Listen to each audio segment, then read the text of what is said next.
Odyssey Sports Station. This is the WIP Morning Show with Joe DeCamara and John Ritchie on Sports Radio 94 WIP.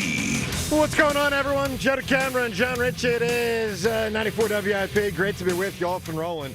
On this Tuesday morning when the Eagles get the win in Green Bay, it's a big one. Defensive game, obviously, a 10-7 win. I thought it was highly entertaining. Now, it was offensively challenged, of course. But part of that was because of two really good defenses. Look, it's a big win. They get to 7-2, and we'll discuss it all day, all week. Now, there were some negatives, and we will discuss that. But there were some big old positives as well, and we'll break it all down with you at 215-592-9494. Richie Rich. Hello, Joe. Good morning, Johnny.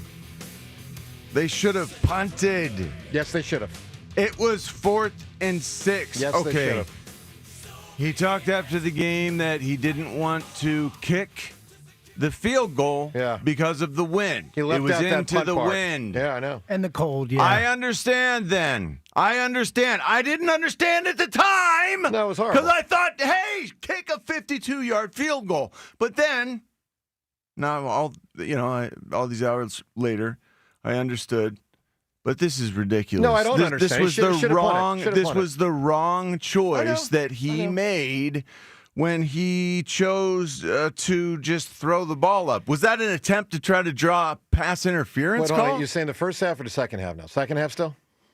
Yeah, second half. No, it was a bad call. It was a bad decision. Look, they overcame it. I thought it was one of Sirianni's worst managed games. Yes, and they won it. That was troubling. Yeah. That part was troubling to me. I didn't understand the end. There was so much I disagreed with. I agree. But hey, it was extremely aggressive. Yeah, it was weird. If that's the way that we're going to go, and it worked. I can't argue, I guess, with that part. We will argue, but we won't argue with the win. I disagreed with the decision. I agree with you. So You're right. I don't understand the decision at all. I don't. I wanted to punt and pin the ball with inside the 5. Correct. That was my first choice. Correct. Second choice would have been go for that 52-yard field goal because I think we could have made that. Like what we did, it was a distant choice for me, but they won, and it felt like that was a good team we just beat, and that was in the cold, and that was on the road in a place that is supposed to be hard to play in. They scored because they got Jahad Campbell on a PI spot foul, that really gave them a nice burst of yardage there inside the 10. As he was trying to cover the tight end, and man, that's a tough spot. He just mistimed the jump, the dive. He's a young player; he'll learn from that. But that's a 10-7 game. I remember I played in one 10-7 game my whole life. Wow, it was my senior year in high school, and it was the district championship game. And the team that we played against was Harrisburg High School, and they had an inside linebacker named Ahmad Collins, who ended up going to Penn State and playing. You versus that guy all game? There was a lot of that, and they pretty much, busted us. They pretty much, no one held us to that sort of production. 10-7. Who ever heard of that? But that can happen to great offenses and great players, and I'm not saying I'm a great player. I'm saying back then that was our scenario. That's our situation. We had a really good team. Harrisburg was a great team. That's the mashing of heads of great defenses. Sometimes people like games like that. Well, I'm an offensively minded guy. I prefer some scoring. I was let me start with this. I was actually highly entertained by the game last night. Highly entertained. Now, I know that might sound weird on 10-7. I thought it was a great game. Now, let me actually start with this, okay? Because I'm telling you guys, this is the headline. That was a tremendous victory by the Philadelphia Eagles last night. Tremendous. Tremendous. It was an important win, and it was a tremendous win. And this one is big. Big with a capital B, big to set up the postseason. To get to 7-2, to beat that team, to beat them in Green Bay, that was huge. That was a masterclass by the defense last night. That was a huge step toward getting back to the Super Bowl. That was a huge step to maybe winning the Super Bowl. So I wake up this morning very, very happy. Now, am I 100% happy? Of course not. Because obviously there were two main things last night on the negative side offensively, but I don't want to misconstrue or forget the reality of a massive win. All right, massive. And your chance to react to 215-592-9494. But two obvious main negatives, both on the offensive side of the ball. Number one, overall offensive inefficiency, essentially the entire game. The first drive looked great. Jalen was totally dialed in. The fumble is unfortunate. I don't get on Jalen's case for that at all. You're going to handle the ball that often in a season. You're going to fumble from time to time. It was a great first drive. From there, other than the two-play drive, obviously the offense stunk. We all know that. And we know that it's been a hallmark this year and for a couple years that despite all this immense talent, it feels like they've got much more offensive inefficiency than they should have. And I spread that out over a lot of players. O-line issues last night, Hurts issues last night. It's just bizarre to have that much talent and that much payroll on that side of the ball and be that consistently inefficient as they were last night and for much of this year. That's number one. Number two, as John alluded to, horrendous decisions by Nick Sirianni. Two in particular. The end of the first half, too conservative. The end of the second half, too aggressive. Too conservative, too aggressive. I mean, why when they could just have a 15, 20-yard pass at the end of the first half to get into field goal range, they're like, no, let's just go to halftime. That was dumb. And then on the flip side, on the other end, they should have punted. Of course they should have punted. Now, I will say this. Sirianni, in my opinion, deserves a little bit of like, hey, let's not come down too hard on the guy. I think he's a great game manager who managed the game very poorly last night. Last night Now, at the all. irony to all of this is they won, and his typical conservative nature often leads to wins, which often lead to a lot of conversation and consternation about how they arrived there. But make no mistake about it, guys, massive win by the Eagles last night. Massive. But, of course, I didn't like the way Sirianni managed those two moments because on both accounts I thought he was wrong. And obviously at the end, the best option was to punt. The second best option was the field goal, but I would not have done the field goal. The third best option, and the one he went with, was go for fourth down. And we know they've been very successful on that down the left sideline thing to A.J. and a lot of third and fourth downs, critical third and fives, critical fourth and fives over the last couple of years. They've been really good on it because a lot of times you get A.J. one-on-one. Been really good on it. But it was just dumb to not punt. Good punter, make the other team go 90 yards with about 30 seconds left and no timeouts. Like, boom. It's not that complicated. Sirianni screwed that up, but they survived and they advanced and they got a big win. 215-592-9494. Talk to us. Yeah, Joe, I'm right there with you. Like, I get it. There are complaints that we can have from last night there, and the decision at the end of 4th and 6 is a whopper. Yeah. Like, if they lose the game, we don't forget that one. But man, styles make fights. It's not like the Packers put up 30 points last night. They put up 7. Those were two awesome defenses flying around. If you just don't watch football and you tune into that game, you would say the best athletes on the field are on the defensive side of the football last night. Like, they just looked faster than most offenses. It was freezing cold out. Like, I get it. It was frustrating offensively, but to your point, Joe, they went into Lambeau Field as an underdog and won a freaking football game. Like, boom. End of story. Well, how about this to add on to it? They've now won at Kansas City. Yep. They've at won Tampa Bay. At Tampa Bay. And they beat the Rams here. And they won at Minnesota, which isn't a horrible win. They're like an average-ish team. And also, can we just real quick not go the whole open without saying Jalen frickin' Phillips, man? Yeah. What a first game. He was the best player on the field last night. James, I'll give you another name. Howie Roseman. Yeah, well, damn straight. Right? Yeah. I mean, like, there's a pathway back to the Super Bowl, and you knew it was going to be tougher this year because they were going to lose a lot of talent. You can't keep it all from that team that won the Super Bowl last year, so it was inevitable to lose talent. I mean, there's no doubt they were going to lose more than they gained in the offseason, and they did, and by a considerable margin. But Howie is, and there's not much more you can do because at this point it's scrap heap, with guys, off the street essentially that are available, and they're not going to be very good. But the bottom line is he surveyed the first half of the season. He made a number of adjustments. Jalen Phillips obviously is the most notable, to the point where, it was hard for Brandon Graham to even get on the field much last night. So bottom line is, great job by Howie, just kind of massaging the roster. And I'm pumped, man. I thought that was, as regular season wins go, that was one of the biggest of the Sirianni era. That was big. Now, I know we'll get into the mud, and we should, over the offensive inefficiency and Sirianni's blunders. But they won, and that was a big one. 215-592-9494. Your phone calls all show. Big day. Big day.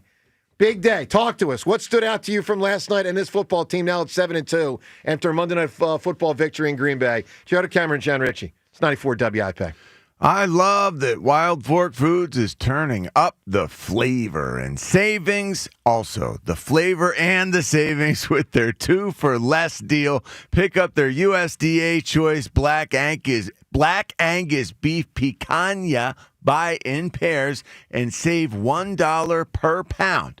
Or try their pork double smoked hickory bacon, buy 2, save $1. Visit one of Wild Fork's Greater Philadelphia locations and check out their wide selection of beef, poultry, seafood, lamb, specialty, and so much more. Or you can shop online at wildforkfoods.com for same-day delivery. Wild Fork Foods, wild savings that satisfy. As the baseball offseason begins, questions remain for the Phillies. Does Schwarber re-sign? Oh, we'd love to bring Kyle Schwarber back. It's a priority. Will JT return? The most prepared guy I've ever been around as a catcher. Can the Phillies retain Ranger? What a performance for Rangers, Suarez. Listen for the latest. All your Phillies offseason happenings happen here. We'll see what happens. Sports Radio 94 WIP. Think Verizon's best 5G network is expensive? Think again. This season, bring in your AT&T or T-Mobile bill to a Verizon store for a better deal. Then use those unwanted bills to wrap up goodbye gifts to AT&T. Or cut them into snowflakes to celebrate your switch from T-Mobile. 'Tis the season to save at Verizon. Just bring in your bill to your local Verizon store and we'll give you a better deal. Rankings based on Root Metric Root Score report dated 1/8/2025. Your results may vary. Requires postpaid consumer mobile bill dated within the past 45 days and same name as person redeeming deal. Additional terms apply. Pump up your energy savings with the new Bradford White Aerotherm G2, the only hybrid electric heat pump water heater manufactured in America using the finest components from around the world. It's a Bradford White, so it's built to be the best for years of reliable performance, top efficiency, and energy savings. Plus, rebates and tax credits could save you thousands more. How you heat your water matters. So ask your plumbing pro about the Aerotherm heat pump water heater and visit BradfordWhite.com to learn more. Stars rise, legends are made, and one player rules them all. DraftKings Sportsbook, an official sports betting partner of the NBA, brings you King of the Court every Tuesday. Here's the deal. DraftKings puts up $1 million in bonus bets each week. Opt in, apply your token, and place a $5 pregame bet on the NBA star you think will dominate each Tuesday. If they finish the night leading the league in points, rebounds, and assists, they're crowned King of the Court, and you win your share. Download DraftKings Sportsbook and use promo code Philly for your shot at a share of $1 million in bonus bets with promo code Philly in partnership with DraftKings. The crown is yours. Gambling problem? Call 1-800-GAMBLER. 21 and over. Pennsylvania only. Eligibility restrictions apply. One token per customer that expires at the start of the final NBA game when offered. Winning shared as $1 million in non-withdrawable bonus bets that expire in 7 days. Restrictions apply. Terms at sportsbook.draftkings.com/promos. When the town is painted green, you need a place to watch the game. A place that embraces the brotherly love this passionate fan base has. A place with a great game day menu and ice-cold beers. A place like McGurk's Pub and Grill, where the fans go. This year's senior class is back at homecoming, reunited and protected with Mnexspike, the new COVID-19 vaccine from Moderna for adults 65 and older. That's because these seniors know they face the highest risk of severe COVID. Mnexspike, COVID-19 vaccine mRNA, is a COVID-19 vaccine for people 65 and older and for 12 to 64-year-olds at high risk for severe COVID. You shouldn't get Mnexspike if you've had an allergic reaction to a previous Moderna COVID-19 vaccine. Rare cases of inflammation of the heart muscle and outer lining have been reported. Common side effects include pain at the injection site, tiredness, headache, muscle or joint pain, chills, nausea, vomiting, and underarm swelling or soreness. Mnexspike may not protect everyone. This This year's senior class came ready with a COVID-19 vaccine that helps them keep showing up. Mnexspike from Moderna, here for the senior class. Visit mnexspike.com to schedule your vaccine today. That's mnexspike.com. When you need to know, depend on KYW News Radio 1039 FM. Four SEPTA regional rail trains on multiple lines are once again being canceled today because of federally mandated fire inspections. Another slate of events planned in our area today to celebrate the 250th birthday of the Marines. And the Eagles are back in first place in the NFC after a nail-biting win against the Packers. Get the latest anytime on KYW News Radio. Now on Crystal Clear 103.9 FM. You've never needed us more. O'Reilly. Check engine, ABS, or maintenance light on? Take the guesswork out of your warning lights with O'Reilly Veriscan. The service is free and provides a report with solutions verified by ASE certified master technicians. And if you need help, we could recommend a shop for you. Ask for O'Reilly Veriscan today. O'Reilly Auto Parts. Oh, how's that flu, babe? Did you take Dayquil Intense Flu yet? Nah, I got this. Ugh, okay, I don't got this. You stay on the couch, and I'll grab the Dayquil. Undo your flu symptoms with Dayquil Intense Flu. Dayquil Intense Flu provides powerful relief of your flu symptoms. I'm ready for that to-do list. Wow, you do got this.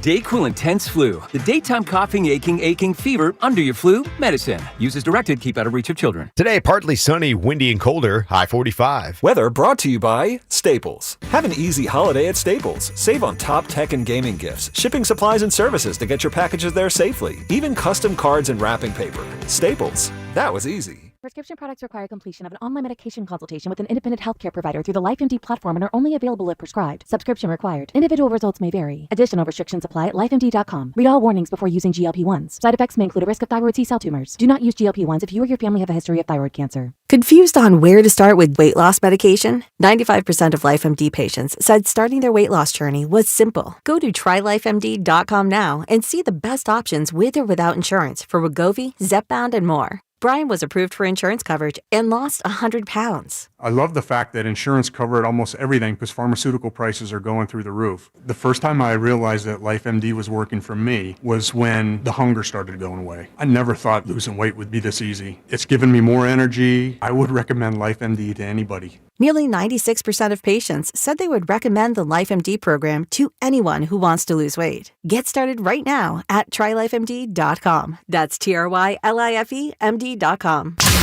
94 WIP Sports Update. Brought to you by Window Nation. Body, kick, and it is no good. Not even close. It's not even close. It barely reaches the end zone, and the game is over, and the Philadelphia Eagles have escaped with a 10-7 win. Wow, what a game. Pretty sure that wasn't exactly a compliment by Merrill as the Eagles squeaked out a 10-7 win at Green Bay, improving to 7-2. Feared the Eagles had sealed the game when Jalen Phillips tackled Josh Jacobs for a loss on 4th down with 1:26 left, causing a fumble. The Eagles recovered, but no. Eagles went for it on 4th and 6 at the Packers 36 with 27 seconds left instead of punting. Got away with it. Welcome to town, Jalen Phillips. 6 tackles, 4 solo, 1 tackle for a loss. That fumble recovery, and 2 quarterback hits. Jalen Hurts connected with Devontae Smith on a 36-yard touchdown in the 4th, set up on that drive by a Saquon Barkley 41-yard run on 3rd and 7. Right now, get 50% off all window styles from Window Nation, plus 0% interest for 5 years. Don't miss out. The offer ends soon, so schedule your quote right now at windownation.com.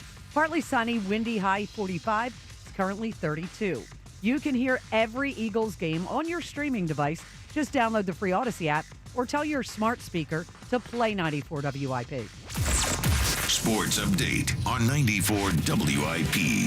Joe DeCamara and John Ritchie. This is the WIP Morning Show. Sports Radio 94 WIP. Back goes Love. He pumps. He is looking. He is hit. He is sacked all the way back across the own 45 by Jalen Hunt.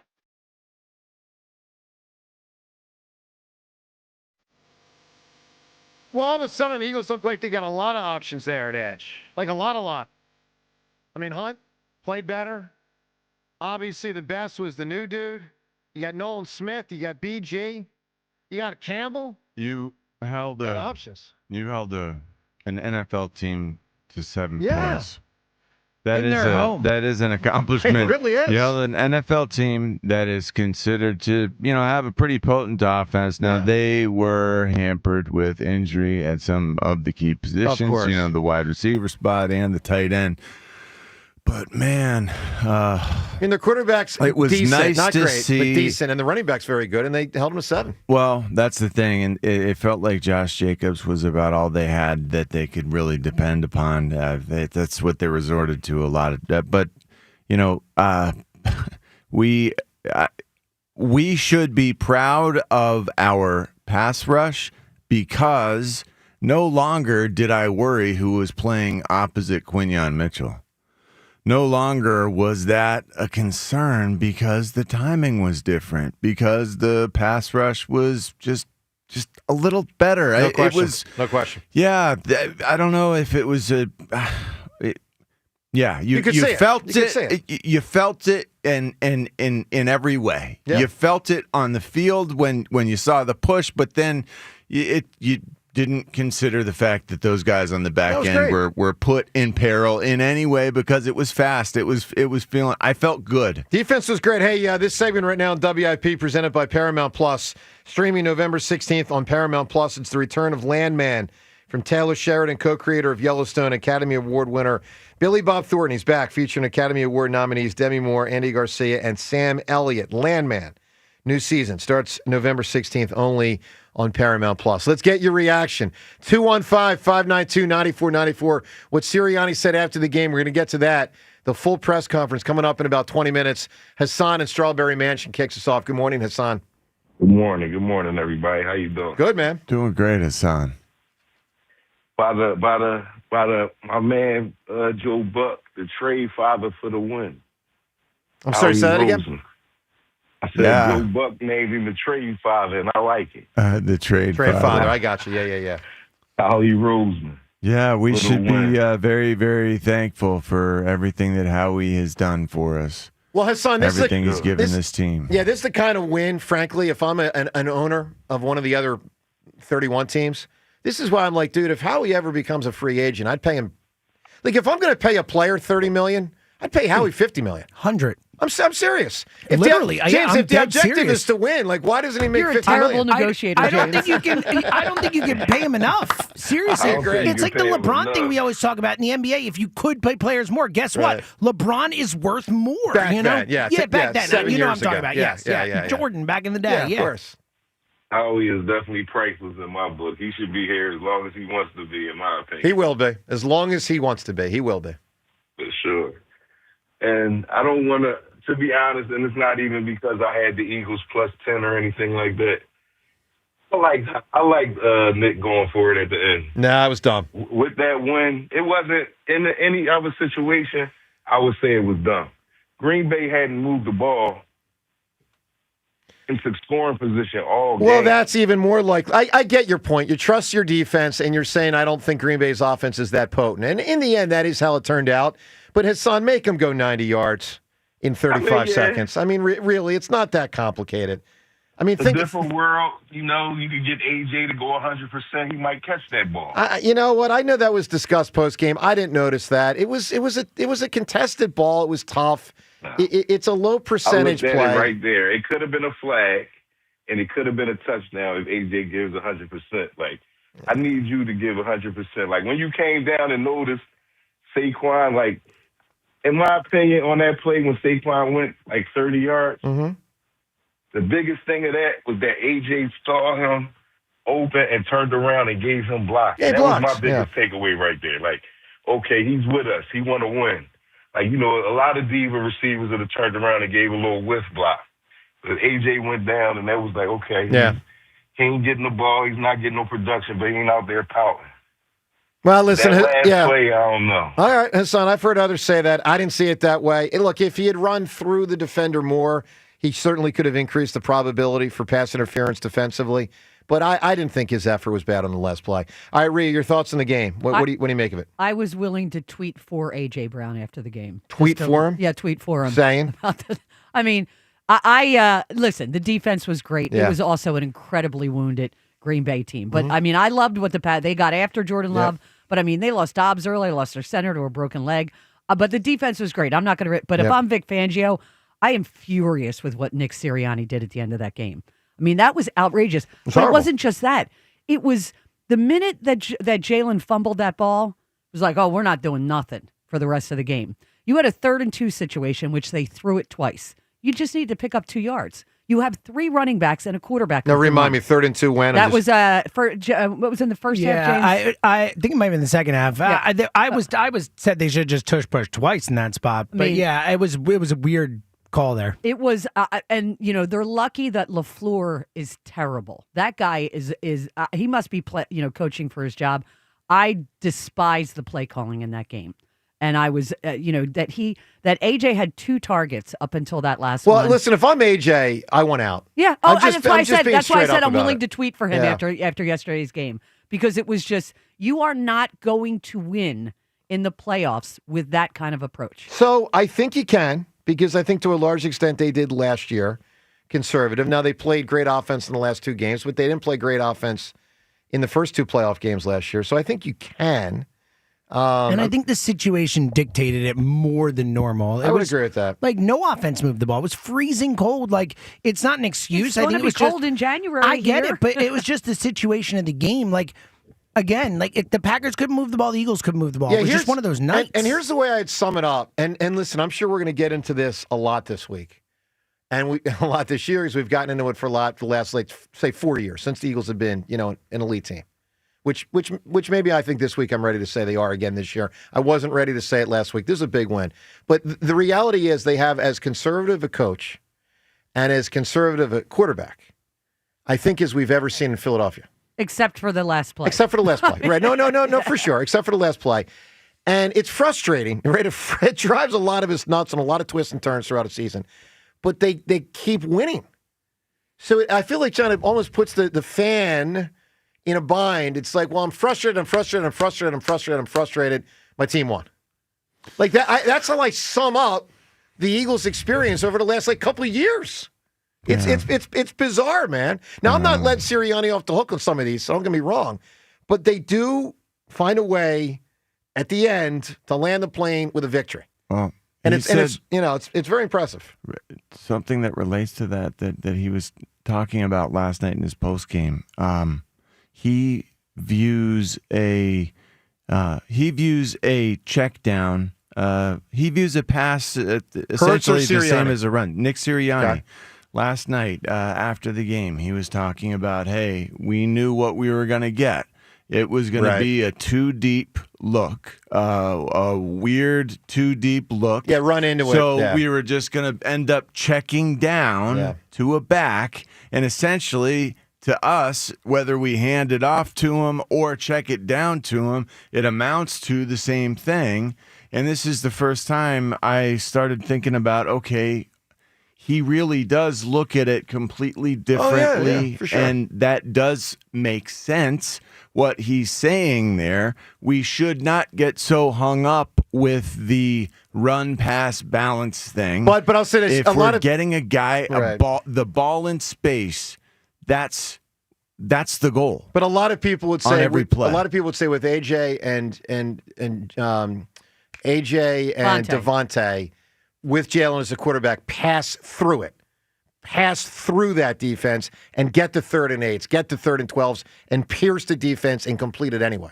That's the argument. Look, 215-592-9494. Specifically what Sirianni said post-game, you'll hear it next. His full press conference coming at you next. Joe DeCamera and John Ritchie, they got the win, and it was a big one on 94 WIP. You know what I love about fall in Philadelphia? Football, crisp mornings, and my favorite, Tasty Cakes.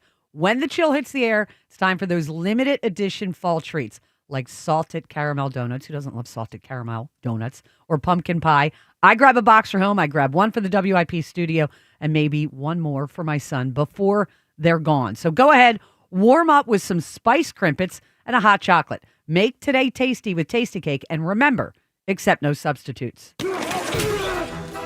It's Pete from Chickie and Pete's. We're proud to be the official sports bar of the Philadelphia Eagles. Go where the players go. Come join us for all the Eagles action and the best in-game experience anywhere.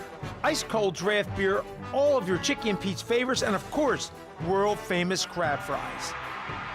Go where the players go. The official sports bar of the Philadelphia Eagles, Chickies and Pete's. Nissan trucks and SUVs are built for next-level adventure. Too much gear? Dirt? Rock? Sand? Get in a Nissan truck or SUV and feel unstoppable. Whether you want to take your next level of adventure in the Frontier Dark Armor, the Pathfinder, the Armada, or the Rogue, you'll be ready for what comes your way. Nissan, #1 in new vehicle quality among mainstream brands by J.D. Power. Now get 0% APR financing for 60 months on the 2026 Nissan Rogue Platinum.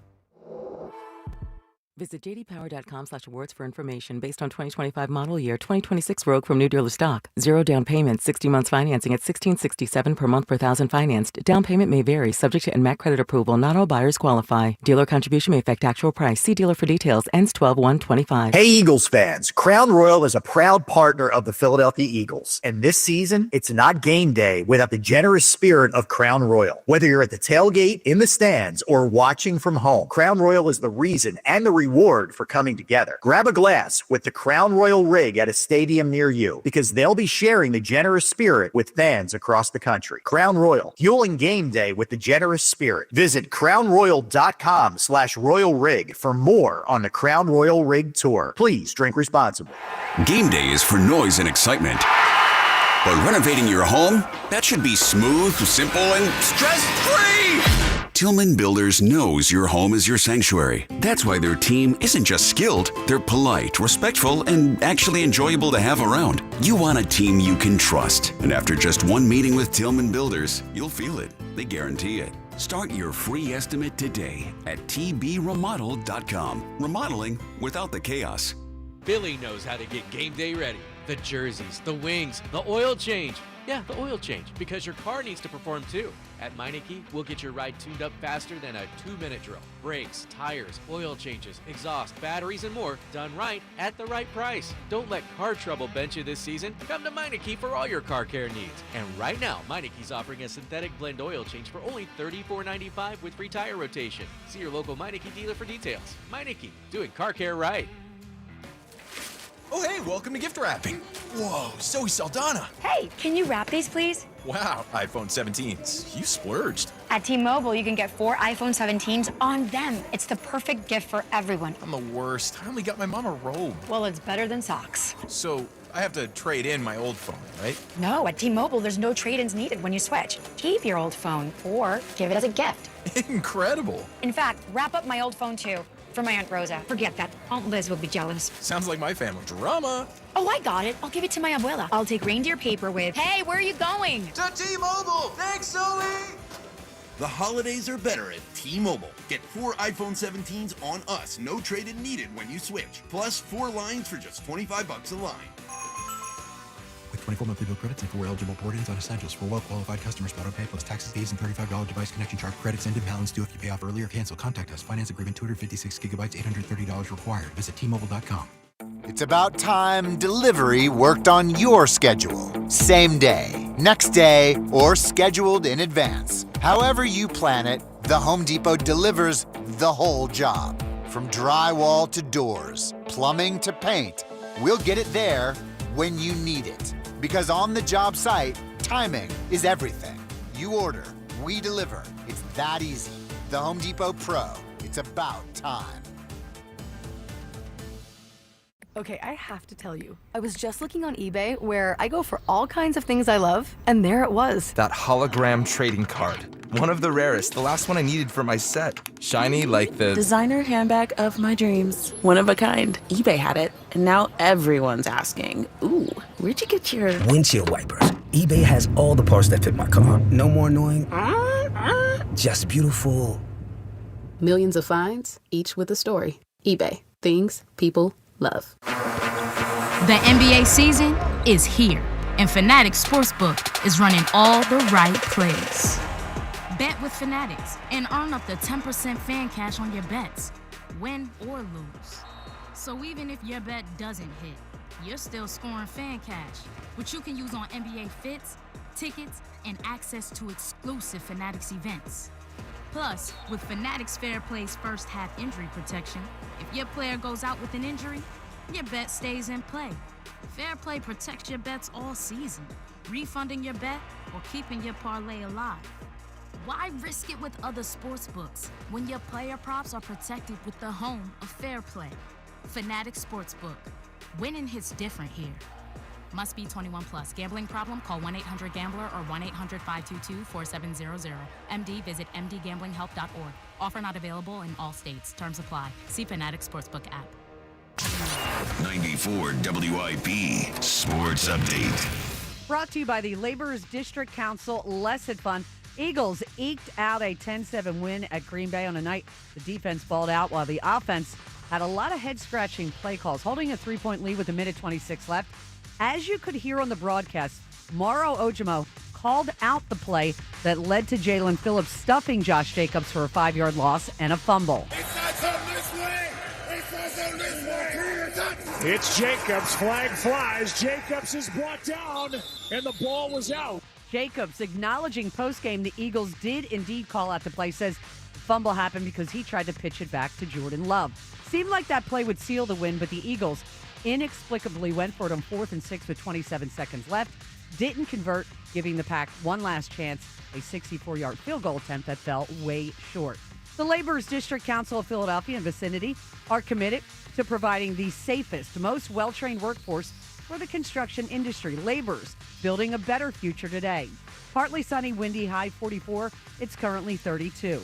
You can hear every Eagles game on your streaming device. Just download the free Odyssey app or tell your smart speaker to play 94 WIP. Sports Update on 94 WIP. Fakes, looks, steps up. He is floating the football. It is for Devontae Smith. Touchdown! Smitty got it. He took it away from the defender. He took it out of the hands of Evan Williams. Devontae Smith from Jalen Hurts. I love that play call. You get in the situation where you get a big play. Well, why not go for the jug deal right here? Well, it's a big moment in a big game. I mean, that was a big win last night. All right, good morning to you. Joe DeCamera and John Ritchie, along with Seltzer and Ray. Wonderful to be with you. Get to the Twitter poll question of the day.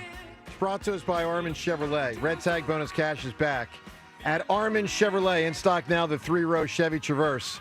Together, let's drive. Visit ArminChevy.com. All right, poll question. Other than obviously the very end of the game, when incredibly they went for a 4th down that they should not have gone for.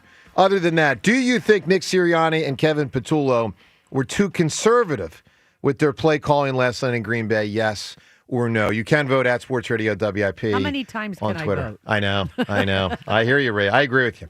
All right, with that said, obviously that's a major topic in the Sirianni press conference last night. Perhaps you missed it. It was, of course, very late last night. It began, we won't play the audio of the first question because the audio is a little muffled, but first question essentially was about the physicality of the Eagles team and the impressive physicality of the team. Let's listen to Sirianni's answer to that and the remaining questions and answers. Here's Sirianni last night. Sorry, I've lost my voice a little bit. We played really good. We know that's a physical team that we played, and we know this is a physical league, division that they play in. So we knew we had to be physical, because we knew they were going to be physical. And so, I thought the defense did an excellent job taking on blocks. Again, I'll have to look at the tape of everything, but, I did happen to see a replay. Bob showed me the replay of the 4th and 1 stop where, Jalen Carter got some, pressure inside. And then really good job by Jalen Phillips of pushing that back and playing on their sideline of scrimmage. So I think that was a good example of what we kind of saw today. I thought that the rush was active all game, creating pressure, getting 3rd down stops. I don't know what were they on 3rd down. I thought we did a really good job on 3rd down getting off the field. And a lot of that had to do with how we played up front on the defensive line. But yeah, I just think that, as the year goes on and it gets colder and, that physicality, we put a lot into that. We talk about that an awful lot. And we got tough guys. So, and we know that we're going to get everybody's best shot and they're tough.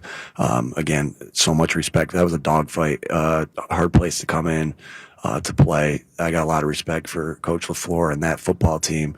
We've played them a lot of times here in the last couple of years, so a lot of respect for them. You mentioned Jalen Phillips. What did you make of his overall influence on this game? Yeah, obviously, you guys saw it. It felt like he was very disruptive. Like I said, the rush was active and all game from all parts. We did a good job of rushing as a unit. At fourth down play, I think signifies the kind of physicality that the man has. And I think about his week of practice and how he goes about his business. He loves football. He loves working. And you could just see it the way he was running around at practice. His motor is constantly running. With wash all the time, just pushing to get better. So obviously it was a really big impact that he made tonight, for his first game as an Eagle. He was, I got to again look at the tape, but he did a lot of good things that you could see off the huff. The end of half sequence and the end of game sequence, what factored into keeping the offense on the field on the fourth down in the end of the game and then sitting on the ball at the end of the half? So the end of the game, we're up 3, and I would have liked to be in a little closer to kick a field goal. But the closer we would have got, the more, again, you play every situation a little bit differently, but I think it was into the wind on that one. I knew the kick would have to be a little bit lower trajectory, of a kick on that particular one. I got a lot of faith in our offense. It didn't work out on this one. We just didn't get it. But the decision, I stand put on that decision. Especially being up 3, because you go up 6, they're still going to need a touchdown, being a Hail Mary, everything like that. So we would have ended the game if we would have got that, and I got a lot of faith in our guys to be able to do that. But the reason I didn't kick the field goal again, being up 3, and also just this trajectory into the wind, there on that particular one. How about the end of half? End of half. So that one was the one we threw. Obviously you go out there and we get that turnover with 23 seconds, maybe 23 seconds. And really wanted to be able to see, hey, we had 3 timeouts, 2 timeouts, 3 timeouts. Can we get ourselves into range? First down, I think, was a scramble. Second down was incomplete. So third down, what I wanted to be able to do in that situation was run it to force them, to get the clock down. We knew we could get it under 5 seconds or 5 and below. And then you don't have to punt in that situation because you can throw the ball up and waste the time like we did. So I played that how I thought that was, I always am really critical of myself in these situations, and I played those exactly how I wanted to play those in those scenarios. Again, wanted to go get points. We just didn't get positive plays on those first 2. So that's why we decided to do what we did on that one. Pretty consistently this year, you had players late in the game make big plays, even though maybe throughout the game it hadn't gone their way. What's it say about the mental toughness of the players that they can put that behind them and make big plays late on a stage like this? Yeah, these guys are here because they're ultra competitive and ultra talented. But, I feel like we got a good football team, and you don't make it on this football team unless you got extra stuff too, right? And you don't, and we got guys with extra stuff in them, right? That mental toughness to be able to, we talk about that as much as we talk about physical toughness. We talk a lot about mental toughness as well, of being able to, be in the moment at all times, right? That is so critical in our sport, and sports in general, is always be in the moment, regardless of if you made a good play before, if you've been having a great game, if you've been having a shaky game.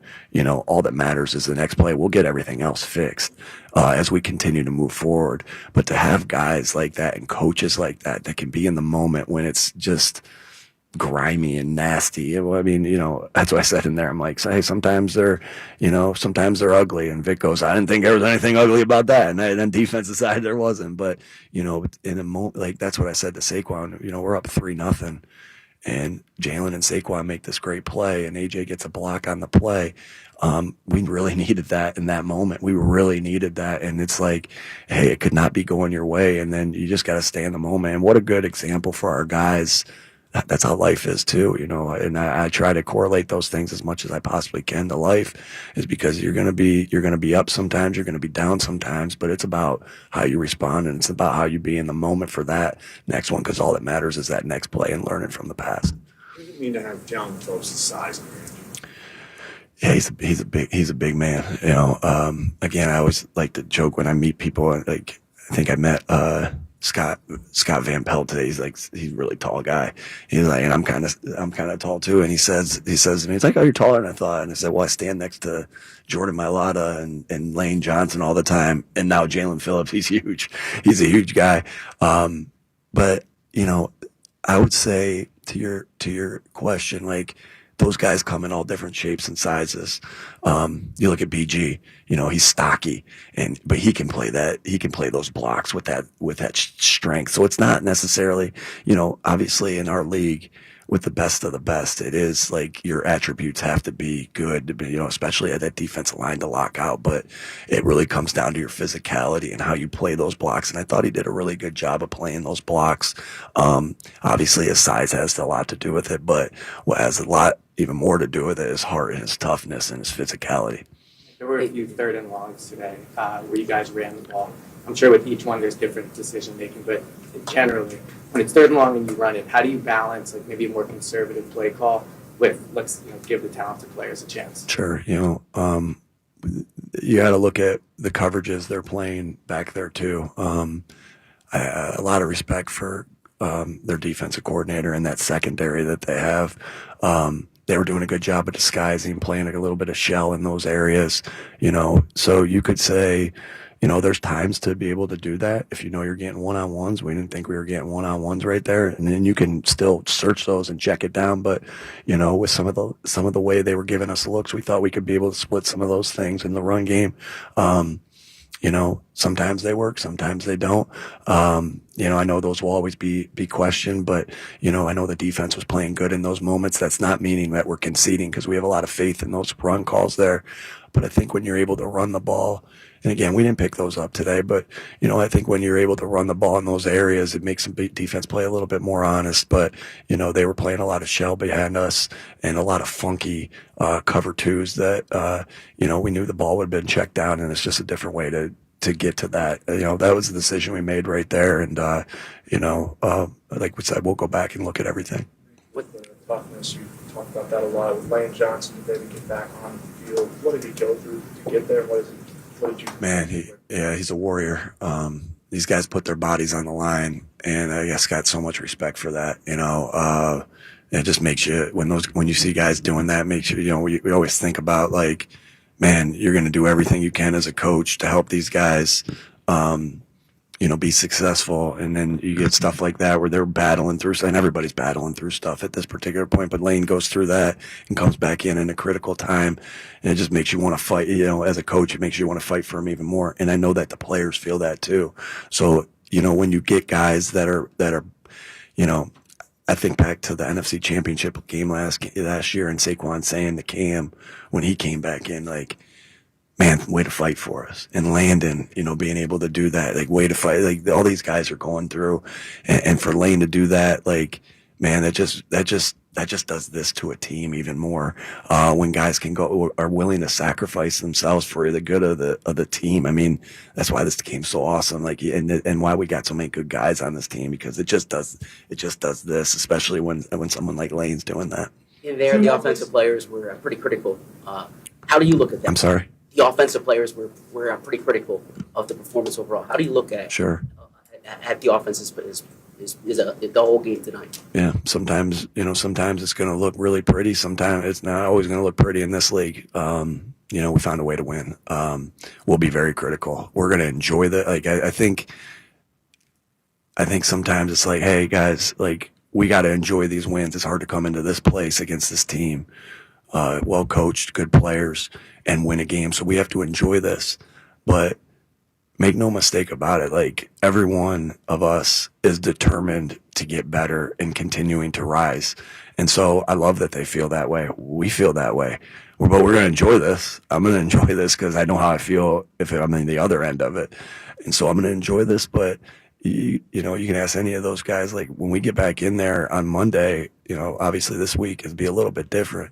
And we're correcting the tape. Like, you know, we're very critical of ourselves as coaches, starting with that. You can ask some of those coaches if some of these game film reviews are enjoyable at times. They're not. And that's my job as a head coach to make sure we're doing everything, because what you want to, like, you can't get tied up into the result. Obviously we're here to win games, and obviously we're here and we're paid to win games, and that's our job. And we got to find ways to do that. But ultimately, we want to play to the standard of football that we know we need to play to continue to get better.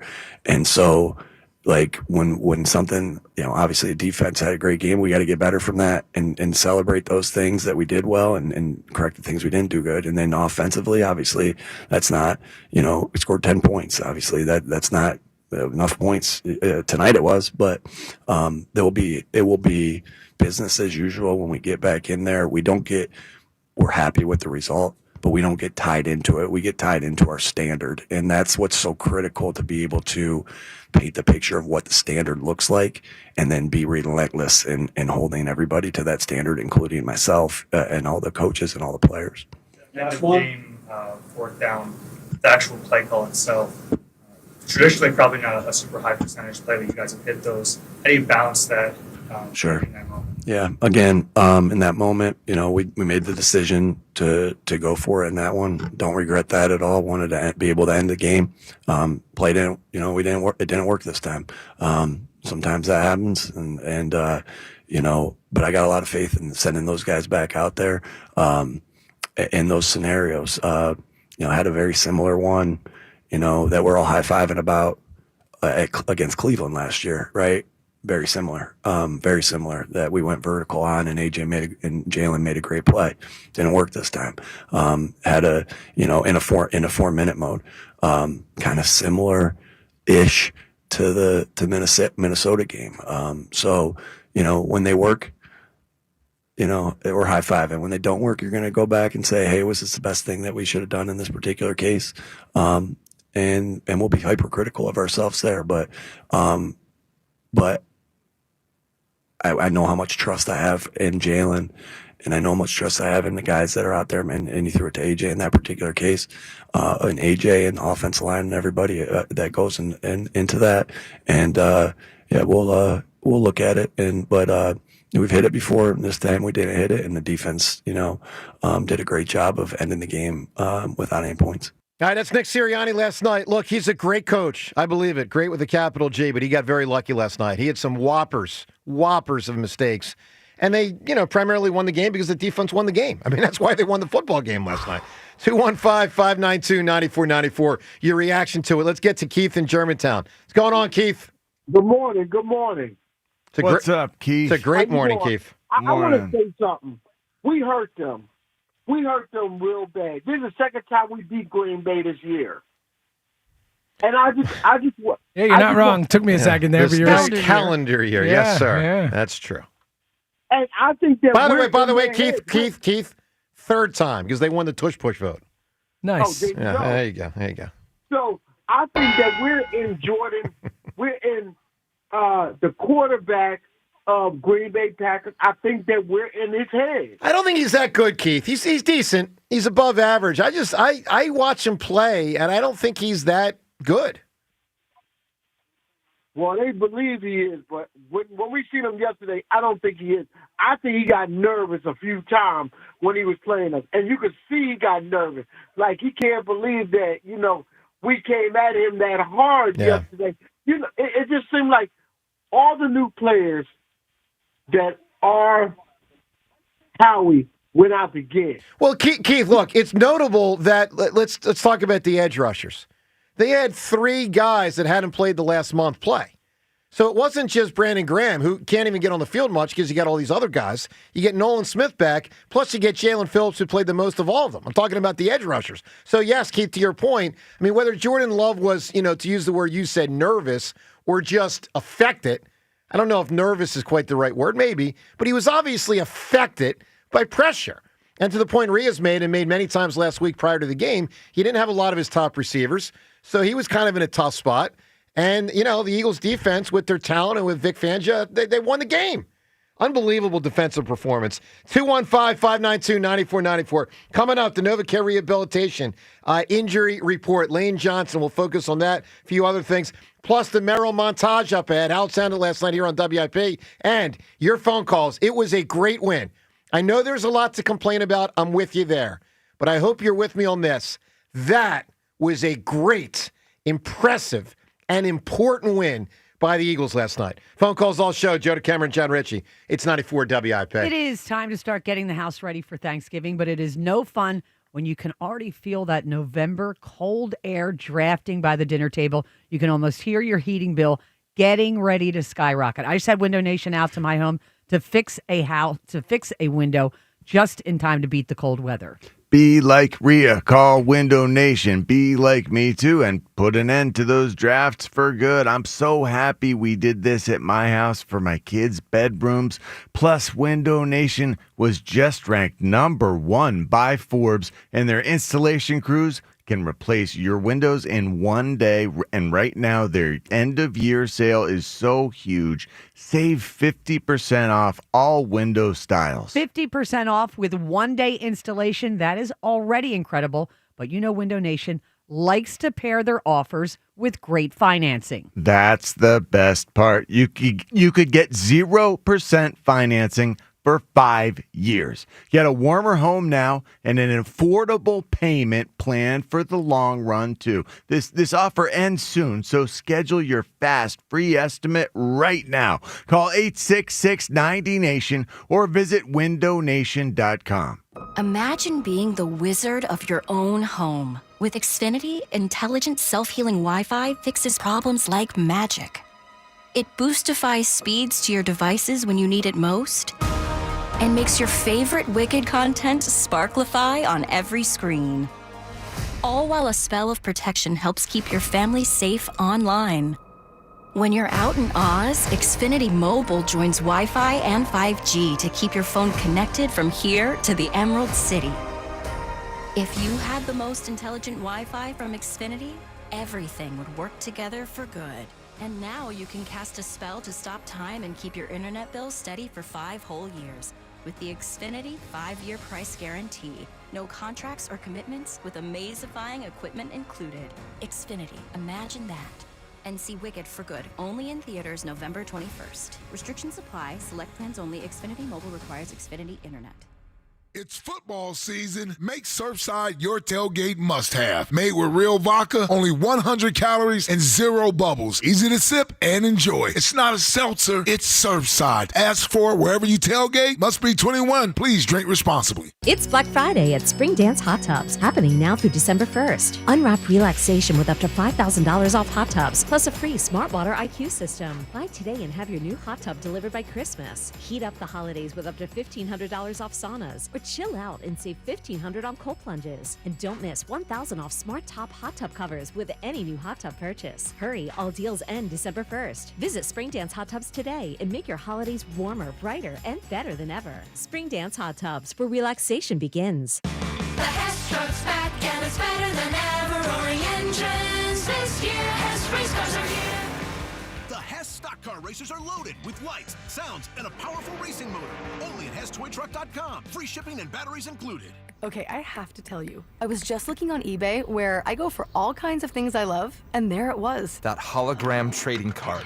One of the rarest. The last one I needed for my set. Shiny like the designer handbag of my dreams. One of a kind. eBay had it, and now everyone's asking, ooh, where'd you get your windshield wipers? eBay has all the parts that fit my car. No more annoying. Just beautiful. Millions of finds, each with a story. eBay. Things people love. I'm Bob Burke, founder and chairman of Burke America Parts Group, a family of brands that includes RepairClinic.com an appliance and HVAC parts solution company that's grown into an international brand. Before AmericanEagle.com, we partially launched a new technology platform developed by another firm. American Eagle helped take our technology to a whole new level with digital marketing, software development, and business insights into our key markets, appliances, HVAC, and outdoor power equipment, and did so both on time and on budget. AmericanEagle.com has the resources, experience, and talent needed to produce solutions. Our new technology platform, developed by AmericanEagle.com, has produced tremendous results with higher traffic, conversion, engagement, and online revenue. If you have any home repairs you need to take care of, check us out at RepairClinic.com. If you need a world-class website or technology project, then I would highly recommend AmericanEagle.com. Call AmericanEagle.com at 773-NETWORK. That's AmericanEagle.com, 773-NETWORK. Ready for action, hockey fans? BetMGM, an official sports betting partner of the NHL, is giving players another reason to lace up and hit the ice this season. BetMGM is adding extra excitement to the goals, the checks, the face-offs, and the breakaways with special promotions, new features, and more. Log in throughout the season to find odds boost tokens, no sweat tokens, and parlay boost tokens in your account to amplify your winnings. Enjoy enhanced product features like Dark Mode 2. Log into BetMGM, an official sports betting partner of the NHL, all throughout the hockey season to see what's new. BetMGM and GameSense remind you to play responsibly. If you or someone you know has a gambling problem, help is available. Call 1-800-GAMBLER. BetMGM.com for terms and conditions. 21 plus to wager. Pennsylvania only. Existing customer offer. Subject to eligibility requirements. Rewards vary and expire within 7 days. Texting enrolls you into recurring automated text messages. Consent not required to purchase. Message and data rates may apply. Man, I love seeing the old gang at these reunions. Did you see Brian? He's in better shape than he was 25 years ago. How is that even possible? Yep, I ran into him a few weeks ago and had to ask. He told me he started taking Nugenix Total T. The testosterone booster? Yes, it really works. I started taking it right away and I'm already seeing results. I was wondering what you were doing. You seriously crushed me in that pickup game last week. Yep, after 40, energy, strength, drive, it all starts going downhill. But with Nugenix Total T, I feel like my old self again. Stronger, leaner, and my energy is way up. My wife even noticed a difference in the bedroom. They're giving out complimentary bottles right now. Just send them a text. Text HEFTY to 321-321 for your complimentary bottle of Nugenix Total T, the #1 selling testosterone booster. Text now and you'll also get a free bottle of Nugenix Thermo X, our most powerful fat incinerator. That's HEFTY to 321-321. These statements have not been evaluated by the FDA. This product is not intended to diagnose, treat, cure, or prevent any disease. This is Boomer Esiason with an Odyssey Sports Minute. Sorry to say, folks, I'm not a bit surprised the Giants fired head coach Brian Daboll. In January, management warned Daboll that he was on a short leash, despite the rapid development of rookie quarterback Jackson Dart, who is now in concussion protocol and most likely will miss this week's game against the Packers. Losing 4 road games in which Big Blue had led by 10 or more points was the final straw for the Mara family. I'm Boomer Esiason. 94 WIP HD1 Philadelphia. Live from the Tasty Cake Studios. Sports Radio 94 WIP. An Odyssey sports station. Broadcasting worldwide on the Odyssey app and on your radio at 94 WIP.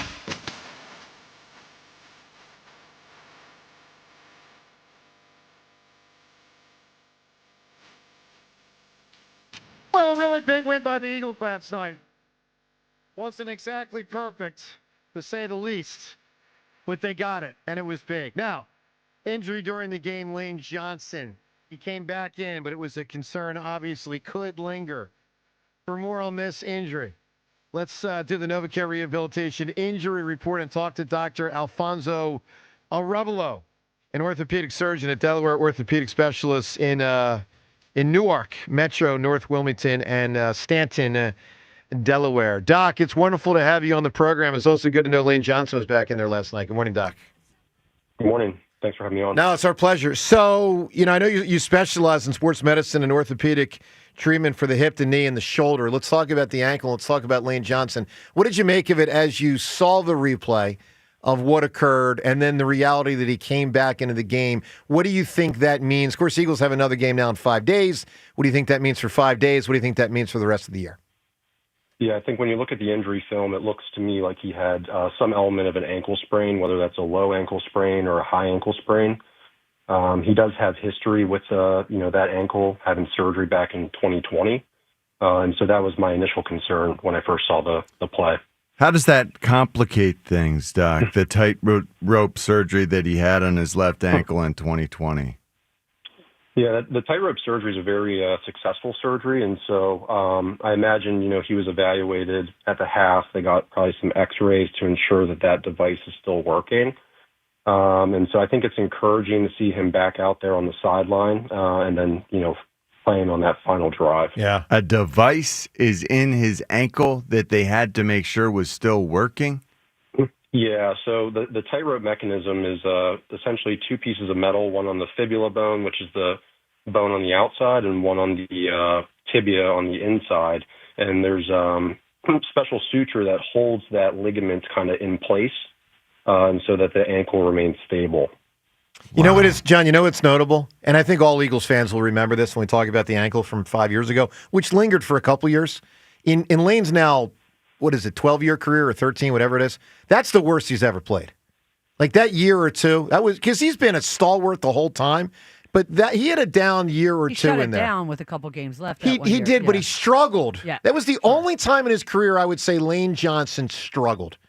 To an extent. I don't mean he was a turnstile, but certainly not the normal standard. Doc, one more question I want to get in here because, the Eagles acquired Jair Alexander, the cornerback, about a week ago. He was deactivated last night, and we know that he had a season-ending surgery in 23. He had a PCL tear in his knee and surgery last year and hasn't played very effectively since. How big a concern, big picture, do you think it is when someone is way less than effective than he used to be when he was a great player, and the likelihood that he can return to that form with those type of injuries? He's 28. Yeah, so anytime you have a ligamentous knee injury, there is always concern about returning back to sport at the same level.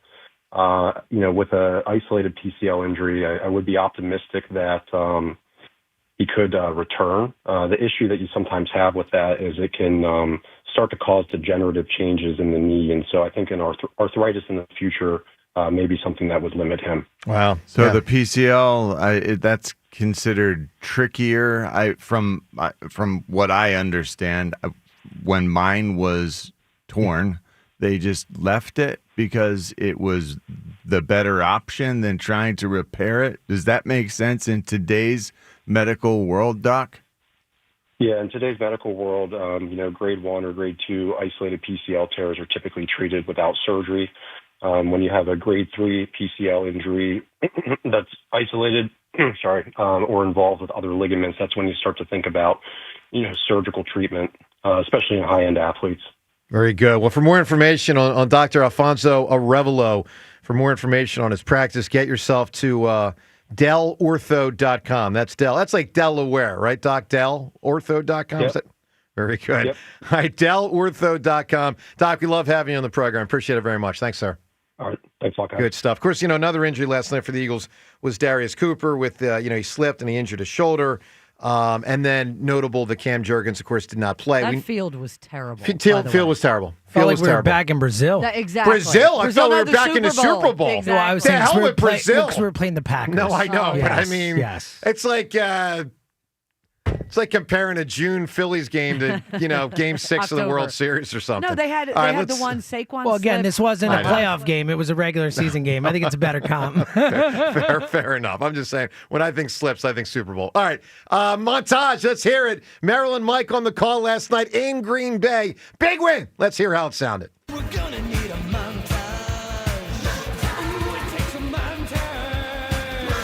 Lambeau Field, Green Bay, Wisconsin. Monday Night Football. It's special, and it's always an honor to be here at the NFL's greatest shrine. It's a quarterback draw. Up the middle he goes, across the 20, across the 15, and Jalen Hurts. Now they say the ball was fumbled. It's picked up by the Packers. So let's see what's called. Was Hurts down? Yep, the ball comes out. out. Fumble. It's punched out as he's going down. In the gun again is low. Puts a man in the motion. He's back. He's being chased. He's being grabbed. He fumbles the football. I think the Eagles have it. Let's see. Eagles ball. Eagles ball. So what looked like at least a 3-0 Packers lead at halftime is now in the hands of the Eagles. Hurts is back. He's looking, loading up, and he is firing the football out of bounds with no seconds on the clock. That's the end of the first half with the score. Not a thing. Nothing. Hurts on second down. Goes, fires, and completes it, and has a first down to Goddard. He fakes. He's back. He's looking. He fires. Complete. Down at the Packers 40, and he's got Goddard again to break a scoreless tie. Jake Elliott. Kick is away, and the kick is good. And we've got a score, ladies and gentlemen. The Eagles are up 3-0. 4th and 9. So the Packers are taking a chance. Love takes his drop. He steps up. He's looking. He fires. Incomplete. A great play by Reed Blankenship. Hurts is back. Hurts steps up. He looks. He fires out in the flat. Complete. And running with the football is Barkley. Breaks a tackle. Down the left sideline. To the 50. To the 40. To the 35. Hurts to Barkley. The biggest play of the game. Hurts fakes. Looks. Steps up. He is floating the football. It is for Devontae Smith. Touchdown! Smitty got it. He took it away from the defender. He took it out of the hands of Evan Williams. Low, pulls, gives it to Jacobs. And Jacobs pushes and shoves, and he's in for the touchdown. He just won't go down. Plenty of time left. 5:49. The Eagles 10, the Packers 7. The man did his job. He put it down deep. And with 2:18 to go, the Packers are 90 yards away from taking the lead and perhaps 60 yards away from having a field goal attempt to tie it. 4th and 1. Love takes the snap, gives it off to Jacobs. Now there's a penalty flag thrown where the Eagles offsides. The Eagles were It's not against the offside. Packers. And the Eagles stopped them. The Eagles stopped them right here. Jalen Phillips is such a man. It is 4th and 6. Hurts is going to throw. He is going to float it for A.J. Brown, and it is incomplete with 27 seconds to go. Boy, Mike, I don't know about that. I don't know about that one. I kind of think a punt might have been in order. Love, loading up. He lets it fly. It's complete outside the 45-yard line. It's going to be 64 yards. There it is. Spotted. Kick. And it is no good. Not even close. It is not even close. It barely reaches the end zone, and the game is over, and the Philadelphia Eagles have escaped with a 10-7 win.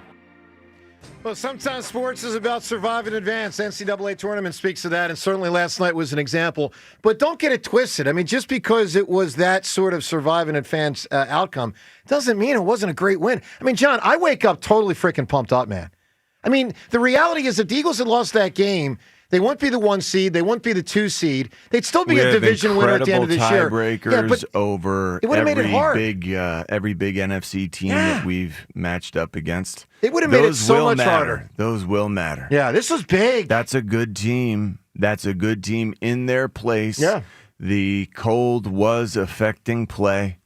It was why we didn't kick a field goal at the end of the game. Yeah, but it doesn't explain why they didn't punt. That was they should have punted. Can't wait till we talk to Sirianni probably tomorrow because it's like, my man, what in the world? And it'll be ask it just like that, my yes. man. Yeah, hold on, What the world? Hey, it seemed from my man, what in the world? It seemed from the press conference like he didn't consider punting. Yeah. Like he said it was a field concerning. goal or go for Right. it. Like that was the weirdest part of it all, I What think. will be interesting. So he'll have a press conference later today and then tomorrow, with us typically.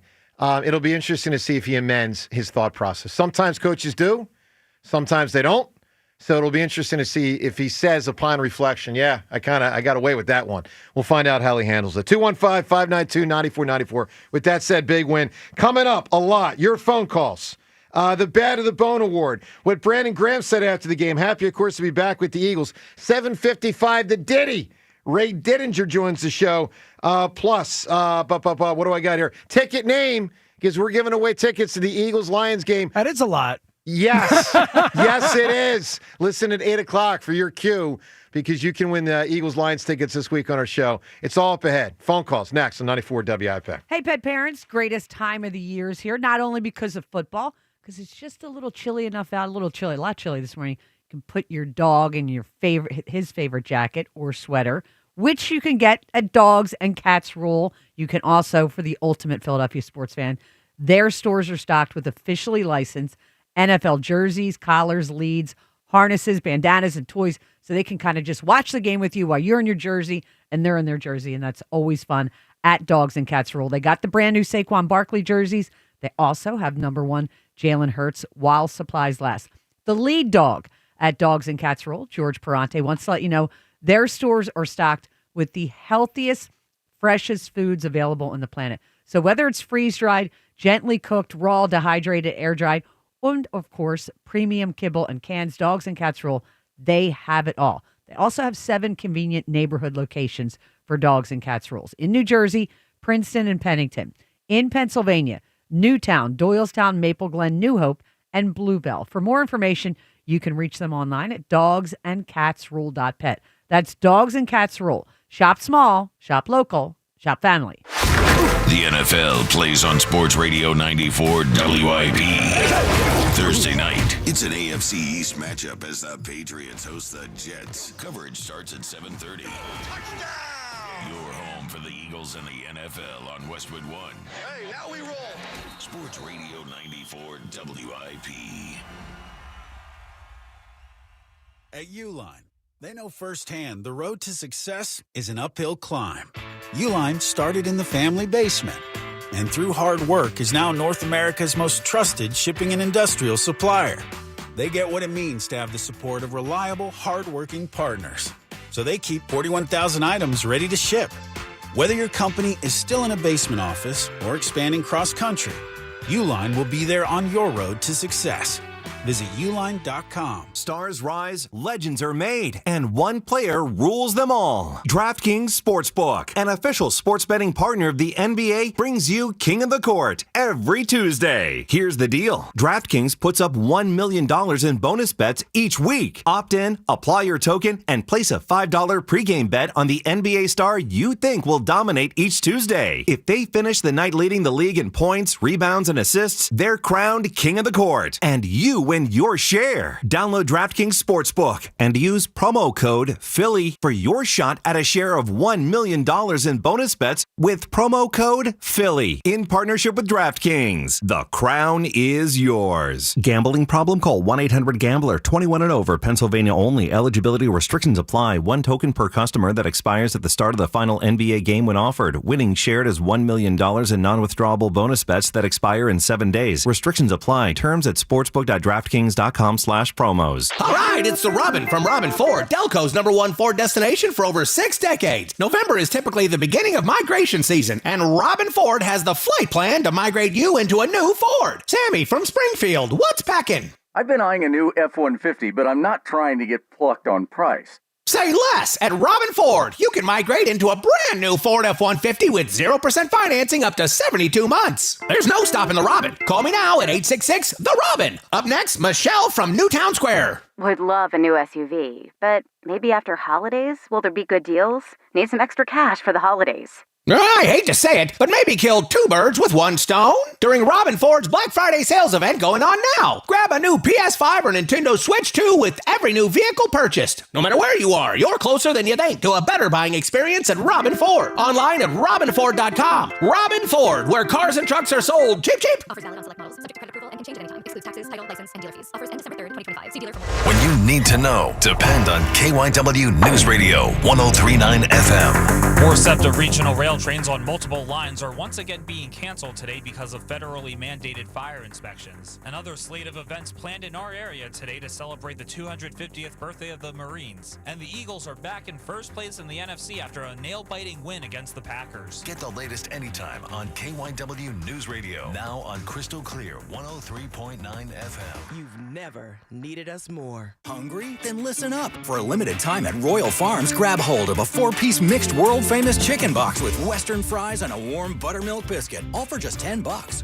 Wait, only $10 for all that? That's right! 4 mouth-watering pieces of Royal Farms chicken, those crave-worthy Western fries, and a tasty buttermilk biscuit.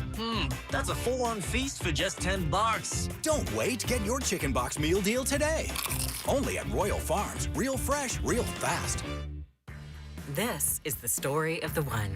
As a custodial supervisor at a high school, he knows that during cold and flu season, germs spread fast.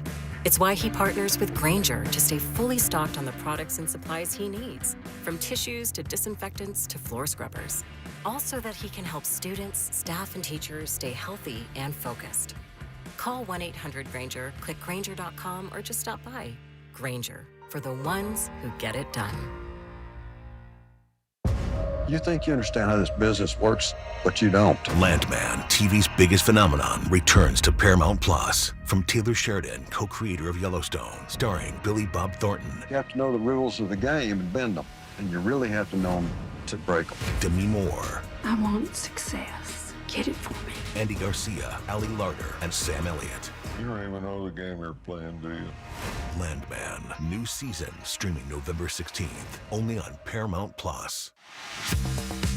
Hey, it's Joe to Camera, and I'm John Ritchie. Did you know that the 94 WIP Morning Show is both a radio show and a podcast? You can find us anytime on Apple Podcasts, Spotify, or wherever you get your pods. Catch the full episode, listen by individual hour, or jump straight to the highlights. Just open up your favorite podcast app, search for our names, and hit the follow button to get every minute of the show your way and on your time.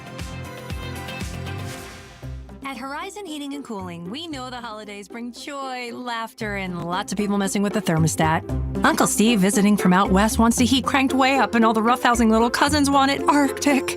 Horizon will keep your HVAC system running strong all season long with expert installation and same-day emergency service. And right now, get up to $5,000 off a new HVAC system install, plus flexible financing available on installs and major repairs. Book horizonservices.com today.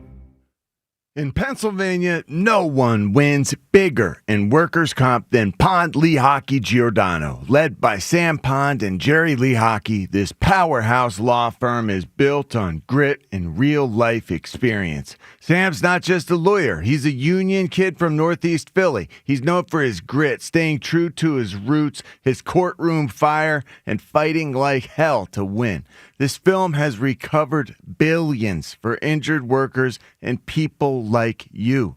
Call Pond Lehocky Giordano today for your free consultation. They'll fight like hell to protect your future. 94 WIP Sports Update. Brought to you by PDQ Signature Systems. A defensive battle at Lambeau went the Eagles' way as they survived the Packers 10-7. Welcome to Philadelphia. Jalen Phillips, what a game. Caused a fumble with 1:26 to play. Recovered a fumble, 6 tackles, 7 hurries, 2 quarterback hits. Eagles defense bailing out the offense, which didn't get into the end zone till the 4th. Hurts, fakes, looks, steps up. He is floating the football. It is for Devontae Smith. Touchdown! Smitty got it. He took it away from the defender. He took it out of the hands of Evan Williams. Merrill Reese the call. Nice to have Nolan Smith back, sack and 2 quarterback hits. Jalex Hunt ramping up.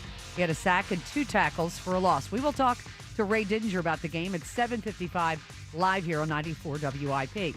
If you're in the restaurant, hospitality, or casino business, you need a PDQ POS system. With PDQ POS, you'll sell more, earn more, and work less. If you want the best, trust PDQ POS. PDQPOS.com. Partly sunny, windy, a high of 44. It's currently 33.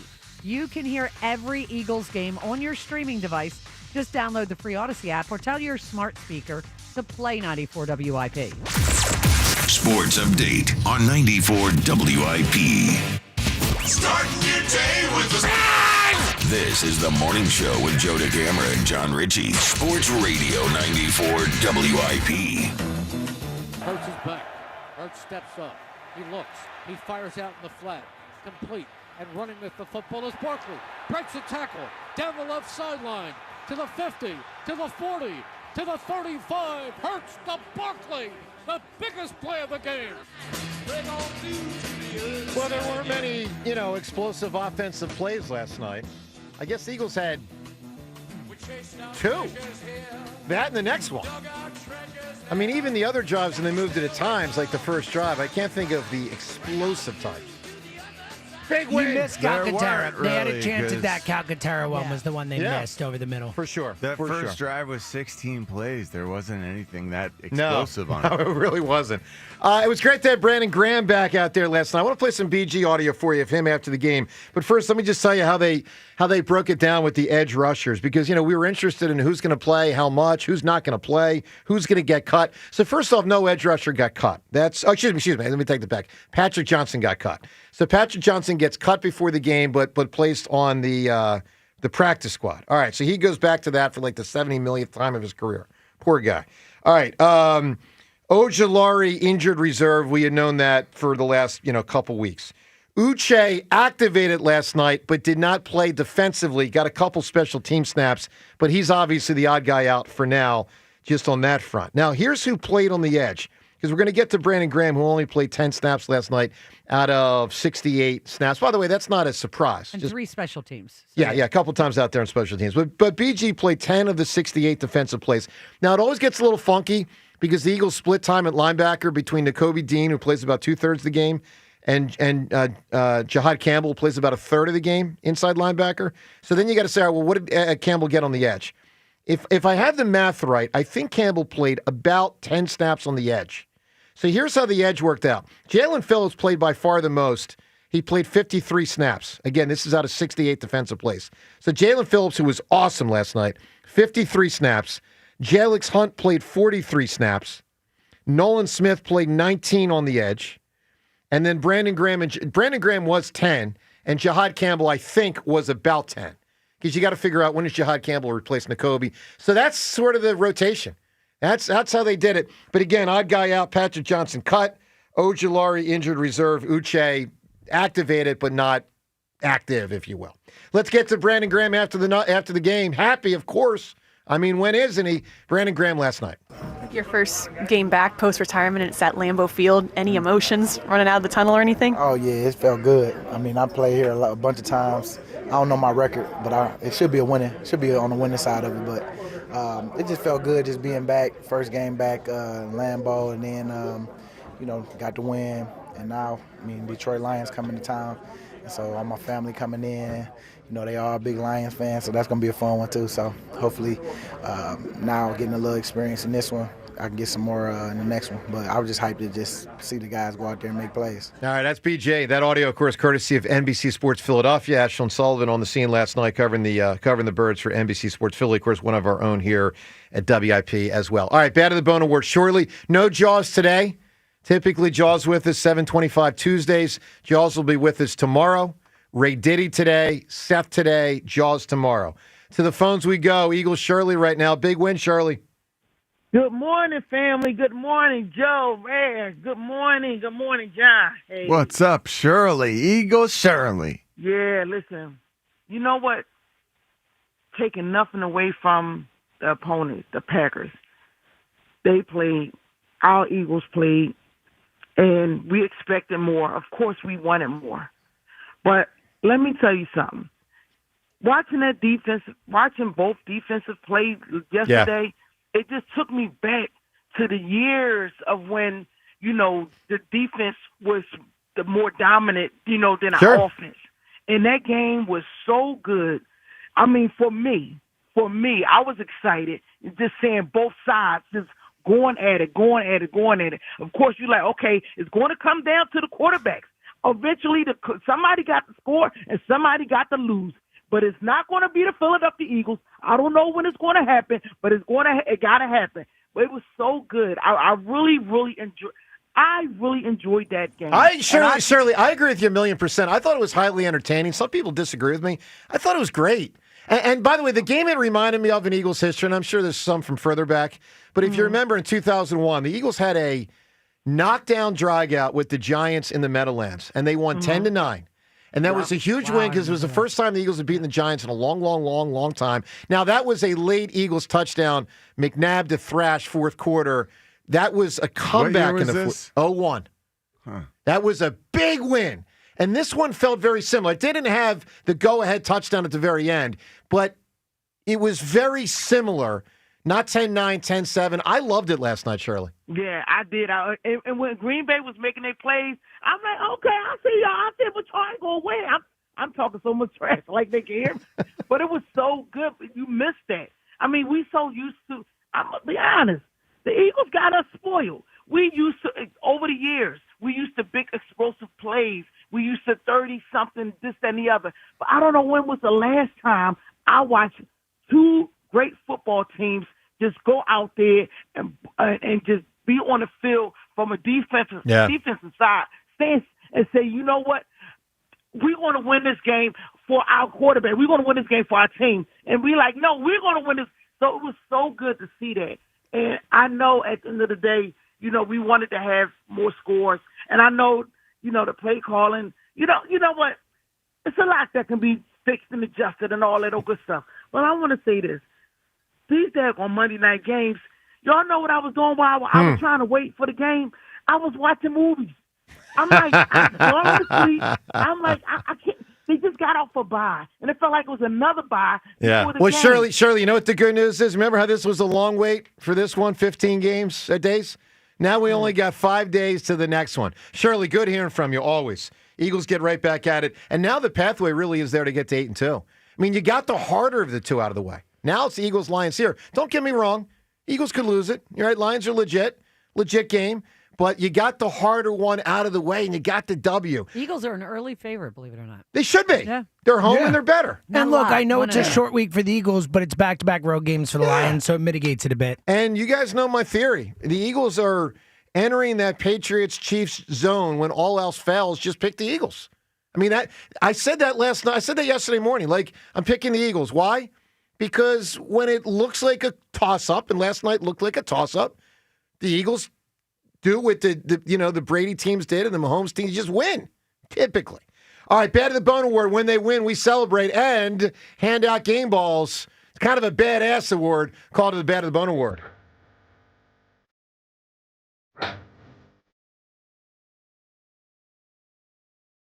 I know it wasn't pretty on offense. Sirianni had some whoppers of mistakes, and there was remarkable offensive inefficiency by the Eagles. But they got a big win. So let's hand out game balls. John Ritchie, game ball to who? Bad of the Bone Award. What do you got? He just got here, and he's really tall, and his name's Jalen Phillips. Yep. He had 53 snaps out of that's 78% of the defensive snaps. That is right up there. That's up there with some important folks. He played great. I mean, he was maybe their best defensive player last night. He played a great football game. I think he was the best player in the game. He might have been. Yeah. He was really, really impactful. I appreciated his effort. I appreciated his hustle. I appreciated, actually, everything leading up to that game as well. I appreciated his appreciation of this Me too, city John. and the importance of football. I appreciate how much it means to him because it means, that much to us too. So it's fantastic. I think it's going to be an awesome symbiotic relationship with Jalen Phillips as this thing progresses. Look, on. we've seen guys before get here when they haven't been in the best spots. Saquon last year, Roy Halladay, obviously going back to 2010. When a guy comes into a team that's got a shot to win a title, it can really, give you an extra juice. And this Phillips guy looks legit. All right, Seltzer, Bad of the Bone Award. What do you got? Yeah, as I said, I think Jalen Phillips, the clear winner.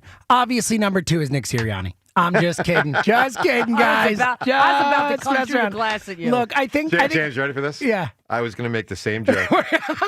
Great minds. I had this. I literally have Sirianni in parentheses. I love it. Same thing teed up. All right, go ahead. Obviously, I think there's a lot of ways you could go. So many good defensive plays in that game.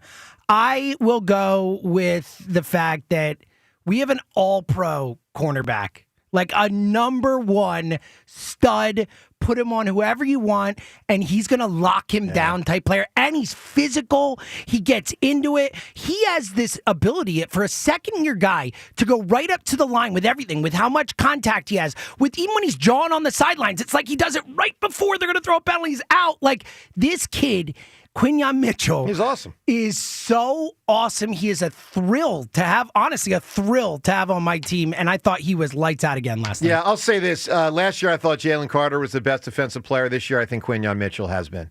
Now, Bond's still really good and all that stuff, but I think Quinyon has. And Jalen was disruptive and last Cooper night. DeJean's been great. Yeah, I get it. Yeah. But I think Quinyon has probably played the best this year of anyone on that side. All right, Rhea, what do you got? Bet of the bone. I am going with Jalix Hunt because I believe he's coming on. So last night he's got the sack for a 14-yard loss, 5 tackles, 2 tackle for loss. In his last 3 games, Joe, pick 6 versus Minnesota, sack against the Giants, and what he did last night against the Packers. So, I mean, and he didn't start, they're going to limit his role a little bit because obviously they've got a lot of players now. But I think he's developing like they were hoping. All right, so this is a very unusual Bet of the Bone award for me because normally I write down 4 to 6 names. And then as the guys go, I'll settle on, because I got to settle. I'm the guy that's got to settle. Like I always go last, and so I never get, the Jalen Phillips because, the clear star of the game is always taken off the board before me. But 3 of the 4 that I had written down are still available today. So this is who was the 4? Jalen Phillips. Here we go. Jalen Phillips is the one that I had written down. Honorable mentions to Lane Johnson for just being a warrior. Okay, warrior. Honorable mention to Howie Roseman, who I thought I was probably going to be picking because I thought some of these other names would be off the board. Howie deserves credit for the trades, the maneuvers, the restocking to replenish the defense to try to go get that Super Bowl again. But the guy I'm going to give the Bet of the Bone award to. And last night was the first night I thought he might be better than his buddy. Devontae Smith might be the Eagles' best wide receiver. And last night is the first time I've thought that all year and obviously the last 3 years. To me it's been, A.J. Brown's the best receiver and Devontae's an incredible 2 who could be a 1 on other teams. Last night I thought Devontae might be their best AJ. receiver. He outperformed him last night. Yeah. That's for sure, Joe. He's outperformed him this season. There's no question about it. He's handily, numbers-wise, it's not even close. It's not even close. So but if he's not getting the ball. Yeah, no, let me say, I feel bad for AJ. I don't want anyone to get it twisted. If I'm AJ, frankly, I would want out. He's not dropping all these balls that he's not getting. I get it. You know what we got to ask Jaws, and we got to ask Shield this week? Is AJ not getting open as much as he used to? Okay. Yeah. It's a legitimate question. We got when these guys AJ break down the say film. that he was being covered pretty well. I was going to say also is maybe defenses are just saying you're not getting AJ, and thus we're using Devontae and Goddard. Sure. But we also know this. There are times when there's passing of the guards or torch or whatever. No doubt, yeah. It's now Maxi's team. It's not Embiid's team anymore. It's Maxi's team. Yeah, it could be. Sometimes that happens. And, Devontae might just be the dude instead and of AJ. AJ. Might still be a little hampered with the injury. Could be. It feels like he hasn't been good all season. Yeah. By the way, you didn't even mention the names Nakobe Dean and Vic Fangio, who I also seriously consider picking. Like, well, you're right. Nakobe was all over the field right. last night. The blitzing, even in coverage, which we know it's Campbell's been better at. That huge open field tackle was massive by him. I thought Nakobe looked awesome. So I looked at Amy last night. There was a moment in the game Nakobe did something. I looked at her and I said, I don't know how you don't have the guy on the team next year. Same. And she had this blank look because she didn't even know he's about to be a free agent and could be gone. I'm like, just brace yourself. I think you might not be here. But listen, he might be the rare case where the economics say move on because Campbell can go there and it's hard to pay everybody and Jalen Carter's about to get paid. Important. Yeah, he might be. And I'll say this, and this is also something I said to Amy last night. Of the relatively new guys, so I'm not talking like BG and Lane, the relatively new guys the last 3-4 years, whatever, Nakobe and Devontae are my 2 favorite I have the Eagles. exact same too. I love Nakobe out of Georgia. I was guys. all in on Nakobe, love him. Yeah. I couldn't be more with you on this. It's an interesting situation. It is. It really is to have really that is. kind of talent. Especially, can we talk about it? Linebacker, inside linebacker for the Eagles? And also, real quick, can we give Nakobe, when he had that injury, we thought he might not even play this year or might not make the roster if he could or whatever. To be this good, this quick, No, amazing. God bless him because it's also a major year. He didn't get the big money for an NFL rookie because he was a 3rd-round pick. And so this is so big for him to get that money, obviously. And he's, barring massive injury, going to get it from someone. I hope it's here. I just love that guy. All right, 215-592-9494. So, a lot going on here. What's happening? Well, the Eagles got to 7-2. I think it was a tremendous win. Now, let's not get it twisted. There were 2 massive negatives last night. Massive. Number 1, overall offensive inefficiency was stunning. And, it just shouldn't be like this when you have this much talent and this much payroll on that side of the ball. It just shouldn't be that bad. The other massive negative, of course, was Sirianni had two absolute whopper of decisions that they survived, but they were both unbelievably bad. The first was at the end of the first half when he had an opportunity, pedal to the metal. There's 11 seconds to go. Eagles have the ball in the 39. That's their own 39. It's 3rd and 6. 3rd and 6, 11 seconds left. You got all sorts of timeouts. I mean, you can only use like 2 because there's 11 seconds They had left. all 3, yeah. Yeah, but and it's like, all right, well, let's just not do anything. And so that was stupid. It's 0-0. Like, here's the basic metric I'll apply to this. I call this the pro and the con. Okay, the pro is I can score. The con is the other team can score.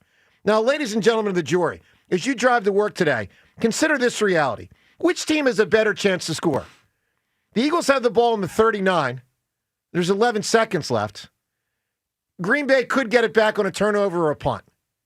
Which team has a better chance to score? Of course, Eagles have a better chance to score. You try to complete a 15 to 20-yard pass, get down, call a timeout, maybe, by the way, even have 2 plays, call another timeout, kick a field goal.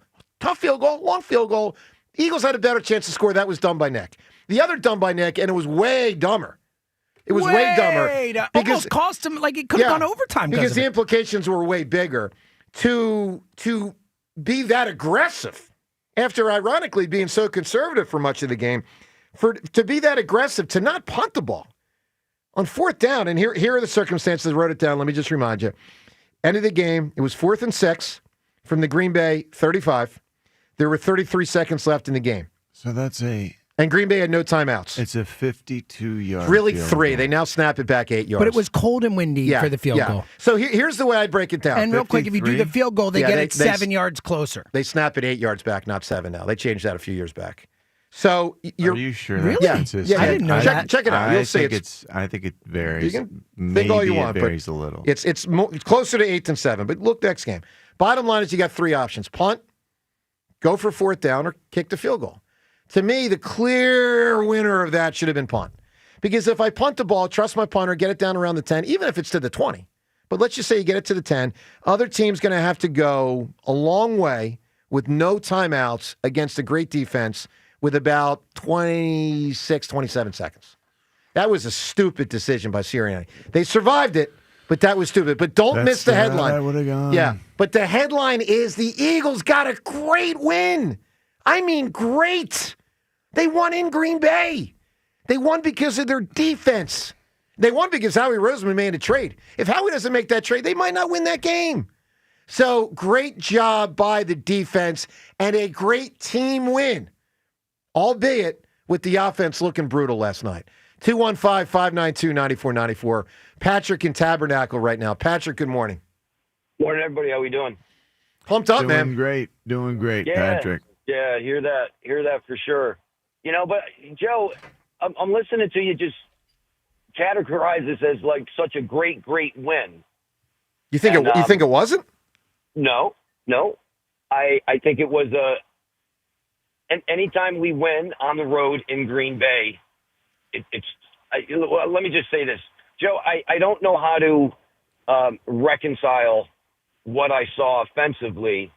And I know the defense, but I'm just talking about the play calling. Well, yeah.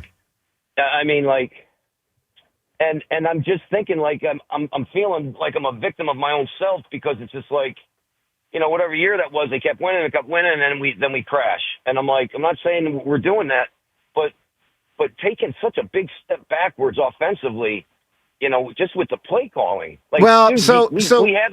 Yeah. I mean, I just can't, Joe. I just can't say it's a great win because listen, you saw what Sirianni did late in the game. You saw we didn't do anything with AJ.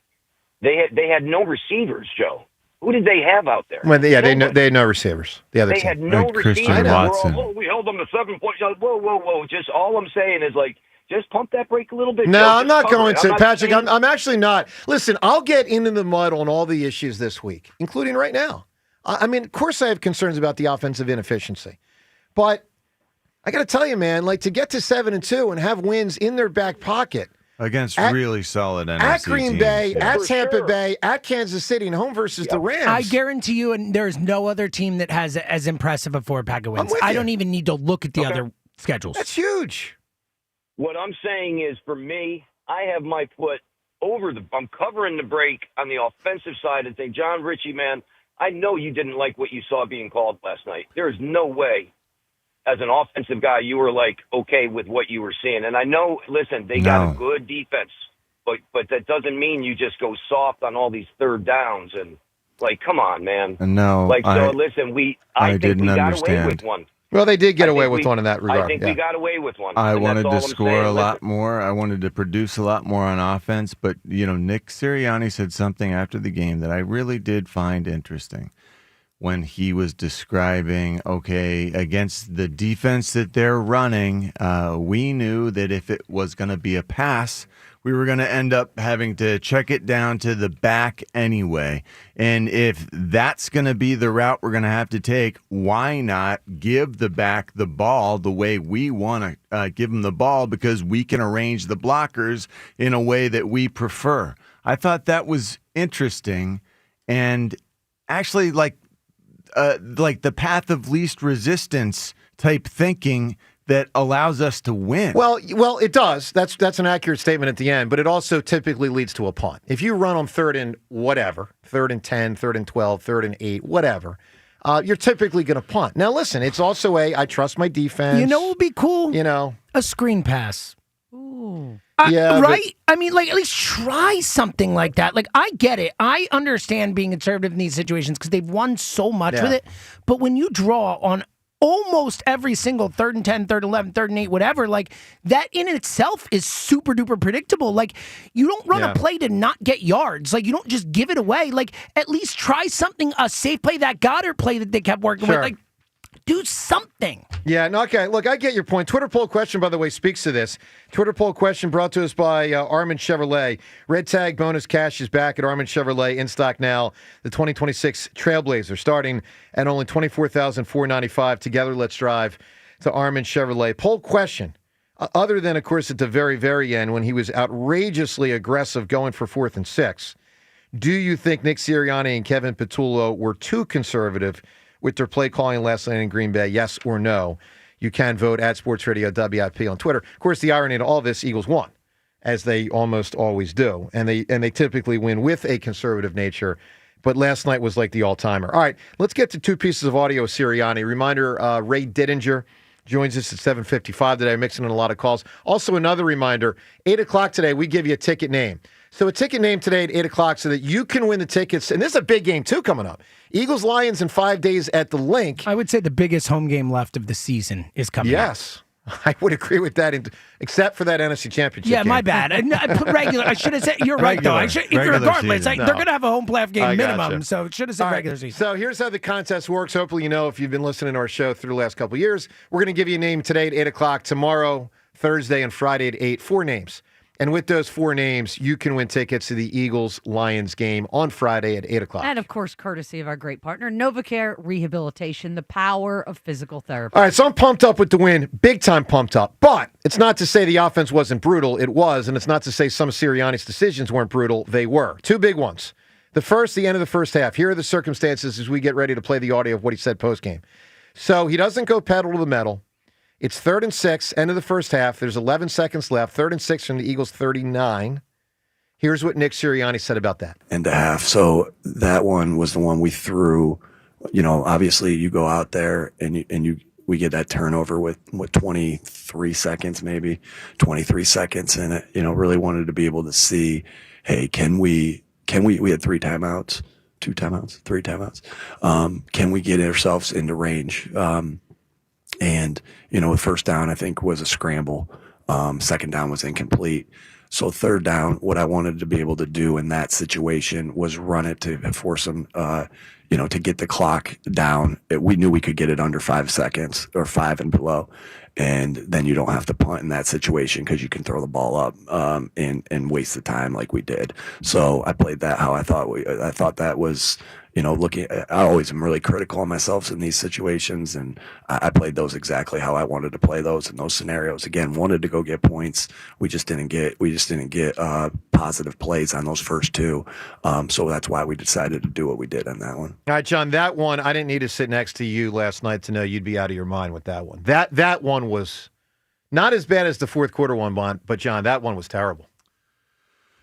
I disagree with most of his decision making yesterday.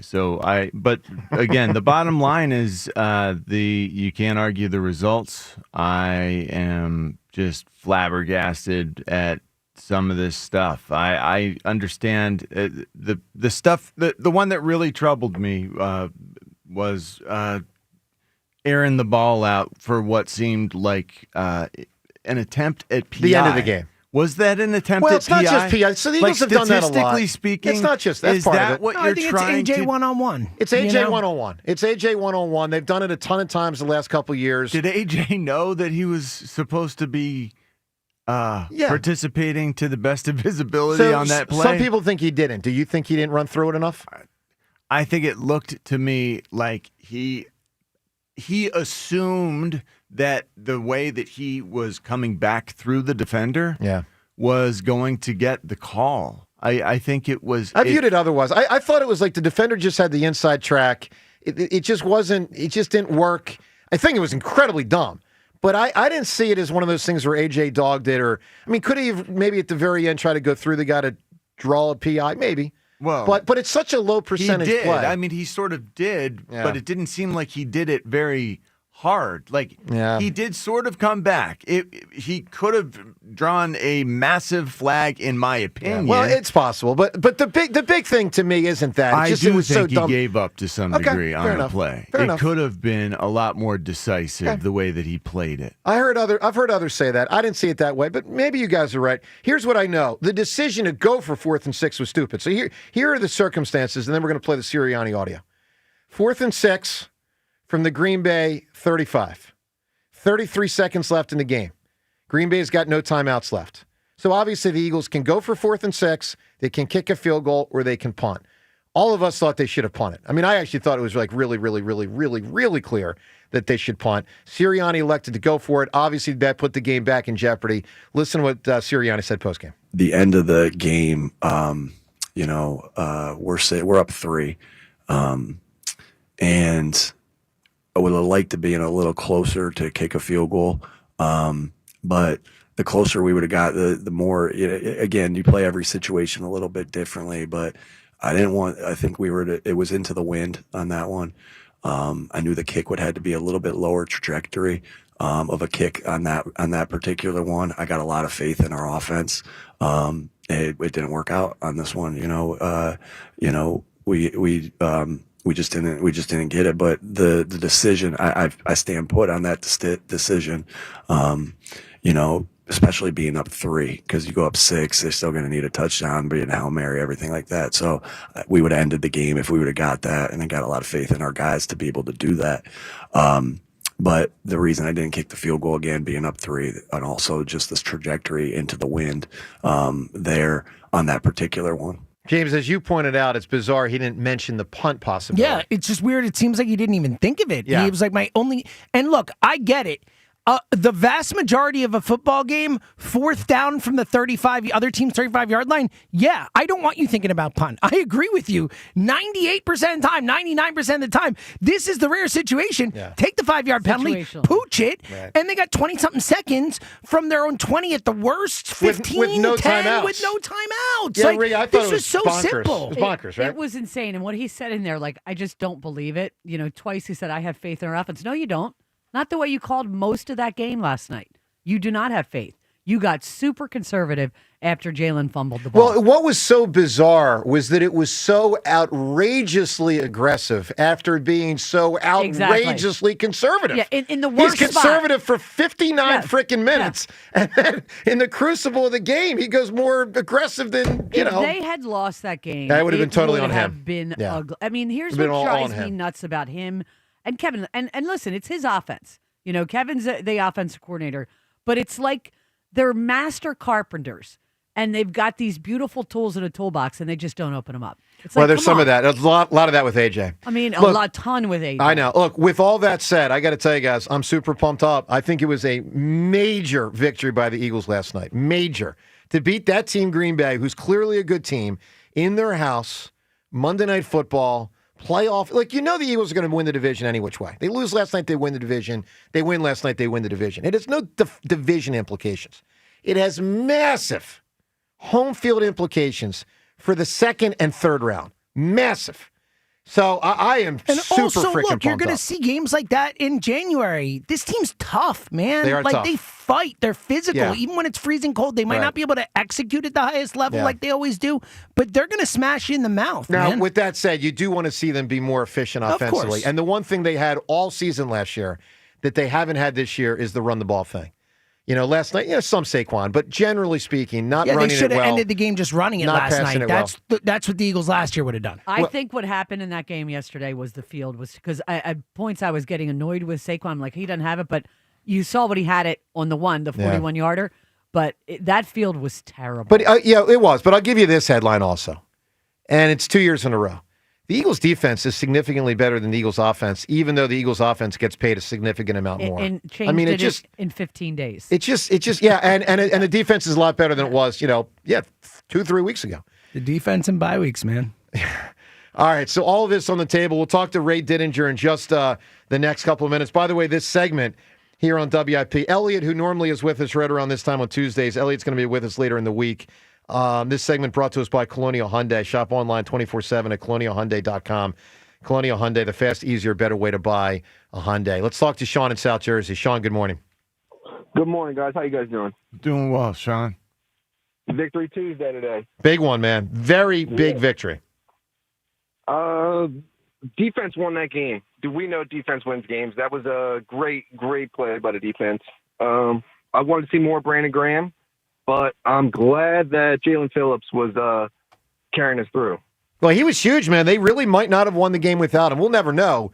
But I know this. They might not have won it without Jalen Phillips. He played very well. You know how many snaps Brandon Graham got, Sean? 10, I think. 10, yeah. Maybe with a few special teams. Yeah, forget the special team stuff. He got 10 defensive snaps. Yeah, and it's just great to know that we have good players on the sideline waiting to get in. Well, I agree. Listen, Sean, BG is going to be getting between 5 to 15 snaps per game based on circumstances. Number of snaps, who's injured, who's not. But I think he's going to be a 5 to 15 snap guy, and that's fine. I mean, he's your fifth edge rusher. That's fine. Yeah, it's good. I like having him in the bag. Let's talk offense. Yep. We're running on 3rd and 14 with Will Shipley. And Will Shipley's good, but he hasn't shown me that we can trust him on 3rd and 14.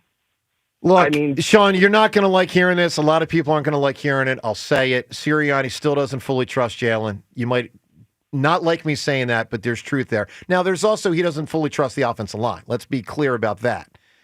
Most coaches would pass in that case. Sirianni doesn't pass nearly as much as many.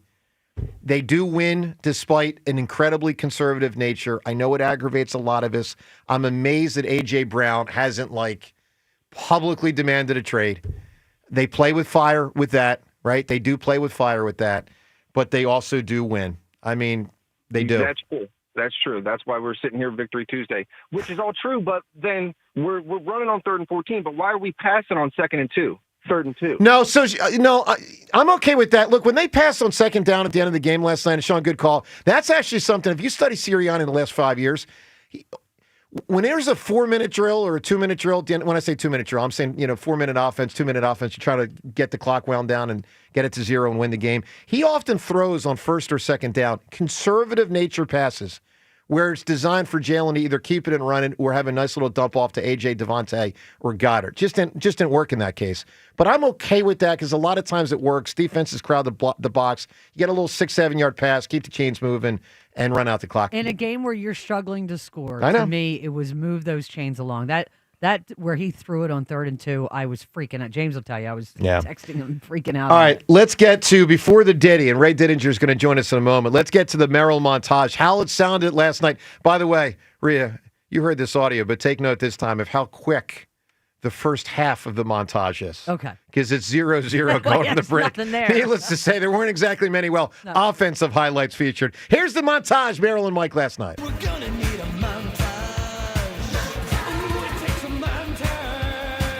Lambeau Field, Green Bay, Wisconsin. Monday Night Football. It's special, and it's always an honor to be here at the NFL's greatest shrine. It's a quarterback draw. Up the middle he goes, across the 20, across the 15, and Jalen Hurts. Now they say the ball was fumbled. It's picked up by the Packers. Now let's see what's called. Was Hurts down? Yep, the ball comes out. out. Fumble. It's punched out It as he's going down. And the gun again is low. Puts a man in motion. He's back. He's being chased. He's being grabbed. He fumbles the football. I think the Eagles have it. Let's see. Eagles ball. Eagles ball. So what looked like at least a 3-0 Packers lead at halftime is now in the hands of the Eagles. Hurts is back. He's looking, loading up, and he is firing the football out of bounds with no seconds on the clock. That's the end of the first half with the score. Not a thing. Nothing. Hurts on second down. Goes, fires, and completes it, and has a first down to Goddard. He thinks. He's back. He's looking. He fires. Complete. Down at the Packers 40, and he's got Goddard again to break a scoreless tie. Jake Elliott. Kick is away, and the kick is good. And we've got a score, ladies and gentlemen. The Eagles are up 3-0. 4th and 9. So the Packers are taking a chance. Love takes his drop. He steps up. He's looking. He fires. Incomplete. A great play by Reed Blankenship. Hurts is back. Hurts steps up. He looks. He fires out in the flat. Complete. And running with the football is Barkley. Breaks a tackle. Down the left sideline. To the 50. To the 40. To the 35. Hurts to Barkley. The biggest play of the game. Hurts fakes. Looks. Steps up. He is floating the football. It is for Devontae Smith. Touchdown! Smitty got it. He took it away from the defender. He took it out of the hands of Evan Williams. Low. Gives it to Jacobs. And Jacobs pushes and shoves. And he's in for the touchdown. He just won't go down. Plenty of time left. 5:49. The Eagles 10, the Packers 7. Man did his job. He put it down deep. And with 2:18 to go, the Packers are 90 yards away from taking the lead and perhaps 60 yards away from having a field goal attempt to tie it. 4th and 1. Love takes the snap, gives it off to Jacobs. Now there's a penalty flag thrown where the Eagles offsides. The Eagles were It's not against the offsides. Packers. And the Eagles stopped them. The Eagles stopped them right here. Jalen Phillips is such a man. It is 4th and 6. Hurts is going to throw. He is going to float it for A.J. Brown, and it is incomplete with 27 seconds to go. Boy, Mike, I don't know about that. I don't know about that one. I kind of think a punt might have been in order. Love, loading up. He lets it fly. It's complete outside the 45-yard line. It's going to be 64 yards. There it is. Spotted. Kick. And it is no good. Not even close. It's not even close. It barely reaches the end zone, and the game is over, and the Philadelphia Eagles have escaped with a 10-7 win. All right, that's how it sounded last night. Merrill and Mike here on WIP. We thank Buzz from our staff putting that together. Great job. Not easy to make a 10-7 montage interesting and fun, but I thought that was good stuff. So good job by Buzz. Great job by the Eagles. By the way, Eagles, of course, next game versus Detroit. So another game just in 5 days. We give away tickets on Friday, pair of tickets. Here's the name you need to know in order to win the tickets. And the name is... All right, Stelzer. It's an Eagle that caught a Hail Mary in a playoff game against the Lions in '95. What's the name? Rodney Pete, that game. Oh, my goodness. Rodney Pete did not catch the No, pass. he threw it. He threw it. Oh, my God. I'm blanking. Rhea, who caught it?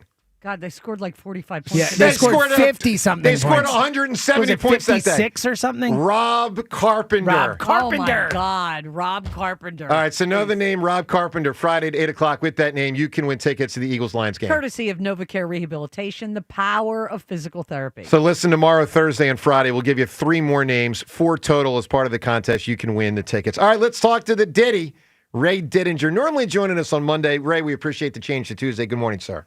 Good morning, Joe. How are you? I mean, I'm pumped up. So, Ray, there are negatives, both offensive inefficiency and some whoppers of decisions by the head coach. But I think it was a great, very important win last night. Are you with me on that?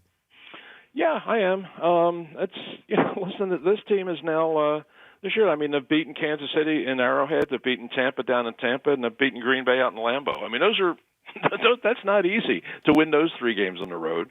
And even whatever the score, whatever the circumstances, however you want to analyze it, I mean, those are big wins. And last night they were for sure. I know all morning a lot of people saying, ugly win, ugly win, ugly win. I don't think Vic Fangio thought it was an ugly win. I think Vic Fangio thought it was a beautiful win. Yeah, Could I mean, if you can win, it's the Eagles. You got to go back to 2002, the last time the Eagles scored 10 points and won a game. Wow.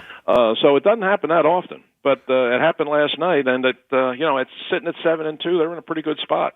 Could you believe that we didn't kick a field goal or punt in that situation in the fourth quarter? Ray, I was just, what we did was so far from what I expected. Like I said, there were essentially 3 choices, and the one that Nick Sirianni picked was the last one I ever expected. He went and aired that thing out, and it was covered. Yeah. What the heck did you make of that? Why did he not punt? Is this what analytics are turning football into? No. That's. I mean, there's a lot of crazy stuff that comes out of analytics, but that ain't one of them. Analytics isn't telling you to do that. What? That just burst out of the fertile mind of Nick Sirianni. Oh no! I'm just going. I mean, to me, there's no possible justification for it. I mean, it makes no sense. It makes absolutely no sense. I mean, right there.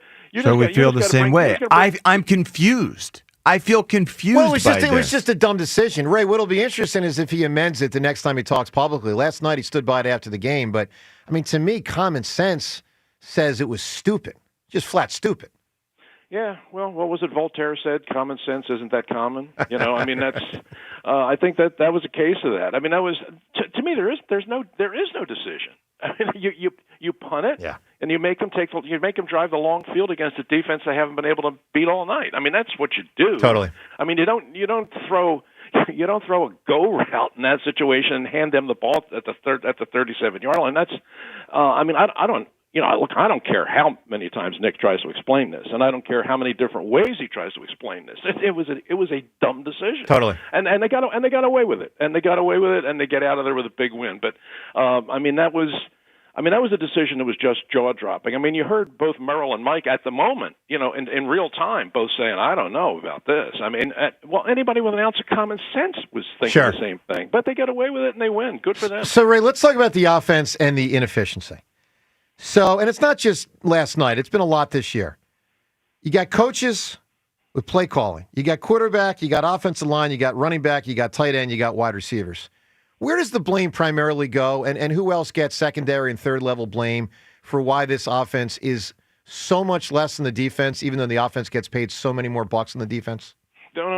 I don't know. I mean, because it's if it was one thing every week, it'd be easier to deal with. Yeah. It's a whole lot of different things, and you just put them in a big bucket right there, and that's kind of it. I mean, some weeks it is the play calling, and some weeks it is the offensive structure and the approach. That's part of it. I'm not going to lay it all on Kevin Petullo, but I mean, yeah, sometimes it is. A lot of it earlier this season was just the. I don't want to say poor performance, but the inefficiency of the offensive line. The offensive line, which has been excellent for years, early this year was really struggling. And, it was we all knew what it was. I mean, you had guys that were up there playing hurt, and they weren't playing nearly as well as they played before. But that was causing the offense to have a lot of sputters and coughs, and, that was part of it. And then you've also had the quarterback being in and out. And last night was certainly not his finest hour. And one of the things you can't dismiss in this game is the fact that Green Bay's defense is very good. Sure. I mean, when I was, last week when I was looking at Green Bay, just to get a sense of where they were, I mean, the one thing that jumped out at me is, boy, their defense is good. I mean, they are fast and they are physical and they can cover. So, I mean, I knew the Eagles were going to be scratching to get points, and yeah, that's what you came down to. You got 10, but it was enough to win. But yeah, I mean, you're not going to win a whole lot of games in the NFL scoring 10 points. You're just not. I mean, they did last night, but the next 2 weeks you're not. The next 2 weeks, you're not. Uh-huh. I mean, Detroit scored almost 300 points this year. Yeah, I'm pretty the sure next- 10's not going to cut it against Detroit. Yeah, now it with won't. I mean, Dan the next Campbell. So how about that idea? Dan Campbell announced, well, I don't know that it was announced, but people found out that he took over play calling this last week because he felt like it needed energized a little bit. Is that something that we should consider? You don't want Nick to take it over. Who takes it over? Howie or Jeff? That's what I'm saying. I don't Yeah, know. I don't see that. I don't see that happening. I think Campbell felt that the play calling had become a little too conservative, and he wanted to open it up. And they scored 44 on Washington. So Yeah, but looked I don't good. See, I don't. He I don't did a see great that job. happening here. Oh, Well, by the way, so hey, what listen, do we do when the offense is stale and needs a little supercharging or something like that, or maybe a different voice? I don't see that happening. I really don't. I really don't. I think it's a matter of just I mean it comes back to what sounds at this point sounds like a really tiresome cliche, but I mean it does come down to execution, and there have been times that's been lacking. One of the things we didn't mention, we were talking about the things that have bogged this offense down. They get too many penalties. Yeah. I mean they're one of the most penalized teams in the league right now. I mean they're in terms of yards penalized per game. I think only 5 teams in the league are worse than the Eagles. So, I mean, there are a lot of times they just lose. They'll have a really good play, and here it comes back. It's penalty. Or the penalties are putting them in really bad third down situations. I mean, last night I was logging this last night. They have a 3rd and 14, 3rd and 11, 3rd and 12, 3rd and 15, 3rd and 12. Nobody in the league's converting those. So, I mean, and a lot of it was, some of it was negative plays, put them in that situation, but some was penalties too. And they just have to be better at that stuff. There's a certain amount of poor execution that causes some of it, but some of it is just general inefficiency, and the penalties are a big part of that. Ray, let's talk about Jalen Phillips.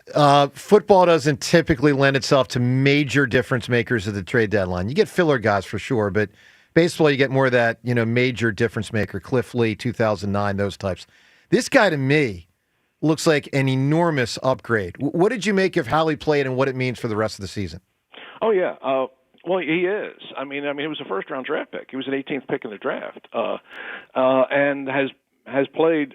And I thought it was very encouraging. 2 things I thought were very encouraging. If you look back over his career, the best football he's played was when he played under Vic in Miami a couple years ago. That was his best year. That was the one year that he really looked like a first-round draft pick.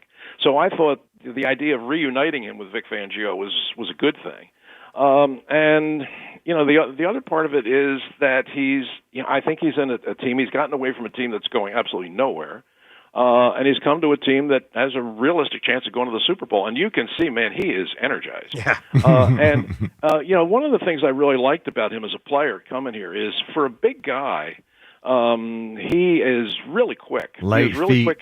He is really quick off the ball. I remember after the trade was made, I went back into my files, and I went back to the 2021 draft, and I pulled out my file on Jalen Phillips, and I had forgotten that I had him rated as the number 2 edge rusher in the entire draft when he came out of Miami. And I was reading the rundown on it, and one of the things I wrote down was very light on his feet, and that is very true. I mean, you see that. He is really quick and he's really nimble. And for a guy who has the speed to be an edge rusher, which he is, and he certainly is capable of getting the bending and turning the corner, he is strong enough to take it inside rush and also play the run. So, yeah, I mean, Joe, you used the term difference maker. Yeah, he definitely represents that. Now, if he can... I mean, you look at his line last night. Oh my goodness! I mean, he's got 7 pressures. He's got 2 quarterback hits. He had 6 tackles. He had 2 tackles for losses. Fumble recovery. I mean, that was huge. And on the other side, you get Nolan Smith back, who was buzzing around. Nolan and I think Smith that was, is so aggressive, right back doing what he left off doing, where he is just. His back is always flat, Ray. I mean, he is a projectile. A fearless football player. Violent. He is. And you combine that with, now, earlier part of the year, edge rush really was a problem. There was we talked about it a lot, and they just weren't getting much pressure on. The guys they had on the edges just weren't winning one-on-one. They just weren't. Well, now you got Smith back, and he's playing good. Phillips is a huge addition. I mean, he helps a lot. BG comes in, plays a couple of snaps, and Jalix Hunt, who frankly, for the first month of the season, wasn't doing a whole heck of a lot. Now he's starting to pick it up. And you combine that you're getting pretty consistent edge pressure right now with the fact that Vic is showing some surprising willingness to blitz. I mean, how many times did he send Nakobe Dean up the A gap? So, I mean, that kind of stuff, they did what they had to do last night, which was really unsettle Jordan Love. I mean, Jordan Love never got comfortable that whole game. And there was a lot of time when you looked at the field and you looked at the downfield picture, you saw he had guys open. I mean, he really did have guys open, but he either didn't have the time to see him or he wasn't able to get the ball to them. And that makes a difference. That's how you can get out of Lambeau with a 10-7 win. That ain't easy to do. For sure. Ray, I thought it was one of the bigger regular season wins of the Sirianni-Hurts era. I thought it was huge. Absolutely. But now, now you got a short week and you got Detroit coming in here, so it doesn't get any easier. Yep. And Ray, one final thing. I know you got an event coming up with Glenn and Conklin. Tell us about that. Yes. I want to tell people about that. That Glenn Macnell and Joe Conklin and I will be at the Scottish Rites Auditorium over in Collingswood, New Jersey. It's a great place. First time I was ever there was this past weekend. I went to see a jazz show, and it was fantastic place. Scottish Rites Auditorium in Collingswood, New Jersey. And Glenn and Joe and I will be doing the show that we've done now a couple times over the last couple of years, and it's always been great. The greatest moments in Philadelphia sports history. So you get to relive the greatest moments in Philadelphia sports history all in one night. So that's great. So I mean, people are feeling pretty good about where we are in Philly right now with sports, but we'll crank it up a notch or two that night. So December 3rd, Scottish Rites Auditorium. Go to the website and order your tickets. I guarantee you will have fun. Love it, Ray. Stay well, my man. We'll talk to you next week. Hopefully, an 8-2 team at that point. Thanks, Ray. Okay, take care, Joe. All Bye-bye. right, good stuff there, and really good stuff by the Eagles getting that W, despite the offensive inefficiency and the whoppers by the head coach with some crazy decisions. All right, what Sirianni said, the full press conference. You'll hear it today at 8:30. So coming up, Sirianni full press conference at 8:30. Plus Jalen after the game, something he did different last night. It's interesting. And Jalen Phillips pumped up to be an Eagle. That and more. Phone calls on all these topics on 94 WIP. Holiday season is just around the corner. It's always a fun and really busy time of the year. It is not a time of the year you want to be dealing with unnecessary aches, lingering pain, or an injury. And NovaCare Rehabilitation's physical therapists, hand therapists, and sports physical therapists are here for you. So whether you've got specific goals, maybe you're tired changing the way you do things because you're dealing with discomfort, or maybe you just want to make your health and well-being a priority, NovaCare's clinical experts will create a treatment plan just for you. They've got more than 150 convenient locations in Greater Philadelphia and South Jersey, so there is not a better time to make NovaCare part of your healthcare team. They have been that way for me, my family, and friends for well over 20 years. To learn more about the benefits of physical therapy, schedule an appointment today at NovaCare.com. NovaCare, proud to be an official partner of the Philadelphia Eagles. NovaCare, the power of physical therapy. As the baseball offseason begins, questions remain for the Phillies. Does Schwarber re-sign? Oh, we love to bring Kyle Schwarber back. It's a priority. Will JT return? The most prepared guy I've ever been around as a catcher. Can the Phillies retain Ranger? What a performance for Ranger Suarez. Listen for the latest. All your Phillies offseason happenings happen here. We'll see what happens. Sports Radio 94 WIP. How you heat your water matters. So whether it's a tank or a tankless model, choose Bradford White. Go to BradfordWhite.com. Bradford White, built to be the best. Imagine being the wizard of your own home. With Xfinity, intelligent self-healing Wi-Fi fixes problems like magic. It boostifies speeds to your devices when you need it most, and makes your favorite Wicked content sparklify on every screen. All while a spell of protection helps keep your family safe online. When you're out in Oz, Xfinity Mobile joins Wi-Fi and 5G to keep your phone connected from here to the Emerald City. If you had the most intelligent Wi-Fi from Xfinity, everything would work together for good. And now you can cast a spell to stop time and keep your internet bill steady for 5 whole years. With the Xfinity 5-year price guarantee. No contracts or commitments with amazifying equipment included. Xfinity, imagine that. And see Wicked for Good, only in theaters November 21st. Restrictions apply. Select plans only. Xfinity Mobile requires Xfinity Internet. Ready for action, basketball fans? BetMGM, an authorized gaming partner of the NBA, is giving players another reason to hit the court this season. BetMGM is adding extra excitement to every basket, every slam dunk, and every buzzer-beating shot with special promotions, new features, and more.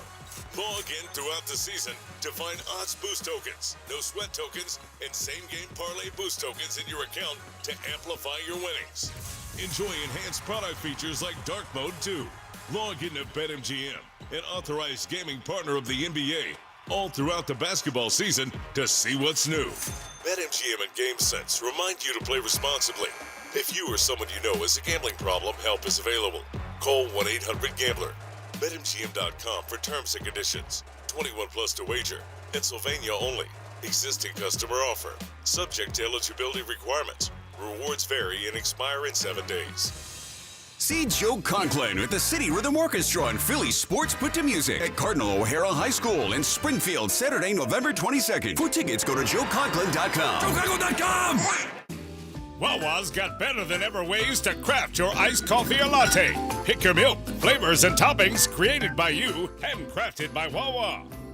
Hi, I'm Kylie. I'm John. And I'm Garrison. And a little thing we love about the 30-count Chick-fil-A nuggets Is sharing it in the car during the holidays. I do love that. We will pack the car with gifts. And of course, we go and pick up our family's favorite nuggets. Every nugget is tasty times quadrillion. And we get all the sides. Yeah, the ooey gooey mac and cheese is a big hit. Everyone from 1 to 116 would love Chick-fil-A's chicken nuggets. Share the nuggets, share the joy. Order the 30-count Chick-fil-A nuggets on the Chick-fil-A app. Real guests paid for their testimonials. It's about time pros had one partner for every part of the job. Simple ordering, fast delivery, continuous support, all from one partner. The Home Depot delivers supplies on your schedule. Our pro team helps you plan ahead so projects run smoother. And with Pro Extra benefits, you can simplify ordering, track spending, and save time every step of the way. Because with one partner, you get more than materials, you keep your job moving. The Home Depot Pro. It's about time. This is the story of the one. As a custodial supervisor at a high school, he knows that during cold and flu season, germs spread fast. It's why he partners with Grainger to stay fully stocked on the products and supplies he needs, from tissues to disinfectants to floor scrubbers. All so that he can help students, staff, and teachers stay healthy and focused. Call 1-800-GRAINGER, click Grainger.com, or just stop by. Grainger, for the ones who get it done. University of Maryland Global Campus offers more than 55 flexible online certificates that provide short-term credentials and real-world skills you can use immediately. With a range of affordable undergraduate and graduate certificates in high-demand fields like business, AI, cybersecurity, data analytics, and healthcare, you can earn credentials quickly to help advance your career. Learn more at umgc.edu. That's umgc.edu. Certified to operate in Virginia by Chev. This is Boomer Esiason with an Odyssey Sports Minute. Cleveland Guardians All-Star closer Emmanuel Clase and starter Luis Ortiz were indicted 2 days ago for allegedly participating in the dumbest gambling scheme in which they rigged specific pitches to influence prop bets. Yesterday, the nation's two largest sportsbook operators agreed to Major League Baseball's request to limit pitch prop betting wagers to $200 and exclude them from parlays. I'm Boomer Esiason.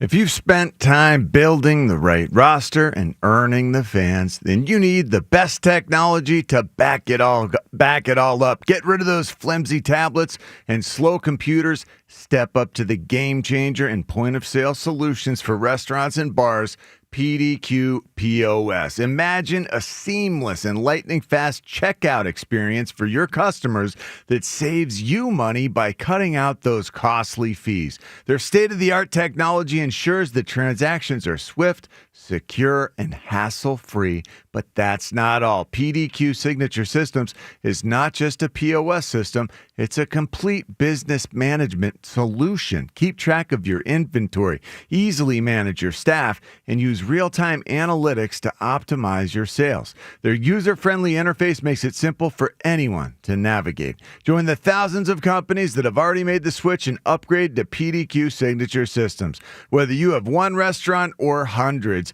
PDQ will customize a POS solution for your specific needs. Upgrade to the professional point of sale. Visit pdqpos.com. That's pdqpos.com. 94 WIP Sports Update. Brought to you by Klondike Kate's Restaurant and Saloon. Eagles survive the Packers and some questionable late-game play calling to beat Green Bay 10-7 in a defensive dogfight at Lambeau. Incredible first impression by Jalen Phillips. Per Next Gen Stats, Phillips had 7 pressures on 36 pass rushes, his most in a game since the 22 season. Also had a team-high 6 run tackles, recovered a fumble, forced a fumble, played 53 snaps in his Eagles debut. Also, for Next Gen Stats, Eagles pressured Jordan Love on 17 of his 42 dropbacks. That's the second highest rate he's faced this season. Under pressure, Love, 3 of 12 for 21 yards. He was sacked 3 times. Back goes Love. He pumps. He is looking. He is hit. He is sacked all the way back across his own 45 by Jalen Hunt. Love just holds on to this ball too long. Excellent job in the secondary, taking away his targets, and he's trying to buy time. Jalen Hunt gets to him and puts him on his back. Merrill and Mike the Call Hunt also had a tackle for a loss. Enjoy Corona and Corona Light specials at Klondike Kate's, nestled in the heart of Main Street at the University of Delaware campus. Visit KlondikeKates.com today. Partly sunny, windy, high 44. It's currently 35. You can hear every Eagles game on your streaming device. Just download the free Odyssey app or tell your smart speaker to play 94 WIP. Sports Update on 94 WIP. Former Eagle John Ritchie. Future President Joe DeCamara. This is the morning show on Sports Radio 94 WIP. Hurts is back. Hurts steps up. He looks. He fires out in the flat. Complete. And running with the football is Barkley. Breaks a tackle. Down the left sideline. To the 50. To the 40. To the 35. Hurts to Barkley. The biggest play of the game. Well, big win. Big offensive inefficiency, though. Holy mackerel. I mean, it's... Might as well have won 2-0 last night. Holy smokes. All right, Eagles get the win. 2 big plays, obviously, the Saquon one and the Devontae play. But really, it was a defensive masterpiece. Frankly, by both teams, if we're being honest.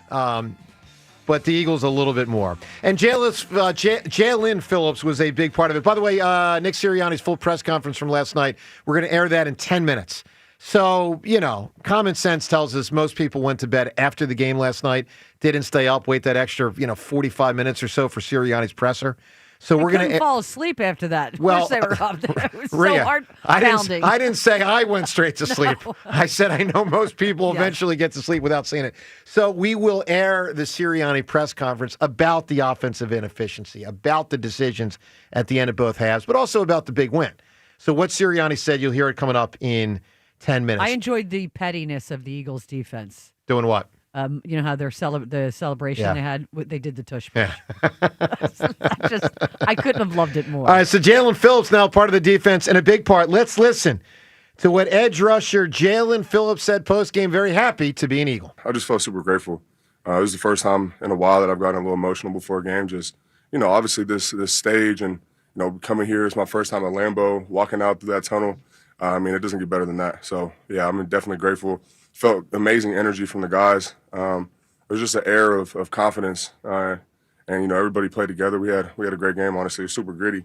So yeah, I'm just grateful to be here for sure. Big time win, and his stat line. John Ray read off the stat line. I wasn't even aware of all that. The pressure, 7 pressures, the hits, the tackles, I didn't know about the forced fumble, pressures. and the recovery. He was a monster out there. That's tremendous. He had a couple hits. Yeah, that's tremendous. He was always around the ball. Playing the run game. Yeah, no, that's big time. All right, one more piece of audio and then back to the phones. Jalen Hurts said something after the game I thought was pretty interesting. He did something different before the game.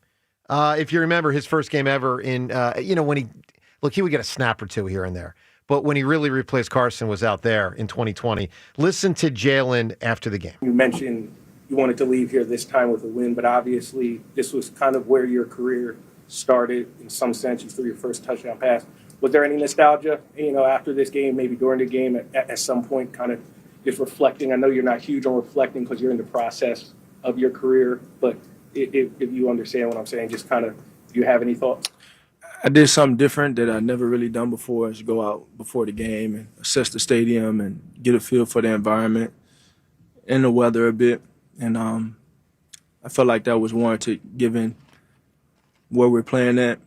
And I say how big of a game it was coming in, and knowing it's off of a bye week, knowing it's against a really good opponent, and knowing we're entering a big stretch. But I'm very fortunate to be where I am. I know I'm not here without the hard work, the patience, and taking advantage of an opportunity, and ultimately the organization giving me an opportunity. And so I definitely say it means something to me to kind of complete the circle of winning in Lambeau. You don't often hear Jalen with sort of career reflection. He's probably about a third of the way through his career. This is his 6th year now in pro football. He doesn't normally kind of go there. That was interesting. Obviously, part is checking the weather, but part is reflecting on what's been. So that was pretty cool last night.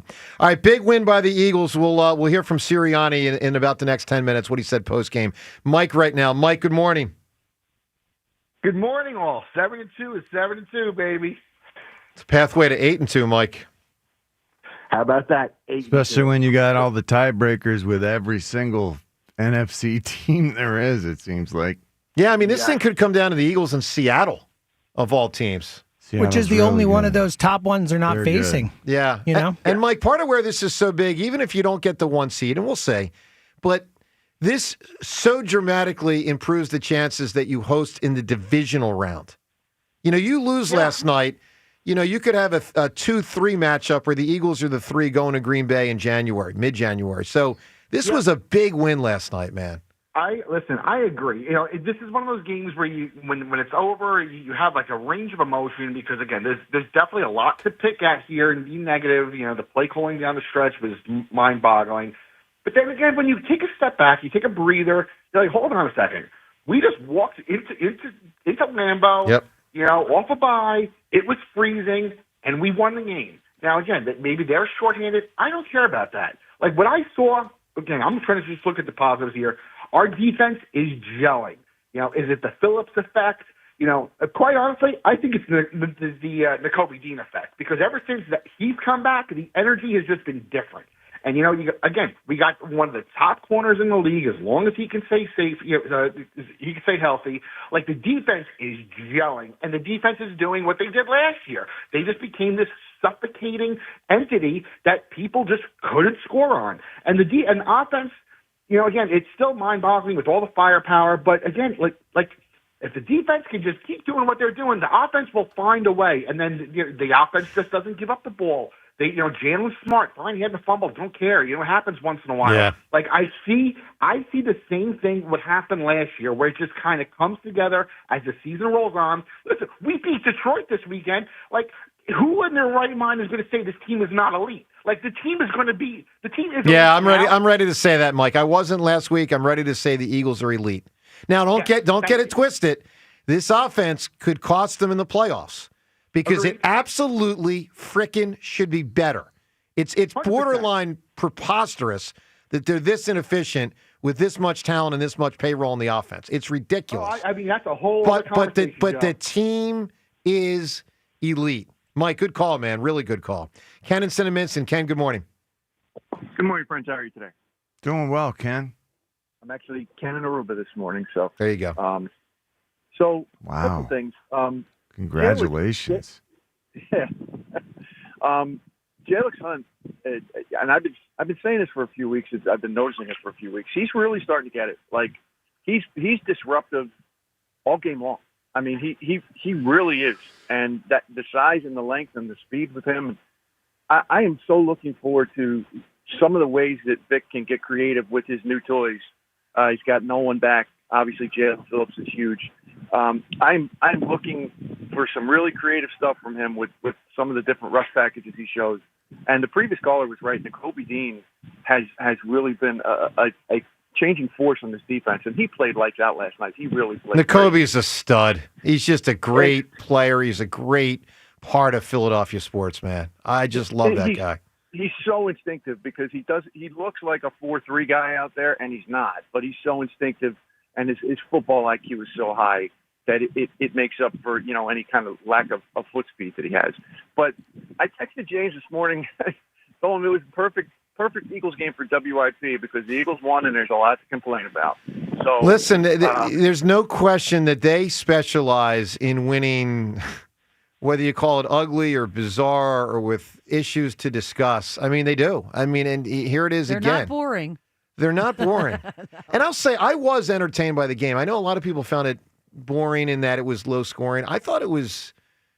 I mean, John, you didn't know what was going to happen. It took 58, 59 minutes to have been a little more certainty and a couple scores between us. I know. But you couldn't really expect the Eagles were going to blow out Green Bay when I mean, the other team's good. It felt like old school football. It did. And it was tight. It was close the whole game. Eagles went up 10-0, then Green Bay came right back. Yeah. Like, that was a good football game. Well, Like, it was an entertaining watch. You know what it felt like? Sure, it's an old school game. It felt like a modern Pittsburgh-Baltimore game. Sure. That's what it felt like to me, Pittsburgh. Yeah. Now, Ray, let me ask you this question. I can't believe Baltimore's on their way back the way they are. They're going to make the playoffs. Man. Yeah. Ray, is that 4 in a row? How much do you At least 3, yeah. Yeah. How much do you think AJ just is so frustrated that he doesn't get the ball, but ... like there's only so much he can complain because they always win. It's got to drive him. Like he wants them to win, but it also probably almost like irritates him that it doesn't give him the moral high ground to complain more because they always somehow win. I was on his side yesterday. Me too. I mean, I was watching that game going, but I watched him post game and I watched him real carefully. Like you could see, because he and Smitty are right next to each other. Yep. Like that he loves him, you know, and he's like, hey, I was used as a decoy basically. And they asked him about blocking for Saquon. Huge. And he's like, well, it's just my job. I don't Yeah. need to talk about. So it's like, I see the parts where he's a great teammate, but I let 2 targets until the fourth quarter and you throw him that ridiculous pass at the end. Yeah. He will frustrate me sometimes. I got it yesterday. Oh, I agree. I completely got it. I think if I were him, I'd be out of my mind. I'd be so frustrated. There's too many weapons on this team. Yeah. And I get that they're a good defense, but, they're not the 85 Bears. I hear you. Come on. James, has Devontae passed AJ for who's better? I don't know. I mean, he's obviously having a better year. I Yeah. don't know. The problem is we haven't seen AJ look like AJ that much, partially because of the targets and partially just because, when he has gotten the ball, there haven't been, how often this year, it feels like only a couple times we've seen AJ catch a ball and just, run over people and take a slant and go or whatever. They need to throw it to him more, but he has not been as dynamic when the ball has been in his hands either. It is possible. Like if Saquon can be lesser, which he might be based on, carries last year and over his career. Maybe AJ's lesser. I don't know. It's just incredible that he's what he's been the last few years, but so less utilized this year. I mean, it's really amazing. All right, Twitter poll question of the day, but they still win. I mean, it's just weird. Yeah, they win to this degree. Yeah, it's like having Charles Barkley but never passing him the ball. It's like, well, why do I have Charles Barkley then? I mean, what's the point? Because someday we will need them. It's unbelievable. All right, Twitter poll question of the day. It's brought to us by Armin Chevrolet. Red Tag Bonus Cash is back at Armin Chevrolet. In stock now, the 3-row Chevy Traverse. Together, let's drive. Visit ArminChevy.com. Poll question.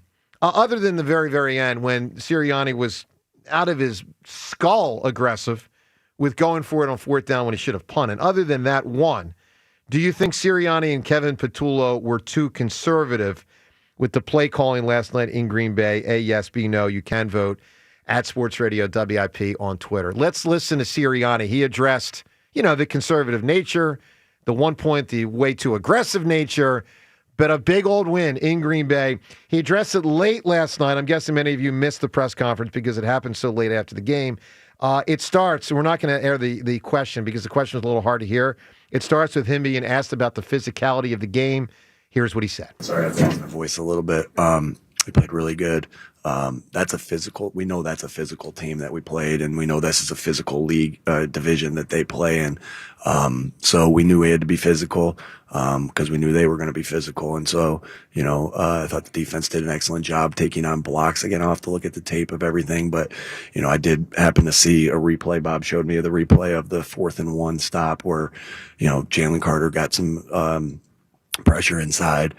And then really good job by Jalen Phillips of pushing that back and playing on their sideline of scrimmage. So I think that was a good example of what we kind of saw today. I thought that the rush was active all game, creating pressure, getting third down stops. I don't know what were they on third down. I thought we did a really good job on third down getting off the field. And a lot of that had to do with how we played up front on the defensive line. But yeah, I just think that, as the year goes on and it gets colder and, that physicality, we put a lot into that. We talk about that an awful lot. And we got tough guys. So, and we know that we're going to get everybody's best shot and they're tough. Again, so much respect. That was a dogfight, hard place to come in, to play. I got a lot of respect for Coach LaFleur and that football team. We've played them a lot of times here in the last couple of years, so a lot of respect for them. You mentioned Jalen Phillips. What did you make of his overall influence on this game? Yeah, obviously, you guys saw it. It felt like he was very disruptive. Like I said, the rush was active and all game from all parts. We did a good job of rushing as a unit. At 4th down play, I think signifies the kind of physicality that the man has. And I think about his week of practice and how he goes about his business. Man, he loves football. He loves working. And you could just see it the way he was running around at practice. His motor is constantly running. With Wash all the time, just pushing to get better. So obviously it was a really big impact that he made tonight, for his first game as an Eagle. Man, he was. I got to again look at the tape, but he did a lot of good things that you could see off the huff. The end of half sequence and the end of game sequence, what factored into keeping the offense on the field on the 4th down in the end of the game, and then sitting on the ball at the end of the half? So the end of the game, we're up 3, and I would have liked to be in a little closer to kick a field goal. But the closer we would have got, the more, again, you play every situation a little bit differently, but I think it was into the wind on that one. I knew the kick would have to be a little bit lower trajectory, of a kick on that particular one. I got a lot of faith in our offense. It didn't work out on this one. We just didn't get it. But the decision, I stand put on that decision. Especially being up 3, because you go up 6, they're still going to need a touchdown, being a Hail Mary, everything like that. So we would have ended the game if we would have got that, and I got a lot of faith in our guys to be able to do that. But the reason I didn't kick the field goal, again, being up 3, and also just this trajectory into the wind there on that particular one. About the end of half. End of half. So that one was the one we threw. Obviously you go out there and we get that turnover with 23 seconds, maybe 23 seconds. And, really wanted to be able to see, hey, we had 3 timeouts, 2 timeouts, 3 timeouts. Can we get ourselves into range? And, first down, I think, was a scramble. Second down was incomplete. So third down, what I wanted to be able to do in that situation was run it to force them, to get the clock down. We knew we could get it under 5 seconds or 5 and below. And then you don't have to punt in that situation because you can throw the ball up and waste the time like we did. So I played that how I thought that was, I always am really critical of myself in these situations, and I played those exactly how I wanted to play those in those scenarios. Again, wanted to go get points. We just didn't get positive plays on those first 2. So that's why we decided to do what we did on that one. Pretty consistently this year, you had players late in the game make big plays, even though maybe throughout the game it hadn't gone their way. What's it say about the mental toughness of the players that they can put that behind them and make big plays late on a stage like this? Yeah, that's these guys are here because they're ultra competitive and ultra talented. But I feel like we got a good football team, and you don't make it on this football team unless you got extra stuff too, right? And you don't, and we got guys with extra stuff in them, right? That mental toughness to be able to, gosh, we talk about that as much as we talk about physical toughness. We talk a lot about mental toughness as well, of being able to, be in the moment at all times, right? That is so critical in our sport, and sports in general, is always be in the moment, regardless of if you made a good play before, if you've been having a great game, if you've been having a shaky game.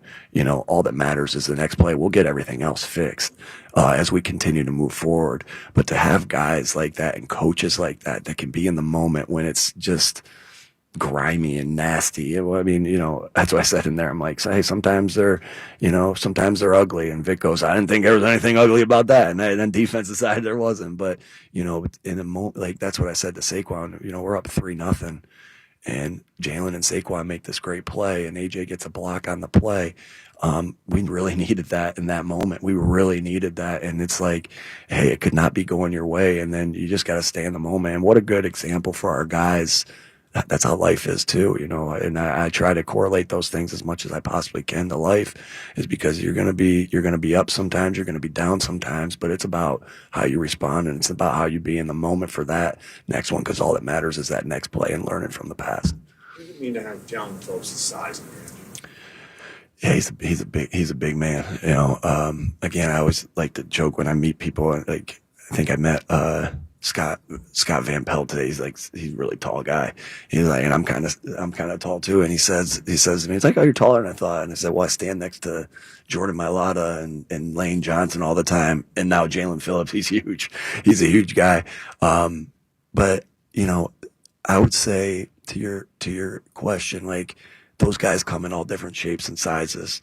You look at BG, he's stocky, but he can play that. He can play those blocks with that strength. So it's not necessarily, obviously in our league with the best of the best, it is like your attributes have to be good to be, especially at that defensive line to lock out. But it really comes down to your physicality and how you play those blocks. And I thought he did a really good job of playing those blocks. Obviously his size has a lot to do with it, but what has a lot even more to do with it is heart and his toughness and his physicality. There were a few 3rd and longs today where you guys ran the ball. I'm sure with each one there's different decision making, but generally, when it's 3rd and long and you run it, how do you balance like maybe a more conservative play call with let's give the talented players a chance? Sure, you got to look at the coverages they're playing back there too. A lot of respect for their defensive coordinator and that secondary that they have. They were doing a good job of disguising, playing a little bit of shell in those areas, so you could say, there's times to be able to do that. If you're getting one-on-ones, we didn't think we were getting one-on-ones right there. And then you can still search those and check it down. But, with some of the way they were giving us looks, we thought we could be able to split some of those things in the run game. Sometimes they work, sometimes they don't.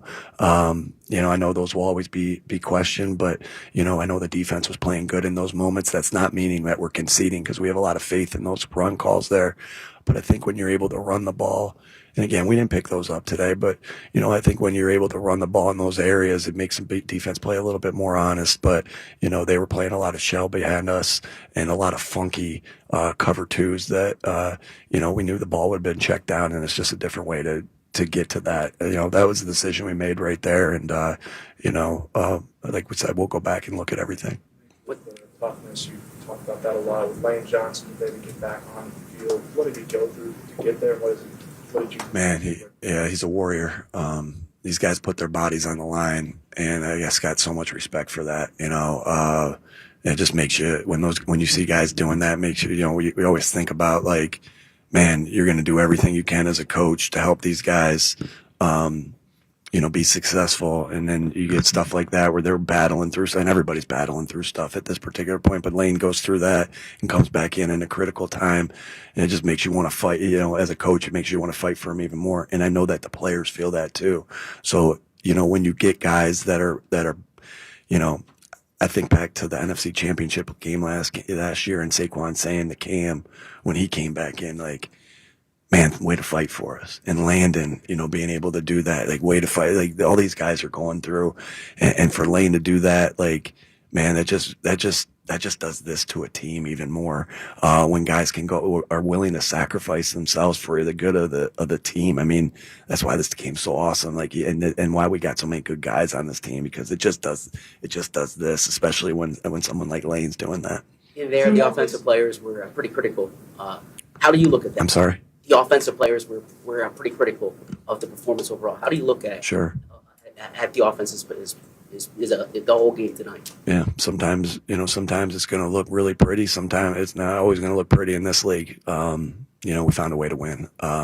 We'll be very critical. We're going to enjoy that. Like, I think sometimes it's like, hey guys, like, we got to enjoy these wins. It's hard to come into this place against this team, well coached, good players, and win a game. So we have to enjoy this. But make no mistake about it, like, every one of us is determined to get better and continuing to rise. And so I love that they feel that way. We feel that way. But we're going to enjoy this. I'm going to enjoy this because I know how I feel if I'm in the other end of it. And so I'm going to enjoy this. But, you can ask any of those guys, like, when we get back in there on Monday, obviously this week is be a little bit different. And we're correcting the tape. Like, we're very critical of ourselves as coaches, starting with that. You can ask some of those coaches if some of these game film reviews are enjoyable at times. They're not. And that's my job as a head coach to make sure we're doing everything, because what you want to, like, you can't get tied up into the result. Obviously we're here to win games, and obviously we're here and we're paid to win games, and that's our job. And we got to find ways to do that. But ultimately, we want to play to the standard of football that we know we need to play to continue to get better. And so, like, when something, obviously the defense had a great game, we got to get better from that and celebrate those things that we did well and correct the things we didn't do good. And then offensively, obviously, that's not, we scored 10 points. Obviously, that's not enough points. Tonight it was, but it will be business as usual when we get back in there. We're happy with the result, but we don't get tied into it. We get tied into our standard. And that's what's so critical, to be able to paint the picture of what the standard looks like, and then be relentless in holding everybody to that standard, including myself and all the coaches and all the players. End of game, fourth down, the actual play call itself. Traditionally, probably not a super high percentage play, but you guys have hit those. How do you balance that? Sure. In that moment? Yeah. Again, in that moment, we made the decision to go for it in that one. Don't regret that at all. Wanted to be able to end the game. Play didn't, we didn't work. It didn't work this time. Sometimes that happens, and but I got a lot of faith in sending those guys back out there. In those scenarios, I had a very similar one, that we're all high-fiving about against Cleveland last year, right? Very similar, that we went vertical on, and Jalen made a great play. Didn't work this time. Had a, in a 4-minute mode, kind of similar-ish to the Minnesota game. So, when they work, we're high-fiving. When they don't work, you're going to go back and say, hey, was this the best thing that we should have done in this particular case? And we'll be hypercritical of ourselves there. But I know how much trust I have in Jalen, and I know how much trust I have in the guys that are out there, and he threw it to AJ in that particular case, and AJ and the offensive line and everybody that goes into that. And we'll look at it, but we've hit it before, and this time we didn't hit it, and the defense, did a great job of ending the game without any points. All right, that's Nick Sirianni last night, his press conference late last night around midnight. Look, there's a lot more positives, and I mean way more positives than negatives with Sirianni as a head coach. But he almost blew that game last night. I mean, that was one of his worst. One of the best aspects of Sirianni is he's a great game manager. He was not last night. And they won that game because the defense was just unbelievable. Let's go to the phones, 215-592-9494. But it was a big win. I mean, that was a big win. Dennis in South Philly right now. Dennis, good morning. Good morning. I'm actually calling you from the frozen tundra of Wisconsin, man. Good for you, man. Good for you. Big, huge game last night. Very, very stressful. You got Lane going down. You got Quignon going down. Thankfully came back in the game. Really nice fans, really tight seating on the benches. But overall, great, huge win. I'm gonna give my love for the Birds. The offense is struggling, but we got done what we had to get done. Well, that's true. I mean, that is true. Look, we all worry that it could bite them in the playoffs. It could. But, it didn't last year, and the offense rose. The offense played their two best games of the season in the last two last year. Now, that doesn't mean it'll happen again. It's in there. When these guys are on the field, there is talent. I mean, John, how do you explain? How do you explain, John, that they are that offensively inefficient? I mean, it's astounding. Well, it's like you build it up and tear it down. That's what happens. The end of last season, the beginning of this but season, it's mostly we're the same now guys. building it back up. Well, it's a new offensive coordinator, so he's the one who is describing everything, and it's his language and the way that he teaches it. And so there's, I wish there weren't these growing pains that still exist, but that's a problem.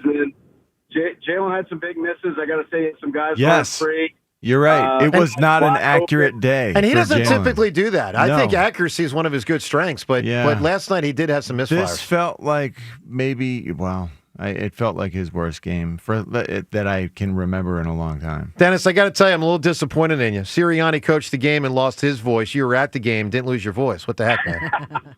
I just said, it's kind of weird how nice those fans were to us. Yeah. It's kind of awkward. It's like, come on. That's all you got? It was weird. I hear you, But man. Joey Hey, Carter said, Yeah. Huge win. big win. Dennis, thanks for the phone call. Call more often when you're able. I appreciate that. All right, Seth Joyner in studio for the next hour. Get Seth's impressions of the victory, the offensive inefficiency, the unbelievable coaching blunders by Sirianni, but a spectacular performance by the defense and a frickin' big win. Seth Joyner in studio next. Coming up on plus phone calls on 94 WIP. I just had Window Nation out to my home. I had to have a window that needed to be fixed, which I am so glad I was able to get that done before the cold weather is really here. Replacing those old drafty windows really helps keep the heat in your home. Window Nation can put a stop to wasting money on your heating bills. And financially, this is the time to do it. Right now, during their end-of-year sale, you'll save 50% off all window styles. There's no limit, and one-day installation is included. All right, 50% off already makes it a great investment, but how do you pay for it with the holidays coming up?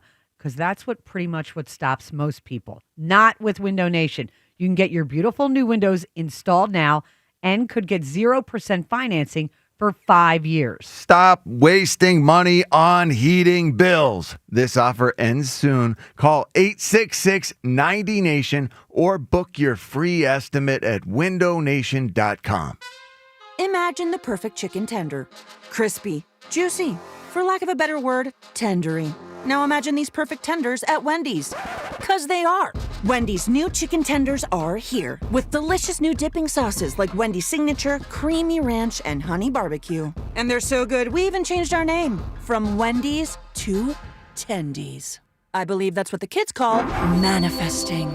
For Tendies you're gonna know by name, gotta be Wendy's. At participating U.S. Wendy's. Stars rise, legends are made, and one player rules them all. DraftKings Sportsbook, an official sports betting partner of the NBA, brings you King of the Court every Tuesday. Here's the deal. DraftKings puts up $1 million in bonus bets each week. Opt in, apply your token, and place a $5 pregame bet on the NBA star you think will dominate each Tuesday. If they finish the night leading the league in points, rebounds, and assists, they're crowned King of the Court, and you win your share. Download DraftKings Sportsbook and use promo code Philly for your shot at a share of $1 million in bonus bets with promo code Philly in partnership with DraftKings. The crown is yours. Gambling problem? Call 1-800-GAMBLER. 21 and over. Pennsylvania only. Eligibility restrictions apply. One token per customer that expires at the start of the final NBA game when offered. Winning shared as $1 million in non-withdrawable bonus bets that expire in 7 days. Restrictions apply. Terms at sportsbook.draftkings.com. PGWorks.com/promos. This is the story of the one.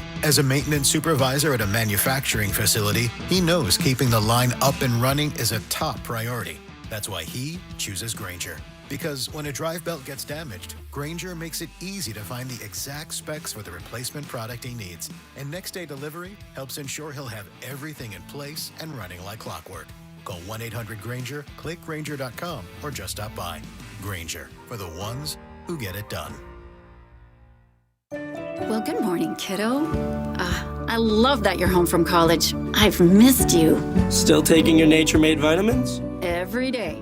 A multivitamin and a probiotic. You better be taking yours. Still looking out for me, Mom. I'll never stop. Made to care for you every day. Nature Made, the #1 pharmacist-recommended vitamin and supplement brand.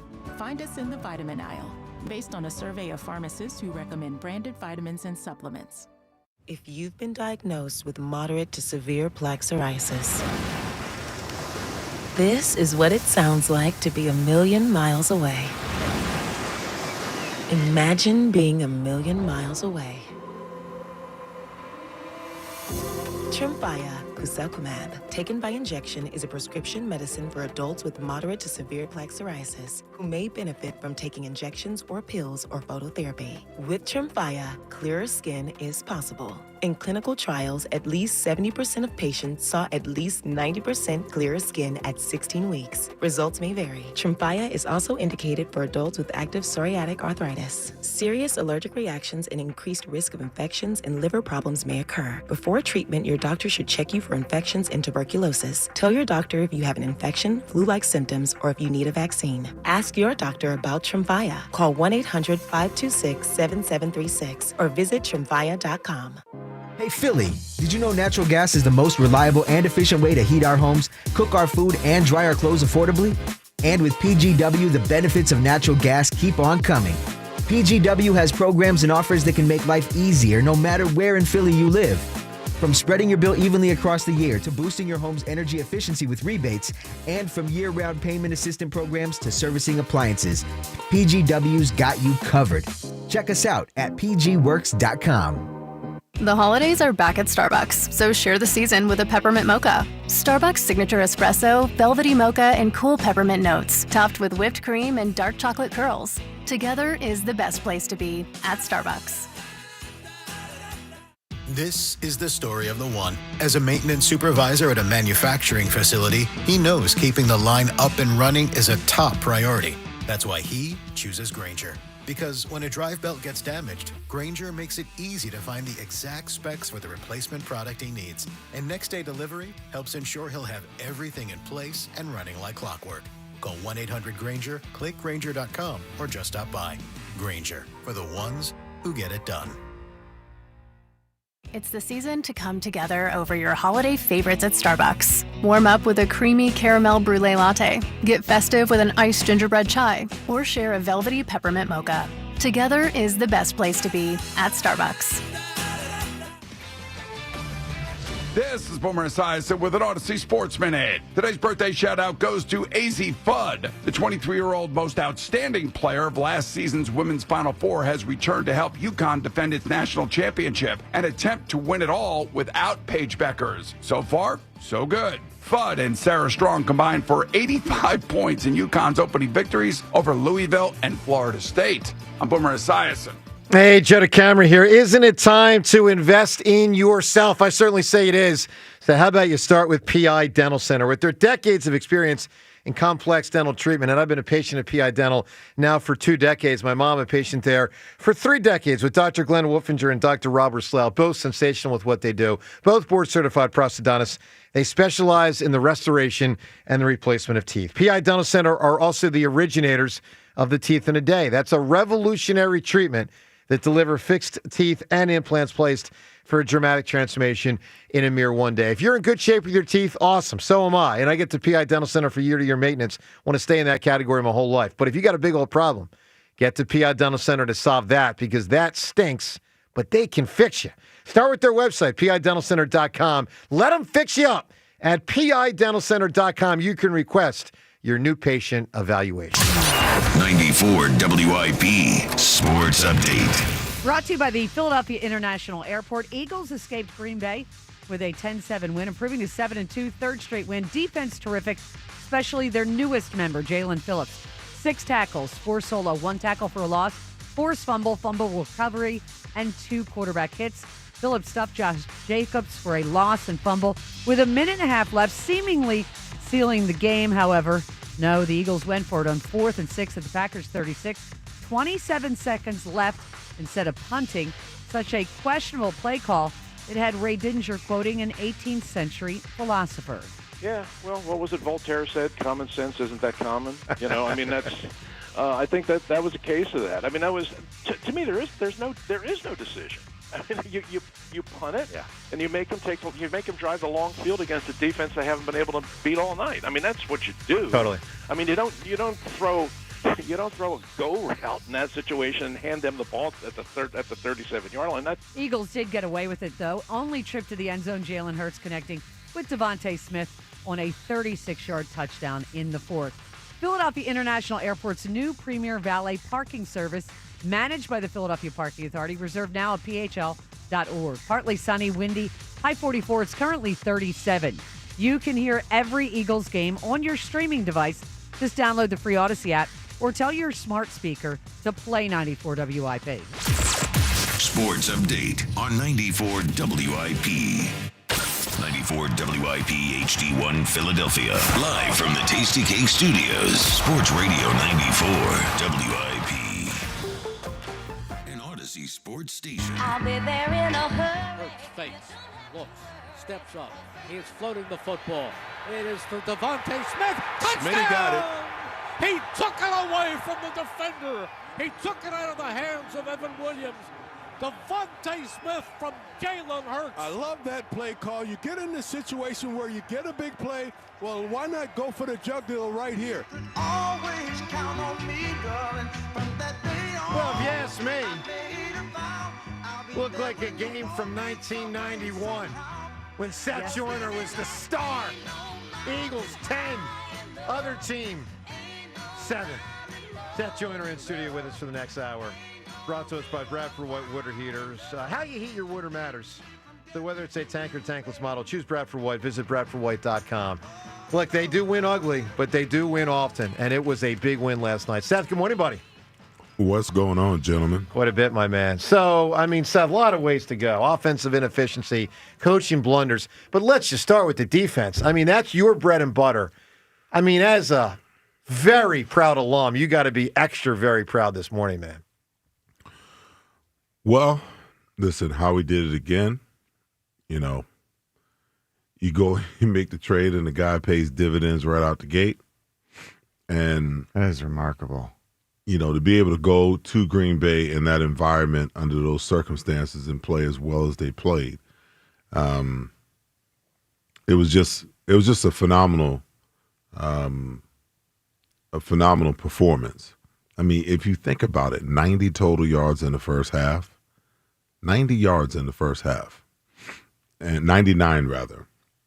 And 0 for 5 on third downs. By the way, which team are you talking about? The Packers offense? The Packers offense. Yeah. And, you know, in the third down category, both teams have not been very proficient the last few weeks, especially the Eagles defense. I want to say I believe that they rank right around 30 in third down defense. Offensively, we're not much better. It didn't look good in the first half. Offensively, they went, I think, something like 3 of 8 and then wound up 7 for 16. You know, so that kind of tells you that as bad as it looked on both sides of the ball, well, on the offensive side of the ball, you know, comparative to, you know, what the Green Bay Packers did. And really that's all that matters, you know, on the night. And I wondered out loud to the guys while we were watching the game, it's like, man, is the weather an issue, or, you know, are both of these defenses really playing that well, or the offense is just stinking it up? Yeah. How much do you think weather played in? Because we know that this is really the first frigid feeling game that our guys dealt with. Does that From your experience, does it seem like it takes some of the guys a little bit of time to get into the swing of dealing with the pain? I mean, it really is just additional pain that you deal with when it's cold and you hit. Well, I played in many games like that.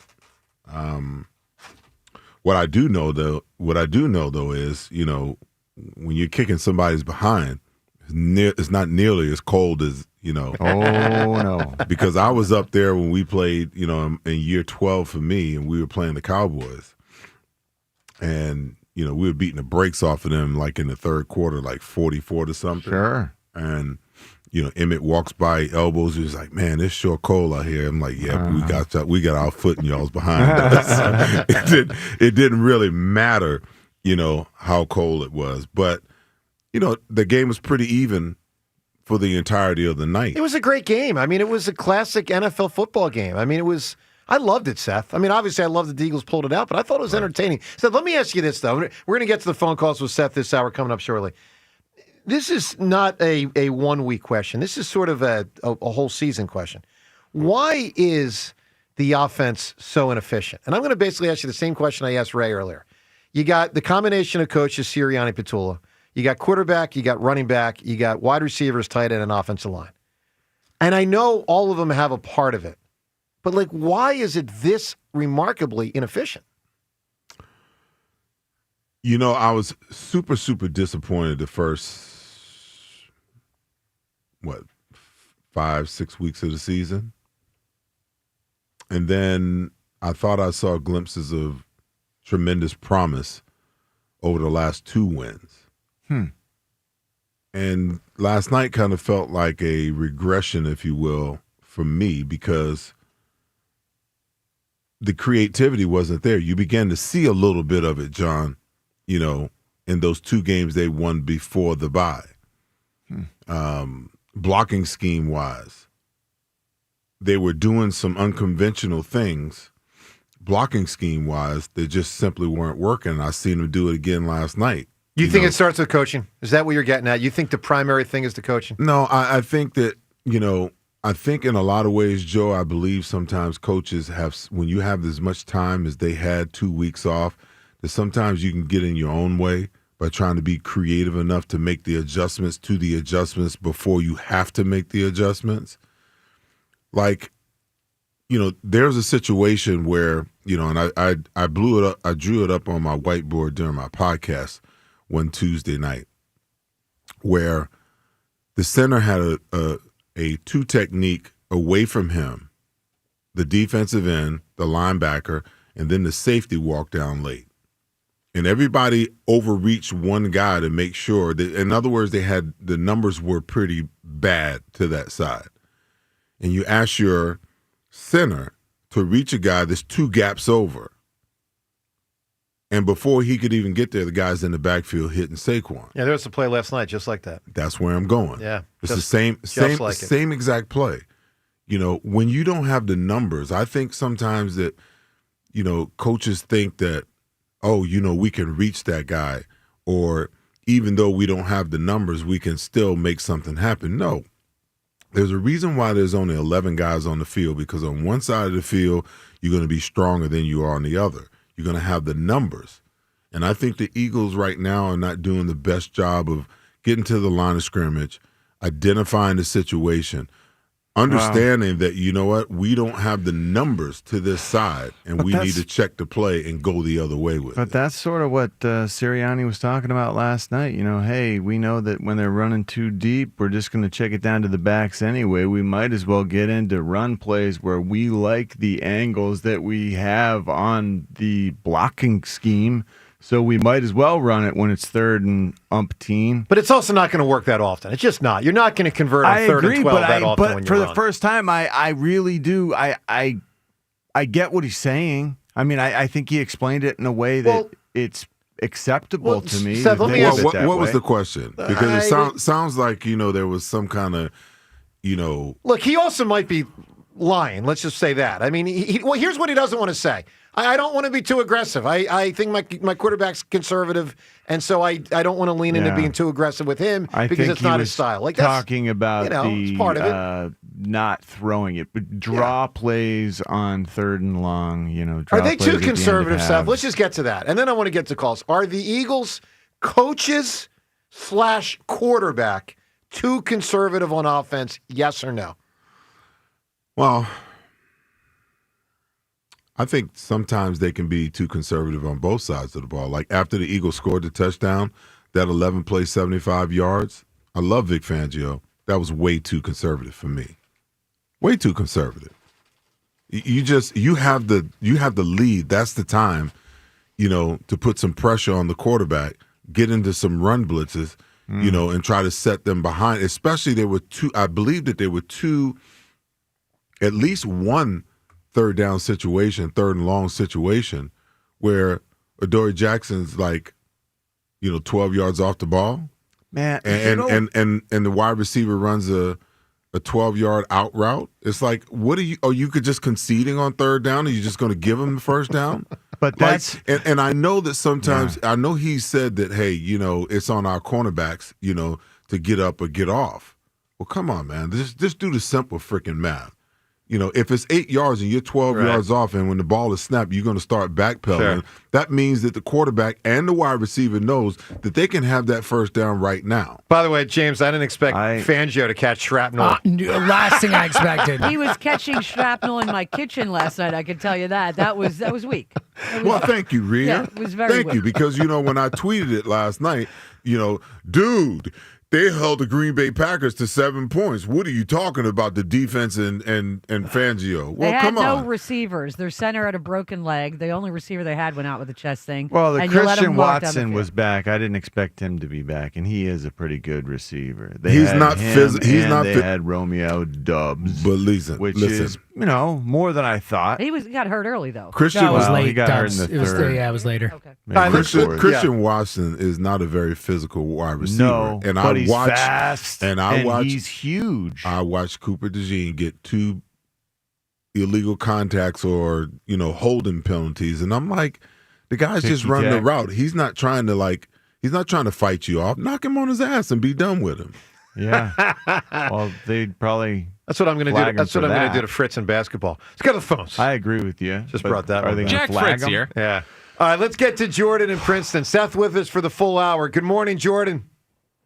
Good morning, morning show team. Good morning, Mr. Joyner. A pleasure to be on with you. Good morning, sir. The only thing better than an Eagles win is how you feel the week after the Eagles win. That's the best part of the team winning is you go into the rest of the week with a good mood. And even though there's a lot to tear down in this game, it feels great to walk away out of Green Bay with a win, even if they brought the cold weather back on the plane with them. What's up with that this morning? Well, yeah, it did get Finally colder. feels like November. Yeah. So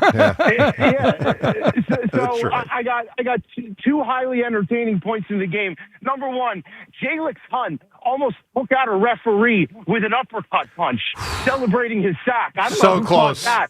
So close. Oh my God! That ref has great reflexes. They need him there at the Super Bowl. The other amusing thing, that push celebration by the defense at the end.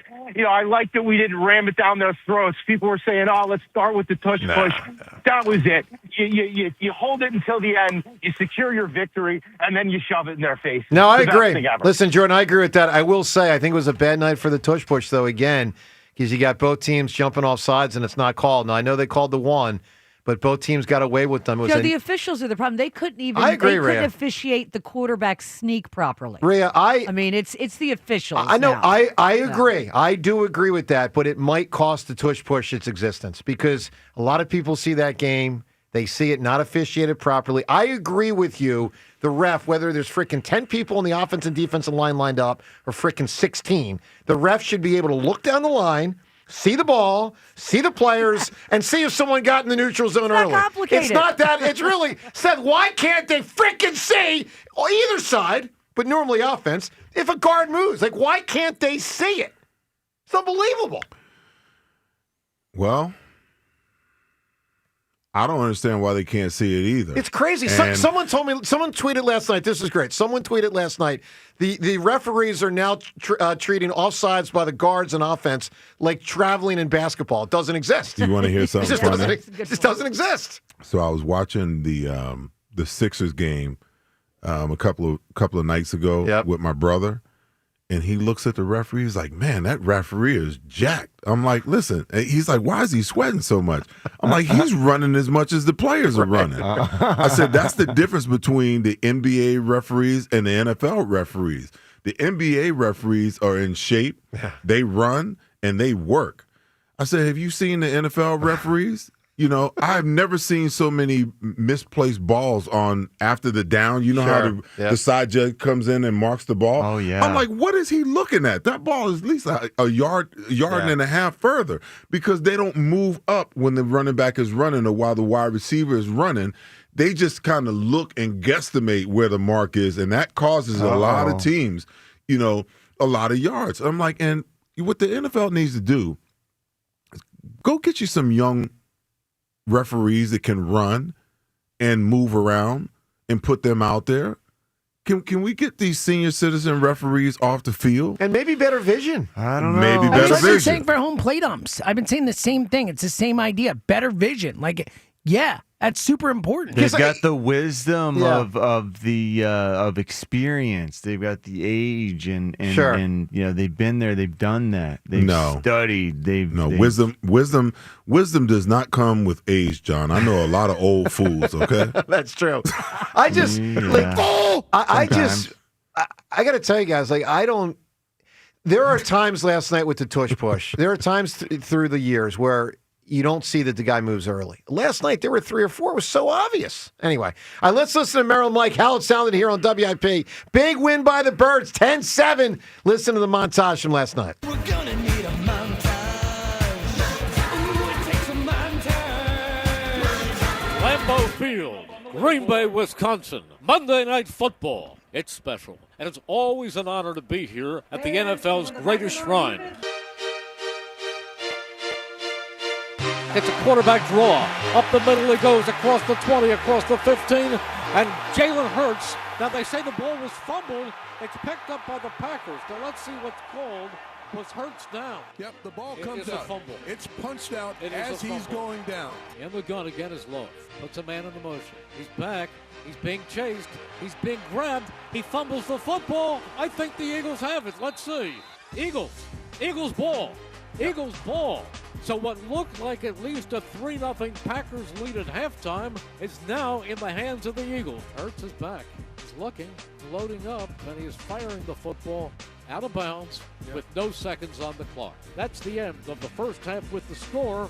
Not a thing. Nothing. Hurts on second down. Goes, fires, and completes it, and has a first down to Goddard. He fakes. He's back. He's looking. He fires. Complete. Down at the Packers 40, and he's got Goddard again to break a scoreless tie. Jake Elliott. Kick is away, and the kick is good. And we've got a score, ladies and gentlemen. The Eagles are up 3-0. 4th and 9. So the Packers are taking a chance. Love takes his drop. He steps up. He's looking. He fires. Incomplete. A great play by Reed Blankenship. Hurts is back. Hurts steps up. He looks. He fires out in the flat. Complete. And running the football is Barkley. Breaks a tackle. Down the left sideline. To the 50. To the 40. To the 35. Hurts to Barkley. The biggest play of the game. Hurts fakes. Looks. Steps up. He is floating the football. It is for Devontae Smith. Touchdown! Smitty got it. He took it away from the defender. He took it out of the hands of Evan Williams. Low, pulls, gives it to Jacobs. And Jacobs pushes and shoves, and he's in for the touchdown. He just won't go down. Plenty of time left. 5:49. The Eagles 10, the Packers 7. Man did his job. He put it down deep. And with 2:18 to go, the Packers are 90 yards away from taking the lead and perhaps 60 yards away from having a field goal attempt to tie it. 4th and 1. Love takes the snap, gives it off to Jacobs. Now there's a penalty flag thrown where the Eagles offsides. The Eagles were It's not against the offside. Packers. And the Eagles stop them. The Eagles stop them right here. Jalen Phillips is such a man. It is 4th and 6. Hurts is going to throw. He is going to float it for A.J. Brown, and it is incomplete with 27 seconds to go. Boy, Mike, I don't know about that. I don't know about that one.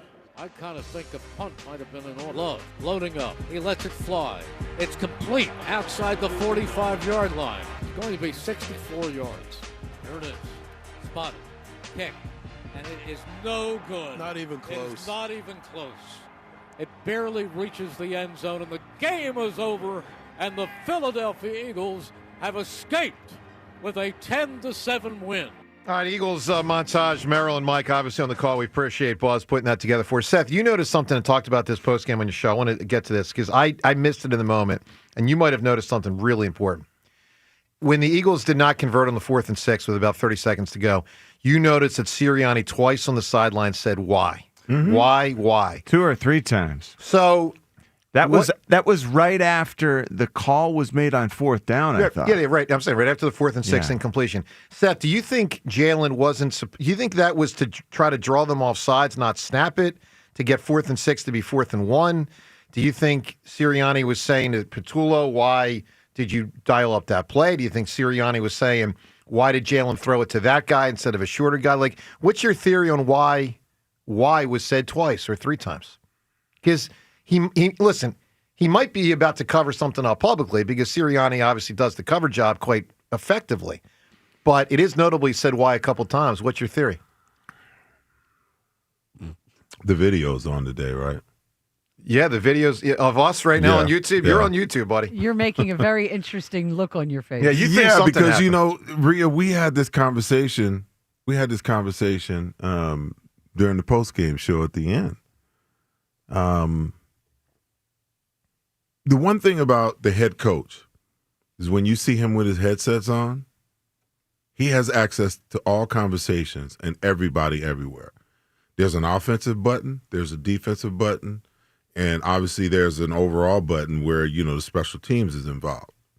So for him to be mouthing that and to take that position, well, you made the call. You called the timeout, and you were okay with the offense going back on the field.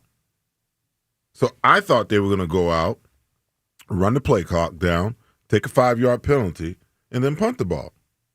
And when I see Jalen snap the ball, I'm like, what the hell? Well, I was shocked. I'm like, what is that call? Do you think Jalen might have missed that? Maybe Nick said, "Here's the play, Impossible, Joe. but don't run it. We're just trying to get 4th and 6 to be 4th and 1 if they jump off sides." Impossible. Well, it's possible he no, missed. Don't it's snap impossible. It. Well, like something like that happens with my Pee Wee football team. Okay. Like I got my quarterback on the sideline, and I'm like, okay, if the cornerback's lined up outside, throw the slant. If he's lined up, inside, we're going to run the slant and go. And then he goes out.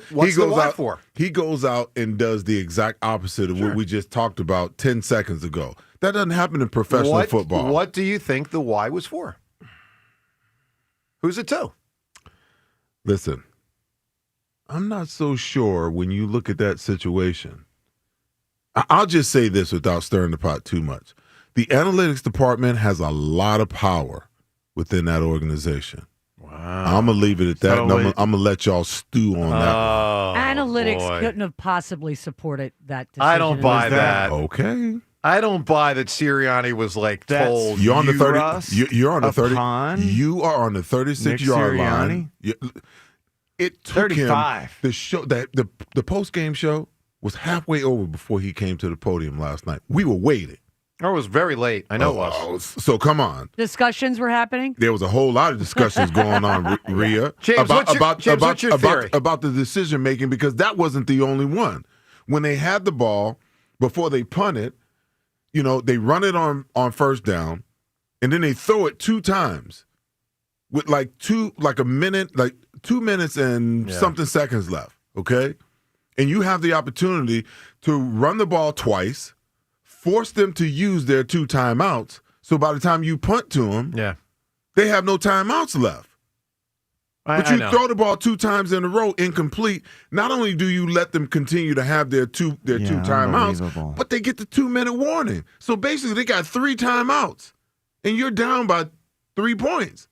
Like, how do you make those Right. kinds of decisions? Irrationally. Like Nick Sirianni, we questioned his question making throughout the first 4, maybe 5 games of the season last year. And then he did a complete bow face. And he started making really good decisions from that point forward. Last night, those two decisions looked like Nick Sirianni the first 4 weeks of last year. Well, I don't disagree with you. I'm just saying we might not find the truth because he might cover for it. But you're not going to get the truth. James, what do you think is the reason why I said why? What's your theory? Look, I don't think the analytics told him to call the play. I think if of those options, I think it's more likely that Jalen freelanced than he was told to call that. I just don't think analytics would call for that play in that spot. I agree with you. I think that, I don't think at the end of the half, I don't think analytics would have called for him to be that conservative. Analytics is usually calls for More aggressive type things I in agree. these situations, and he is almost always conservative. So Isn't that aggressive, though? Yeah, that one was You're on the 36. Yeah. You're on your opponent's 36-yard line, and the one thing in that spot, I agree. the But one thing that analytics does not do, the analytics does not take into account the weather and the conditions. You understand what I'm saying? So the analytics is telling you in that situation, you're on the 35. You either go for it and get the first down, or you kick the field goal.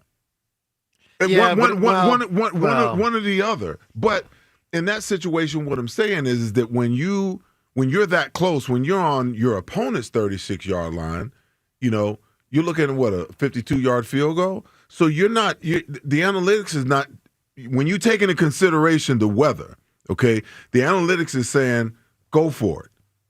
It's not saying kick the field goal. It's not saying punt it. But in those circumstances, with the weather being what it is, they should have taken the 5-yard penalty, the 5-yard delay, and they should have punted the according to football. analytics say punt. I just looked it up. Right. What the analytics for last night, that situation, the favorable decision was to punt by a lot. And James, a big part of that is the other team has no timeouts. Yeah, If no, the other I'm just team- saying, like, no, I based get on- it. yeah. yeah. I'm So not. how is it I am possible not. he doesn't even Listen, consider that We'll part? ask Sirianni tomorrow. I We'll am ask him. not. I am not buying that Jalen went out there and went rogue. I'm not buying that. Well, I mean, it's possible he just didn't hear in his ear. No. Don't snap it. No, listen. It's possible. He called timeout and Jalen went to the sideline. Joe. I'm just. That's what happened. You're going to tell me that Jalen went rogue last night when the coach had him on the sideline? They had a conversation. You got the play clock. Yeah. He's in your ear up to the last 15 seconds. At least the OC is. Somebody made that decision. And you know what? Nick Sirianni is the head coach. It's up to him to step up and answer that question. He knows who made that decision. He knows why it was done. So the fact that he goes, why? Why would we do that? Come on, man. Well, he's saying it for some reason. I don't know the reason, but he's saying it for some reason. Trying to tell you. I mean, he could be saying it to a ref, like, why didn't you call a flag? It could be anything. Yeah. We don't know. But it could be, why did you throw it to AJ instead of someone underneath for an easier completion? Yeah. Like, that's maybe the most. He did throw it to AJ. No, to someone yeah. underneath. All right, well, look, I promise you, when Sirianni's on this week, we'll ask him what the why's about. You ain't Can of getting no worms. answer. I am so sorry. What? I said can of worms. I'm so well, sorry. Ray, are we going to find out the truth? A little bit We'll of find out the truth in about 2 to 3 weeks when AJ and Jalen tell us, like they did in the Seattle game a couple years ago. They went rogue. And yeah. he covered for them, I and we remember. said we killed Nick for it, and then they're like, oh yeah, we just drew that up, and it was like, Yeah. So he hey, listen, he makes business decisions, Nick, and I can't be mad at him. For Yeah, that. no, he's very good at trying to tamp things down, but we'll see. All right. Look, thankfully they won, because if they didn't win, it's a whole different deal. More calls up ahead. Plus time's yours. Plus, the Turkey Bowl announcement. Where we're going to be for Turkey Bowl this year, we'll tell you next. Seth in studio with us on 94 WIP.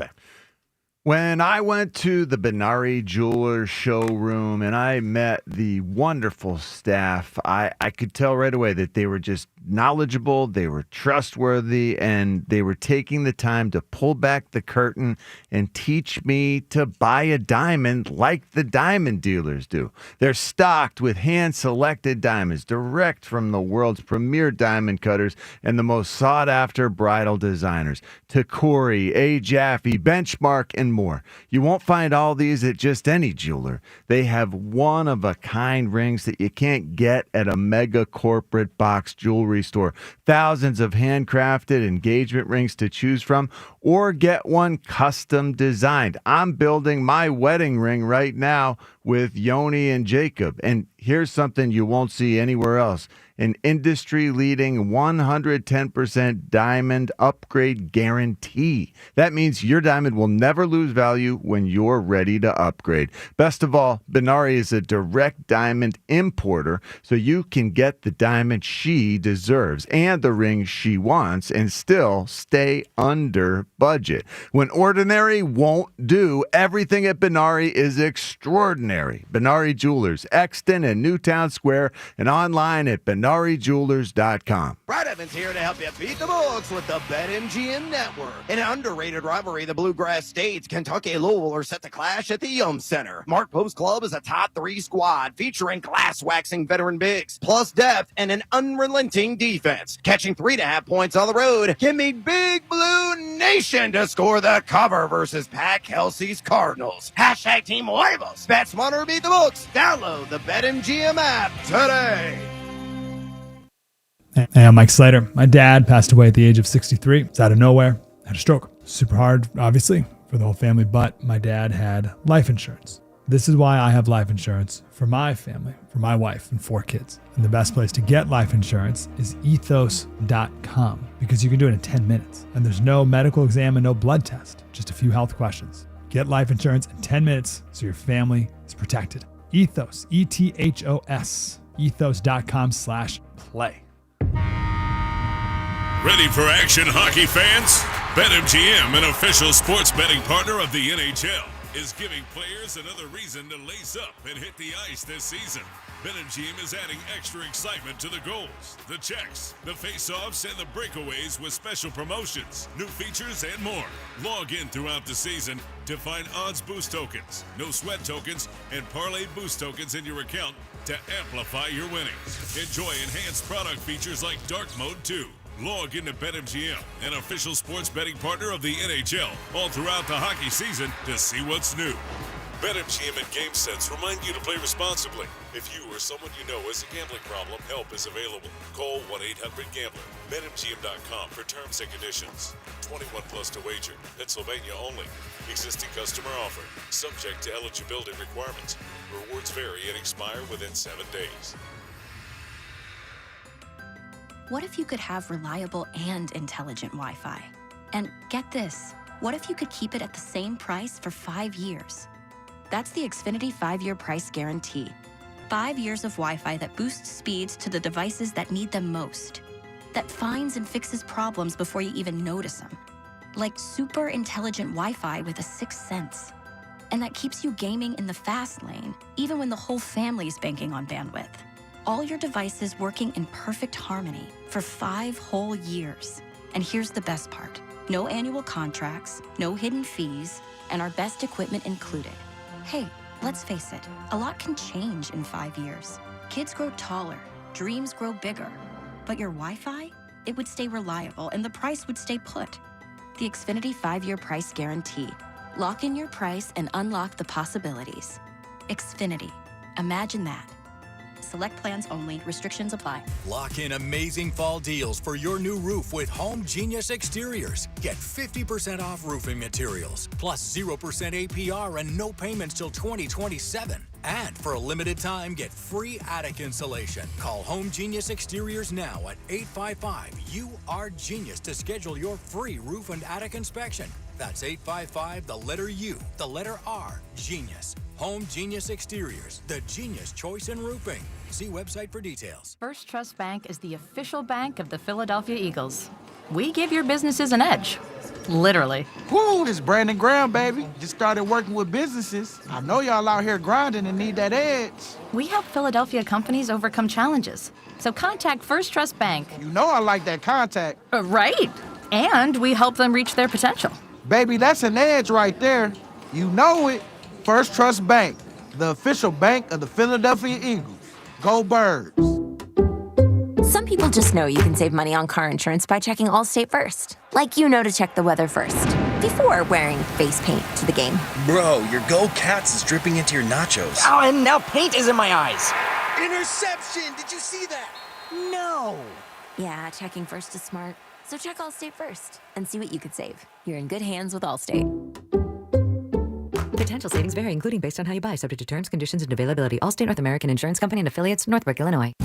My ride smells just right, just right, just right, just right. Y'all gotta try that Febreze car. Just right, just right, just right. La la la la la. With up to 40 days of consistency, all over Febreze car clips right on your vid. You know my car's my happy place. Keep that smile on my face when it smells just right, just right, just right. Yeah, breathe happy Febreze. La la la la la. This is the story of the one. As a custodial supervisor at a high school, he knows that during cold and flu season, germs spread fast. It's why he partners with Grainger to stay fully stocked on the products and supplies he needs, from tissues to disinfectants to floor scrubbers. All so that he can help students, staff, and teachers stay healthy and focused. Call 1-800-GRAINGER, click Grainger.com, or just stop by. Grainger, for the ones who get it done. Game day is for noise and excitement. But renovating your home? That should be smooth, simple, and stress-free! Tillman Builders knows your home is your sanctuary. That's why their team isn't just skilled, they're polite, respectful, and actually enjoyable to have around. You want a team you can trust. And after just one meeting with Tillman Builders, you'll feel it. They guarantee it. Start your free estimate today at tbremodel.com. Remodeling without the chaos. Hey, Joe DeCamera here. All right, big event coming up November 22nd. Cardinal O'Hara. That's right, Cardinal O'Hara High School. Conklin is coming to you. Conklin and the City Rhythm Orchestra, their big old show about Philadelphia sports. And it is a spectacular show. I saw it about a year ago. Tremendous show on Philly sports. Going to be at Cardinal O'Hara on Saturday, November 22nd. That's the Saturday before Thanksgiving. Hope you can be there. You'll love the show. I promise you, you'll love the show. And if you get there that night, you can also get a copy of my book, The Best of Philly Sports. I hope to see you, hope to meet a lot of people, and obviously get my book. More importantly, see Conklin's show for all of Joe's shows. And, of course, to book Joe for a private event, joeconklin.com. For this one, again, joeconklin.com. 94 WIP Sports Update. Brought to you by Nas Cancelleri. Eagles 7-2 after eking out a 10-7 win at Green Bay. Quite the debut for Jalen Phillips. 6 tackles, 4 solo, 1 tackle for a loss, forced fumble recovery, and 2 quarterback hits. That forced fumble coming with 1:26 left. Wild, as you could hear Maro Ojima through the broadcast calling out the play as Phillips would go on to stuff Josh Jacobs for a 5-yard loss. It's Jacobs. Flag flies. Jacobs is brought down, and the ball was out. That is ESPN's Joe Buck with the call. Jacobs did acknowledge postgame. Eagles did indeed call out the play, says the fumble happened because he tried to pitch it back to Jordan Love. Nas Cancelleri, your local asbestos attorneys since 1983. Over $500 million collected for their clients. Call 215-546-8200 or visit nascancelleri.com. Weather brought to you by Window Nation. Partly sunny, windy, high 44, currently 37. Right now, get 50% off all window styles from Window Nation, plus 0% interest for 5 years. Don't miss out. This offer ends soon, so schedule your quote right now at windownation.com. You can hear every Eagles game on your streaming device. Just download the free Odyssey app or tell your smart speaker to play 94 WIP. Sports Update on 94 WIP. The best part of waking up is Richie in your cup. I will crush your face. Back to the morning show with Joe DeCamera and John Ritchie on Sports Radio 94 WIP. Hurts is back. Hurts steps up. He looks. He fires out in the flat. Complete. And running with the football is Barkley. Breaks the tackle. Down the left sideline. To the 50. To the 40. To the 35. Hurts the Barkley. The biggest play of the game. Well, that was huge. So too was the next play. To Devontae. Good morning to you. All right, we got a 7-2 football team. And they're only about halfway through the year. High school football, just about at the end of the year. Of course, the PIAA playoffs and all that good stuff. The crown of state champion. We got Seth Joyner here. Seth knows what it's like to be a champion. He won a Super Bowl in the NFL. Well, Turkey Bowl. We love Turkey Bowl. And it's something we have now done this, 6 prior times. This is Turkey Bowl 7. Now, I like to say in Roman numeral terms, what would that be? VII. Yeah. Seltzer, my paper still says the frickin' 7 instead of the VI. Seth, I've been asking for Roman numerals. Why don't we just say it, Turkey Bowl VII, like that? That sounds cool. I think it's call it Turkey Bowl VII. All right, Turkey Bowl 7. So, first off, let me say before we announce which 2 schools and which game will be featured this year, let me thank our presenting sponsor, which is Cheney University.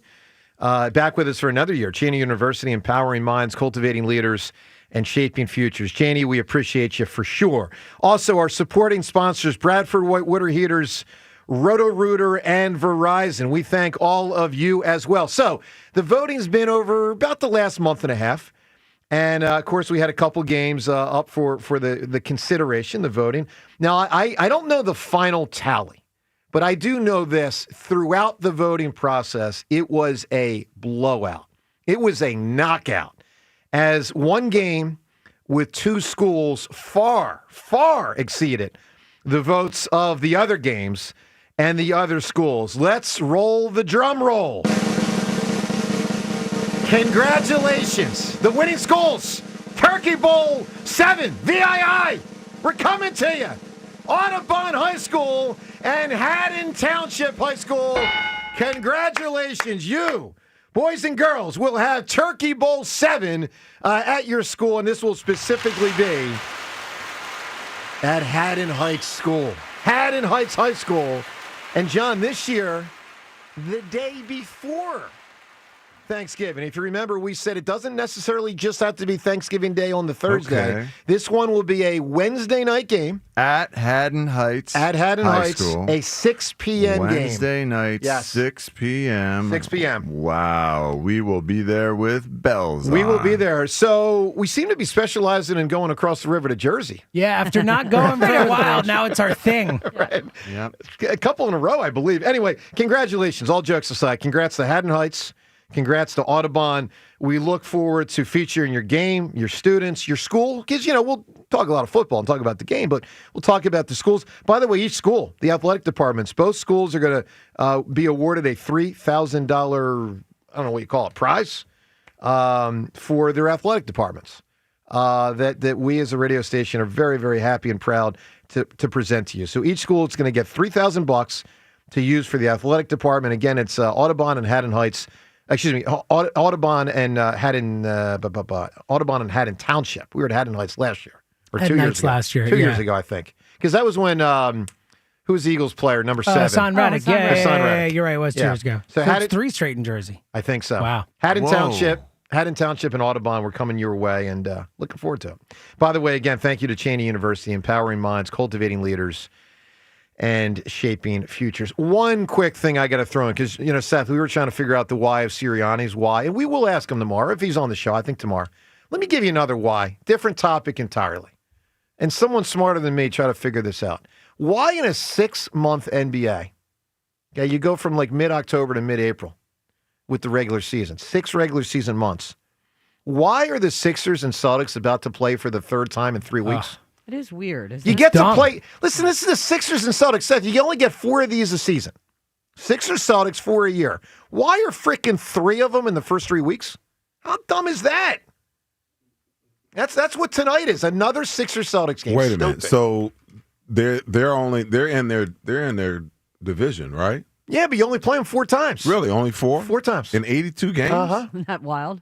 Well, at least Joel will be able to play tonight. Why don't you leave some of the spread it out. Yeah, leave some of it for like the Eagles do down there.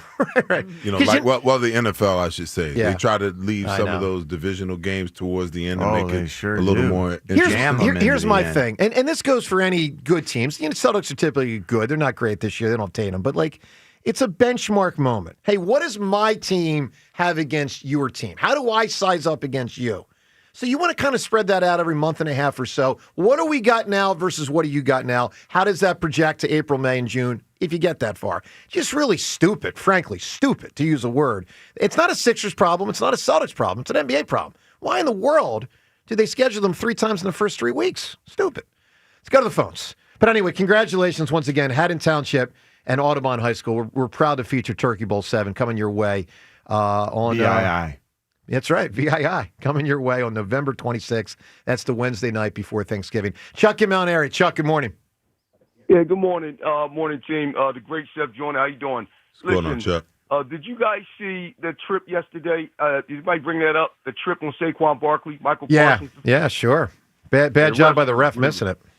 Yeah, man, they were brutal yesterday. Listen, here's the thing, right? What Seattle's doing, what the Rams are doing, and what Detroit's doing, they're going to be up next to get destroyed. But this team right here, what the Eagles do, they take teams out in the deep waters, like I always say, and they drown you. You know what I mean? And that's just it. This is the most mentally tough team I've ever seen. I've been a fan here for a long time, and this is one of the most mentally tough teams I've ever seen. They do everything right. And as far as Jalen Hurts going rogue, I wish he would have went rogue and not called the play, and they would have got a 5-yard penalty. And they would be able to give punter more space to kick the punt and pin him deep. But he didn't go rogue. That was a bonehead play by Nick Sirianni, and he can't do that going forward. It's going to cost us. But this team is just mentally tough. And like the great Mike Tyson said, everybody got a plan until they get punched in the mouth. 40 points look good in the regular season, but I don't think there's no team that's going to come in here in the playoffs, in this city, in this atmosphere with this team and beat them. And that's just the bottom line. Well, that's what, Chuck, part of what is so big about last night is you increase your probability pretty dramatically to have home field advantage in the second and third round. I mean, I don't know, we'll see Eagles in Seattle third round, who gets it, that whole thing. But the Eagles have such a better chance now to host Green Bay than go at Green Bay in the divisional round. That's where last night was so big. Just huge. Well, with our schedule, I mean, every team that we played is probably going to make the playoffs, so we're probably going to see them a second time anyway.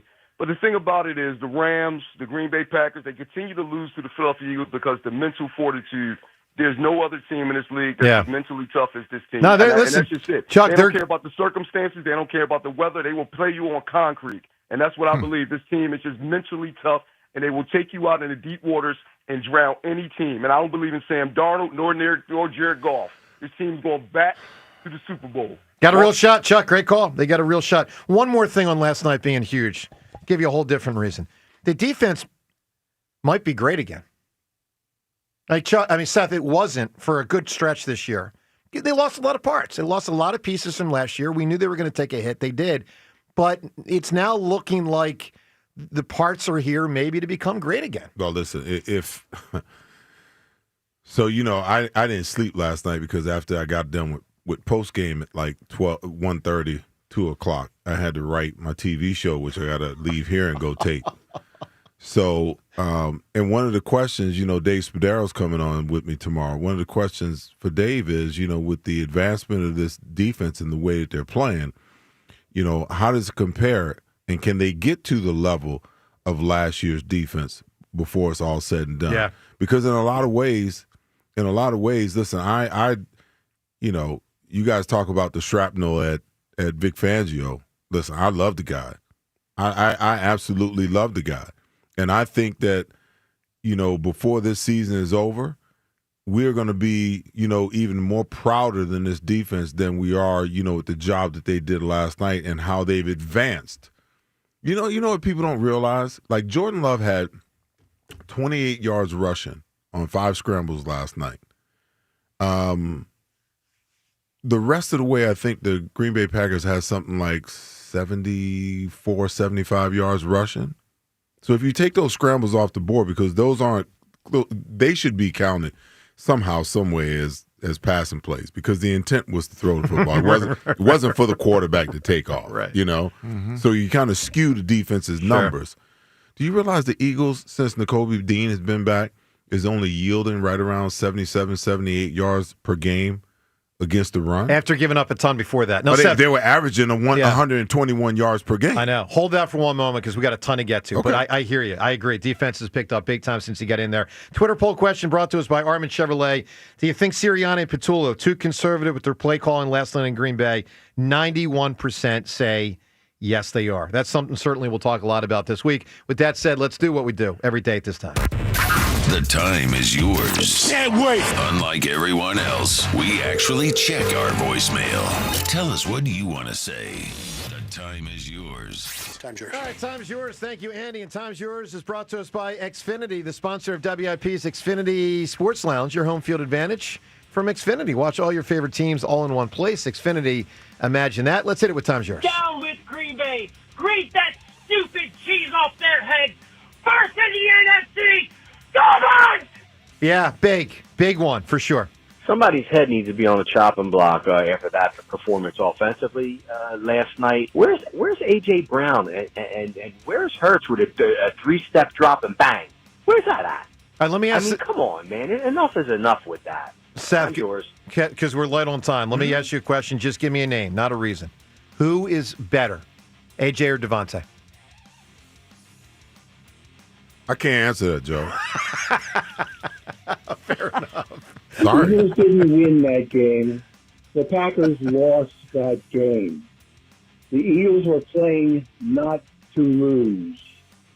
No, that's not fair. They were too conservative, but you're diminishing what the Eagles did accomplish. Great, we got the win, but that fourth down pass to Brown at the end of the game, one of the dumbest things I've ever seen.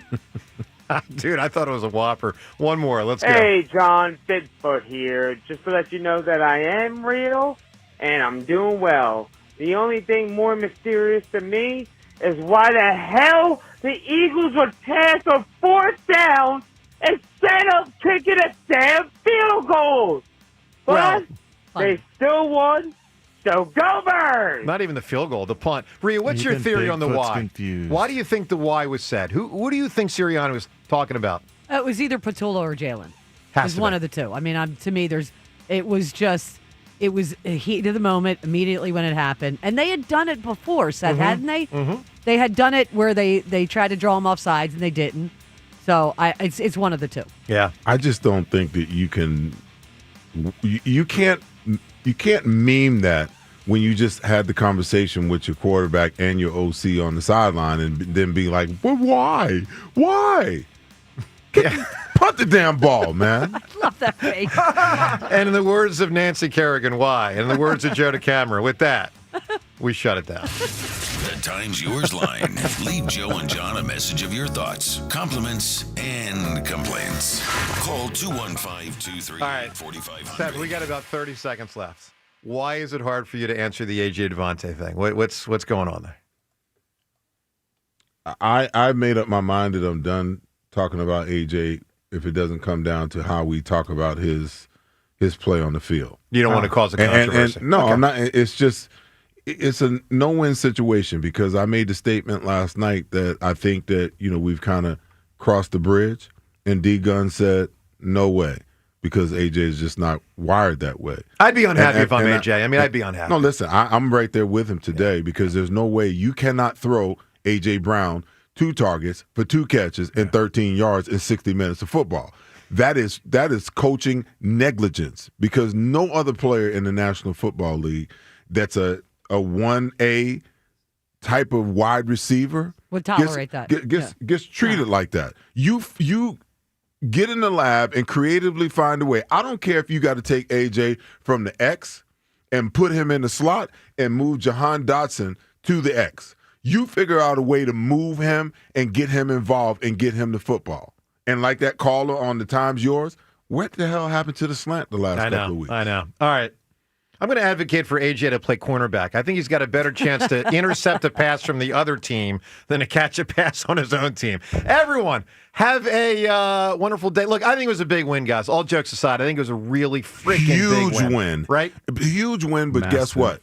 this next one is just as big. Big. I mean, the next 3 weeks going to be even tougher. Can set the stage in such a fantastic way for this team down the stretch. All right, buckle up. Joe and Hugh, they got you for the next 4 hours. We thank Seth. Tomorrow, Sirianni likely on the show, Jaws, and whatever else we have. I think it's Ross Tucker. Everyone, have a great rest of the day. Talk to you tomorrow. Stars rise, legends are made, and one player rules them all. DraftKings Sportsbook, an official sports betting partner of the NBA, brings you King of the Court every Tuesday. Here's the deal. DraftKings puts up $1 million in bonus bets each week. Opt in, apply your token, and place a $5 pregame bet on the NBA star you think will dominate each Tuesday. If they finish the night leading the league in points, rebounds, and assists, they're crowned King of the Court, and you win your share. Download DraftKings Sportsbook and use promo code Philly for your shot at a share of $1 million in bonus bets with promo code Philly in partnership with DraftKings. The crown is yours. Gambling problem? Call 1-800-GAMBLER. 21 and over. Pennsylvania only. Eligibility restrictions apply. One token per customer that expires at the start of the final NBA game when offered. Winning shared as $1 million in non-withdrawable bonus bets that expire in 7 days. Restrictions apply. Terms at sportsbook.draftkings.com/promos. Prescription products require completion of an online medication consultation with an independent healthcare provider through the LifeMD platform and are only available if prescribed. Subscription required. Individual results may vary. Additional restrictions apply at lifemd.com. Read all warnings before using GLP-1s. Side effects may include a risk of thyroid C-cell tumors. Do not use GLP-1s if you or your family have a history of thyroid cancer. Confused on where to start with weight loss medication?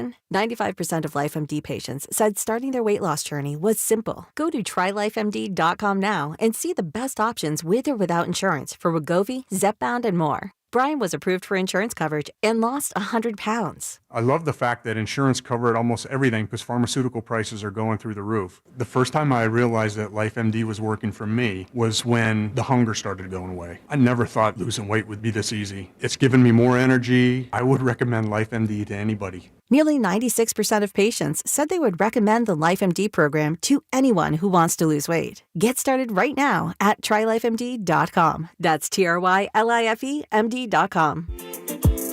Hey, Philly. Fast, reliable internet can be yours when you switch to Fios.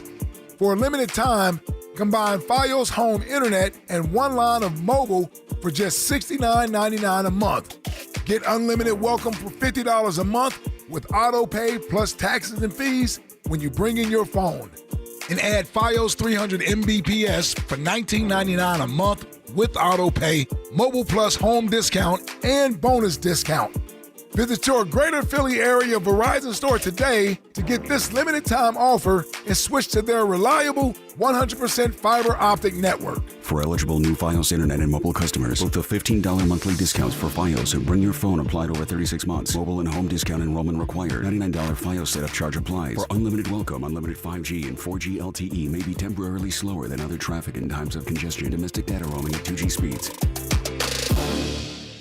DeFino Law Associates at 2541 South Broad Street with decades of legal experience and the results to prove it. DeFino Law, serving Philly for over 60 years. Call 215-551-9099. When the town is painted green, you need a place to watch the game. A place that embraces the brotherly love this passionate fan base has. A place with a great game day menu and ice-cold beers. A place like McGurk's Pub and Grill, where the fans go. The NBA season is here, and Fanatics Sportsbook is running all the right plays. Bet with Fanatics and earn up to 10% fan cash on your bets, win or lose.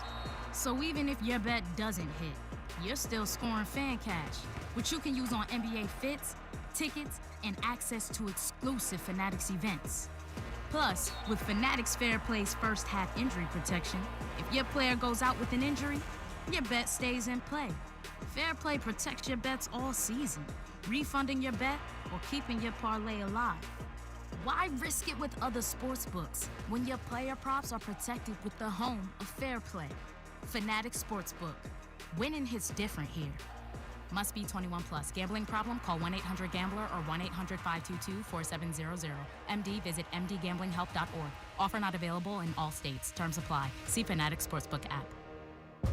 You think you understand how this business works, but you don't. Landman, TV's biggest phenomenon, returns to Paramount Plus. From Taylor Sheridan, co-creator of Yellowstone, starring Billy Bob Thornton. You have to know the rules of the game and bend them, and you really have to know them to break them. Demi Moore. I want success. Get it for me. Andy Garcia, Ali Larder, and Sam Elliott. You don't even know the game you're playing, do you? Landman, new season, streaming November 16th, only on Paramount Plus. Okay, I have to tell you, I was just looking on eBay where I go for all kinds of things I love, and there it was. That hologram trading card. One of the rarest, the last one I needed for my set. Shiny like the designer handbag of my dreams. One of a kind. eBay had it, and now everyone's asking, ooh, where'd you get your windshield wipers? eBay has all the parts that fit my car. No more annoying, just beautiful. Millions of finds, each with a story. eBay. Things people love. Texting enrolls you into recurring automated text messages. Consent not required to purchase. Message and data rates may apply.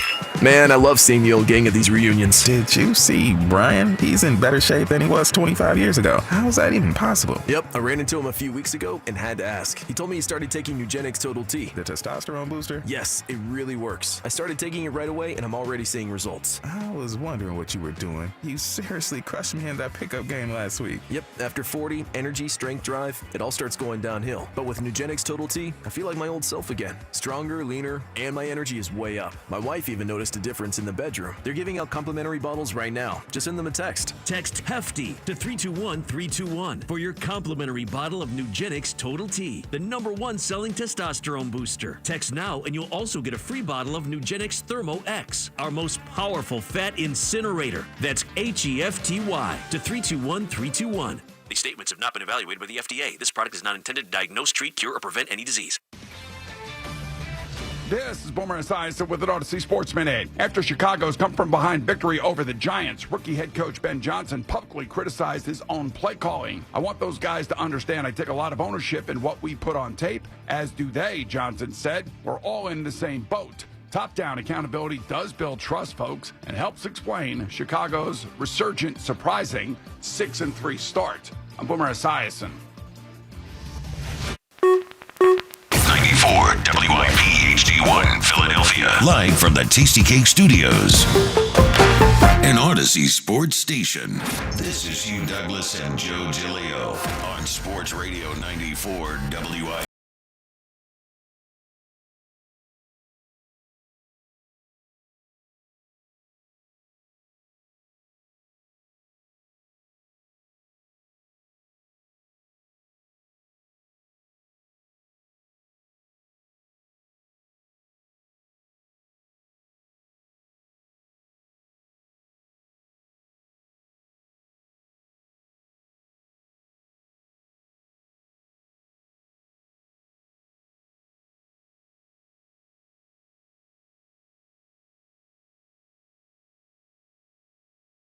Hugh, the Eagles win a low-scoring defensive battle that made me feel like I was back in the late 90s. I was glued to my TV. That was an awesome NFC contender football game. Good morning, Hugh. Good morning, Joe. Good morning, Philadelphia. Hey, you know what? I watched that game last night, and you know what I came to the conclusion? That defense is a necessity. Like that He's was back! That was an old school football game last night, man. I was sitting there watching that game and my shoulders were hurting. I was like, it was a beautiful thing to watch. Now I know for a lot of people that don't understand football, I'm gonna just say that. I'm gonna go ahead and Brian Clark y'all early this morning, that don't understand football are not gonna like that game.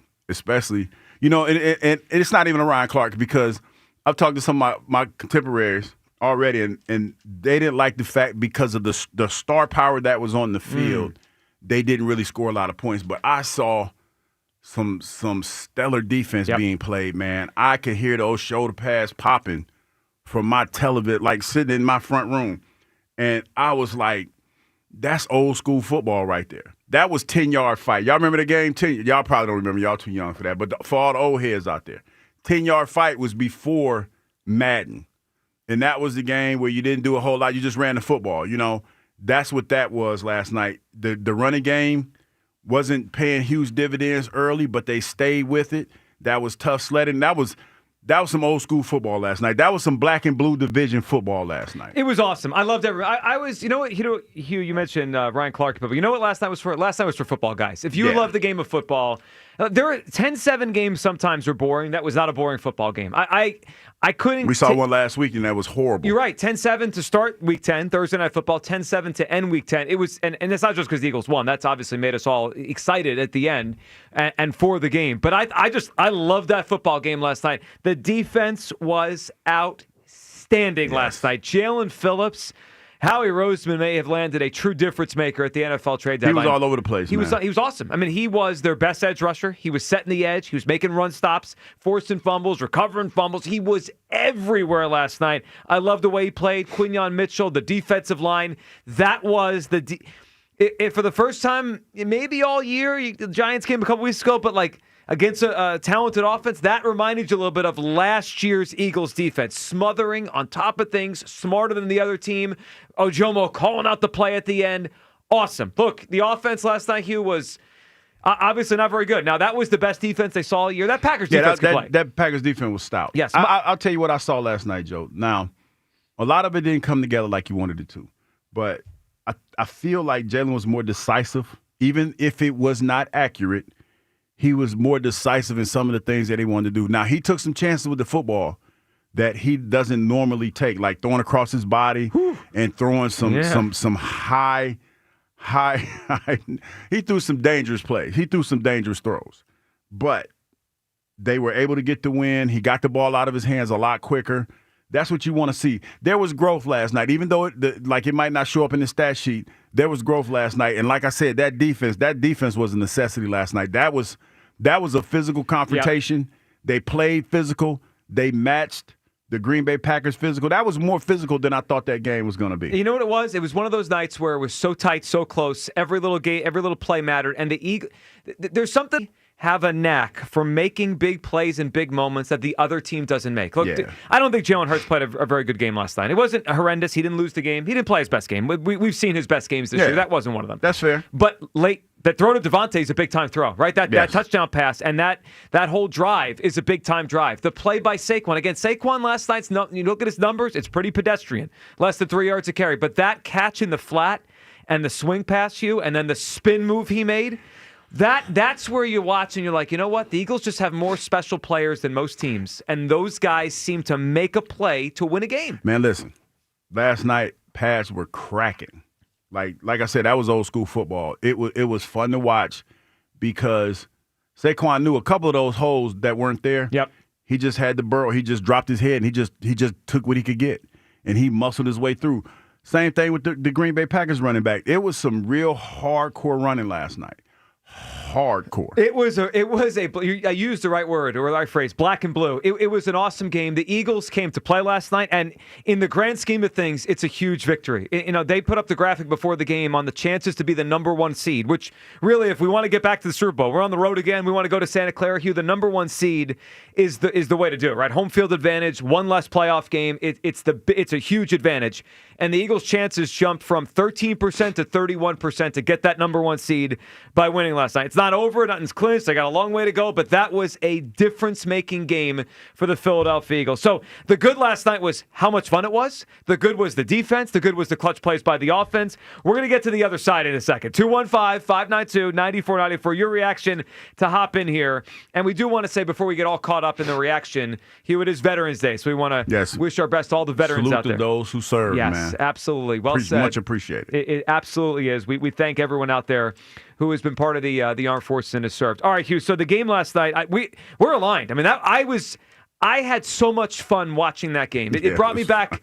Brought me back to my childhood or teenage years. It was. It brought me back to when I played because like I told you, I'm sitting there and I'm like, I can't tell you all the colorful language that I was using, but you could feel that. You felt that energy. Nakobe Dean, man. Like, he's a special player. He might not be one of the healthiest or the biggest guys, but it's something about him in the middle of that defense where he's a difference maker. He's a big-time difference maker, man. And, he plays with a fire, and he plays bigger than what he really is. It was one when he had that interception, well, not the fumble. You could tell, like, Jordan's a big quarterback. And Kobe was fighting to get him down. And, Jordan trying to get the ball out of his hand and everything. And for them to have that play, like, they play special all the way around, man. Jalen Phillips, he looks like he's going to be a problem. Oh, he could play. Nolan Smith being back in there. Yep. Shout out to my man BG getting his legs underneath him, man. It's hard. Listen, it's hard sitting down, when your mental shift and go out there and play football. Yep. But, hey, man, shout out to BG, man, for being out there. I think he got like 6 or 7 plays. Yeah, it's going to take a while for him to work his way back, but shout out to BG, man. Defense was awesome last night. Yeah. It reminded me of last year. Vic Fangio was on top of it. He completely destroyed Matt LaFleur. All right, so now that we have run through all the excitement and the reasons we love watching that football game and a victory and the better chance to get the 1 seed, it's a great night for the Philadelphia Eagles, a great morning to be here in Philadelphia. Can I just ask one question? Yeah. What the hell was Nick Sirianni doing at the end of that football game? The first part of being smart is knowing what to do. Hold up, Joe. I got to ask the question. No. Yes. No. Wait, we haven't. Did Joe, honesty spring for an elephant? No. Do we not address the elephant in the room? Hold up. It's 10:09, man. I can't wait. No, wait a minute. That's long enough. I gave you 9 minutes. What the hell was that? All right, let's unpack it. 4th down, 27 seconds to go. The ball on the Packers 35. Okay, the Packers have no timeouts to go. None. It is a field goal game. The only chance the Packers have, and we watched their offense the whole night struggle to move the football. They were sputtering. Yeah. The only chance they have is to get the ball in field goal range at a manageable field goal. And Nick Sirianni and the Eagles offense decide to throw a bomb on 4th down and give the ball back to the Packers on the 35-yard line. It was a ridiculous decision. Not even defensible. It was a ridiculous decision. It gave the Packers life. And if McManus didn't have a bad quad, he shouldn't even be playing. He's hurt. The Packers kicker. They might have gone to overtime for no reason. That is a clear punt.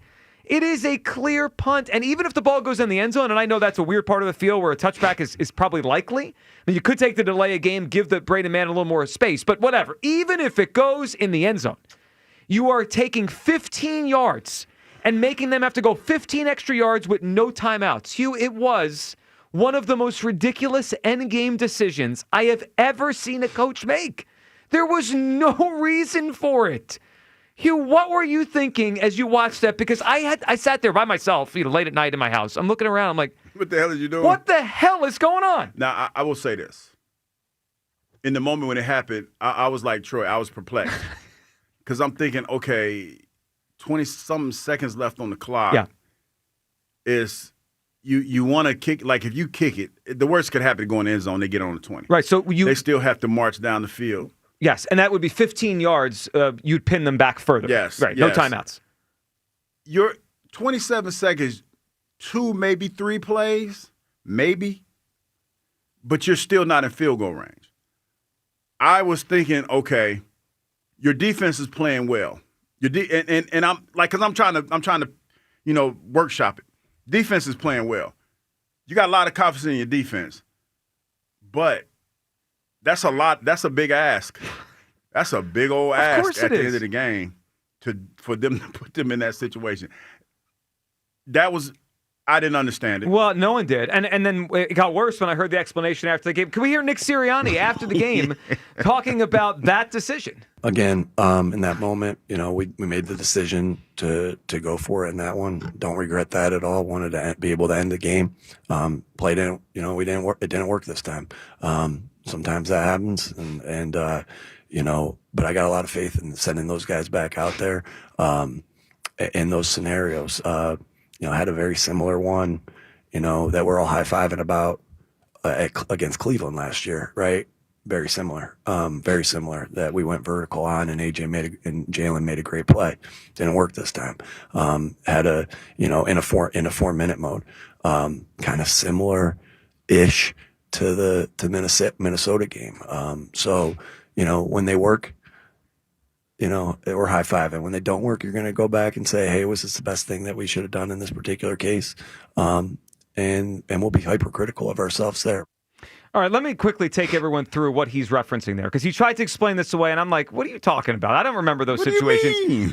So What do you mean? he mentioned they had a similar situation against Cleveland last year. No, they were up 20-16, 2-minute warning, 2nd and 11 on the 48, and they threw a bomb, caught, and they were able to take the knees and end the game. 2nd and 11 is not the same as 4th down when they have no timeouts left with 20-something seconds to go. He misremembered. Well, yeah, I guess he did. Well, we have the we could go back and look. He also referenced the game against Minnesota a couple weeks ago. That was a 3rd and 9 with on the 44-yard line with 1:44 to go. Again, trying to ice the game. This is a 4th down play. The only hope they have is to get in field goal range, and you gave them extra field position for no reason.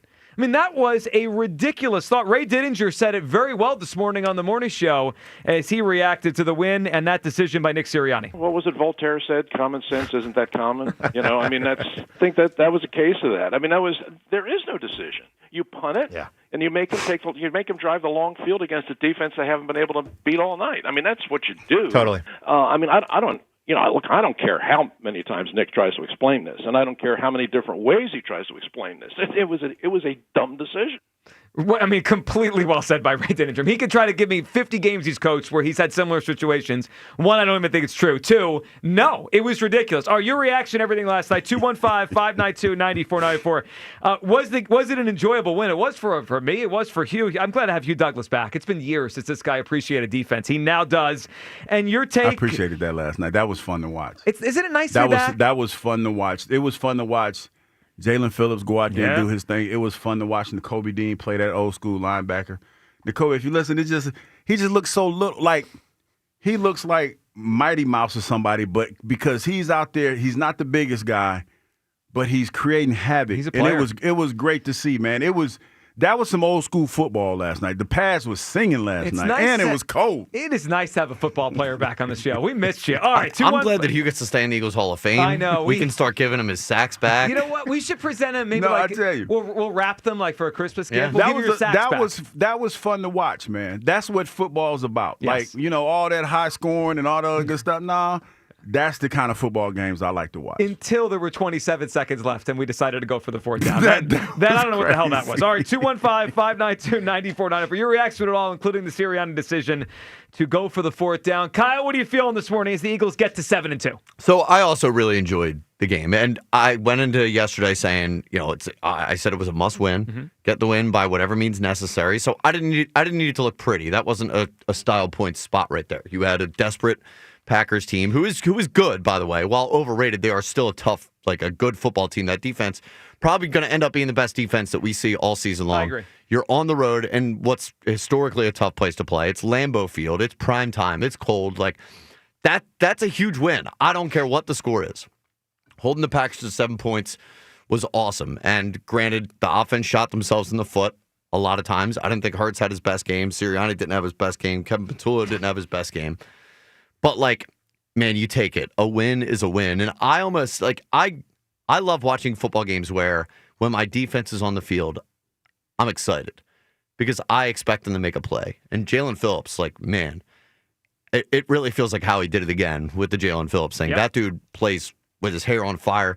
Nolan Smith back, he's so violent off the edge. I just love watching Nolan Smith play. It feels good to have a defensive line that feels dominant again. So I was just happy to get the win until, like you said, where I was wondering at a certain point if it was going to be my last night on earth when I choked when Nick Sirianni kept the offense out there on the field at the end of the game. It's an indefensible decision, and I really pray today that nobody tries to defend that lunacy. Well, it's indefensible. At the end of the game. It's indefensible. It made no sense. I cannot, I still can't wrap my head around it. There was one way for the Packers to get that game to overtime. One, and that was to give them a shot at a field goal. And again, I understand it's a weird part of the field, and it's probably going to be a touchback. It's tough to get the pin there and the ball not bounce in the end zone. Those 15 yards would have been crucial. They got a field goal attempt off because of where the Eagles gave them the football. And that was a 64-yarder. It would have been the longest in Lambeau Field history. The only reason they even got a 64-yarder off is because of where they were allowed to have the football. It was indefensible by the head coach of the football team. That was insane. And I agree on Jalen Phillips. How he did it again, it reminded me a little bit of how he hasn't had a lot of hits with these midseason trades, but Jay Ajayi in 2017 was a hit. And I remember J.J.'s first primetime game on the road in Dallas. He had like a 71-yard rush. He ran for 90-something yards, and it was like, man, this guy's going to help. Like, this is a big difference maker on the road to winning a championship. And I felt that last night watching Jalen Phillips. Let's get everyone's reaction. 215-592-9490 for the Eagles are the number 1 seed right now in the NFC thanks to a win last night. Chris in Middletown up on WIP. Happy Veterans Day, man. Happy Veterans Day, Chris. man.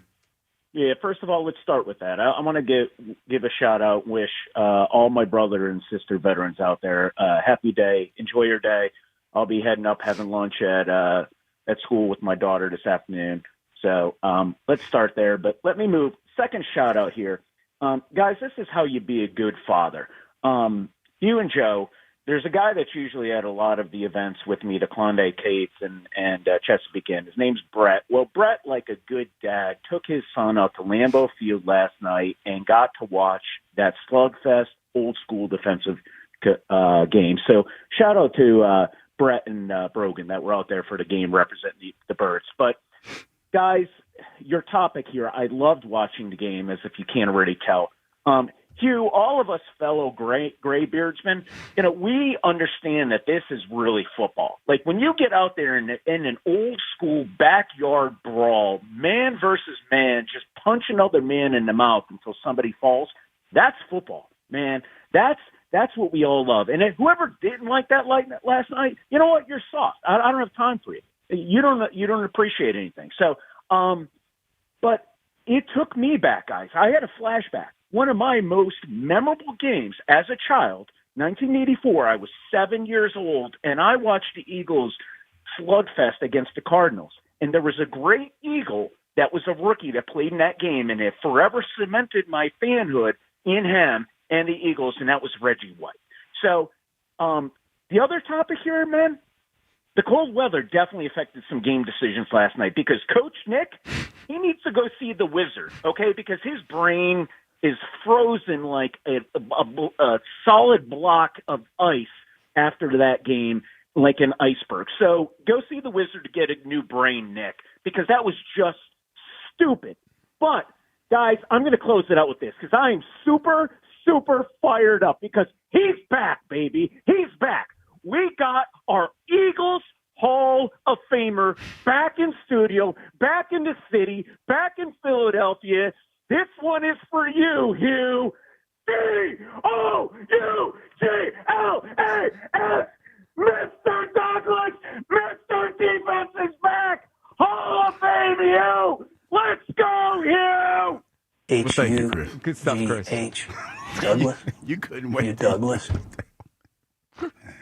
No, man, that was nice a fun. Having you back. No, where were you for the past couple of years? I mean, That you was know a there was fun- an imposter in the studio who Well, used to no. tell us defense a luxury, not a necessity. because let's be honest, y'all. Wow.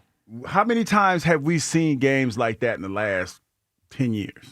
Well, not many, and if usually they're unenjoyable. Last Yes. night was an enjoyable because When the you defense talk- actually was good. When you talk about defense, okay, let's go back a week ago to Seattle, not Seattle, the Raiders. Oh, the Thursday and night game. The Thursday night game. Let's go back to that game That was with bad. Denver. That was bad football. There was some decent defense being played, but there were so many offensive miscues on both sides of the ball, you couldn't appreciate it. Last night was one of those games where, if you want to be real, there were some offensive miscues, but not as many. And you saw some hard hitting. You saw some precision plays being made. You saw a back and forth affair. Like both of the teams were threatening to score like the first 5 possessions, and they couldn't score. That's what I'm talking about. That's the difference. And then not only that, you saw cats out there playing with their hair on fire. Jalen Phillips played like a man trying to get paid. Like played like a man who has been rejuvenated, coming to a new team. He was a dead man walking down there in Miami. That's why it reminded me of the Ajayi thing in 17 because he came from Miami. It was a bad team. Yes. And sometimes you see that a guy comes to a team in the race and they are just shot out of a cannon. And he's out there playing. He was so wild and like he's on the ground. He's fighting to try to make plays. It was just exciting to watch him play. Him and Kobe Dean, Jalix Hunt, like that whole line, man. They played cohesive football, and on top of that, they were locked in. That front seven felt like a Super Bowl front seven last night. They were locked in last night, man. You don't get to see You don't get to see games like that. I will even go back to the Super Bowl. The Super Bowl didn't look like that. It was a one-sided, lopsided affair. That game last night was 10-yard fight. Michael Parsons out there running folks down. I mean, he chased Jalen. Like he was chasing folks down. He was on one, like the kids like to say. He was on one last night. Demon time. That's what they say. They say demon time. It was a great He football was on game. demon time. It was a great football game. 215-592-9494. Eagles get the win 10-7 in Green Bay. I thought it was a really great game to watch. I didn't even look at my phone for 3 hours. I was just like locked into the TV. What a night for the Eagles. Let's react to the win. And we'll play the montage from last night, how it sounded right here on WIP. Plus, the decision at the end of the game. Devontae Smith had a very interesting comment on that after the game. You're not going to want to miss what Devontae said about the Eagles going for it on that fourth down. It's the Midday Show, Sports Radio 94 WIP. Experience casino like never before at Bet365. Spin your way through your favorite games. Check out our awesome table games and face off against a real live dealer. And play exclusive games that you simply can't play anywhere else. New Bet365 players get a 100% deposit match bonus up to $1,000 plus spins. Download the app and see why it's never ordinary at Bet365. Gambling problem? Call or text 1-800-GAMBLER. 21 plus only. Must be physically present in New Jersey and Pennsylvania. T&Cs apply. Hey Philly, did you know natural gas is the most reliable and efficient way to heat our homes, cook our food, and dry our clothes affordably? And with PGW, the benefits of natural gas keep on coming. PGW has programs and offers that can make life easier no matter where in Philly you live. From spreading your bill evenly across the year to boosting your home's energy efficiency with rebates, and from year-round payment assistance programs to servicing appliances, PGW's got you covered. Check us out at pgworks.com.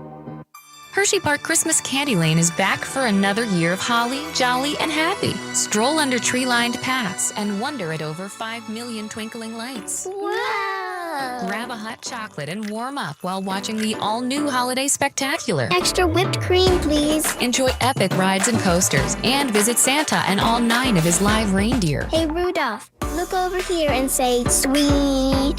Hurry, save on holiday happy now with our Christmas pre-sale.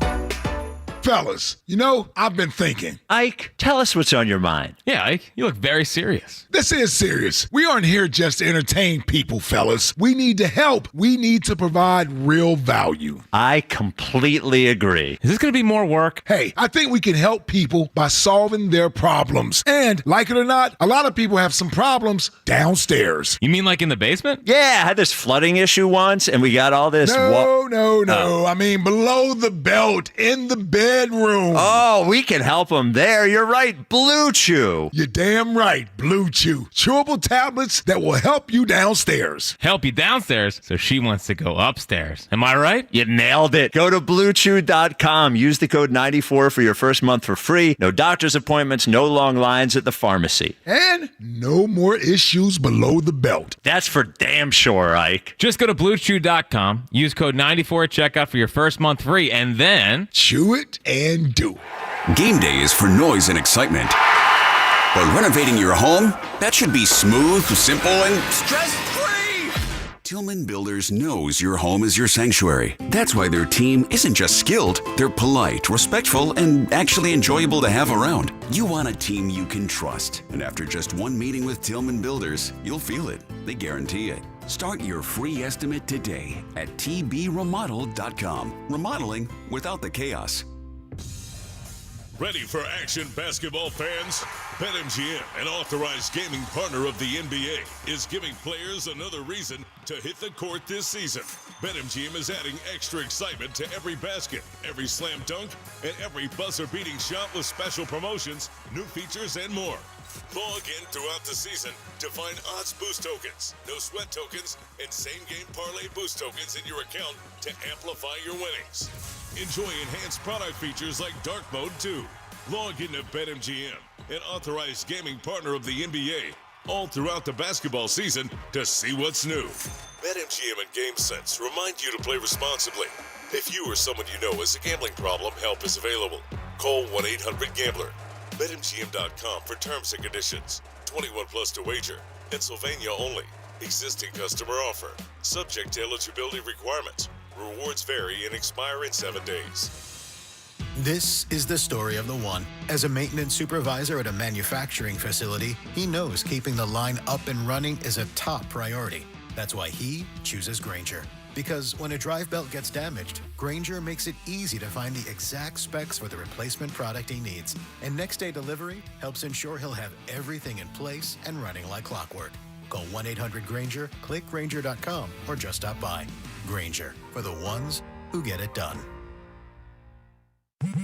Straight Talk knows the best holiday gift is simply saying yes. Yes, you can stay up late. Sure, more cookies. Of course we can watch that movie again. That's why we give you real unlimited data, so you can say yes to all of your family's streaming, scrolling, and sharing. And now at Straight Talk, get another gift worth giving, a free 5G phone with select plans. Because yes is the best gift to give. Yes! And receive. Available at straighttalk.com and Walmart. For network management practices, visit straighttalk.com.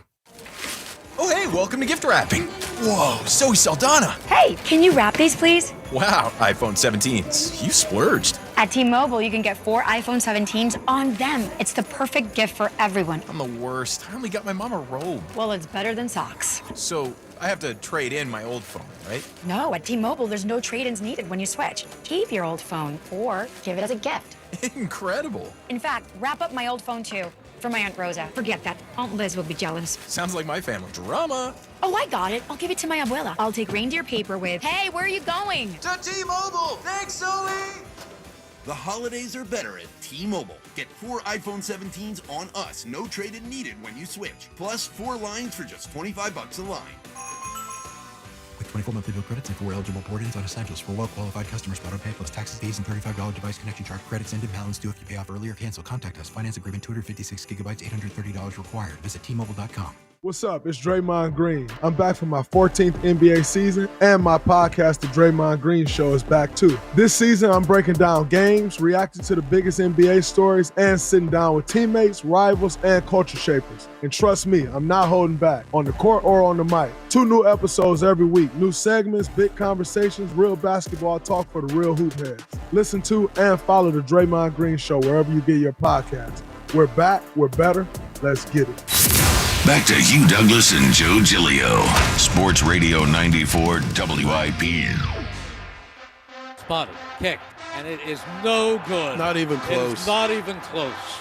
It barely reaches the end zone, and the game is over, and the Philadelphia Eagles have escaped with a 10-7 win. Wow. What a game. What a game. And it wasn't close. I mean, he did have like 2 shots at it, though, because McManus took the he did a practice kick during the timeout. Yeah, he wasn't supposed to do that. Sirianni That's why was Coach flipping out. Yeah, he was hot. Yeah. He was hot like fish grease. He certainly was. Welcome back. Midday Show. Hugh Douglas, Joe Giglio, 215-592-9494. We got a lot coming up. How about our 12 o'clock hour? Now that Hugh's back as a true football guy, it's football guy hour at 12 o'clock. I mean, myself, Hugh Douglas. We'll have Jason Avant for the full hour. Hey, can't wait to talk to Jason. The lunch hour with Jason Avant and Ross Tucker. I mean, that's a lot of football guys in 1 hour. Especially, and Kyle. And especially that Hugh's back. Because otherwise, it still would have been a football guy hour, but, it wouldn't have been There's finally 3 football guys on the show. Yeah. It's about time. I mean, after good to have you back. all those times. Do we expect to keep him for very long, though? No. I mean, like, this is. I'm saying, man, that was a great game to watch. It was fun to watch. I was sitting there watching that game, and I was having flashbacks, and every time somebody got hit, I was like, damn. Like, they were cracking. The pads were cracking last night. It was old school. Yeah, it was outstanding. All right, let's get back to the phone lines here. Then we want to play for you what Devontae Smith said after the game about the Eagles going for that 4th down late in the game that really gave the Packers a tremendous field position to try to kick their field goal to tie the game. Justin in Woodbury's up on WIP. What's up, Justin? Hey, what's up, guys? Hey, Justin. So, did I have fun with the game? No, I did not. I lost a lot of hair on the top of my head. I was stressed out of my mind. There was just so many mistakes, so much crap calling, the conservative calling. I'm just going to touch base on like 3 things, and then I'm going to hang up. Okay. Only attempting 2 to 3 deep balls throughout the game, and then calling those plays when it just didn't work, right? Sirianni, they're not trying to take advantage of, you have 2 elite wide receivers in this league, throw them the deep ball. If they make the play, which most of the time they will, awesome. If they don't, you still have a chance to draw penalties. They just don't take advantage of that enough.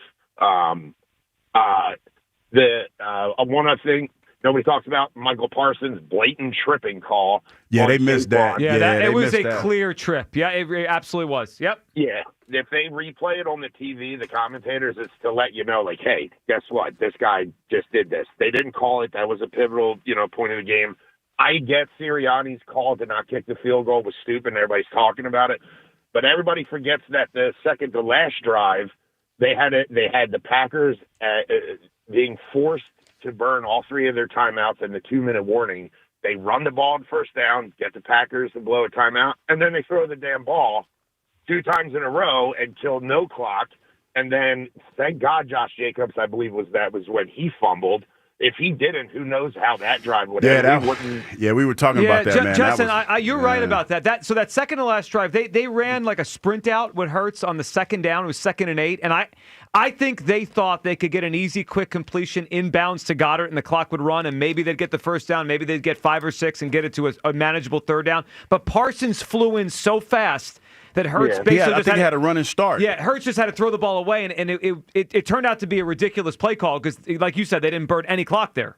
Yeah, and the last 2 quick points I'm going to make. The best drive they had was the drive after halftime, right? They had like 3 play fakes to the running back in a row. Goddard, I think, made 2 of those big plays. That touchdown drive. Yep. Right? That was their best drive. They run away from that afterwards. And then as great as the defense was, I love Fangio. That hurry-up offense the Packers ran right after on the next drive, Fangio didn't blitz at all, and they were able to do 12 plays, 4 minutes, 56 seconds or something, and he wasn't blitzing to get pressure, and you had Love, like, on his toes. He was scared back there, and then that one drive gave him the confidence. So that's all I want to talk about. The offense was pretty bad. And Sirianni, he's too conservative. I think looking at his face yesterday during the game, I think he's fed up with the offense coordinator. I think he wants to take the plays back. But Justin, it's an interesting. I think there's a lot to unpack. Yeah, there's with a lot. That game. Well, it's an interesting parallel. And good phone call, man. If he is frustrated with his own hire of Kevin Patullo, and look, we have plenty of time to get there. We're on the Packers game today, but it is an interesting parallel. This weekend, in come the Lions, right? And their head coach, who was an offensive guy, took back play calling because he was frustrated with his own coordinator that he hired. So that's going to be interesting as we go down the stretch of the week.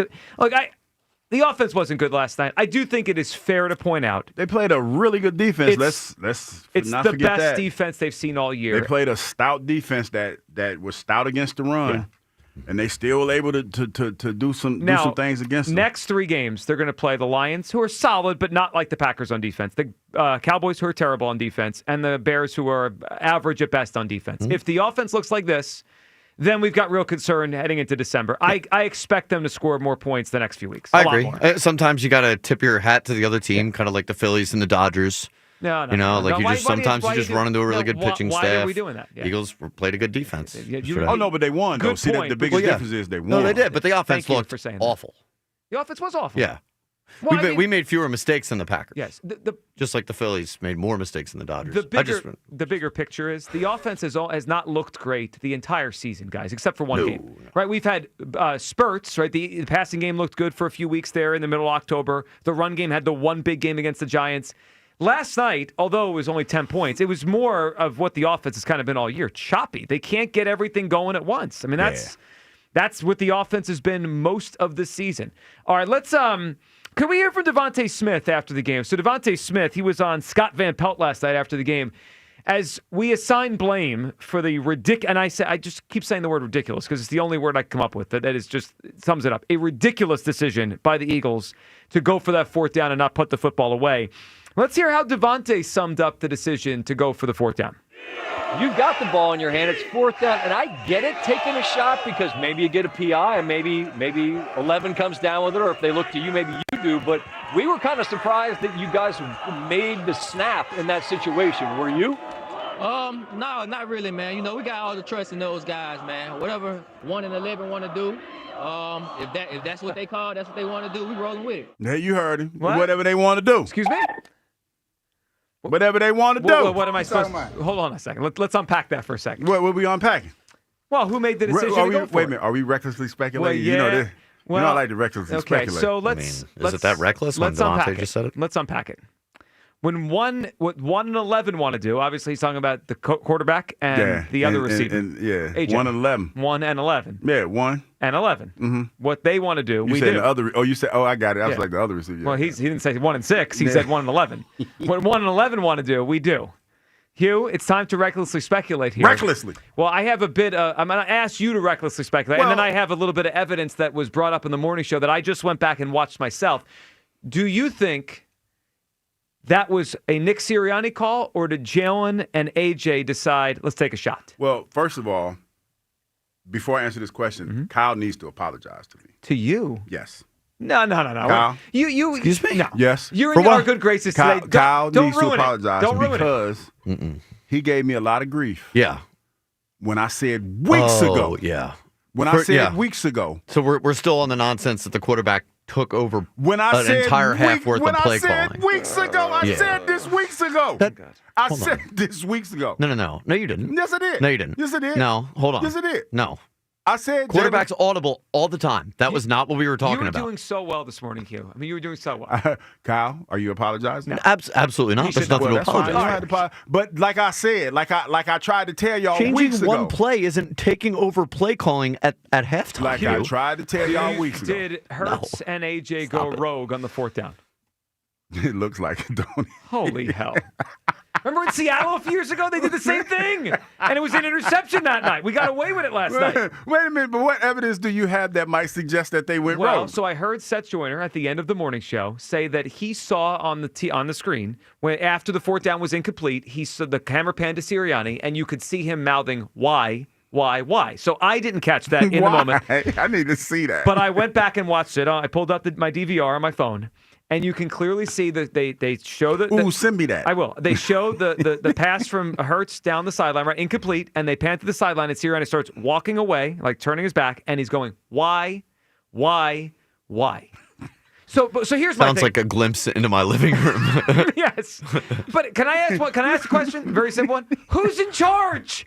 I understand if, like, all right, if they change the play or they decided to take a shot, maybe you're frustrated at them. You know how you can avoid that if you're the head coach? Put the punt team on the field. Yeah. Don't let the quarterback and receiver just do what they want. Well, maybe. Okay, I'm recklessly speculating. I don't know. Maybe they were trying to get them to jump off sides. Okay. Right? Yeah, all right. And so then I guess there was, we had a timeout left, right? We did. They didn't have it. Yeah, we had one, and maybe they were going to tie. But somebody saw something and said, ooh.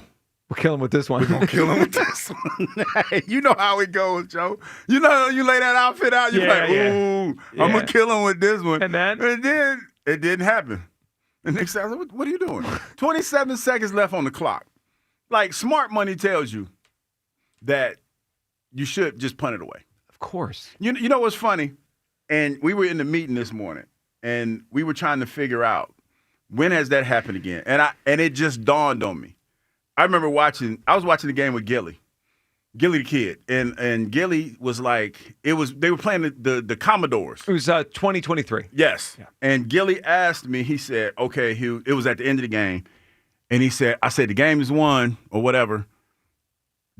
He said, what are they going to do next? I said, they're probably just going to punt it away. So the game, I think the game you're referencing, they had the ball in the 28, could have kicked an easy field goal to win the game. They scored a touchdown, and the Commanders had a chance to come back and score their own touchdown. And I was surprised because you were already winning that game, and you went for it. And like old school knowledge tells you that, in a situation like that, you already got the win. Just go ahead and kick the ball away and let the clock run out. They didn't do that. So there is some history with him doing something similar. But when you come with this new evidence talking about why, it just kind of looked like they probably went rogue a little bit. So, all right, so we can blame them. We could say they were over-aggressive. The person in charge of the football team is the head coach. If he puts the punt team out there, that doesn't happen. So, if it was Hurts and Brown doing it on their own, that's on that. But remember that game in Seattle that same year? They did the same thing. And remember, he had a really weird and bizarre explanation, and it didn't make any sense. Then it came out weeks later, or I think it was AJ said it, that he was covering for us. Last night, because his explanation after the game last night was ridiculous, talking about the Minnesota game, the Cleveland game. Like, it made no sense. Well, all right. That's a good, like, Well, it's a player's coach, but he also could avoid it by putting the punt team on the field. They're gonna get you fired. My Lord. My Lord. All right, 215-592-94. Well, you got to love Nick Sirianni for that, though. Yeah. If that's the case, if that was a rogue play, and he sat up there and he mumble-mouthed that whole thing. That was a mumble mouth. Just to save his players. I got more respect for him. I always had respect for him, but I have even more.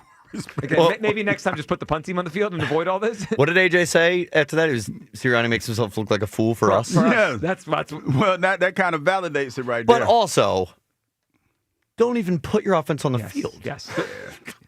You are the grown-up. Be the grown-up. All right, let's hear how it sounded last night right here on WIP. Lambeau Field, Green Bay, Wisconsin. Monday Night Football. It's special, and it's always an honor to be here at the NFL's greatest shrine. It's a quarterback draw. Up the middle he goes, across the 20, across the 15, and Jalen Hurts. Now, they say the ball was fumbled. It's picked up by the Packers. Now, let's see what's called. Was Hurts down? Yep, the ball It comes is a out. fumble. It's punched out It is as a he's fumble. going down. In the gun again is Love. Puts a man in the motion. He's back. He's being chased. He's being grabbed. He fumbles the football. I think the Eagles have it. Let's see. Eagles. Eagles ball. Eagles ball. So what looked like at least a 3-0 Packers lead at halftime is now in the hands of the Eagles. Hurts is back. He's looking, loading up, and he is firing the football out of bounds with no seconds on the clock. That's the end of the first half with the score. Not a thing. Nothing. Hurts on second down. Goes, fires, and completes it, and has a first down to Goddard. He fakes. He's back. He's looking. He fires. Complete. Down at the Packers 40, and he's got Goddard again to break a scoreless tie. Jake Elliott. Kick is away, and the kick is good. And we've got a score, ladies and gentlemen. The Eagles are up 3-0. 4th and 9.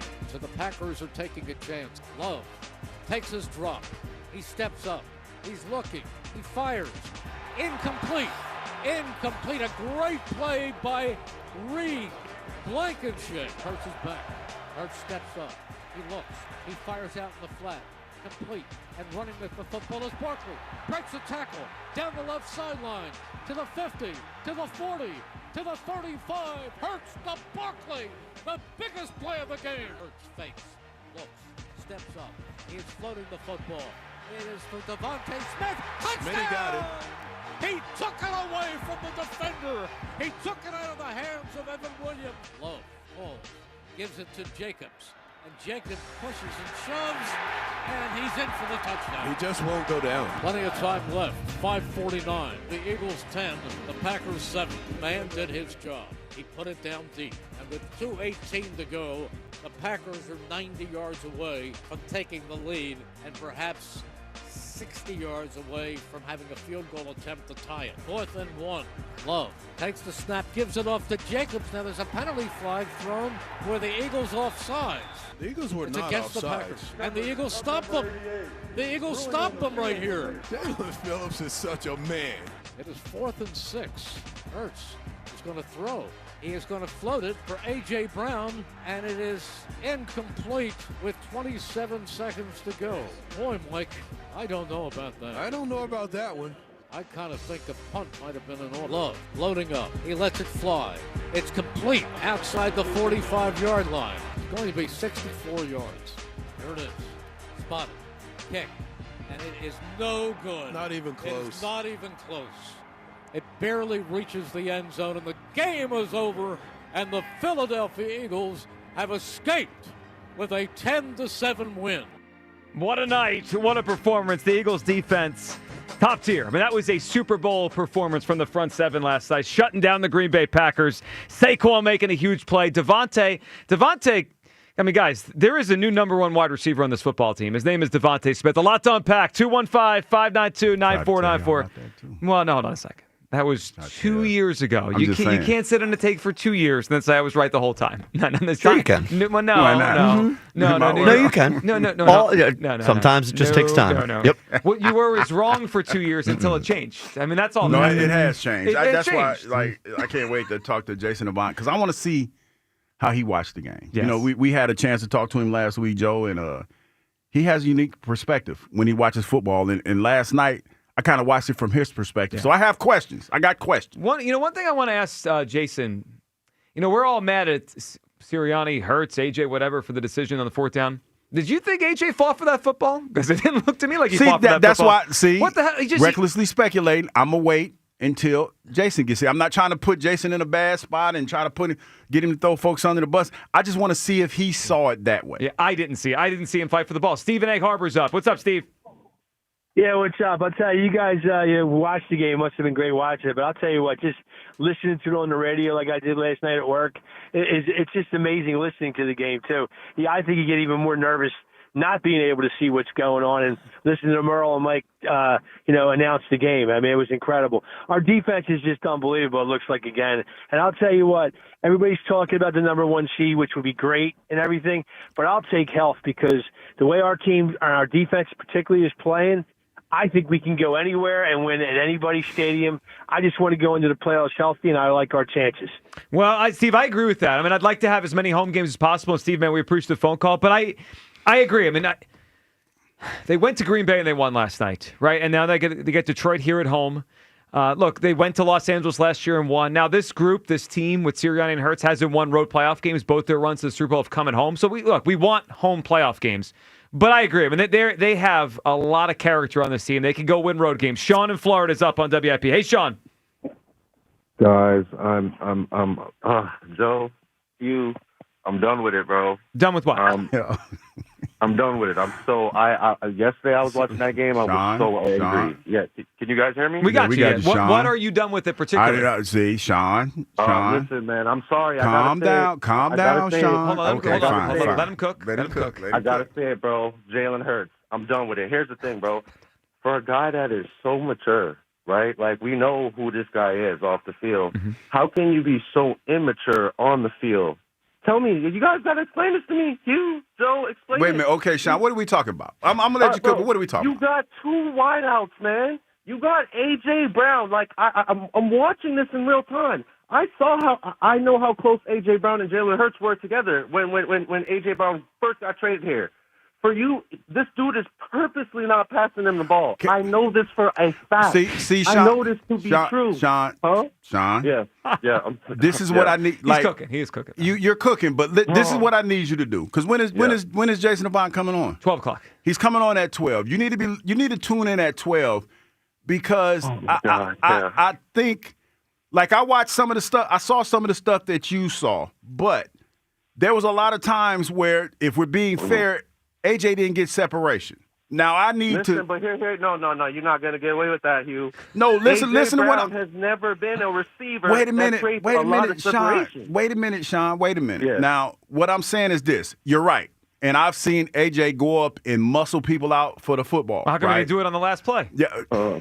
That's the question, Sean. I think I hear what you're saying, and I understand it. I'm not trying to shut you down, but when you look at it compared to what Devontae's doing right now, Devontae, man, is getting a lot of separation. And when you're talking about a quarterback, I'm just playing devil's advocate because you saw what you saw. Yeah. But if you got a quarterback that already doesn't want to turn the ball over or throw ball like 50-50 balls, and you got somebody that's getting clear separation, what do you do? Again, you got to tune in, man, because I cannot wait to talk to Jason. You throw it to the open man. Sean, man, we appreciate your phone call. And look, I saw the same thing he did, Joe. Jalen did not have a great game last night. It was one of his worst of the year, actually, if we're being fair. But he did make a couple plays late that were a big plays to win the game. I mean, that's the truth. He did. Yeah. It was, and I do think it is fair to bring up that was the best defense they played all year, right? Yes. If that was a mediocre defense, if it was a bad defense, I'd be like, uh-oh. Jalen didn't have a great game. He had a fumble early he cannot have, but that defense is really good, and they won the game. I mean, they won the game last night. And the Eagles' defense, that to me is the story last night. The Eagles' defense and the front seven looked like a Super Bowl front seven. Yeah. That's the story. There was a sequence where I think Hurts tried to throw 3 interceptions. Yeah, it was tough. Yeah, he did. He threw one across his body. Oh, my God. I screamed. Steve's like, what are you doing? Stop. All right. What are we doing? What are we doing? All right, 215-592-9494. What a game. A lot to talk about with you on the phones. We'll keep that going, and Merrill Reese will join us coming up. He called the game last night right here on WIP. Merrill, next, your phone calls. Midday Show, Sports Radio 94 WIP. The NBA season is back, and Fanatics Sportsbook is already running plays straight out of a championship playbook, y'all. Here's the deal. You guys have heard me talk about fan cash, and remember, every time you bet with Fanatics Sportsbook, you're earning up to 10% fan cash, win or loss. So even if your bet misses, you're still scoring fan cash. Fan cash unlocks real value. You can flip with authentic NBA gear, game tickets, and access to exclusive Fanatics events with NBA legends. But that's not all they're doing. It's not the only thing they got going on. Because as the listeners know, where other sports books let injuries kill your bet, Fanatics Fair Play protects all bets from first half injury across pro football and pro basketball. So if your player goes out with an injury, Fanatics Sportsbook keeps your bet in play.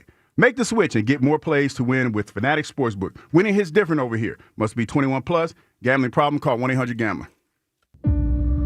As the baseball offseason begins, questions remain for the Phillies. Does Schwarber re-sign? Oh, we'd love to bring Kyle Schwarber back. It's a priority. Will JT return? The most prepared guy I've ever been around as a catcher. Can the Phillies retain Ranger? What a performance for Rangers, Suarez. Listen for the latest. All your Phillies offseason happenings happen here. We'll see what happens. Sports Radio 94 WIP. Wawa now has more, better than ever ways to create your own lattes, starting at just $3. Because when it comes to your caffeine, anything short of exactly what you want can throw off your whole day. Choose your favorite milk, flavor, sweetener, and toppings for your morning boosts, afternoon treats, and pick-me-ups. Whether it's rich and creamy or light and simple, every cup is created by you and handcrafted by us. Gotta have a Wawa. Lock in amazing fall deals for your new roof with Home Genius Exteriors. Get 50% off roofing materials, plus 0% APR and no payments till 2027. And for a limited time, get free attic insulation. Call Home Genius Exteriors now at 855-U-R-GENIUS to schedule your free roof and attic inspection. That's 855, the letter U, the letter R, Genius. Home Genius Exteriors, the genius choice in roofing. See website for details. In this town, champions aren't born, they're built. On the field and in care settings across the region. Brandon Graham here to tell you the Philadelphia Eagles and Jefferson Health are teaming up because they know precision matters, because every moment counts, and because care isn't just about what happens on game day, it's about showing up every day for every person in every neighborhood. We're one team with one goal, to care for this community together. Jefferson Health, champions of care. Stars rise, legends are made, and one player rules them all. DraftKings Sportsbook, an official sports betting partner of the NBA, brings you King of the Court every Tuesday. Here's the deal. DraftKings puts up $1 million in bonus bets each week. Opt in, apply your token, and place a $5 pregame bet on the NBA star you think will dominate each Tuesday. If they finish the night leading the league in points, rebounds, and assists, they're crowned King of the Court, and you win your share. Download DraftKings Sportsbook and use promo code Philly for your shot at a share of $1 million in bonus bets with promo code Philly in partnership with DraftKings. The crown is yours. Gambling problem? Call 1-800-GAMBLER. 21 and over. Pennsylvania only. Eligibility restrictions apply. One token per customer that expires at the start of the final NBA game when offered. Winning shared as $1 million in non-withdrawable bonus bets that expire in 7 days. Restrictions apply. Terms at sportsbook.draftkings.com/promos. You waited all year, and it's finally here. The Wawa Gobbler is back. Satisfy your Turkey Day cravings with hot roasted turkey and gravy, savory stuffing, sweet cranberry sauce, and creamy mashed or sweet potatoes. You heard that right. Sweet potatoes are back this year, along with even more ways to make it your own, like double stuffed or in a wrap. It's about time. The Wawa Gobbler is back. Gotta have a Wawa. Another app for inventory, one for CRM. Oh, don't forget accounting. Wait, which login was that? Or you could use Odoo, one fully integrated system that does it all without the hassle. Ditch the app overload. Get everything your business needs on one platform. Try Odoo free today at odoo.com. That's ODOO.com. Every morning, we rise and shine, make breakfast, and brush away the night's rest. These routines help us start the day off right. Nature Made vitamins are a simple step in that daily care regimen. Multivitamins with daily essentials, clinically studied probiotics for gut health support, magnesium to help relax the body. Nature Made is made to care for you every day. These statements have not been evaluated by the Food and Drug Administration. These products are not intended to diagnose, treat, cure, or prevent any disease.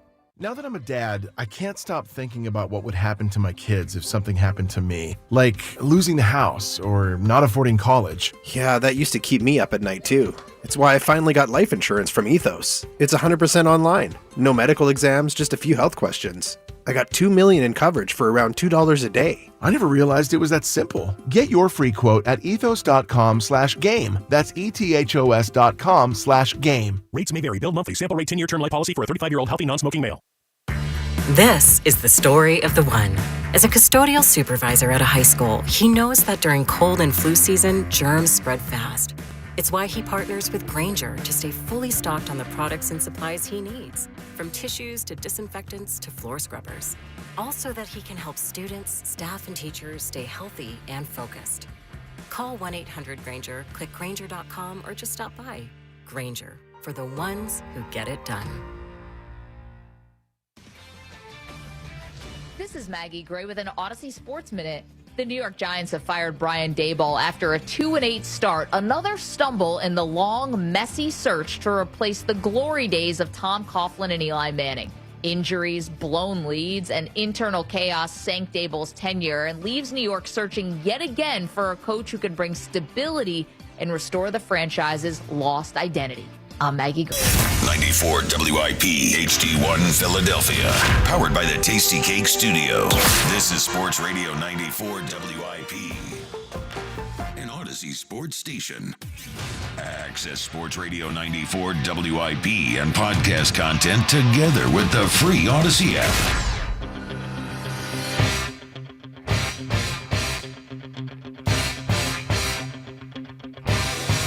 Welcome back, Midday Show. Hugh Douglas, Joe Gill, you guys with us. 215-592-9494 to hop aboard as we react to a heck of a win last night. That game, that took us back. That was fun to watch last night. That was old school defensive football. And how about that Eagles front seven? They brought it, led by Jalen Phillips. And the playmakers, they made enough late. Eagles get to 7-2, currently the number 1 seed in the NFC. We'll get back to everyone's phone calls on the game, the play of the stars, including the new star, Jalen Phillips, and the decision at the end to go for the fourth down instead of punting. We'll get back to it all. Jason Avant joins us at 12. At 12:30, Ross Tucker, it's Football Guy Hour, and we're happy to have Hugh Douglas back as a true football guy today. And joining us right now, Football Guy, on the call last night, the voice of the Eagles, Merrill Reese. Merrill, good morning. Morning. It's a great morning. What a game. Yes, I'm still falling out. Yeah, Merrill, it really was. It brought me back, Merrill. It's very rare you get a 0-0 game at the half. It's rare you get a game that low scoring, and it's rare that it's also entertaining. Merrill, I didn't think that was so much it was bad offense the way sometimes those games are when it's low scoring. I thought it was just excellent defense led by the Eagles front seven last night, Merrill. You're absolutely right. It was a terrific football game. It was a gritty game. It was played at Football Shrine, Lombardi Stadium. It was a great game, and the Eagles had the guts and the desire. They just willed their way to win that game. It was a terrific game, and it was a lot of fun to broadcast with Mike Quick. Merrill, what was your takeaway watching Jalen Phillips' first game as an Eagle? Amazing. I mean, sometimes a guy eases his way into his activity with a new team and his role. He just took charge. I mean, he was an impact player from the time he stepped on the field. Yes, he was. He was all over the place. Pressures, a lot of snaps out there. He did a heck of a job. And Merrill, it was one of those games where you felt like one or two big plays was going to win it because it just was so low scoring. And Merrill, the drive where the Eagles got their touchdown, it was two of their stars. First, it was Saquon Barkley, who was tough sledding, but he made that catch and then that spin move for the big gain. And then Devontae Smith, for a guy of his size, he really has a knack for jumping as high as he can and out-jumping those DBs. That was a heck of a catch for the touchdown. It was, and also a great pass by Jalen Hurts. Those two are on just such a wavelength that they can read each other's minds, and they just coordinate everything between them. That was just a gorgeous pass and a great catch. It was. And Merrill, last night was the first time we got to see the team post by. And I was impressed with the plan that Vic Fangio had. You know, the defense, decent in the first half of the season, not as great as it was last year. But this night against a Packers offense, Merrill, that has a good quarterback and has a good play caller, that they really shut them down. It wasn't just Phillips. It was everyone. Jomo and Carter. It was just a great effort by the defense. Well, up front in the secondary. Yeah. I mean, there were so many great plays made by Quinyon Mitchell. And really, there were so many good plays made by Adoree Jackson, who's been criticized so much during the season. But he made some big-time plays. Merrill, how about the play of Nakobe Dean? I wasn't sure when he came back, number one, what kind of season he'd have, because that was a pretty major injury he had in the postseason. And two, how much he would play, because Jahad Campbell was playing well as a rookie. But, Merrill, Nakobe has played, and to me, he's been very impactful. I mean, he had the strip sack last night. He had a big tackle in the open field. I've loved the way he's played, and their run defense has been much better since he got back. You know, the interesting thing, Joe, is that when he was drafted, he was picked in the third round, and a lot of people projected him to be at least in the middle of the first round. I mean, the Eagles stole him in the third round out of the University of Georgia, and he's a great football player. He is really exceptional. He is, and he's made a difference on this defense since he came back. Merrill, what was your thought as the Eagles were lining up to go for the fourth down play with 33 seconds left in the game on the 35-yard line? I was very surprised. Little nervous. Yeah, I disagreed with it. I thought the punt there, even if it was a touchback, considering the Packers had no timeouts, was the play. Were you surprised? How surprised were you that they were going for it and then they actually did throw it deep? Yeah, I was a little bit surprised. I didn't think a field goal was in order with the wind and the cold, but I thought that the punt was the way to go. And look, Nick Sirianni was aggressive. He tried to do something and it just didn't work. But they hung on, and I'll tell you something else. At the end of the game, when Brandon, when he started to line up that field goal, McManus, and they lined it up, and it was going to be a 64-yard field goal. I thought that had zero, not 0.1, but zero chance of being anywhere close because it was cold. The temperature was in the 20s. The wind was blowing. There was no way. They would have been better off throwing a Hail Mary. But that was impossible, and it missed by about 30 yards. Yeah, and when you throw in the fact that he's been banged up, that kicker, and like you said, the weather, I mean, it would have been the longest field goal in the history of Lambeau Field in those conditions and that night. Yeah, it was a tough spot. Yeah, it just wasn't going to happen. Merrill, let's look ahead to Sunday because the tough tests do not stop. The Eagles take down the Packers. They're 7-2. They are now tied for the number one seed in the NFC. But here come the Detroit Lions. Merrill, what's your first thought on this game Sunday? Because we had a physical game last night. I imagine we're getting another very physical game this Sunday. Well, you know, in looking at the season and going into this game after the bye, I thought to myself, if the Eagles take one of the next two games, either Green Bay or Detroit, they're in pretty good shape because they're going to be at least 7-3. But now that they've taken care of the Packers, you kind of get greedy. And I think they're a better team than the Lions. The Lions are getting some good play from Jared Goff, but I just think the Eagles are better, and I think the fans at the Link are just going to be really, really enthusiastic. You're going to hear the roaring of the crowd. It's going to be a great night. It is. It's going to be a fun night. Sunday Night Football at the Link this weekend. Merrill, enjoy the rest of your day, your week, and we'll catch up during the pregame on Sunday. I'll tell you, I will enjoy the rest of the day. And, you know, I think when people criticize this team and they say, well, they're not creative enough or they're not doing this or they should have done that, just relax and smell the roses. This team is 7-2. They're winning football games, and they're really putting together a terrific season. They are, and they have a real chance to get back to the Super Bowl again. Merrill, thank you for hopping on. We'll talk Sunday. Enjoy the day, Merrill. Thanks a lot, Merrill. Okay, Joe. There he goes. Thank you. There he goes. The voice of the Eagles, Merrill Reese. Surprised like the rest of us when the Eagles went for that fourth down. Surprise. Yeah, surprise. Whoever's decision it was. Hurts, Brown, 1, 11, Sirianni, whatever. Well, it was Sirianni's decision to put them out there. He absolutely was. He's responsible. I mean, that's the bottom line. What's so funny over there? I'm just laughing. I mean, they won and we being messy. Well, I mean, we can't, again, into the show. Odyssey did not pay for an elephant for us not to address elephants in the room. Are you right? I'm okay. That elephant but I'm was just not like, cheap. I thought we was going to let him live. Let him live? Yeah. That we was wild. handed them a field goal attempt. See, this is where you can tell Hugh actually thinks he's in the Midwest. No. Let him in live? Philadelphia. Excuse me? What was that Do you know show? where you are? What was that show where when something happens and they stop? and they start playing the music. Like, what would you do? Like, that's what that was. Little record scratch. What would you do? Punt. Because I was like, everybody was like, what is that? What is that? I don't know what the hell. Yeah, that was different. It was wild. All right, let's get back. Yeah. Yeah, that's what it was. I wish they could have paused as the Eagles took the field with the offense. Like, boy, Nick, that was crazy. Are you sure about this one, buddy? What are we doing? I'm not sure. What are we doing? What are we doing? It was wild. Let's get back to the phone lines here. Jason Avant will join us coming up at 12. Ross Tucker at 12:30. Your reaction all day. The Eagles are 7-2, atop the NFC. That defensive performance last night was incredible. Mike in Center City. Hey, Mike. Hey, good morning. Hey, Mike. Good morning.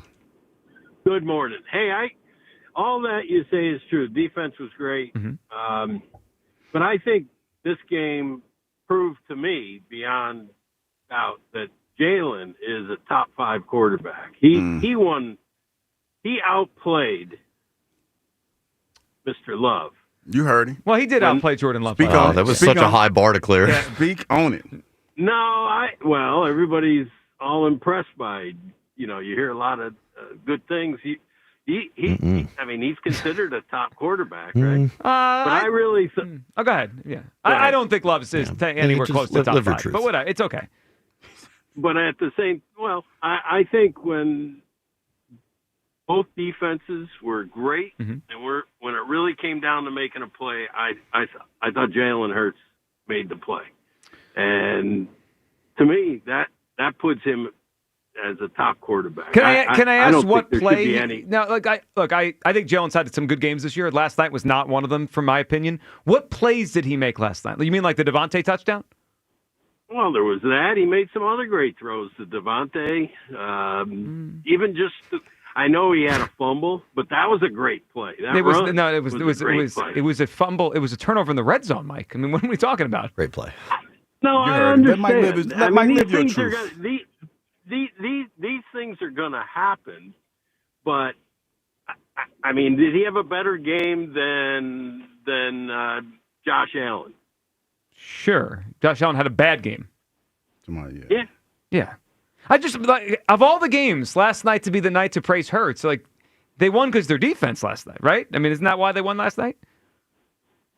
Well, it was close. They scored 10 points. That's another really good point. Scored 10 points. Y'all, the sarcasm is not nice. Y'all not being nice. Do you think they won because Hurts last night? No, I'm serious. No. The Packers played a great. Yes, they did. They played. The Packers defense is legit, Mike. Yes, I agree. yes. And Parsons. Parsons is obviously a difference maker. Michael Parson, as they call him. Yep. So I don't know. I walked away with this being very impressed with just his control during the game. Resilience. I mean, resilience. I helped him out. This is the game. Yeah. Should have let him drown. Yeah, Mike, good phone call, man. We appreciate it. Look, I don't want to rip Hurts because I don't think he played bad last night, but it just wasn't one of his better games. I think that it was. He. I don't know how that's your takeaway. I don't know how he won the game last night. He didn't. No, that's not the thought that I had. But he did what he had to do to win. There we go. Now we're back. We're back. Well, I guess because that was the storyline. That's the storyline last night. Yeah. And it was funny because we were watching it, and I was talking to you about it. And he was like, "Well, he does see some similarities to himself." Troy Aikman. Yeah. See some similarities. Like the stat line is not. Neither one of the quarterbacks lit it up last. It was a defensive game. It was definitely a defensive game. It was old school football. I will give Hurts credit for this. There's been many games like this over the years where it is ugly, and then he makes a throw or two, and that ends up the difference in the game. The touchdown. And that's what last night was. The touchdown to Devontae is the difference in the game. Now underthrown. I agree, but I thought he Devontae made that play. He did, but I will give Hurts credit for this. I thought his decision making created it. He pulled the trigger faster. He pumped, and I think it brought the safety up. I forget who the guy in the middle of the field was. It was either AJ or Goddard. One of them was in the middle, right? And then he pumped. The safety came up, and it basically opened the hole for Devontae to go over the top. Now, was the throw slightly underthrown? Sure, but if he doesn't pump, I don't think the play's there to be made. How many 10-7 games are we coming away saying the quarterback won the game? Well, he didn't win the game. Of course he didn't. The defense won the game. Okay. Yeah. And that's good. Let's also can't argue that. Let's not forget Saquon. I mean, that spin move that set up the he did touchdown. that guy dirty. Oh my God, the guy, like, his ankles are just totally broken. That was an awesome move on a night where Saquon, it was tough sledding again, Hugh. It really was. Yes, it was. That's the thing about the Eagles is they have incredible mental toughness. They also have so many great players that if the game stays close, someone's going to make a play, right? Yeah, and that's kind of what it was. Somebody, I could almost guarantee you that guys are in the huddle talking about, hey, somebody got to make a play. Yep. Somebody has to make a play, because that's kind of what you're talking about when you talk about, the way that they were playing last night. Neither one of those defenses were relenting last night. They were not giving up. No. So it was one of those things where somebody's like, hey, you sit in the hub like, hey man, somebody got to make a play. Yeah. Somebody has to do something. And look, this may be an oversimplification of a very complicated game sometimes. The Eagles have more good players than most teams, right? Like, they have more guys that someone eventually will make a play. And last night, Saquon made a play, and then Devontae made a play. And again, I give Jalen Hurts credit for the pump fake, which led to Devontae getting wide open, or at least getting a step with no safety in the back end there. It was huge. And we're all aligned on this. That was super fun to watch defense like that. That brought me back, and it even got Hugh Douglas to admire defense again. Yeah, that was a beautiful thing, man. Doesn't it feel good to come back home? I never left. Well, that's not true. No, I'm saying my defense. point. No, I never denounced defense. You did. I just looked at it like, see, the defensive players don't get paid like they used to, and they don't play the same way that they used to. That's a fact. Like, all the glory goes to the offensive side of the ball. All the money, for the most part, is on the offensive side of the ball. So that's where I was kind of coming from when I made that But doesn't statement. it feel good to come on home? Well, I never left. Well, you I did. never left. You That were- was just, that's just the way. No. No, that's the way y'all interpreted You were in the it. middle No. of the Pacific Hold Ocean, on. dude. No, You Pacific. left. I was in the Pacific Ocean.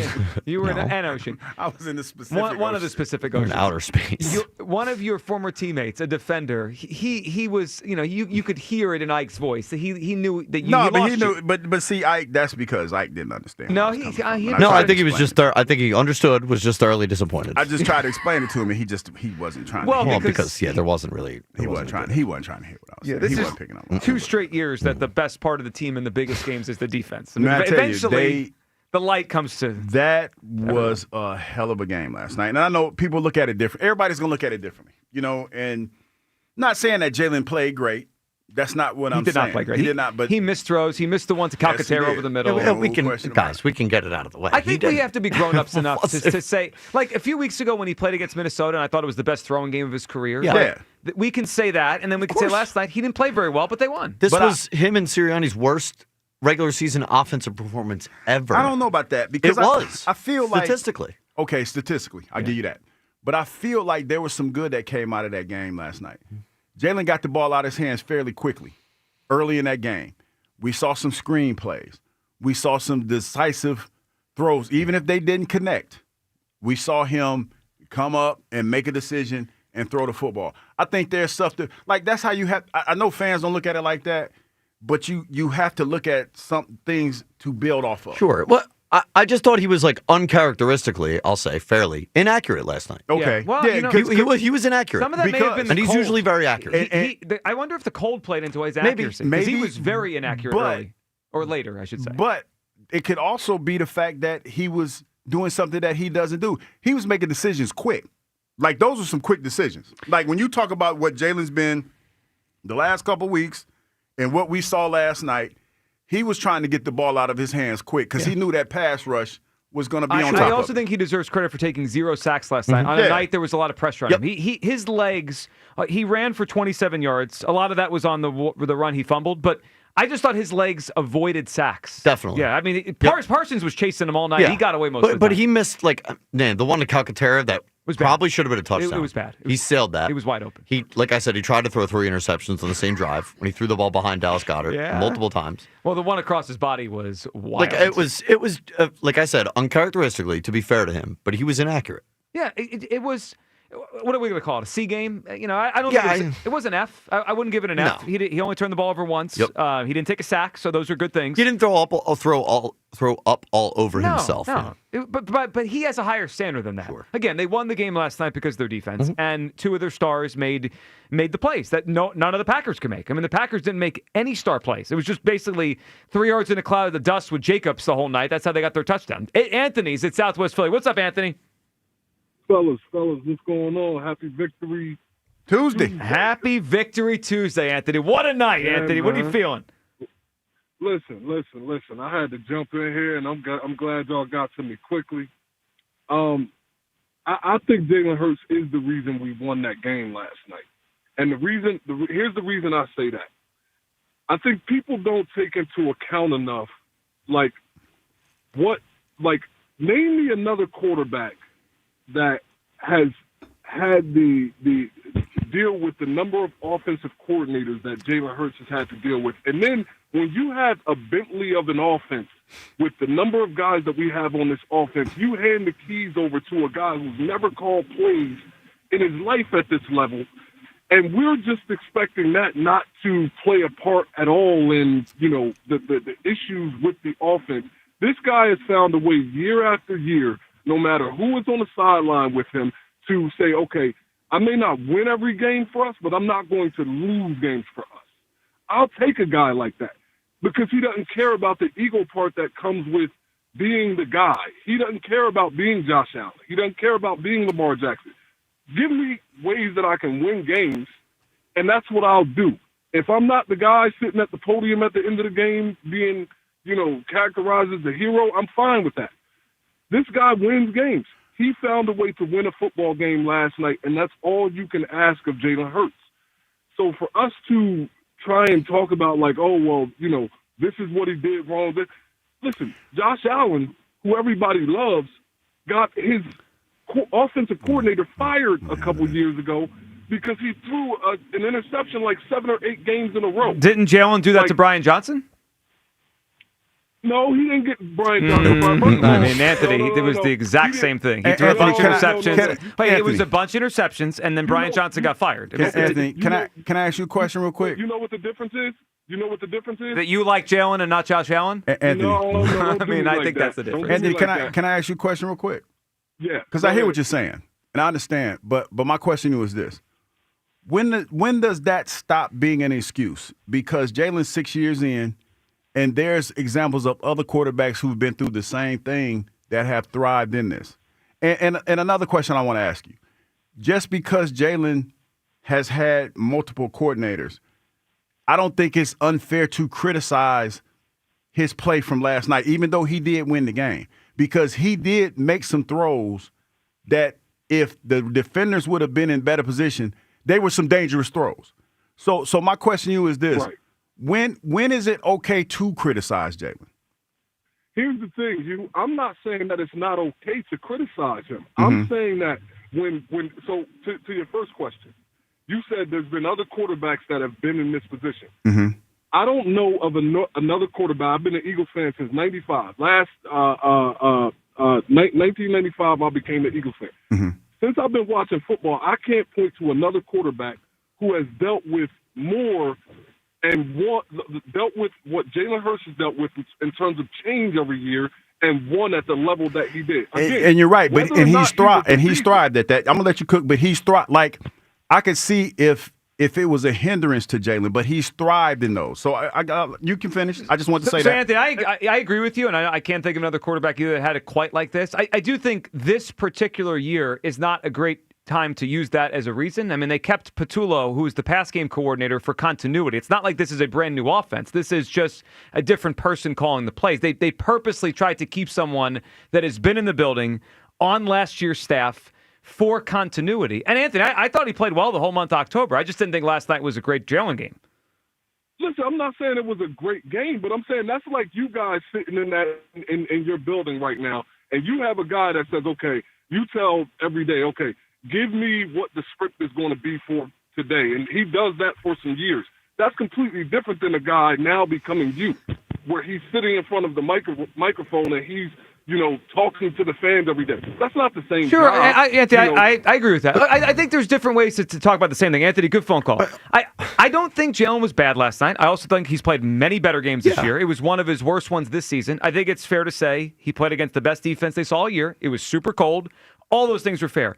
But what I get frustrated is the idea that he won the game. Well, last night. He didn't win the game. Well, I also think he didn't lose it. He didn't. That was also what Anthony said. So he's not the reason they won the game. There is what are we doing? There's an odd thing to pump him up for no reason. I think when he deserves to be pumped up, we pump him up. And when I hear he won the game, you may say I'm just defending my guy Jalen Hurts. What I hear and I get frustrated with is the people that did win the game last night, it's like slighting them. Jalen Phillips, Jalen Carter with the knockdowns, Moro Ojomo, Nakobe Dean.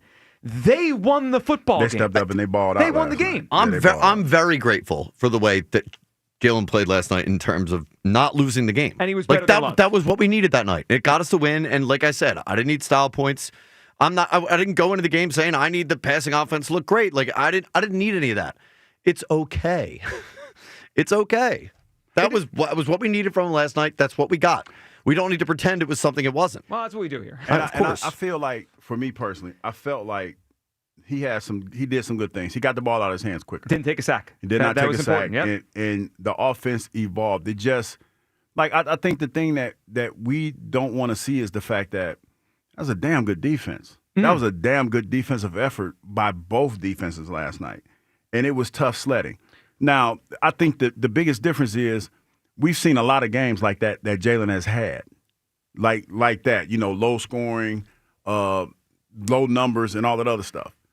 But what I took from that game last night was the decision-making that he made. Now, again, granted, it wasn't precise all the time, but, he did a good job. Yeah, look, if you had told me before the game against that front, against Micah, that he wouldn't take a single sack and Lane would be out of the game for like half the game, I would have said, come on, guys. So that's a big thing that Jalen did last night is not take any sacks. 215-592-94.9. For more of your phone calls coming up on the game, everything, the good, the bad, and whatever the hell Sirianni, Hurts, and Brown were trying to do at the end, going for that fourth down. Plus, he was going to break down the D-line play last night for the first time in this show's history as an actual defensive guy. What he saw from Jalen Phillips and the guys up front. That's all coming up. It is a midday show. Sports Radio 94 WIP. Y'all know I love me some Philly fall. When the chill hits, it's time to stock up on those seasonal tasty cakes. I'm all about the salted caramel donuts, y'all. I like donuts. Those things are dangerous. Or maybe a pumpkin pie. When I need a little something sweet after the show. So don't wait right now. Don't wait at all. Stock up now before they disappear. Tasty cake. Philly made, Philly loved. Except no substitutes.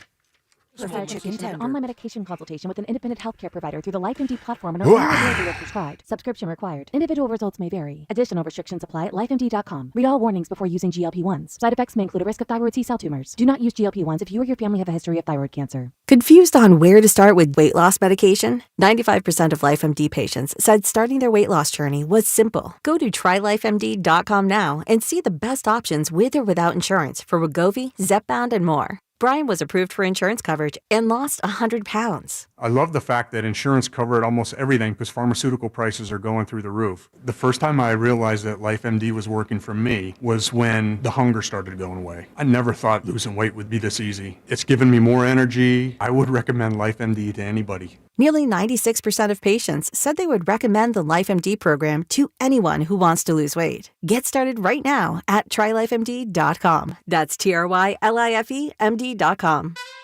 Imagine the perfect chicken tender. Crispy, juicy, for lack of a better word, tendery. Now imagine these perfect tenders at Wendy's. 'Cause they are. Wendy's new chicken tenders are here with delicious new dipping sauces like Wendy's Signature, Creamy Ranch, and Honey Barbecue. And they're so good, we even changed our name from Wendy's to Tendies. I believe that's what the kids call manifesting. For Tendies you're gonna know by name, gotta be Wendy's. At participating U.S. Wendy's. Get 50% off all windows and 0 interest for 5 years with Window Nation. See Joe Conklin with the City Rhythm Orchestra and Philly Sports Put to Music at World Cafe Live in Philly, Wednesday, November 19th. For tickets, go to joeconklin.com. JoeConklin.com! When you need to know, depend on KYW News Radio 103.9 FM. More SEPTA regional rail trains on multiple lines are once again being canceled today because of federally mandated fire inspections. Another slate of events planned in our area today to celebrate the 250th birthday of the Marines. And the Eagles are back in first place in the NFC after a nail-biting win against the Packers. Get the latest anytime on KYW News Radio. Now on Crystal Clear 103.9 FM. You've never needed us more. Ready for action, hockey fans? BetMGM, an official sports betting partner of the NHL, is giving players another reason to lace up and hit the ice this season. BetMGM is adding extra excitement to the goals, the checks, the face-offs, and the breakaways with special promotions, new features, and more. Log in throughout the season to find odds boost tokens, no sweat tokens, and parlay boost tokens in your account to amplify your winnings. Enjoy enhanced product features like Dark Mode 2. Log into BetMGM, an official sports betting partner of the NHL, all throughout the hockey season to see what's new. BetMGM and GameSense remind you to play responsibly. If you or someone you know has a gambling problem, help is available. Call 1-800-GAMBLER. BetMGM.com for terms and conditions. 21 plus to wager. Pennsylvania only. Existing customer offer. Subject to eligibility requirements. Rewards vary and expire within 7 days. Makita's built for the pros who show up early, who don't do shortcuts, only precise cuts. With tools built to last, job after job, year after year. Performance that pays off, because when the job calls for the best, you answer. And when you need the best, you call on Makita. Built to be the best. Available at the Home Depot. My name is Whitney Allen. I am a widow. My husband, Ryan, died. We never thought in a million years we'd have to use life insurance. The unexpected happened. With Ethos, it is so fast and easy. It's 100% online. You can get a quote in seconds, apply in minutes, and get same-day coverage. No medical exams, and you can get up to $3 million worth of coverage through Ethos. Get your free quote at ethos.com/radio. That's ethos.com/radio. Time spent on application may vary. Online health questions required. Windy with some sunshine through the afternoon. High 45. Weather brought to you by Robert Half. Our recruiters' expertise and award-winning AI will find you the skilled candidates you want. At Robert Half, we know talent. Visit roberthalf.com/talent today. I'm Piera Palazzolo, VP of Digital Marketing for the American Management Association, a company focused on the management training skills needed to enhance the careers of business professionals. We did our research when it came to the best companies for website development and chose AmericanEagle.com. And we couldn't be happier. AmericanEagle.com worked closely with us to understand the front and back end requirements needed to launch an e-commerce website that could handle the complexities of running thousands of seminars nationwide. Our robust new website and improved SEO saw immediate increases in site traffic and web revenue. If you're in need of managerial effectiveness and success, visit our website at amanet.org. If you're in need of a website that provides an unparalleled consumer experience, I highly recommend AmericanEagle.com. Transform your business today. Dial 877-WebNow1 for a free digital consultation with AmericanEagle.com. Back to Hugh Douglas and Joe Giglio on Sports Radio 94 WIP.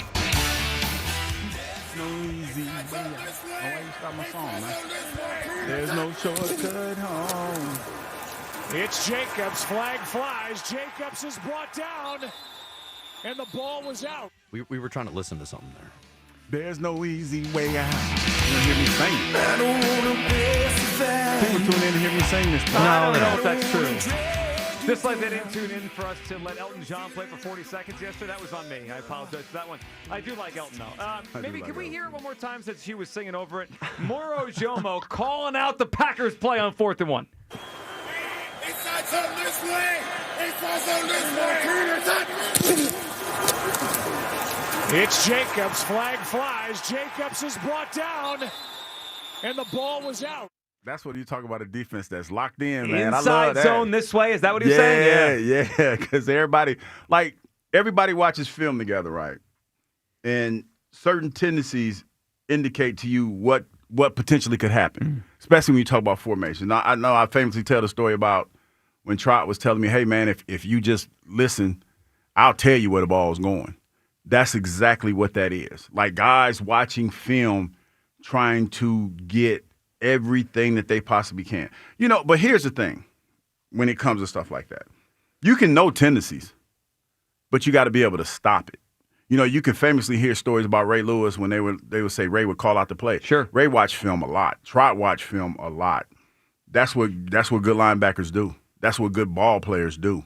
They watch a lot of film. They look for tendencies. They look for certain things that will allow them a leg up, especially in the run and the passing game. I thought it was telling because, something we all have our feeling before the game, right? And we have fun with the day of the game and who's nervous and who's not. I thought everyone was right yesterday about the game in terms of this. Like, you guys were a little more confident than I were that they were going to win the game. Mm-hmm. I was nervous. The game played out nervously, like it was tight the whole time. I thought it was that kind of game.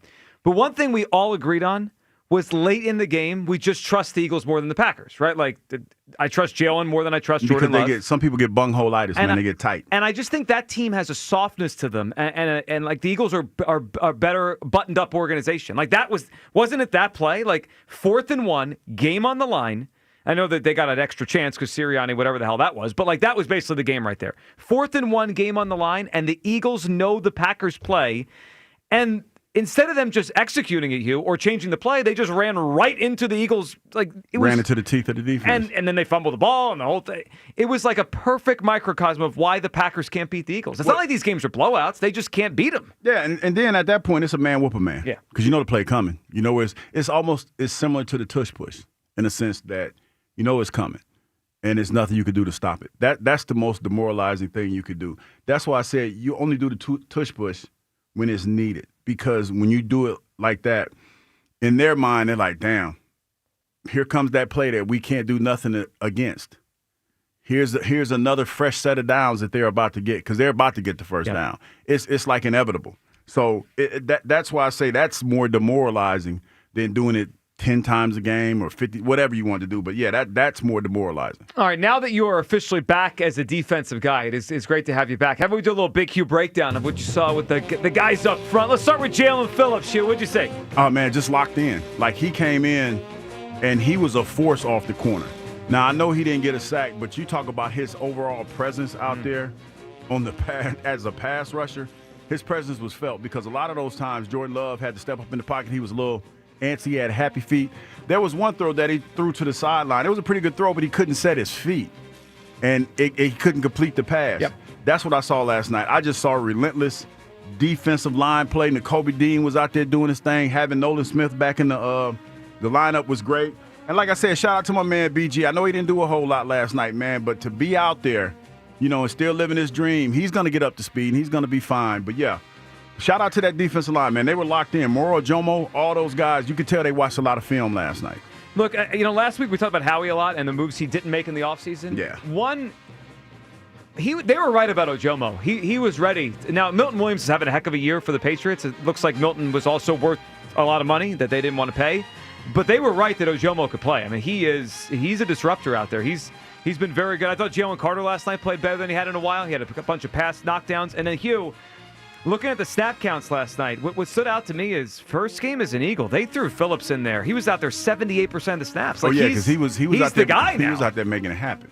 He was out there all over the place, man. And it was funny because Max is a Miami fan, right? And we were talking he kind of was telling us about Jalen. Yeah, he was telling us that he's the guy that he gets a lot of pressure on the quarterback. He just is not a finisher. Once he starts to finish, he's going to be a problem. But you know what? With this group, though, if he creates the pressure and someone else gets the sack, he's going to come. It's going to get him. He's going to get his. He just got to keep bringing that heat, man. Yeah. He brought some heat last night. He was pure, awesome. unadulterated scunion. And you know what he was better at than I thought he'd be? What was that? He set the edge in the run game. Yes, he did. He played with his hands. That's the one thing I noticed. It was one run play where it came to his side, and he had really good separation with the tackle, and he was able to make the play inside. And then he jumped up, and he was hyped. I mean, you could tell he is rejuvenated in his career to be an Eagle. Yeah, he went from ashy to classy. Quickly. Yes, he quickly did. What a win for the Philadelphia Eagles last night. 215-592-9494. Let's go back to the phone lines here. Jeff in Wilmington. Jeff. On WIP. Shout out to all the veterans today. Shout out. Yes, Jeff. Well said. Two callers that I know are veterans, Chris from Middletown and Rios from North Philly. So Rios. Two of our favorites. I met Rios WIP. this week. I met Rios. Well, Chickie's? At Chickie's. Yeah, he was at Chickie's. Yep. So I didn't really need a defensive struggle last night because I was in Alabama this weekend to see the LSU game with my daughter, and I was up at 4 a.m. yesterday to drive back up this way. Ooh. So it was all I could do to stay awake to watch that game. But sometimes you just got to tip your hat to the other team's defense. No, Jalen didn't have his best game. It was a struggle quite a bit for the most part the whole game. But here's the only thing I can say about Nick Sirianni making that decision. First of all, I think they might have lined up to either try to draw off sides or maybe even take a delay a game to back up a little bit to get more room to punt. And then Jalen and AJ looked over at each other and were like, "Wait a minute, we might be able to get something here." Because I can't see Nick Sirianni there's no way they should have thrown the ball there. I mean, it didn't make any sense at all. Well, Jeff, and that's why I think you're right, and I think it probably was Jalen and AJ trying to make a play. You think about what had to be what Devontae said about 1 and 11, and then Jeff, the explanation. It reminded me of the game in Seattle where they did something like this a couple years ago. Jalen ended up throwing a pick on that play, and Sirianni's explanation made no sense. Last night, when he referenced the Minnesota game a few weeks ago and the Browns game last year, neither of those situations are what they had last night. It felt like he was trying to make us think it made sense, even though he knew it didn't make any sense. I know. I don't know. Like I said, that was a really good defensive battle, and you said it earlier. These dudes are just banging each other, man, and it was not boring. Thank God, because I would have fallen asleep by halftime. Yeah. And when was the last time we had a 0-0 tie at halftime with any team? So it's been 2 years in the NFL and 16 years on Monday Night Football since that happened. It's been a long time. It was insane. But hey, you got it. This was one of those wins this week and next week. You have to be able to assert your dominance by beating these two teams, and we got one of them last night. There's no question. I think assert your dominance is quite a way to end that phone call. Jeff, appreciate it there. I mean, he's not wrong. I mean, no, he's not. He's not. Are we being grown-ups today or not? No. He's getting banged every which way. My favorite part is he quoted Hugh saying that. Did we miss that earlier? Wait a minute, I said that Did earlier? he take liberties with the quote? I don't think I said that. We might need to unpack all of that. Yeah, the whole thing.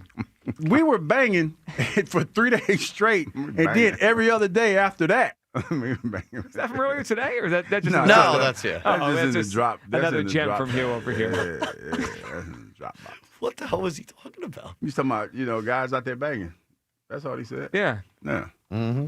Normal stuff to say on the radio. Physical confrontation. Yeah, it was. Terrence in Springfield is up on WIP. What's up, Terrence? Joe Kyle, what's up, man? Terrence. What's up, man? Guys, look, good win last night. I like the win. I didn't like the offensive sloppiness. Mm-hmm. I didn't like the game execution. It was awful. I didn't like Sirianni fist pumping after the game like they did something, like they dominated the game. He was all excited and hyped, like they blew him out. Look, guys, Jordan Love is awful. And yesterday, Hurts was awful, too. Patullo was awful. And at the end of the game, not putting that ball, Sirianni was awful. Guys, we're past the midway point, and we still can't get a flow on offense right now. We can't get our receivers involved, particularly A.J. Brown. Like, why is it so hard, guys? We have 3 all-pro receivers and an all-pro running back. The whole game, we had no rhythm. It didn't even seem like Patullo wanted to pass the ball, guys. We got 3 and outs most of the game. We're leading the league in 3 and outs, guys. It was first down run, second down run, third down run. Like, can we pass the ball? Guys, on one of those drives we got in the red zone, it was about 3rd and 8, and he ran the ball on a draw play. Like, why we're so conservative, we're not pushing the ball down the field, guys. Guys, we're not going to beat. If we think we're going to beat Detroit with this kind of offense, guys, we're smoking. I'm sorry. Well, no, I mean, they're obviously they can't win Sunday with 10 points. I mean, they need to score. They need to move the football on Sunday against Detroit. Terrence, they were very conservative last night. I mean, to the point where before the half, when Love fumbled, the Eagles had a legitimate chance to move the ball into field goal range, and they just basically took the ball into the half. I mean, I was surprised at how conservative they were then. They didn't even want to try to get a lead going into the half. And Joe, I'm sick of watching. I feel like the offense should be more fluid on first and second down. The defense, they know what we're doing, and they damn near knew what we're doing like it was scripted. They knew what we were running every play. That they're cheating down the line of scrimmage, and Saquon can't do nothing, guys. I'm not impressed with these squeaking out wins, guys. This key point, guys. Listen to this. Coming to the season, we knew our defense wasn't going to be what we expected. A lot of close games, we thought they were going to be shootouts, right? But we're winning close games this year and low-scoring games, guys, and that is not good. You know why? Because they could go either way down the stretch in these playoff games. If we're in a tight, low-scoring game and we blow one coverage, or there's a defensive bust, or offense have a miscue, and we're not scoring, we're done in the playoffs. And Guys, the MVP of the season, guys, is Vic Fangio, guys. Doing what he's doing with his defense, man, and still getting these wins with Adoree Jackson at quarterback is special. And we got to give Adoree Jackson some props. He had a couple good pass breakups last night, guys. This offense, I don't know if it's going to be sustainable the rest of the season, guys. I need to see more consistency to start thinking that we can go Super Bowl back-to-back. Well, again. Terrence, you mentioned something about the defense and Fangio. And Terrence, good phone call. Hugh, we'll see how they do. And the next couple of weeks, they're going to play better offenses, right? They're going to play the Lions. Yeah. Dallas's offense is obviously good. So there's some challenges coming up offensively. Even Chicago's offense has turned around under Ben Johnson. So the next 3 games, they're going to face offenses probably better than what they saw last night. But I'll say this about the defense and Vic Fangio. If they can figure out the second corner, right? And Adoree was pretty decent last night, but I don't think Adoree's the answer. Yeah, they had the receivers banged up. Yeah, right. So is it Ja'Cory Bennett? Is it going to be Jair Alexander? Is there some another combination? If they can figure that out, this defense might come along. It might. I mean, they have had some ups and downs this year, yet you look up this morning, and the Eagles are 10th in the NFL in points per game allowed. If Vic can piece this thing together, because now it feels like the front seven is ready to roll in the second half. Yeah. And I'll say this to what Terrence was saying. I hear what you're saying, brother, and I understand your frustration. But in a nutshell, the NFL is about making mistakes and capitalizing on mistakes that are made. And avoiding mistakes. And avoiding mistakes. And when you look at it, I understand that this offense, for a lot of people, was inept. They didn't turn the ball over. Well, they did. The fumble. Yeah. But outside of that, you're talking about, for the most part, they didn't put the ball in harm's way. Didn't take sacks. Didn't have those negatives. And sometimes when like Michael Parsons and those guys were gambling. Like, they were riverboat gamblers. There was a couple times where Michael Parsons took off running, and he timed the snap count up, and he had a running start, and there was nothing you could do. That was on one of those plays when he ran Jalen down. He ran him down, and Jalen had to throw it away. So I hear what y'all saying, but a lot of times, man, you get games like that. You get games where one mistake will change the outcome of the whole game. Yeah, and Terrence said there he's kind of nervous because they're not – it's tough to win all these close games all the time, right? Well, 2 things. One, they have a knack for doing it. They've won a lot of one-score games this year. 2, I don't anticipate a postseason where they're going to have multiple blowouts like last year, right? And let me tell you another thing, Joe. That's what the NFL used to be. Yes. It's like last year, the last 2 games to win the championship last year, we lived like kind of a blessed life, right? Yeah. Like, they put up 55 in the title game. They blew the doors off the Chiefs. If they're going to do it again, my guess is they're going to have to win 3 or 4 games that are going to be tight. Yes. So we better just buckle in and get ready and hope everyone's ready for a nail-biter. And this team is certainly capable of winning a few nail-biters on the way to get back to the Super Bowl this year. Chuck in Mount Airy. What's up, Chuck? Yo, Joe Giglio, what's the deal? Yo, huge. Chuck. And it was a wonderful game yesterday. Listen, let me explain something to everybody, right? Here's the situation with the Philadelphia Eagles, right? They are mentally tough. You don't have to worry about them getting in the playoffs and losing to, a team that's going to come in here and you think that's going to beat us. Everybody's getting wrapped up with how it looked. I told everybody yesterday that would listen, and last week that would listen. It was going to be a cold game. Typically in a cold game like that, you're going to get these type of ugly football. That's just what it is, man. That was a cold game yesterday. That ball's a little bit harder, a little bit more slicker than normal. So I think the Eagles didn't want to risk, turning the ball over a lot. You see Jalen turns it over, and he typically wouldn't fumble a ball like that, in a regular weather game. So in a game like that, they did what they had to do to win. See, the Eagles game plan for each game. You know what I mean? And I think this week with Detroit, it's going to be a little warmer. You're going to see these guys, the offense open up a lot more. And they're going to have to score more points against Detroit. But for this game, they didn't have to. It was going to be a defensive battle. Detroit's defense is not as good as Green Bay's. I mean, they're okay, but they're not as formidable as Green Bay's. And we're going to be home, and I think that the offense is going to open up a little bit. It's coming. Trust me. Everybody be patient. It's coming. But we did what we needed to do to win that game, considering the fact that Green Bay came off a loss. They was going to fall to the third in the division if they lost that game. Yep. They were at home. It was freezing cold.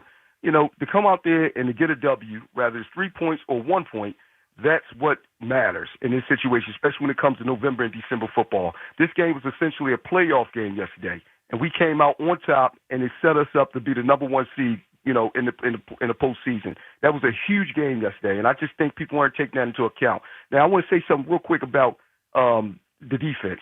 I think that we got a pass rush again, and that's that's what I took out of that game. That's the greatest thing I could take out that game yesterday. We got ourselves a pass rush again, and that's what's going to propel us to the Super Bowl. I'm telling you that right now.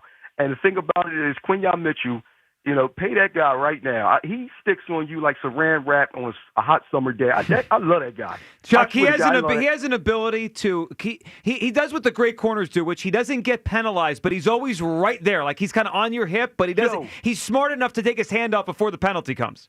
He plays the cornerback position in such the right way, man. Yeah. I tell you, he's so technically sound, and he's fast, and he's smart.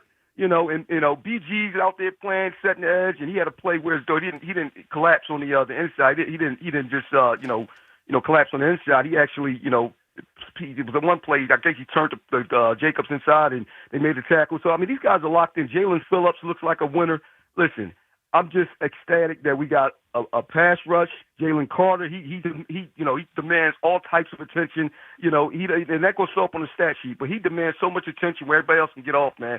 I'm happy we just got our defense look formidable again, and that's what I can hang my hat on going into the postseason. I don't think there's nobody that can come into the Lincoln Financial Field in this city with this atmosphere and beat us. And I'm being honest with you. Don't get caught up in the hype of Seattle and those guys and the Rams. We got to see those guys. We got to see Detroit on Sunday. Mm-hmm. But I'm telling you, on Sunday, it's going to be another game where as though people thought that a team thought they can come in here and beat us because we didn't look so good the following week or the week before.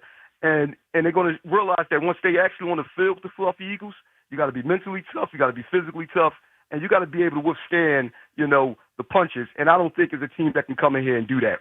I think we're the best at that. We got that Patriots, Tom Brady, Bill Belichick, Andy Reid, Mahomes type, Chiefs type winning, around us, man. It starts from the top with Howie Roseman, Jeffrey Lurie, on down with Nick Sirianni, and the quarterback Jalen Hurts. Well, I agree, Chuck. And look, that last night their chances to be the 1 seed went from about 11% to 31%. Chuck, good phone call. It was a huge game. I mean, it was a huge NFC game, and now we got to back it up with another one this weekend coming up against the Lions. All right, Hugh, it's almost lunchtime here. You know what we're doing tomorrow? What are we doing? Well, not just lunchtime. From 10 to 2 tomorrow, we're going to be at our one of our favorite places, Klondike Kate's tomorrow. I'm excited. We are going back down to Newark, so come on out tomorrow. Klondike Kate's Restaurant and Saloon on Main Street in Newark, Delaware, from 10 to 2 tomorrow. Enjoy specials all day long. Klondike Kate's, KlonDikeKates.com for details. We're excited to be there doing the show live tomorrow. Let's grab Gary in Wilmington, who thinks Kyle should apologize to you, Douglas. What's up, Gary?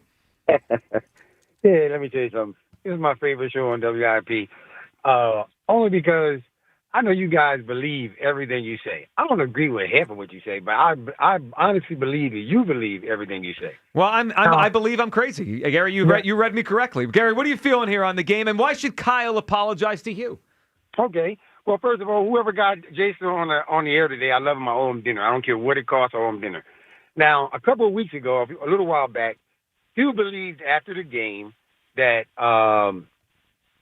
that Hurts or somebody else took over the play call. Yes, he did. Yeah. Well, on the post-game show, Jason Avant and Barrett Brooks said the exact same thing. That's how the show started. Hey, you're at post-game live. Those two came on, and they said Patullo was not calling the plays. Then I heard Jaworski say the same thing. What I can tell you is those guys probably forgot more about football than I know. So I listened to those people. Jason Avant used to be on the post-game show every game last week. And he was fair across the board. He laid the criticism where it was supposed to be. He criticized the offense, he criticized Hurts, or he gave him praise. So you're going to get the real thing. When I listen to him on the post-game show, it's like listening to Randy Moss. It's like they watch the game together. He's awesome. Well, speaking of, you stay tuned in because Jason's going to be with us coming up in just a few minutes. But why should Kyle apologize to Hugh? That's what I'm wondering. Because listening to Jason, listening to Barrett Brooks, listening to Jaworski, listening to Hugh, somebody else called the plays. It wasn't Patullo. No. It wasn't Patullo. Yes, it was. And listen, you have to stop. No, it was Kevin Patullo. This is Hugh's fault for enabling this. That's not what happened. Did he audible a couple times? Did he change the play? Yes, but guess what? That's what quarterbacks do Gary, great all phone the time. call. Hugh, are you going to put some truth in here? What's that? You said he went to him at halftime and took play calling away from him. He slapped him. And slapped him and sat him down on the bench. He slapped him across the lips. Right across the lips. And said, look at me. I'm the captain now. That's what he said. You are messy. Yeah, super messy. Yeah. Of course. I mean, so has anyone apologized to anyone around here? Nah, we ain't apologizing. We ain't apologizing. Gary, I apologize that there will be no apologies. All right, 215-592-9494. We'll get all your phone calls. You can join us and be part of the next hour. Jason Avant is going to be in studio with us, as he will be every week moving forward. We'll also have Ross. It's football guy hour, and I'm so proud that Hugh Douglas can actually join as a football player. I'm a football guy. I've always been a football guy. Well, you kind of strayed from the light, but you're back. All right, Jason Avant joins us. We'll mix your phone calls. Ross Tucker at 12:30. It is the Midday Show on Sports Radio 94 WIP. The Hess Truck's back, and it's better than ever. 2 racers, one amazing holiday gift. The 2025 Stock Car Racer loaded with action-packed features, including 67 animated lights, 5 realistic sounds, and a pull-back motor. Available exclusively at HessToyTruck.com for $49.99 with free standard shipping and batteries included. The NFL plays on Sports Radio 94 WIP. Thursday night, it's an AFC East matchup as the Patriots host the Jets. Coverage starts at 7:30. Your home for the Eagles and the NFL on Westwood One. Hey, now we roll. Sports Radio 94 WIP. Hey, Eagles fans, Crown Royal is a proud partner of the Philadelphia Eagles. And this season, it's not game day without the generous spirit of Crown Royal. Whether you're at the tailgate, in the stands, or watching from home, Crown Royal is the reason and the reward for coming together. Grab a glass with the Crown Royal rig at a stadium near you, because they'll be sharing the generous spirit with fans across the country. Crown Royal, fueling game day with the generous spirit. Visit crownroyal.com/royal rig for more on the Crown Royal Rig Tour. Please drink responsibly. When your heater takes a holiday during the holidays, don't panic. Horizon Heating and Cooling's here. When you're juggling shopping lists, dinner parties, and who's picking up who at the airport, the last thing you want to hear is, "Why is the heat not coming on?" No sweat. Call Horizon for our no emergency fee service and unbeatable savings. And right now, get up to $5,000 off a next-day HVAC system install plus flexible financing. Book HorizonServices.com today. You know, fellas, chicks dig confidence. How in the world do you know what chicks dig? Are you kidding me, Jack? How would you know? You've been with the same girl since middle school. Confidence goes a long way. And confidence in the bedroom, that goes the longest way.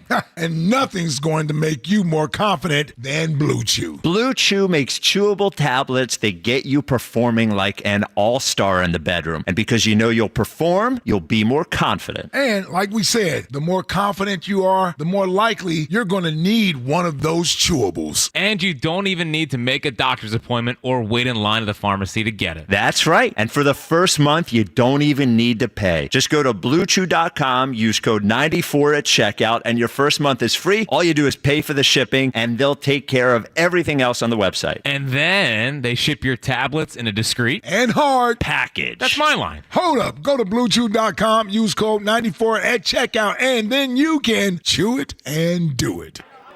Hey, UD fam. Need a great spot for your next event? The iconic Klondike Kate's Restaurant and Saloon, nestled in the heart of Main Street on the University of Delaware campus, is the place. Whether it's a birthday bash, shower, rehearsal dinner, or business event, we've got you covered. Stop by on Tuesdays for half-price Kate's Original Nachos, or wet your whistle any day of the week during happy hour with $4.50 Corona and Corona Light, $3 Michelob Ultra specials, and more. Visit KlondikeKates.com today.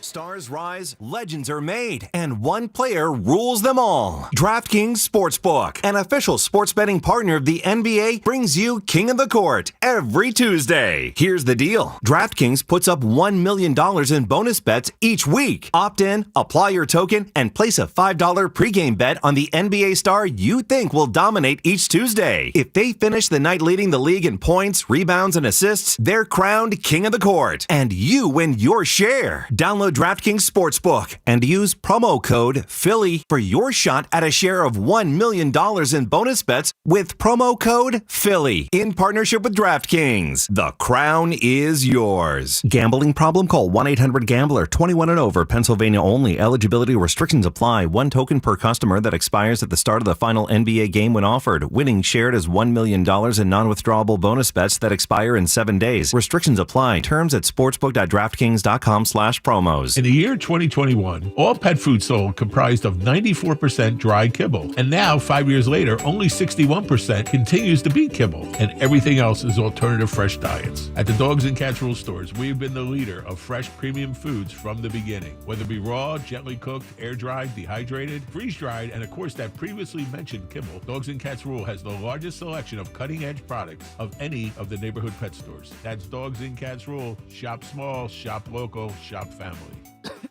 Honey, that flu keeping you up? Did you take NyQuil Intense Flu? Nah, I got this. Okay, I don't got this. Yeah, you need NyQuil Intense Flu. Undo your flu with NyQuil Intense Flu. NyQuil Intense Flu provides powerful relief of your flu symptoms so you can sleep. You do got this.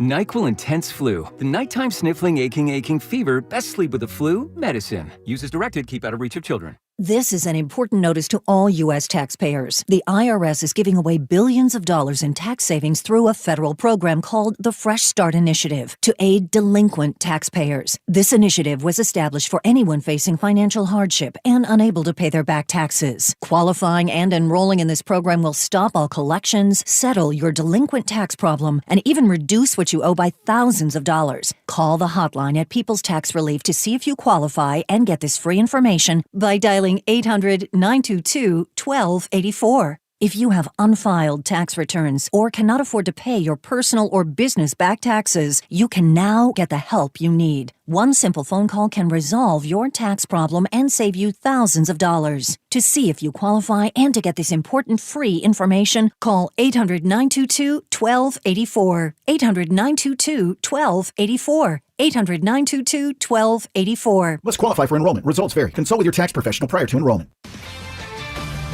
This is Maggie Gray with an Odyssey Sports Minute. The Dolphins pulled off a surprising upset over the Bills, but all anyone's talking about is Coach Mike McDaniel reportedly stopping at a Fort Lauderdale bar full of Bills fans to gloat.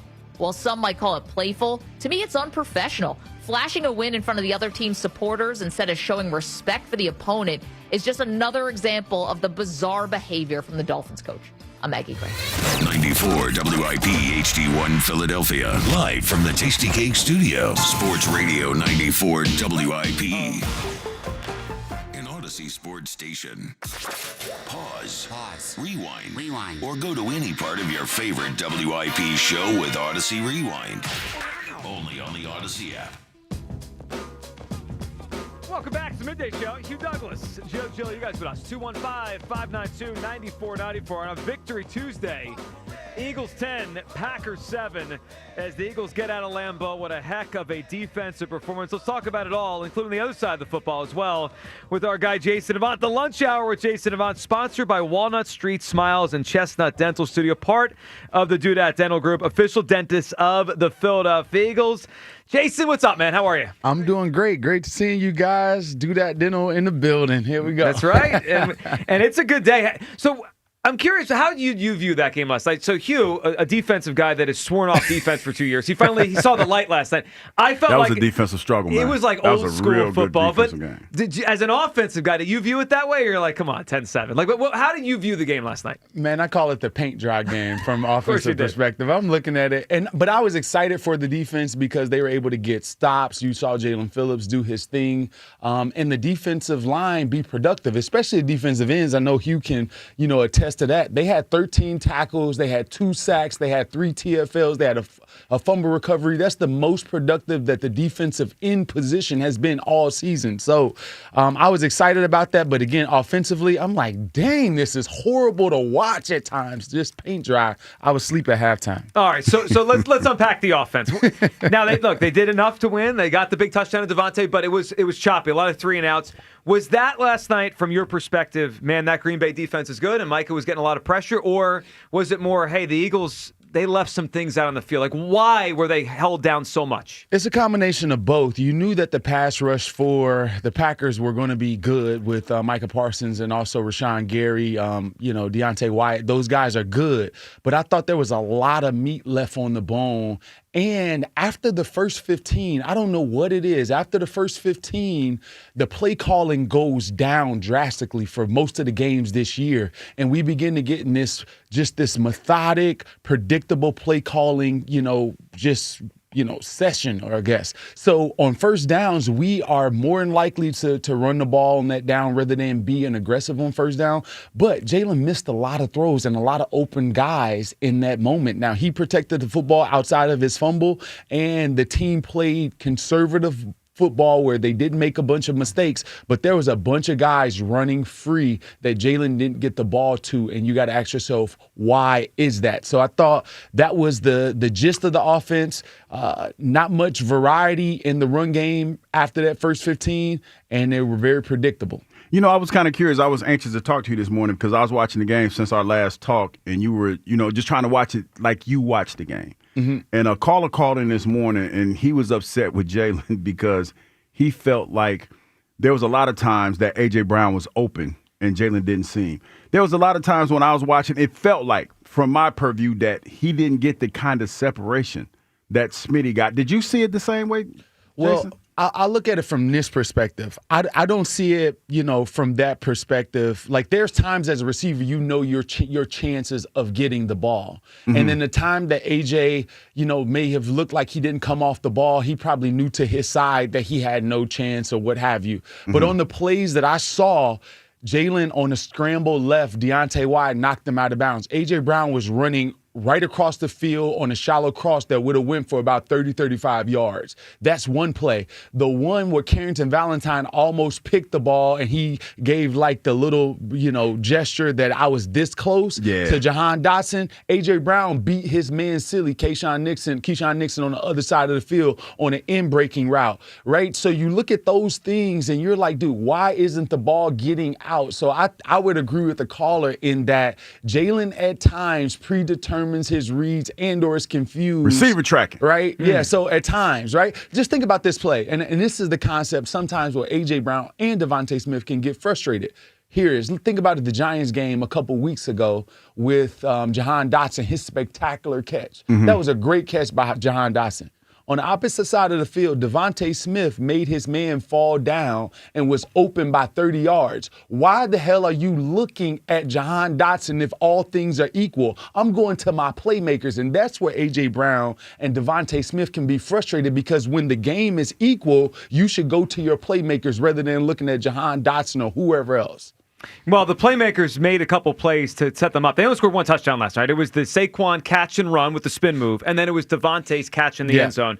Let's start with Devontae. To take us through what makes him so good, because we came in the NFL, Jason, I was skeptical, not that he could play, but that one, he'd hold up physically, and two, could he win contested catches at his size? And all he does is win contesting. Like, why is he so good at those? What do you see? What does he do that makes it where it's like jump ball, and I feel confident now at this point in his career he's going to come up with it most of the time? Well, Devontae's a worker. Like, he's a worker bee. He's been undersized. Those types of things bring about like a competitive nature to you because people doubt you all the time. And he's one of those guys that like relishes that and looks forward to it. So in between practice, when you're going to, NFL practice, the offense is on the field against the scout team defense, and then the defense goes against the scout team offense. During that period of time, Devontae is putting in work, catching, working on little things. So he is building for those moments. He probably catches 300-400 catches for every one catch that he catches in the NFL. So he's prepared for those moments. And in that moment, he gets a one-on-one with Evan Williams, but that was a great job by Jalen Hurts. I'm not going to just totally say Jalen Hurts is a bad player or anything like that. On that particular play, I thought the punt moved the safety up. Did you see that too? Yeah, so you have two ball hawks. You have a ball hawk back there in Xavier McKinney, a guy that's picked Jalen Hurts off 3 times. So what he did was with the dig by A.J. Brown, he pumped it, so that froze Xavier McKinney, which was a huge part of that play. Now he's away from it. Now it's a one-on-one with Evan Williams, and now he makes a play. I know it didn't really show up on the stat sheet, but I felt like Jalen did some good things in that game. What was your overall assessment of Jalen's play during that game last night? Well, when it came to winning time, he made the throws that caused the Eagles to win. Getting the ball out to the flat with the one-on-one with Saquon. I thought that was the biggest play of the ball game. It flipped the field, yep. It flipped the field. It put them in a situation where they could be aggressive. And then that throw to Devontae, that was a winning play. And then he protected the ball. He relied upon his defense. I thought Jalen had like a C game when it comes to what we expect from Jalen, but he did everything that we needed him to do to win the ball game. And he didn't turn the ball over after that first one. And that's a thing that's in the NFL. What's his name? Landman from the Rams have won 2 ball games by the punch out when guys are going to the ground. Yeah. And that's been a memo going around the league of when guys are going to the ground, they're the most vulnerable because they need one hand to brace because it kind of protects you from injury. So now guys are just attacking that, and now the offense that has was to a adjust. hell of a play. It was a great play. It was. Today's show sponsored by NJM Insurance. Jason Avant in with us for the 12 o'clock hour. Ross Tucker's going to join at 12:30. It's Football Guy Hour. We're happy to have Hugh Douglas back as a football guy. He appreciates defense all of a sudden, which is great to hear. All right, look, we need your thoughts on the end of the game sequence because I'm sitting there trying not to wake up my wife and kids screaming at my TV at like 11:30 last night. What did you think of the decision by the Eagles to go for the 4th down? So the ball's in the 35. There's 33 seconds to go. Packers outs. Obviously, it's a 3-point game. The only chance the Packers have is to get in field goal range with a kicker, by the way, that is banged up and hasn't been himself all season. I thought the play there, Jason, is a punt. And look, I recognize it probably goes in the end zone. It's probably a net of 15 yards. But those 15 yards to me, with no timeouts, matter. What did you make of that decision by the Eagles to go for that play? It was a battle. And you can't say anything else about it. It was a bad decision. And I said yesterday, it wasn't just that it was a bad call. It was his explanation in the press conference. Well, it made no sense. Right. Like, what are you talking about? His explanation in the press conference just baffled me. But before we go on, Kyle, can we hear it again for everyone just jumping in? Jason Avant with us. Let's hear Sirianni after the game explaining whatever the hell that play was. Again, in that moment, we made the decision to go for it in that one. Don't regret that at all. Wanted to be able to end the game. Play didn't, we didn't work. It didn't work this time. Sometimes that happens, and but I got a lot of faith in sending those guys back out there in those scenarios. I had a very similar one, that we're all high-fiving about against Cleveland last year, right?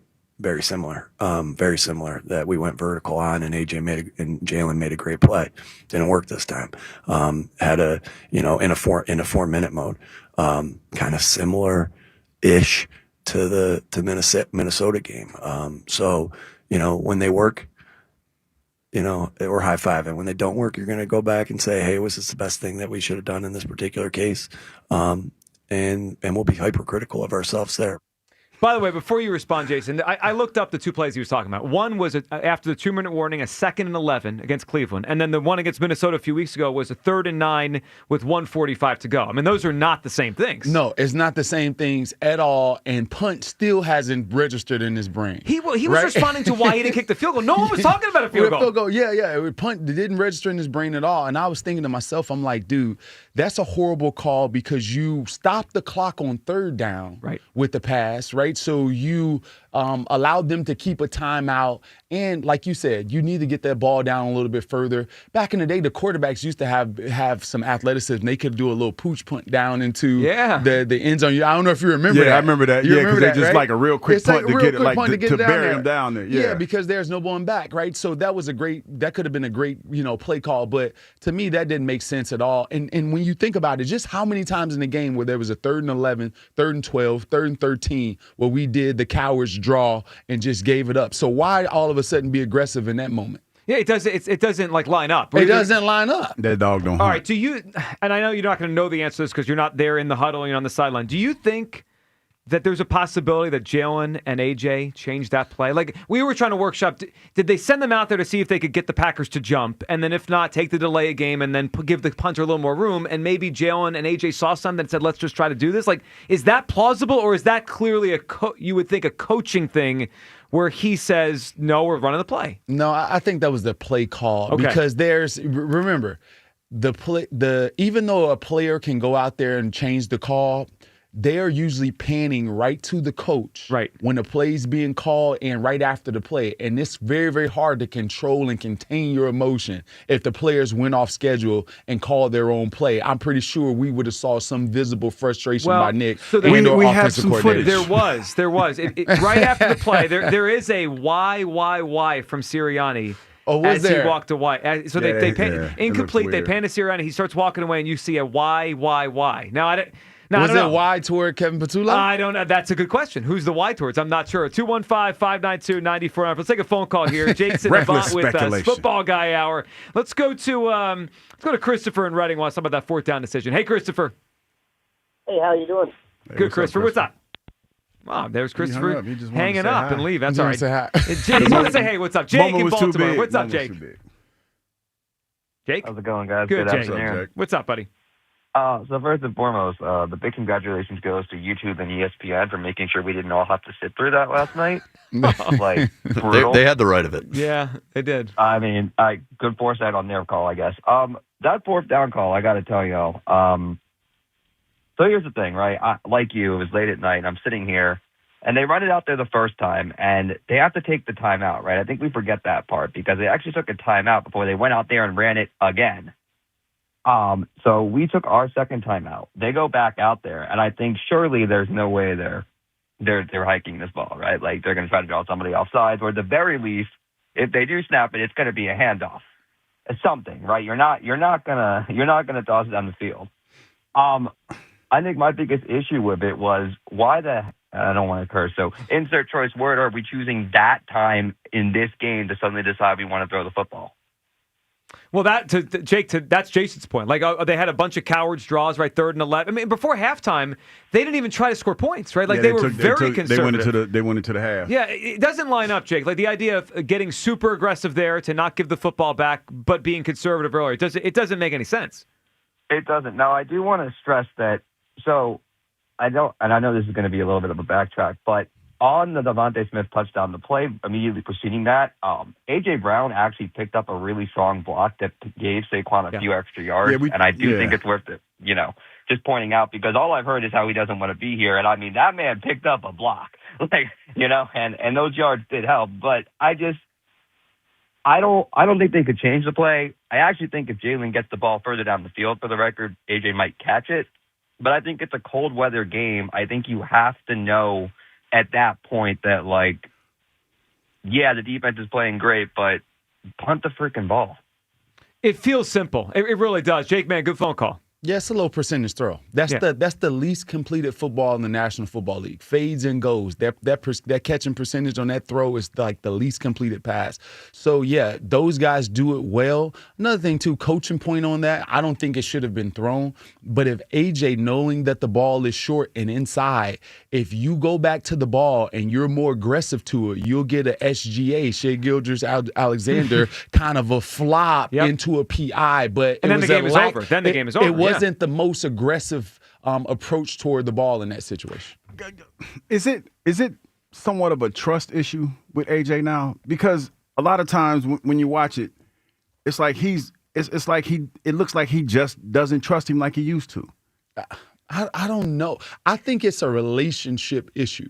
That's my thing. I think that this has nothing to do with I don't think that it's football only. Mm-hmm. I think these two guys used to be best friends and they're not.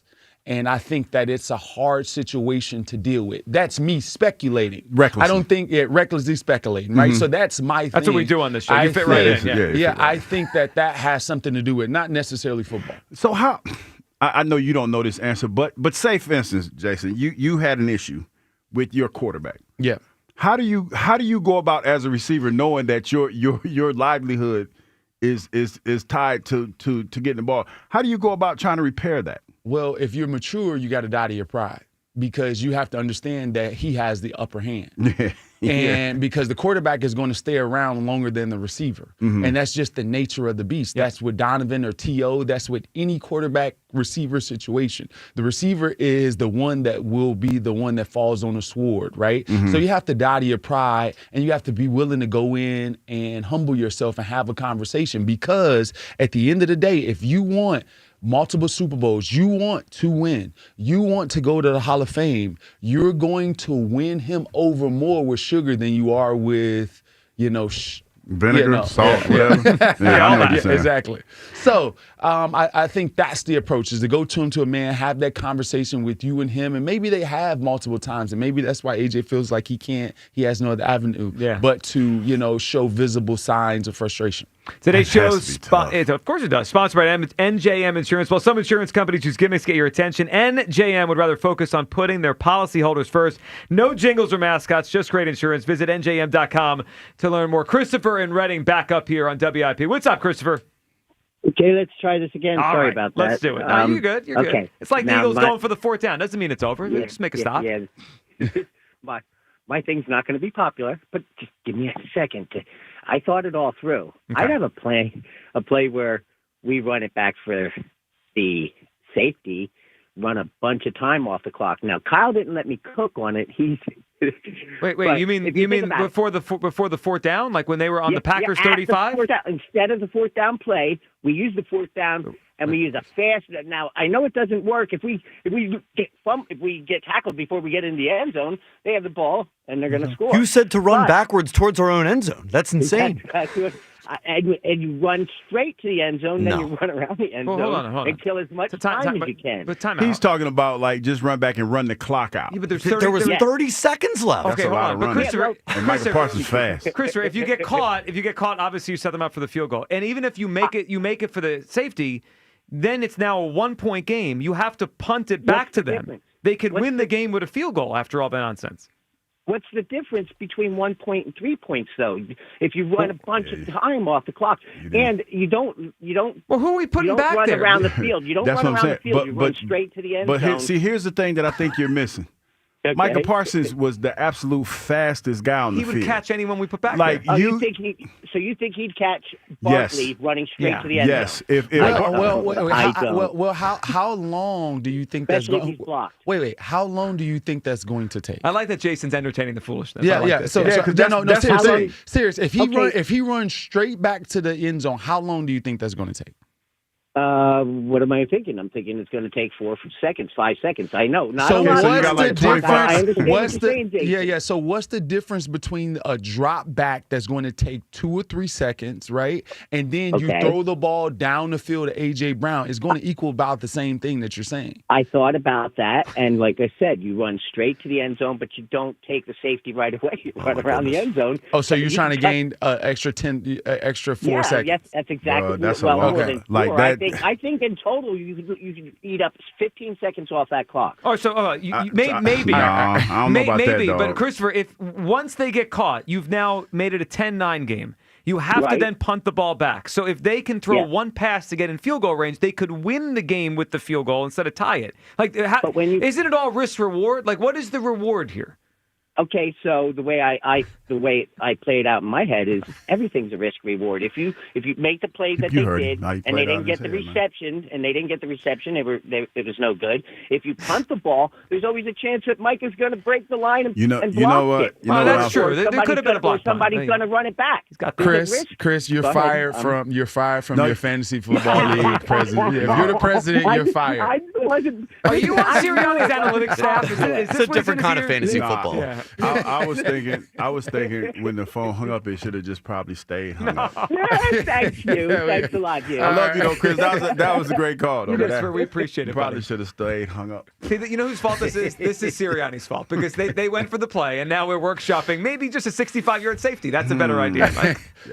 Every offense coordinator be like, "What, coach? What are you talking about?" It's unbelievable. What you smoking? Yeah, it's just I do understand it's a weird part of the field, Jason. Like it would have probably been a 15-yard net punt, but like those 15 yards with no timeouts are huge. Huge. Going 10 yard, like so say you get the ball down to the 10. Right. Say you pooch punt, you get it to the 10 or something somewhere in there, just like a raggedy kick down there, right? The rolls on the ground. Mm-hmm. They have to get 60 yards basically in order to get in the foot. 27 seconds, no timeouts. No, yeah. So that's 3 explosives basically. Yep. And so time it's just very, very unlikely at that point.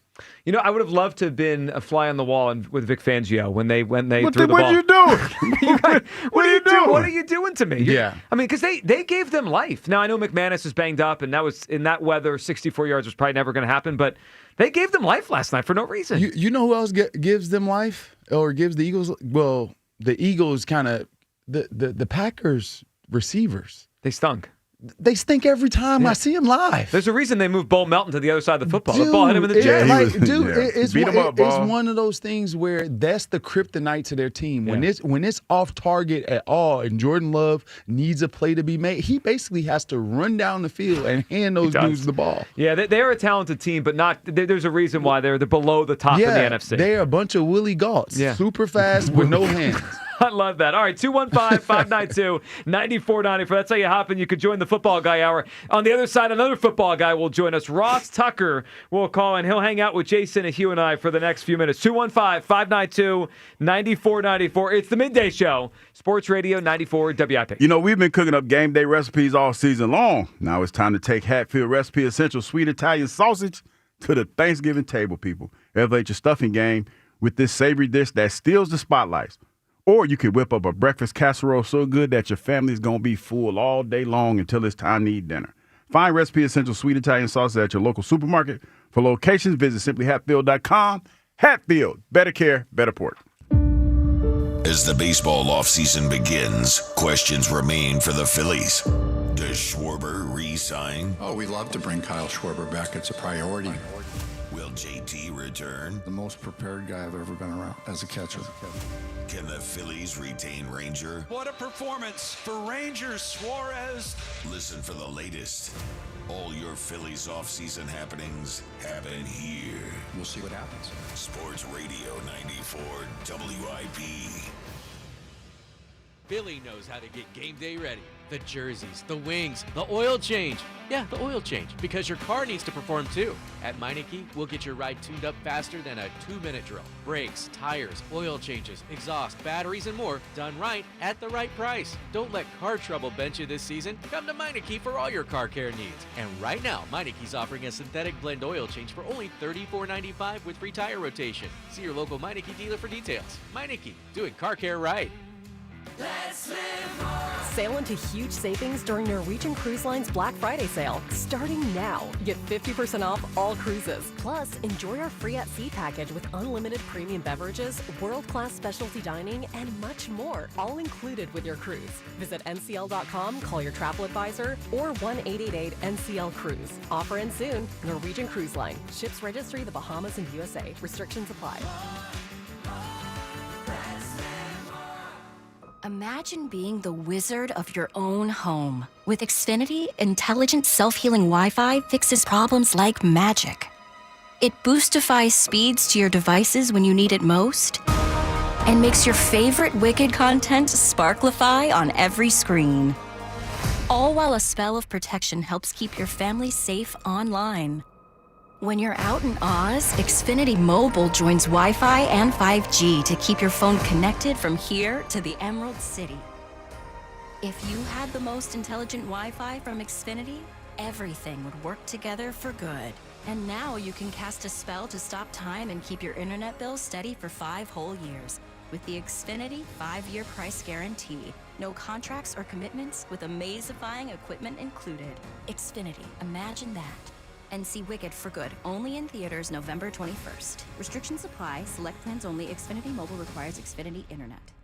You're a winner this winter when you play Borgata's Winning Wonderland. From now through December 27th, earn entries in slot and table games for your stake in over $1 million in prizes, including 2 Mercedes G550s, each valued at over $170,000. Drawings take place every Saturday with grand prize drawings on November 29th and December 27th. For details, visit theborgata.com. Must be 21 or older. Gambling problem? Call 1-800-GAMBLER. Prescription products require completion of an online medication consultation with an independent healthcare provider through the LifeMD platform and are only available if prescribed. Subscription required. Individual results may vary. Additional restrictions apply at lifemd.com. Read all warnings before using GLP-1s. Side effects may include a risk of thyroid C-cell tumors. Do not use GLP-1s if you or your family have a history of thyroid cancer. Confused on where to start with weight loss medication? 95% of LifeMD patients said starting their weight loss journey was simple. Go to trylifemd.com now and see the best options with or without insurance for Wegovy, Zepbound, and more. Brian was approved for insurance coverage and lost 100 pounds. I love the fact that insurance covered almost everything because pharmaceutical prices are going through the roof. The first time I realized that LifeMD was working for me was when the hunger started going away. I never thought losing weight would be this easy. It's given me more energy. I would recommend LifeMD to anybody. Nearly 96% of patients said they would recommend the LifeMD program to anyone who wants to lose weight. Get started right now at trylifemd.com. That's TRYLIFEMD.com.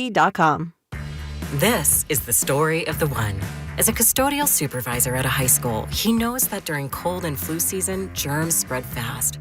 It's why he partners with Grainger to stay fully stocked on the products and supplies he needs, from tissues to disinfectants to floor scrubbers. Also that he can help students, staff, and teachers stay healthy and focused. Call 1-800-GRAINGER, click Grainger.com, or just stop by. Grainger, for the ones who get it done. This holiday season, Target has your back with irresistibly cool gifts for everyone on your list. For the trendsetter, start with affordable beauty kits and gift sets.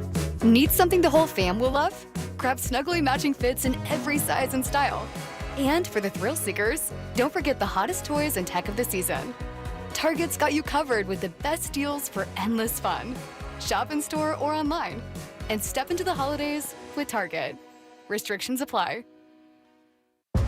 You think you understand how this business works, but you don't. Landman, TV's biggest phenomenon, returns to Paramount Plus. From Taylor Sheridan, co-creator of Yellowstone, starring Billy Bob Thornton. You have to know the rules of the game and bend them, and you really have to know them to break them. Demi Moore. I want success. Get it for me. Andy Garcia, Ali Larder, and Sam Elliott. You don't even know the game you're playing, do you? Landman, new season, streaming November 16th, only on Paramount Plus.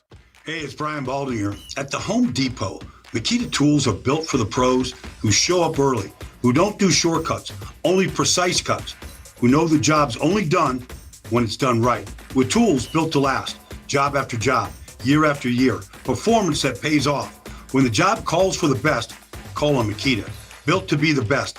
Available at the Home Depot. How pros get more done. Former Eagle Hugh Douglas, current minivan driver Joe Giglio, on Sports Radio 94 WIP.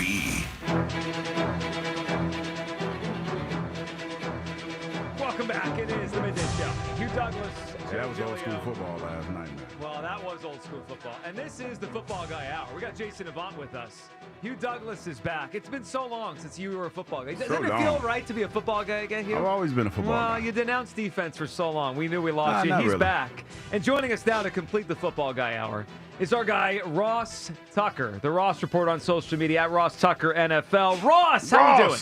I am doing fantastic. As good as you can be on 4 hours sleep. I'm awesome. Yeah, well, you know what? We are too, because it's certainly better to come off a win than a loss with that kind of night and a long night. Ross, before we get into the particulars of the game, what did you feel watching it? Because sometimes, and we referenced the Thursday night game this past week where it was 10-7. Sometimes 10-7 games stink. It's like, oh, this is awful to watch. I didn't think that last night. I was glued to my TV. I thought that was great football, even though the score much lower than we're typically used to seeing.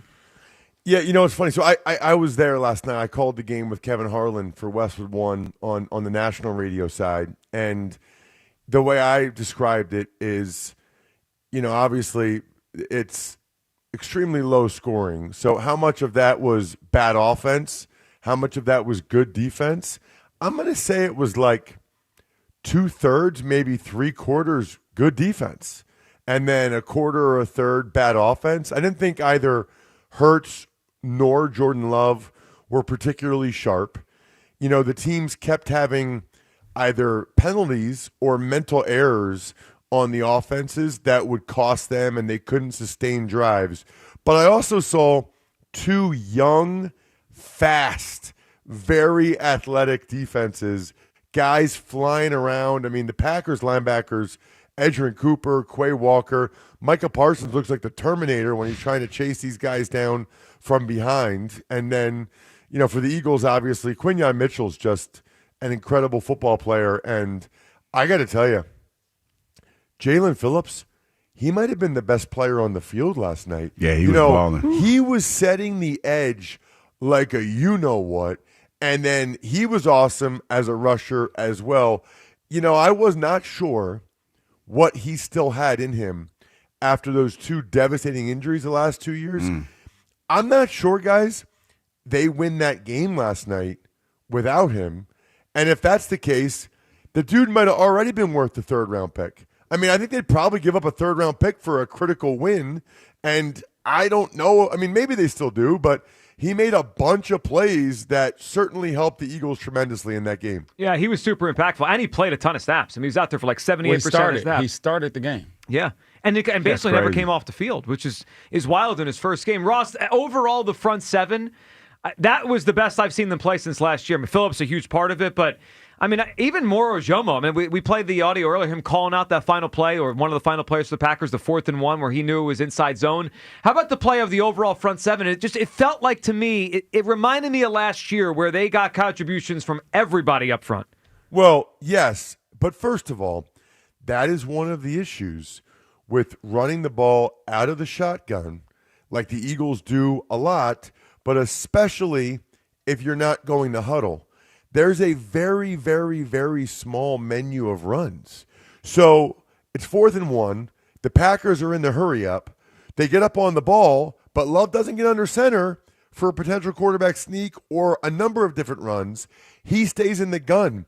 I was calling out inside zone left. There's just not that many runs, guys, out of gun with an offset running back. There's other things they can do, but most teams don't. Most of the time, it's just inside zone, away from the offset setback. I'm glad Ojomo's smart, but they all should have been saying that. I was saying that, and that was a major issue for the Packers. And I would also say one of the reasons why the Eagles have had more success lately is they're running more runs than just inside zone out of the gun. But you're right, Ojomo was awesome.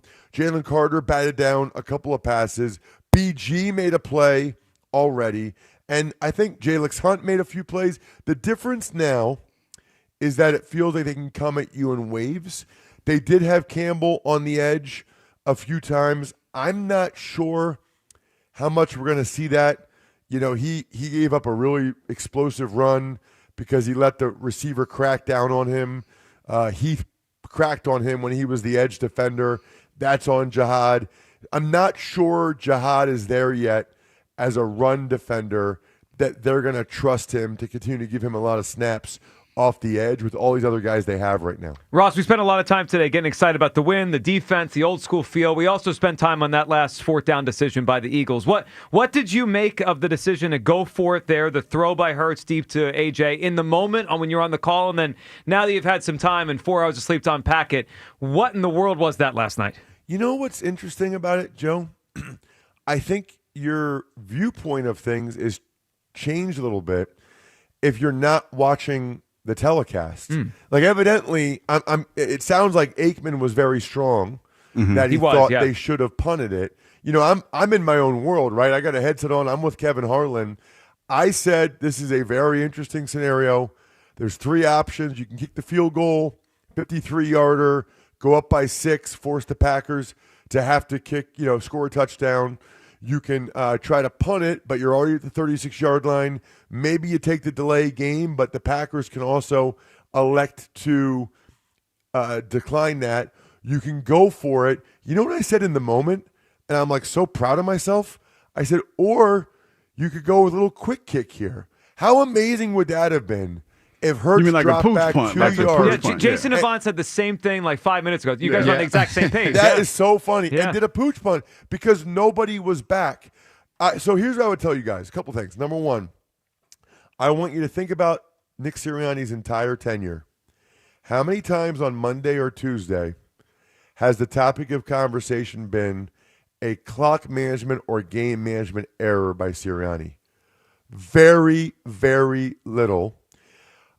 The Eagles, first of all, almost every team has a guy that's totally devoted to game management and late game strategy, right? These situations.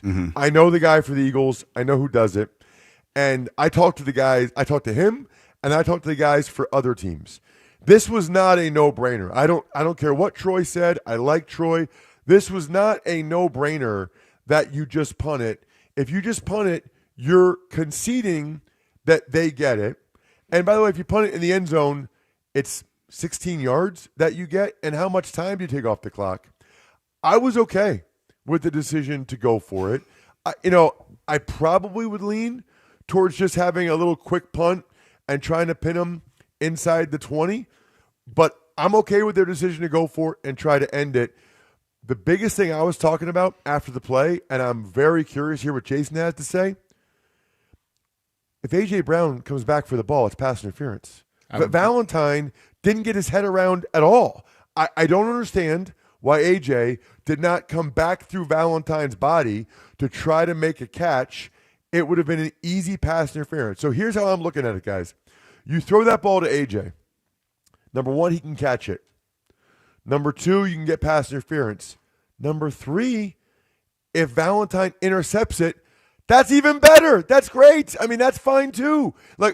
Every scenario other than an incompletion is good there. So it didn't work out for them. I know it's a big talking point. I can see both sides. I don't think it's as big a deal, Joe. I saw your rant earlier. What was Sirianni thinking? I get it. I don't think it's as big a deal as you guys do. Sure. What's the value, though, of the time and clock? Because that's where I was at. I understand your point, and if the interception would have been basically a punt, right? That the shot play creates it to where it's interception or incomplete. So that I get the risk reward or there. Pass interference or caught. Yeah, which I agree with you. If he gave a little different effort, maybe he gets that. But to me, Ross, you're right. The 20 is the worst case scenario in the punt. You also could pin them at the 10, 9, 8, wherever it goes.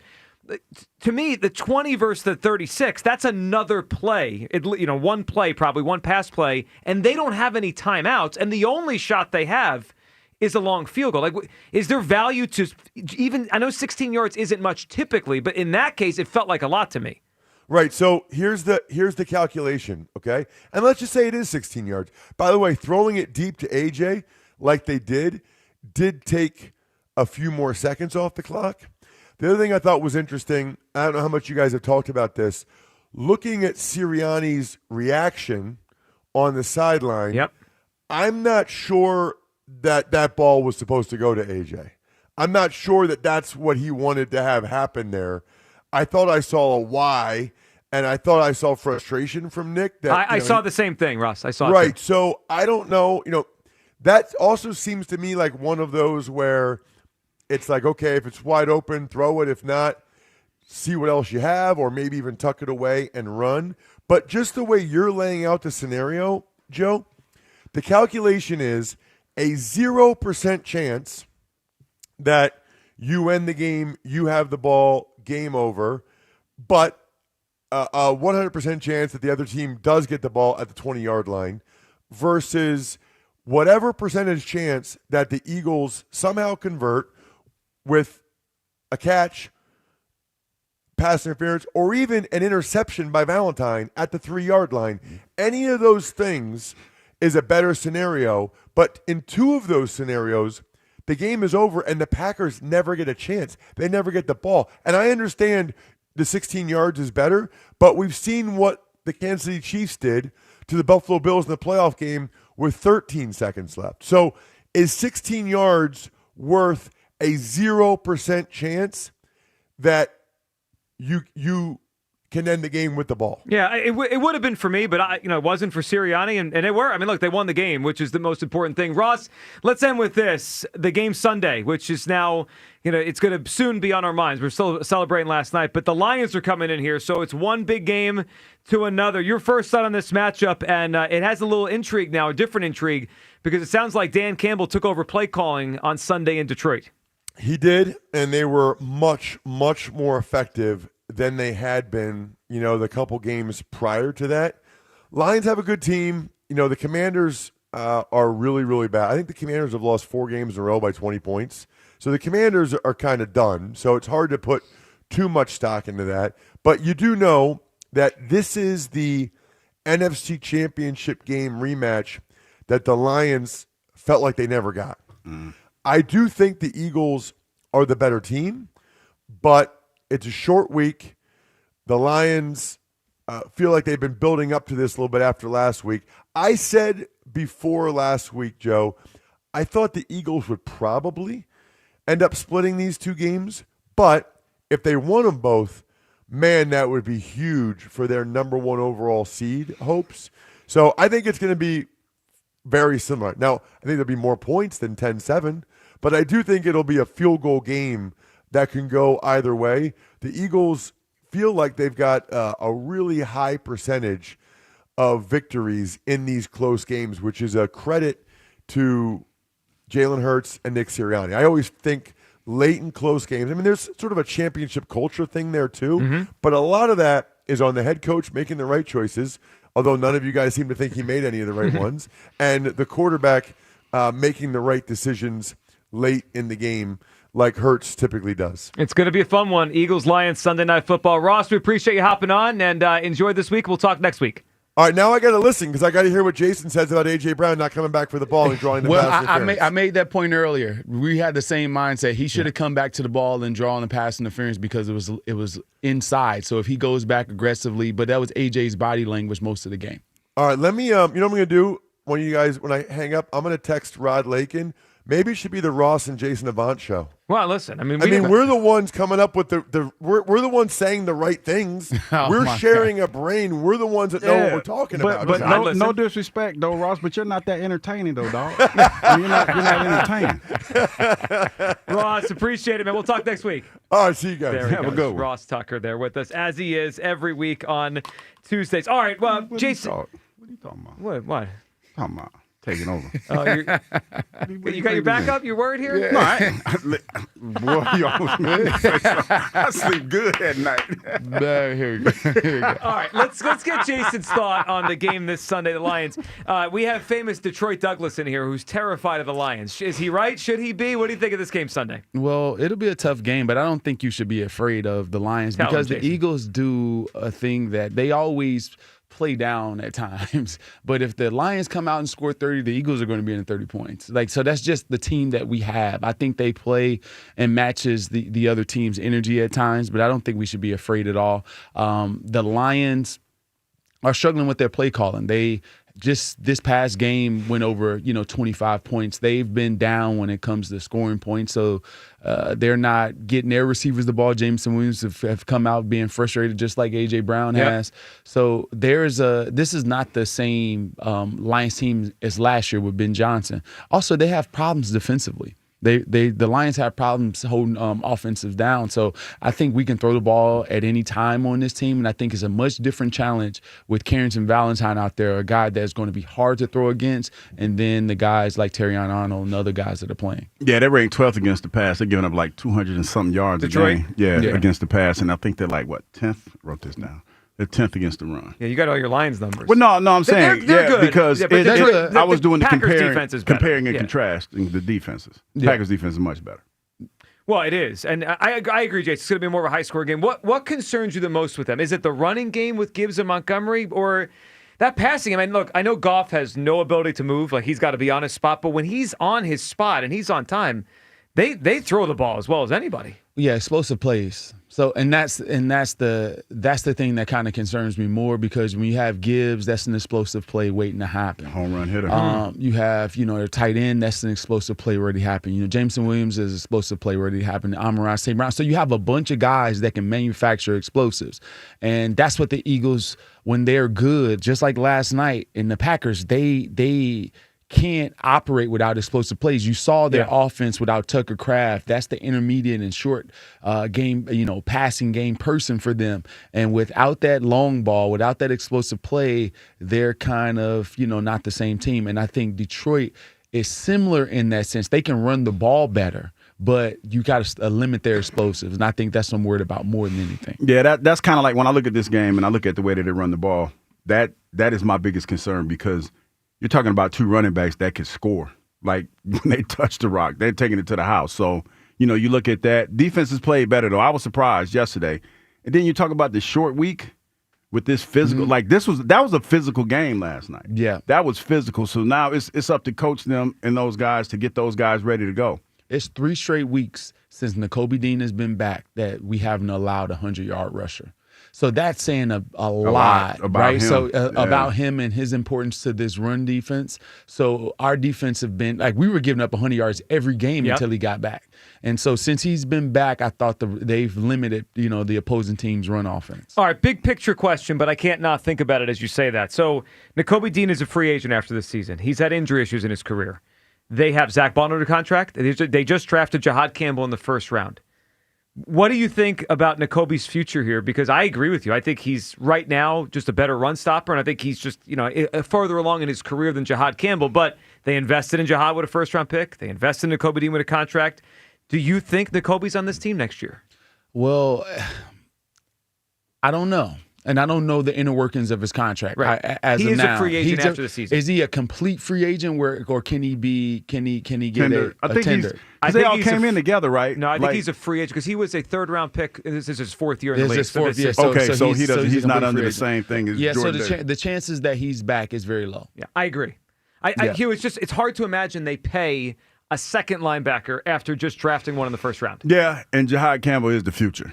And he's backing Nakobe up, and he's probably gonna get that opportunity to play because that's one of Howie's guys. I will say this is that I respect the heck out of Vic Fangio for playing the best guy and not letting political games like it would happen in most teams in the NFL allow Jahad Campbell to stay there because he's the first round pick. Yep.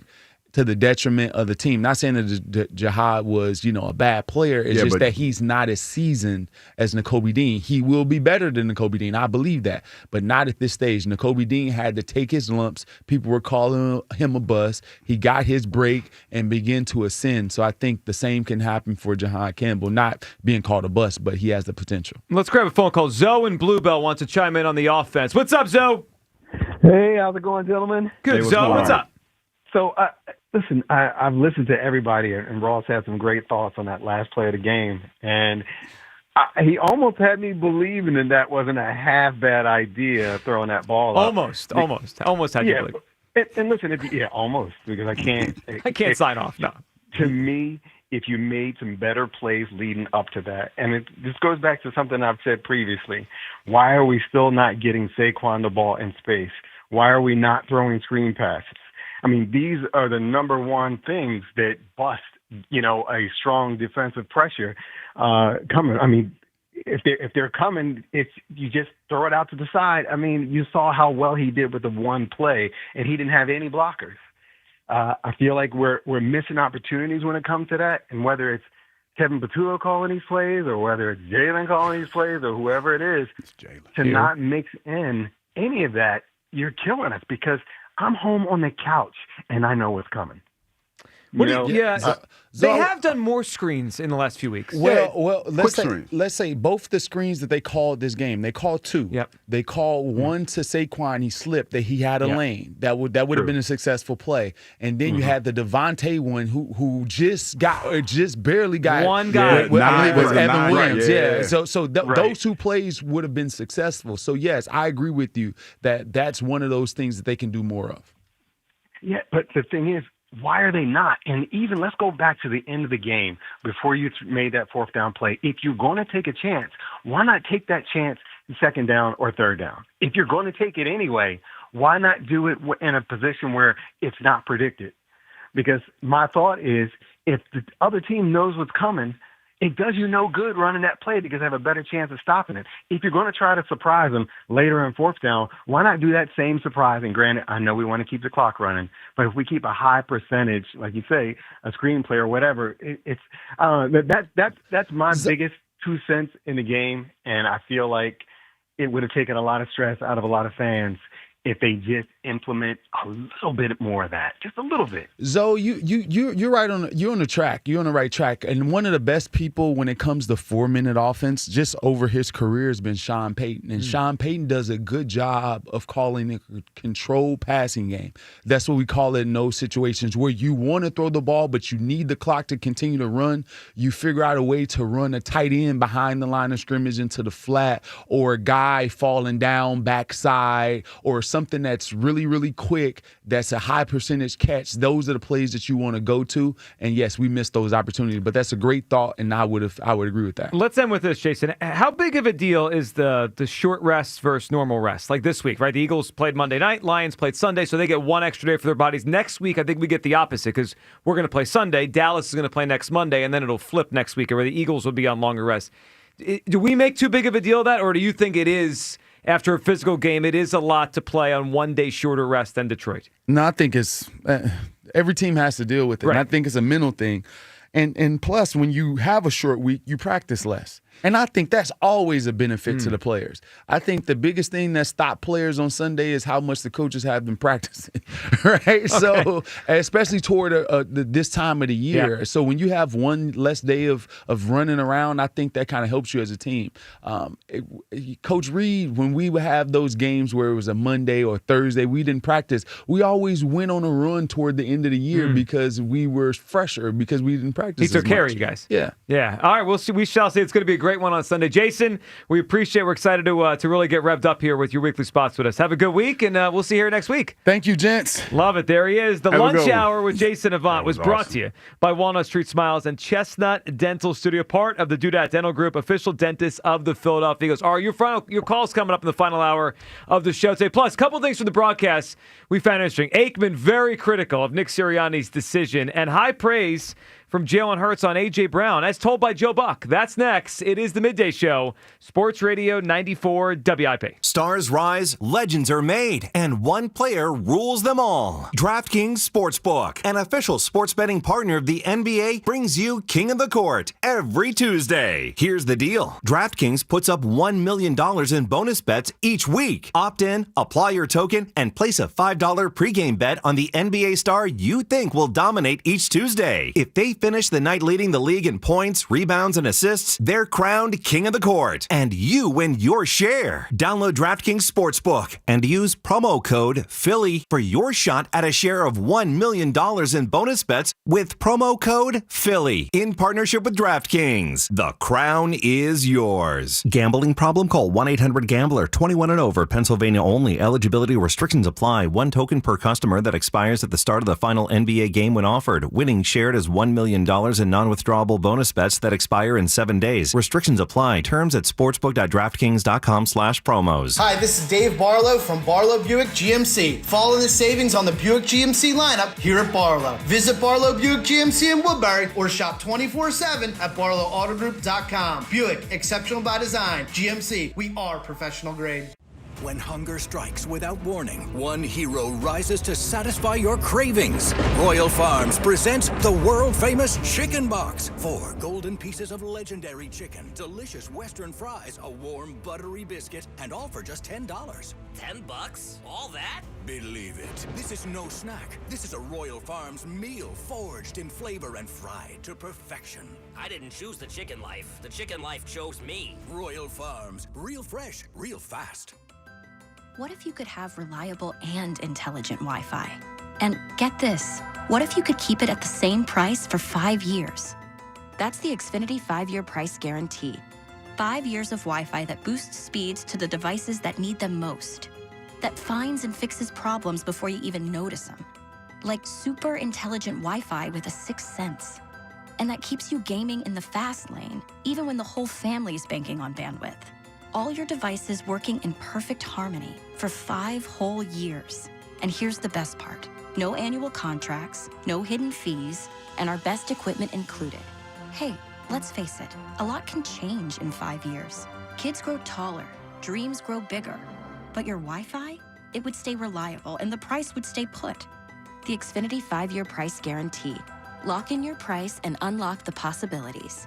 Xfinity. Imagine that. Select plans only. Restrictions apply. Nationwide is so much more than a great insurance company. They're one of America's largest financial services companies. Like how I'm more than Saquon Barkley, the NFL's reigning leading rusher. I'm also the NFL's leading husher. Shh, hush up back there. Wow, I might have just set the hushing record. Well, almost. For your insurance and financial needs, Nationwide is on your side. Nationwide Investment Services Corporation, member FINRA, Columbus, Ohio. it's Pete from Chickie and Pete's. We're proud to be the official sports bar of the Philadelphia Eagles. Go where the players go. Come join us for all the Eagles action and the best in-game experience anywhere.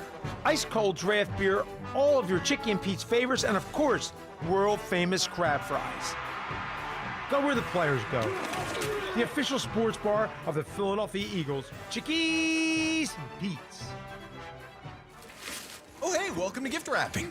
Whoa, Zoe Saldana. Hey, can you wrap these, please? Wow, iPhone 17s. You splurged. At T-Mobile, you can get 4 iPhone 17s on them. It's the perfect gift for everyone. I'm the worst. I only got my mom a robe. Well, it's better than socks. So I have to trade in my old phone, right? No, at T-Mobile, there's no trade-ins needed when you switch. Keep your old phone or give it as a gift.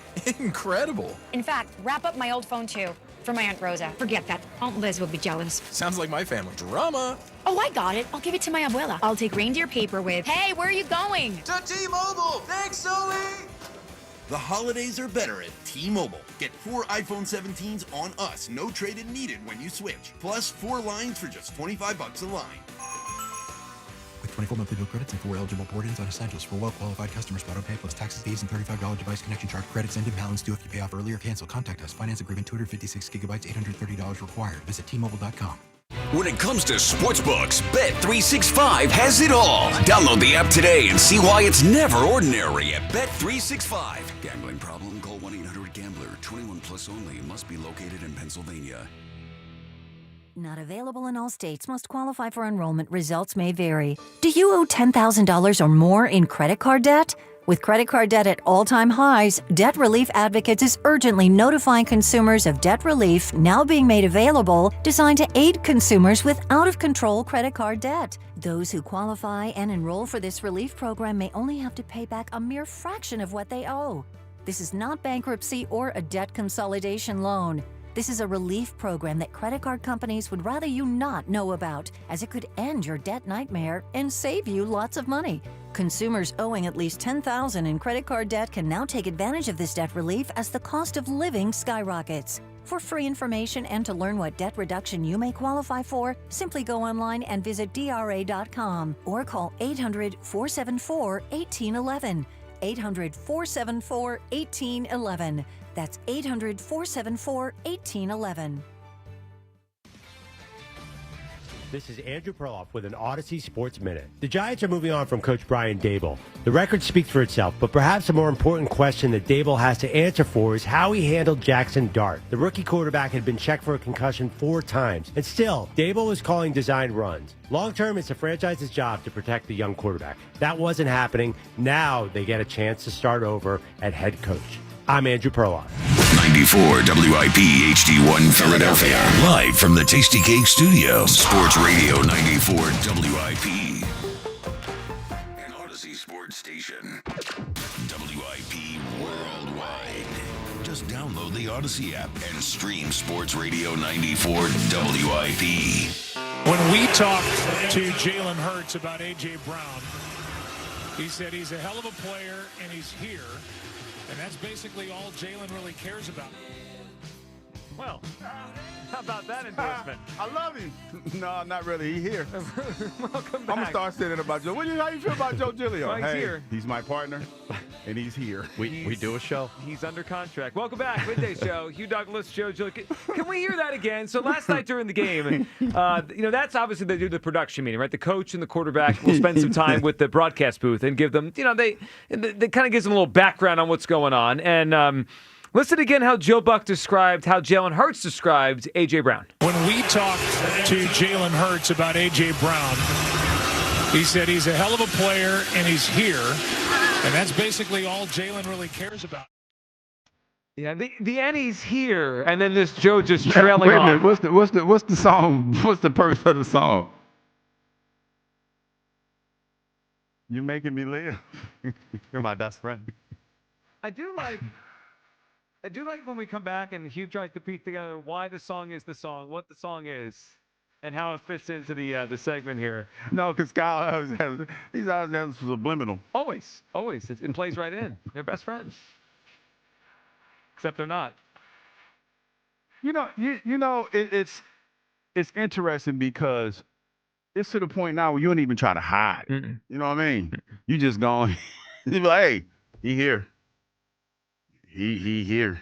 He's an Eagle, all right. So, all right, he's on the team. I ain't throwing him the ball. They didn't trade him, so we're going to have him on the team the rest of the year. So when Ross was on with us, now we disagreed on the I think there's 3 people in America that believe that Nick Sirianni made the right decision last night. Their names are Elliot Shore-Parks, Ross Tucker, and Andy in Westchester, who's going to be our next caller in a minute here. Only 3 people I've seen in America who believe Sirianni did the right thing last night. But one thing that Ross pointed out that him and I see eye to eye on was Sirianni's reaction to, and this was first brought up by Seth Joyner, and then we went back and I looked on my DVR recording and I showed Hugh, and you could see Sirianni doing the why? It was kind of like that. He didn't scream it, but he kind of felt it. You felt it watching him.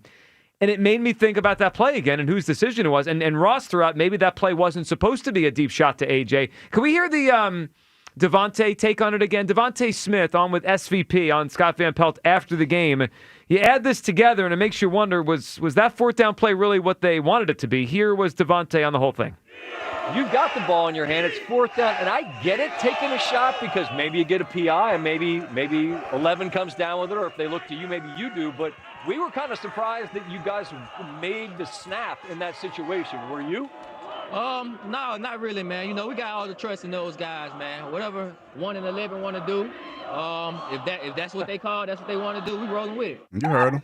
Whatever they want to do. Who's in charge of the team? 1, 11? 1 and 11. Sirianni? No, not 1 and 11. 1 and 11. They're one thing? They're 1 and 11. Yeah. It's not 11. It's 11. 11? 1 11. 11. 1 and 11. 11. Best buds.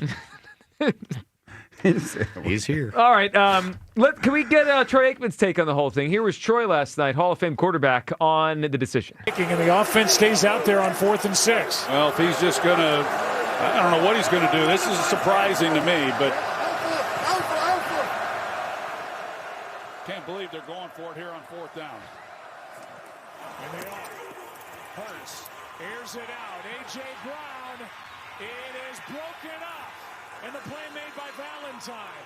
And now, because they went for it, there's 27 seconds left, but there's life for Green Bay. They've got good field position, and they don't need much to get McManus into field goal range. No, I don't know. I don't know what the thinking was here. You stopped the clock. Could have ran it down, and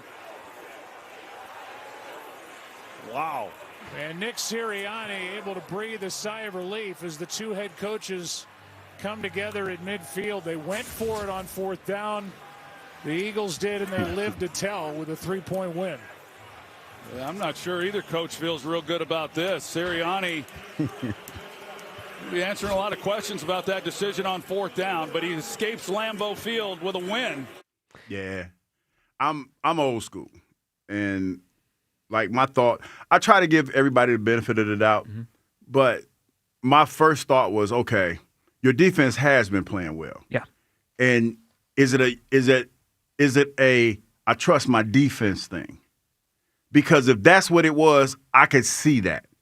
Because your defense, but another thing is, do I really want to put them in a bind like that? Right, why? Because they've been playing well. Like they've been playing well the whole game, and they've broken up a lot of passes.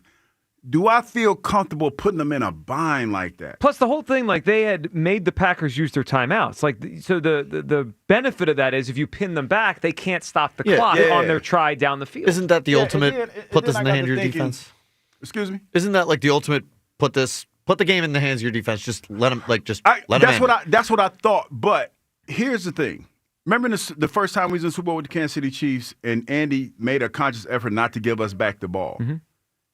It's kind of, even though the defense played well, their defense played well, he didn't want to take that chance. Yeah. We almost got it back, though. Bradbury didn't. Yeah, that's what I'm saying. That's what I was kind of like, okay, defense has been playing well, but how comfortable are you putting them in harm's way again? So you can finish, sorry. No, I'm just saying, that was it, Joe. And it's like, you make one pass, you make one completion. You're in field goal range, and they tried it. Ill-advised, they did try it when they blew the whistle. They still kicked the ball. Then that's when they realized we don't have enough depth. We don't have enough. We can't make it. So we've unpacked a lot of elements, even to a call that tried to sell us on the idea of a 65-yard safety, just run the clock out. That was one of my favorite parts of the last hour. One part that no one has brought up, and this is my fault for not presenting this to Ross when he was going through his thought process. What if Jalen took a sack there? Right? They were pressuring all night. Now, I know he hadn't taken a sack. What if it's a botched fumble? What if he takes a sack? The ball was snapped in the 35. If he takes a sack even to the 40, they are one throw away with 27. That's plenty of time to get in manageable field goal range. It's all risk reward. And the reward, I get it, and we all get it. But there was a lot of different risks that made no sense. When Aikman said he's going to have to answer a lot of questions about the fourth down, I could only think of one question in my head. Why? And, it was why, sure. So that's one. A second one was the same question he was asked, I believe, right before the Brazil game, and it was this. Nick, are you ill? He actually seemed ill last night. Oh, yeah. His voice was all off. The guy can't play Green Bay without getting sick. That's true. We're going through the yearly Sirianni Green Bay illness. Nick, are you ill? Yeah, I've been waiting for a good opportunity. Also, I can't believe he answered the question last night as if anyone thought he was considering a field goal. That was no one's thought. That would have pushed the ball back further. It probably would have been bad in the weather. Could have been blocked. Nick, that's not what anybody's talking about. Is that the most worrisome part about it? Is that he thought the alternative was field goal? I think it is. I think because that tells me that punt isn't even in the same zip code as his brain. Yeah, it was a strange one last. Let's go to Andy in Westchester, I believe is on the same page as Elliott Shore Parks and Ross Tucker. Andy in Westchester, what's up? Good afternoon, gentlemen. Good afternoon, Andy. Kyle's a butthole. Wait a minute, what did Kyle do? What did he do? He's making stuff up. I didn't say that. Oh, okay. Yes, you did. What are you talking about? I said you were fine with the decision. And then I told you I hated you. He said he told you I hated you. You also threatened my family and kicked my dog, Hugh. He did it again. He did it. I believe. Is anyone surprised? I believe Andy. I said I was fine with them leaving the offense out there and trying to draw them offside. I did not say I was good with them running a play. And he kept saying, so you were good with it. You were good with it. Thus, the butthole. Oh, get the hell out of here. So, yeah, I thought it was fine because, in my mind, if they could get out of the game without running another play, then that's beautiful. Sure. If they could have drawn them offside, game over, Mm-hmm. Or then the worst-case scenario, then you punt the ball. But, no, I didn't want them to run a play there. I mean, no one did. I mean, the only people that did, Andy, were the 70,000 Packer Green fans. Bay fan, You could yeah. hear the roar of the crowd with holy hell, they just gave us life in a game we lost 2 minutes ago. So I actually liked, what was it, Chris's idea earlier, the running back for safety? Except, what if they ran a hook and ladder? Run off even more You talking about old school. That's old school. Right there. Maybe the annexation of Puerto Rico. We'll just trick plays. You ain't go back to that. When I run the play, was it the Patriots and Raiders last year, Jacoby Myers? Oh, yeah. Or was that 2 years ago? I think 2 years ago. They were tied, and he threw it backwards. They just ran it in for a touchdown. Why not? I mean, we would have just left Nick in Wisconsin if that was the case. Yeah, he couldn't have came back. No. So, yeah, no, but I mean, I'm actually pleasantly surprised. I thought it was just going to be all complaining today. That was a really fun game to watch. It's shockingly for what the score was. It was so much fun. I enjoyed it. I enjoyed it immensely. It was one of those games where I was riveted to a 10-7. Every play seemed like it was just like a big play. Yeah, it was awesome. And it's so actually speaking of which, Hugh, now that you're back on board. I'm heading to North Carolina right now. Mm-hmm. I was not going to stop at Buc-ee's, but I'm going to have to stop and get you a welcome home present. Well, thanks a lot. I appreciate you. You know what? It is good to have him back, isn't it? I mean, we missed this guy for 2 years. Andy, good phone call. I mean, does it feel good to be a defensive guy again? I was always a defensive guy. But since Andy's going to Buc-ee's, you know what I need to go to Buc-ee's and get? What do you need? You remember those cups that everybody went gaga over at the Starbucks? Oh, the baristas? Baristas. They got the Buc-ee-ristas. They got Buc-ee-ristas. They just stole the idea? Well, I guess they got the Buc-ee's cups that look kind of like that. I'm going to get me one of those, Buc-ee's. Do you have a Buc-ee's cup that you use? Oh, I do. I have a Buc-ee's cup, and I'm going to get another one. I'm going to get one of the ones that look like the little Buc-ee's beaver. You talking about? No, I want to be like everybody else. Them barista cups, man. They going on sale. They're online for like $2,000. Like $2,000. $2,000 for a cup. And somebody mug, somebody or a buying jar. them. Somebody's buying them. No one's doing that. I guarantee you somebody's Again, bought there's them. plenty of charities out there. People are in need. I Please. guarantee you, and no disrespect to the cat lady, but there's a cat lady out there that bought a couple of them. What cat lady? The lady that, you know who I'm talking about. The lady that has a bunch of cats, and she feeds them all, and she knows exactly each one of the cats' names, and they have a bunch of kids or whatever. The cat lady. I don't think we know what you're talking about. Yeah, I know what I'm talking about. Y'all just don't. Y'all just want me to be on this hill by myself. I'm okay with that. The cat lady. The cat lady. Everybody has one in their neighborhood. Joe has one. Look at. He don't even want to talk about it. So I don't There's a have cat one. lady. I don't have one in the neighborhood I'm in now, but my old neighborhood. We had a cat lady. We had a cat lady. Yeah, the cat lady. I know. I ain't got no man. I just got a bunch of cats. That's it. I didn't think today of all days The cat lady would come up. We'd get to the cat Shout out lady. to the cat lady. No disrespect. No disrespect, because she does a service. She takes care of all the animals in the neighborhood. But she's the cat lady. All right. Cat lady. Winner question sponsored by the PI Dental Center. Your smile is the first thing others see when they meet you. Learn about and schedule your evaluation at PIDentalCenter.com. Not sure if we have a cat lady poll up, but we do have a couple here. Was last night an enjoyable game to watch? 57% of people that said it's painful. You guys don't know ball. I mean, I'm sorry. That was not a painful game to watch. Football guys enjoyed that game. Okay. Yeah, it was a good. Real men. It was for real men. Yes, and not the cat lady. And it's Soft generation. It is. It's. What's after millennials? What was after us? Is Gen Z. Gen Z. Gen Z hated that game last night. They need scoring and fantasy and all that crap. Is Hugh allowed to rescind his defense as a luxury take? Yes, or stay on that side? 65% vote. Stay on that side. Stay on that side. I mean, that's okay. It's tough. I understood what I watched last night. Most of y'all didn't, so I'm gonna go ahead. That's me, Ryan Clark. Oh yeah, he just Ryan. Wow, me, Ryan Clark. We don't have to give the sacks back. We can keep those. I'm gonna get my Ryan Clark on. Yeah. You don't know what I know. What he say? With all due respect, you don't know nothing about no football. Usually Ryan has to apologize after he Ryan Clark's people, though. Aaron in San Diego. What's up, Aaron?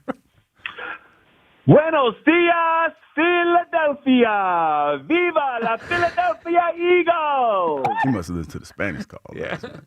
Ricky Ricardo? That goes out to Ricky Ricardo. There you go. All right, he does. with him and his family. Shout out to Ricky, man. Love Ricky. Yeah, I didn't get to hear any of the calls last night, but if there was Matt, you know what? We should dig up his missed field goal call, because Ricky's missed field goal calls, I mean, dating back to the double doink, I mean, some of my favorite calls of all time. So at the beginning of the year, in the offseason, all I heard was this gauntlet of games this season, the teams that we were playing, the schedule was unbearable. We weren't going to be successful. And what we saw last night, outside of the last two offensive drives, was championship football. The offense couldn't get it going, whether it be the weather, the cold, the wind. You know, Jalen wasn't able to finish his throws because the defensive line was pushing our offensive line back into him. You know, but what happened? Our defense stepped up. They played championship Super Bowl level defense yesterday. And they may be the reason why we are going to repeat this year at Super Bowl 60. Well, they certainly have a great chance. But you said all you heard is the schedule. No one picked them to win. I mean, didn't everyone pick them to win like 11 to 13 games? Like something like that. Who didn't pick them to win a lot of games?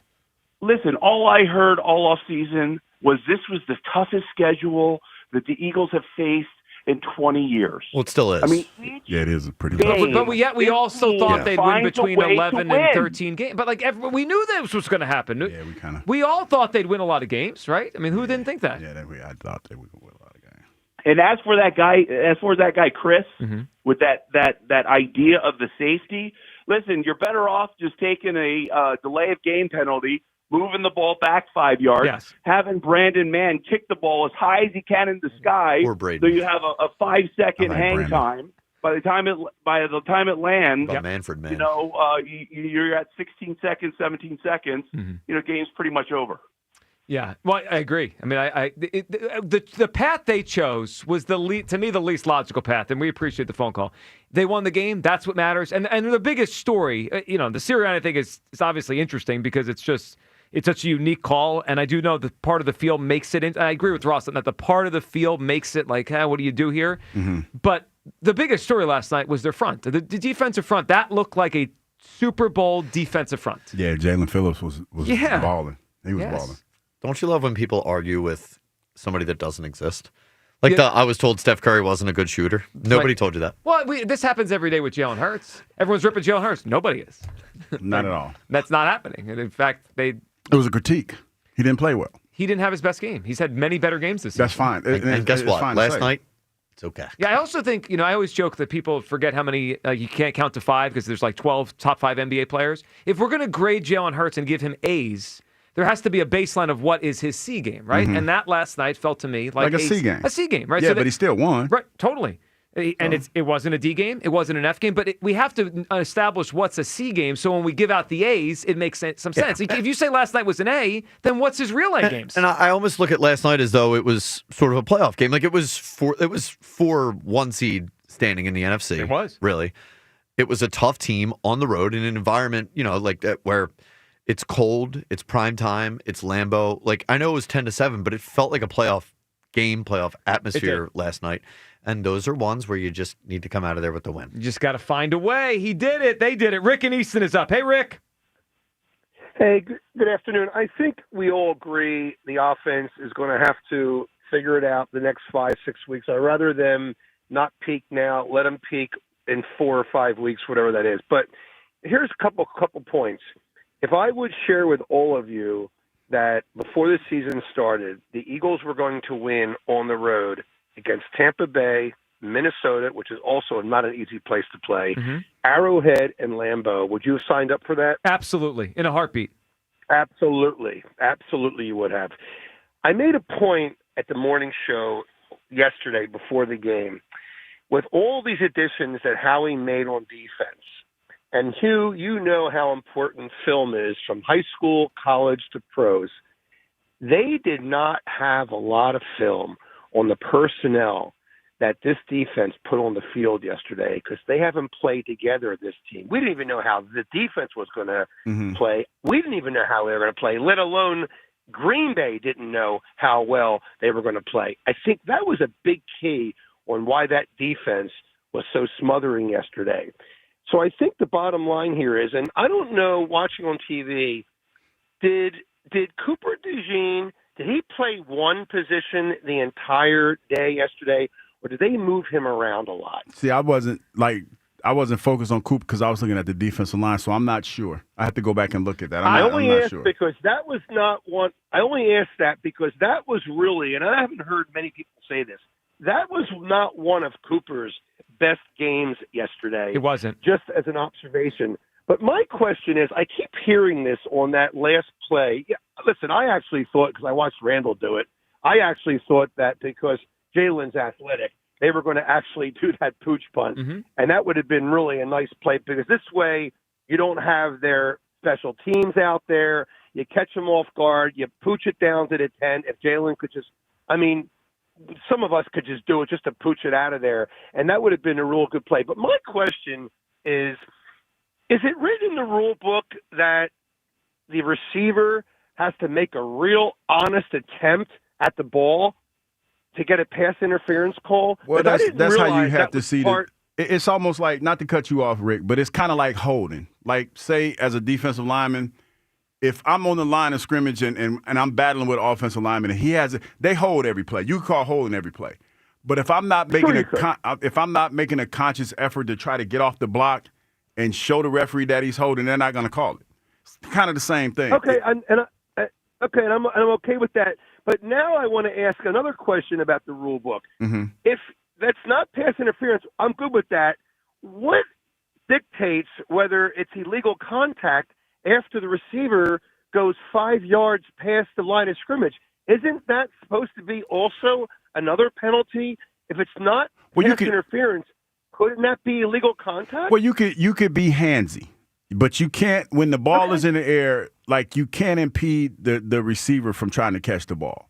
You know what I mean? Right. But you could be handsy, and sometimes I get it. Yeah, and sometimes the refs let him play, but you can't stop him from catching the ball.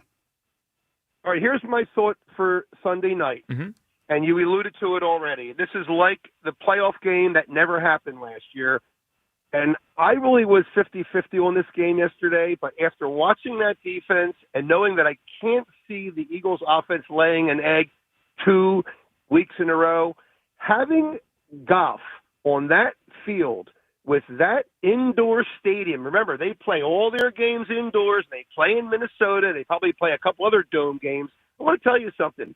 Playing the Eagles in this weather with that defense, with Jared Goff, this is going to be a very difficult game for Detroit to win. As much as we think that it's going to be a tough game for us, don't forget, these teams have to realize they have to prepare for the Eagles. This is going to be a very difficult game for Detroit to win Sunday. I think the Eagles can win this game Sunday. They can, Rick. They are slight favorites. And if they play the way they did last night on defense, Rick, good phone call. I think they will win. A couple things quickly. He's right. I think it helped the Eagles last night that there was not film on the way they used all the new pieces, right, on defense. Totally agree. But this Sunday's interesting coming up because we only have one game of film on Dan Campbell calling the plays. Yeah, right? we don't know what they're going to run. Right, they're tendencies. And they're good for tomfoolery. Exactly. So I think both sides are kind of like in the dark a little bit. And you're right, Goff outdoors has not been the same in his career. Goff in cold weather, not the same. I will say this because we think of the Lions dome team.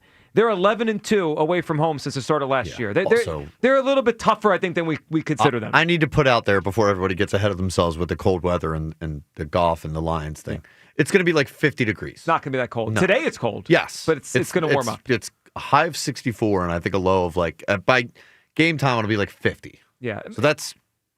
Yeah, get that out let's your not head. pretend it's Lambeau. It's going to be Lambeau against them. I think the key is going to be pretty simple. We need to pressure Goff. If we pressure him, he doesn't play well. If he has time... Their receivers, Hugh, are 10 times what the Packers receivers are. Yeah, and they're a little wiry. Yeah, they're a little wiry. They will make the catches that the Packers guys could not last. So we have if we pressure and get Goff off his spot, we're going to win the game. If he has time, they're going to move the football. That's the way this is going to go. 215-592-9494. We'll get as many calls as we can coming up before we hear from you people. But first, we got to address two people who are in complete denial right now, and one of them is among us right this moment. We'll hit that next. It is the Midday Show, as always, right here on Sports Radio 94 WIP. I'm Denton Day from the BetMGM Network here to help you beat the books. I'm taking the Raptors to lay 10.5 against the Brooklyn Nets. The play here is pretty simple. Brooklyn is not very good at basketball, and to be fair, they're not trying to be very good at basketball. They're 1-9 on the season, one of the worst teams in the NBA. I think Toronto has a get-right game after losing their most recent matchup. I think they lay that 10.5, and they do it with ease. Bet smarter, beat the books. Download the BetMGM app today. Please gamble responsibly. Now that I'm a dad, I can't stop thinking about what would happen to my kids if something happened to me, like losing the house or not affording college. Yeah, that used to keep me up at night too. It's why I finally got life insurance from Ethos. It's 100% online. No medical exams, just a few health questions. I got $2 million in coverage for around $2 a day. I never realized it was that simple. Get your free quote at ethos.com/game. That's ethos.com/game. Rates may vary. Billed monthly. Sample rate 10-year term life policy for a 35-year-old healthy non-smoking male. It's that time of year again to replace your old drafty windows and doors. If this sounds like something on your to-do list, then turn to my good friends at Guida Door and Window. Guida will help you save big this fall with their buy one, get one half off sale on all qualifying windows and doors. For every door and window you buy, you get a second one at 50% off. And you can mix and match these savings to suit your own needs. Buy an entry door, get half off a storm door. Buy a patio door, get 50% off a window. Need to replace all the windows and doors in your house? Then you'll save 50% on half your project. The more you need, the more you save. Plus, start your project with no money down and take 18 months to pay it off with no interest. Offers for a limited time only and restrictions apply. So call Guida today to schedule a free no-obligation in-home estimate at 877-GO-GUIDA or visit them at GoGuida.com. That's go, GUIDA.com. Yo, Philly, Ike Reese here. You can feel it. The air's cooler, football's hotter, and that means it's tasty cake season. I'm talking about those limited edition fall flavors like pumpkin pie and salted caramel donuts. The perfect game day snack while you're watching the birds. Whether you're tailgating or kicking back on the couch, make it a win with Tasty Cake. Grab yours before the season ends, and you know the deal, accept no substitutes. I'm Colonel Callahan of the New Jersey State Police. Before you go out and enjoy a night on the town, plan ahead for a safe ride home. Think of your family and all the people who depend on you. Driving under the influence can wreck it all. Make the right, responsible choice. Don't drive impaired. Calling all November birthday party people. Celebrate in style at Cheerleaders New Jersey for our ultimate birthday bash, Tuesday, November 11th. You and up to 9 of your friends will receive complimentary admission while we treat you from 8 p.m. to 9 p.m. That's how Cheerleaders New Jersey does November birthday season. Celebrate in the spotlight surrounded by our gorgeous entertainers as you party the night away. Cheerleaders New Jersey is your birthday bash destination. Get live, up close and personal at Cheerleaders New Jersey.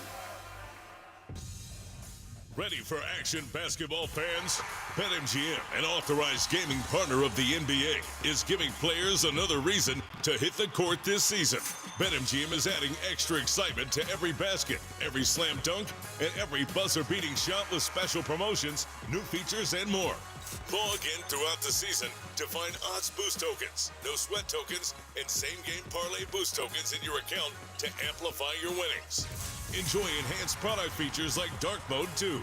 Log into BetMGM, an authorized gaming partner of the NBA, all throughout the basketball season to see what's new. BetMGM and GameSense remind you to play responsibly. If you or someone you know has a gambling problem, help is available. Call 1-800-GAMBLER. BetMGM.com for terms and conditions. 21 plus to wager. Pennsylvania only. Existing customer offer. Subject to eligibility requirements. Rewards vary and expire in 7 days. Last year, you waited to get all of your holiday shopping done, and it was a close call. But this year, you're gonna get it all done before the first snowflake falls. Fine Wine & Good Spirits has something for everyone on your list. Elevate your gift-giving game with premium spirits and exceptional gifts, so you can show your appreciation for the exceptional people in your life. Not sure what to get your pickiest pal? Good thing we have gift cards. Get your gifting done at Fine Wine & Good Spirits. Please enter responsibly. Hey, football fans, tune in this week to kick off with Boomer and Valenti, where the guys break down the biggest headlines and storylines from across the NFL. Kickoff with Boomer and Valenti is brought to you by the Home Depot. When the job calls for the best, call on Makita. Available at the Home Depot. How pros get more done. Every now and then I rinse it out, and I need Downy rinse tonight, and I need it more.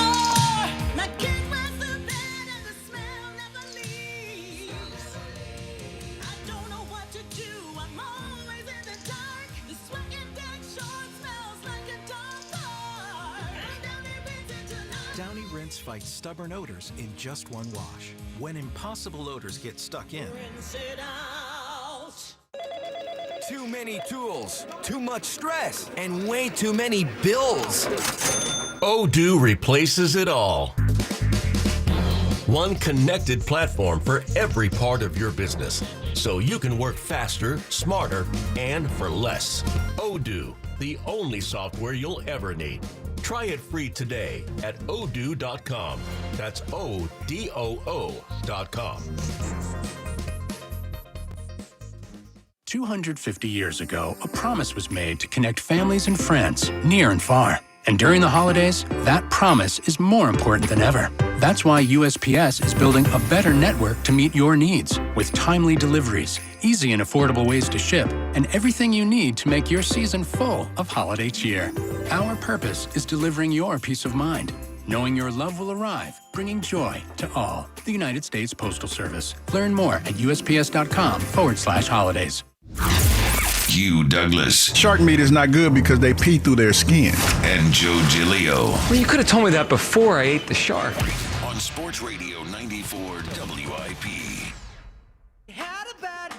To the fans, I mean, they should have hope. I mean, like, it would be different if we're getting blown out in fashions of, like, this is, like, in despair, like, we can't win these type of games. Like, we're very capable of winning these games. We're just not playing to the level of the standard that we set for each other, and we're beating ourselves in fundamentals and technique. And once we do that, we're going to be a really good team. But for right now, we just got to get back to the basics and do what we have to do. But, I mean, I wouldn't panic at all. Like, we're going to win a lot of football. Like, the way we just played, we're going to win a lot of football games. So, I mean, there should be a lot. And this is considered one of the best offenses in the National Football League. So I would not panic. I wouldn't stress. We're going to win football games, I promise you. I captain going down with the ship. There's Micah Parsons telling his fan base not to panic. Currently, the Packers are the 7th seed in the NFC. They've lost back-to-back home games for the first time in 12 years, but Micah says no reason to worry. One of the best, Is he talking about us? Yeah, he's talking about the Eagles, saying they held down one of the best offense in the sport. What league is he talking about? I think can't be he's the NFL. like, I'm trying to piecemeal this. Yeah. He's probably talking about the fact that, we are a talented offense that has not lived up to the potential. That I helped him out a little bit right there. Yeah. Helped him out. I think he's trying to talk himself into don't panic, even though the Packers are obviously trending in the wrong direction here. I mean, it's loser energy, right? This is par for the course for Micah Parsons. So we have Michael Parsons. Yeah. It all depends on how you look at it. And I think in situations like this, because here's the problem for Micah, is that's a conversation you have with your teammates. Mm-hmm. People outside of that locker room are not going to understand what you're saying because what they saw last night and the reality that you're living, it don't match up. Now, that's a talented offense that you played, but statistically, it's not one of the better offenses in the NFL. The best way I could describe it is there's something off about the Packers. They have talent. They're not a bad team, clearly. They're good, right? They're probably going to win 10 games or whatever, and they're probably going to make the playoffs. I don't think they're going to collapse out of the playoffs. They're probably going to make the playoffs. But they're not going to win the Super Bowl, and there's something off. And I wonder what it could be. Well, it was before him, though. Crazy. I mean, like, as much as he brings some... Now, the funny part is he plays well, right? Like, just you watch him and you never watched the game before. Like, wow, just like he did on the Cowboys. I know, but his teams have this thing about them. Yep. I think LaFleur is a problem. Wonder what it could be. Love is a problem. There's loser energy. Yep. Yeah, the whole thing is a mess. You think it's him? Well, I think he's a big part of it. Yeah. I mean.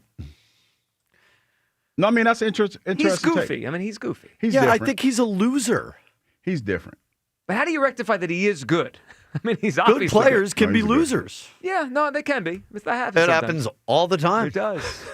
He is a hell of a player, but he plays well individually. But the team, I mean, the fact you had a teammate earlier this season talking about going undefeated. Well, that guy should have been cut on the spot. They look. There's something wrong with that team. I just remember Parsons saying that if you take away the scoreboard. The Cowboys played the Eagles really well. It's those. You did say that. That kind of mentality. Yeah. Well, what you got there is a guy in denial. So there's one pass rusher in denial. We have another pass rusher in denial. His name, of course, is Hugh Douglas. Hugh, I'm in denial about. Well, I mean, yesterday we workshopped the idea that what if the Eagles did some sort of like tush-push celebration to mock the Packers? And then there was video emerging last night from Lambeau where the Eagles did do a choreographed tush-push celebration to mock the Packers.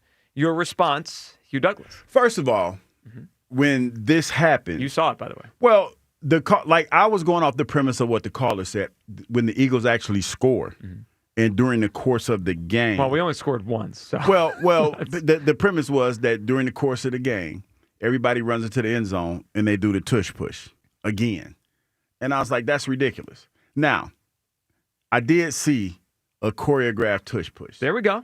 And I also saw, but it was a defensive tush push. That's what defenders do. Don't matter. Whatever. Okay, that's fine. I'll take that L. But I also saw the Indianapolis Colts defense. They did the Drew Hill thing. That was pretty cool. Mm-hmm. But that's what defenses do. You're deflecting? I know. A little bit. Filibuster. What does that have to do with anything? No, I'm just saying that's what defenses do. The Colts did a celebration. But leave me alone. But the premise was that the offense would do it. And that was the premise. And I was like, that's a lot for an offense to do. I don't think that's a lot of choreography. I don't think we set a requirement on who. We didn't. Okay. But that was my thought process. That was when I thought that this was going to happen. I thought that's so it's what you thought that we said. Well, I mean, who didn't think when they said do it during the course of the game? Yeah. Who else was going to do it? Just take the L and move on. Here's what we said. They should be petty about the tush push. That was being petty about the tush push. Okay, that's fine. Point I'll take that L. Period. Take that L. Okay. Deflect Douglas. I'll take that out. You've had a good day. I mean, you came back around. You're a defensive guy. Yeah, again. we were proud of you, man. He said mostly. We're proud of you. The question is, how long does this last before Hugh gets back on the defensive luxury? A lot of speculation. Recklessly. Recklessly. If I set the over-under at the rest of the week until we go back to the old ways. I have somebody predicted, and you people when exactly. Oh, okay. It would end. Okay, we'll get to that coming up. Well, then we'll find out in you people. That's the whole point. It's called a tease. It's coming up later in the segment, so you keep listening. Rodney in South Philly is up. Hey, Rodney. Hey, What's up, Rodney. Rodney? What do you think Rodney's doing? Rodney's not paying attention to the show. Well, what do you think? What do we think he's doing? Just work stuff? Yeah, he's probably working. Drive-through stuff? He sounds like he Lunch? might be a hands-on type. Okay, person. Roddy, we'll put you back on hold. He called. I know. He called us. Okay. He chose to call. I like the next call on the board. I'm happy and pissed. That sounds like an Eagles game day win. What's up, Brian? Hey, what's up? What's going on? Long time listener, sometimes caller. You, big fan as usual. You got to get up with me with the Hell Divers because I hit you the grim. Yeah, Right? I'm on hell. I hell dived yesterday before the And you done fell off on the Marvel game because we used to talk the Marvel stuff. Too. Yeah, man, I can't play, man. I'm not Marvel Rivals. I'm not Marvel Rivals material. You're not Well, that no, guy? not the game. No, I'm not. Not the game. Just talking about the movies. We should talk about the Oh movies. yeah, the movies. Yeah, we got to get back. Like they haven't really had any good ones lately. So yeah. That is true. Fantastic was okay. But yeah, I'm okay with the win last night. I was screaming to the top of my lungs about the offense, but Mojo, I seen that play this morning again, and I was like, wait, who called out the play? I said, oh, they really working as a unit right now. So I got to take it because I love the defense. I love the defensive line. I've always been a fan of y'all. You, Ike, Dawkins. Of course, he's my favorite. Sorry. No, Bobby Doc's Tyler, my favorite. What are you talking about? But I always been a fan of our defense, so I got to take it for, I'll be a hypocrite if I don't say, all right, I got to love the win the way we won, but not how the offense is playing. I really felt like we could have just kept running, maybe some screen plays or something like that, maybe some play action a little bit, little dink and dunk plays, and just get out of there with maybe a 14-7 win. I would have been okay with that, but, we cut it too close, and we can't keep winning like this. Well, I think they're 5-1 now, Brian, in these one-score games. They have made a season out of these really, really like bite your nails kind of wins here, and they got. You think of the schedule the rest of the way. They got the Lions, they got the Chargers, they got the Bills. It feels like we're in for some more of these games down the stretch. The Bills, I don't know. And they falling. I ain't gonna say they falling apart, but I had to call my friend at work and say, "What's going on over there?" I just can't.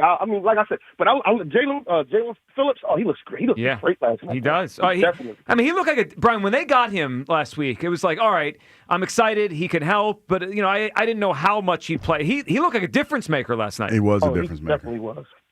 Howie Roseman, man. If he keeps playing this, Brian, good phone call. That could be looked at as a steal. I know third round pick is not nothing to give up. That's a real draft pick to give up in the middle of the season. But if he plays like this, he's going to help them, and they're going to help him because he's going to put himself in position to make a lot of money this offseason. Oh yeah, no question about that, man. He's going to be one of them guys that is going to get paid. He was very what they call active. He was real active last night. And I was surprised at how well he played against the run because you think of him, he's a pass rusher, right? That's why that's what they got him for. But I thought he set the edge very well. Do we have did you put up Sixers news on the board or is it not? Yeah, Embiid was downgraded to out tonight. So right knee soreness. Oh, and we're back. We are back. Sixers, Celtics tonight. Yeah. By the way, this is like the third time they play the Celtics in the first 3 weeks of the season. It's kind of weird scheduling. Yeah, I don't know. I don't love the right knee soreness thing. Of course not. All right, so we'll keep an eye on it. We'll see if it's. With him, it's always you'd always get that sense it's something bigger than they say. So we'll find out when he plays again and what they say. Yeah, are we a few days away from will be reevaluated in so and so time? These days, we've been lied to so much. That's how it's really gonna go. They can't be trusted. Of course not. It's pretty much that. Right simple. knee soreness. I'll expect him back in February. Rodney in South Philly. What's up, Rodney? Hey, my apologies. I had to get troops motivated. I got you. No worries. What's up? So, okay. So, as you, I didn't play on the level that you played. Mm-hmm. Only played in semi-pro leagues. That's fine. Matter of fact, I played against Major Harris, and that's how far back. The quarterback, right? Yeah. Yeah. Boy, look, besides, even when he was old, that boy could still move. Yeah, I remember Major Harris. Yeah, so I played tight end, but what I saw yesterday was almost like there's something wrong with Jalen and AJ. It's personal because it's like Jalen threw the ball. It's like almost like AJ was saying, "Man, why you give me this little petty behind throw at this late part of the junction where it really don't matter anyway, and you expect me to go up and try to do something?"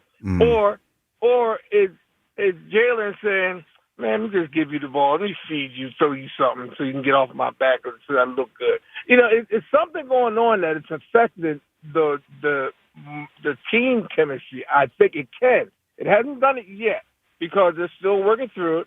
Devontae's stepping up, and he's being that alpha receiver they need because, number one, Devontae's quicker than AJ. I saw that yesterday. Mm-hmm. Either AJ's not running out fast enough or whatever, but it seems like Devontae's quicker than AJ. And he's going up and getting those 50-50 balls. Jalen has more trust in Devontae than he has in AJ right now. But it seems somehow it fell off. And it has changed from the years. So I don't know what's going on, but I think that this offseason, something has to be done. Either these two need to talk it out, hug it out, or go their separate ways. And it's going to be the divorce it needs to be. And second of all, I'm going to talk to my nephew Tyler about, number one, when you are, the bathroom is one place that the sound effects in the bathroom on the phone is totally different. Yeah, you heard that flush The yesterday. acoustics? Yeah, So that flush was wild. But I'm going to talk to my nephew. Uncle Rodney's going to talk to nephew Tyler. Okay, and okay. We're going to talk about that. All right, but you yeah, I see that as being there's a problem there. But either they're going to need to go out and get somebody who's not going to care about getting the ball, but can still be that 1A to Devontae or be a B to Devontae. That's a change that's going to have to be made, or they're going to have to hug it out and get it together. Of course, yeah. I mean, it can't continue like this. And also the production's got to match the money. And Rodney, good phone call. I mean, they pay A.J. Brown a lot of money. He had 2 catches for 13 yards last night. Like, that's not going to be better. Yeah. Got to have more than that. Well, we got to try to figure out how to get him involved. Well, you would think they do try to get him involved, but I mean, it's so clear now that Devontae is the number one target on the team. I mean, it's been that way really the entire season.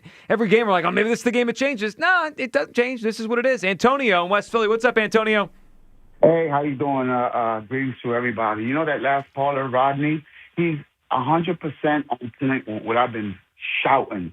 That back with T.O. and McNabb, I see the same situation little by little because there's definitely something wrong with AJ and Hurts. I don't know what it is, but I mean, Hurts has the power to be their best friends. He has the power to just, talk to him, pull him to the side, make this better. We have the opportunity of a lifetime with such a great wide receiver. Why would you not capitalize on this friendship if you're really friends?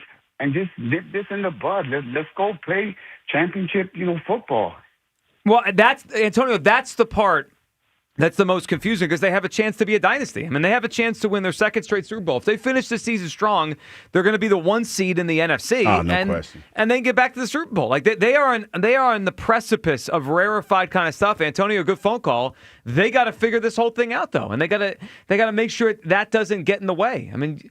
Can we hear one more time Joe Buck describing how Jalen Hurts described the A.J. Brown relationship? When we talked to Jalen Hurts about A.J. Brown, he said he's a hell of a player and he's here.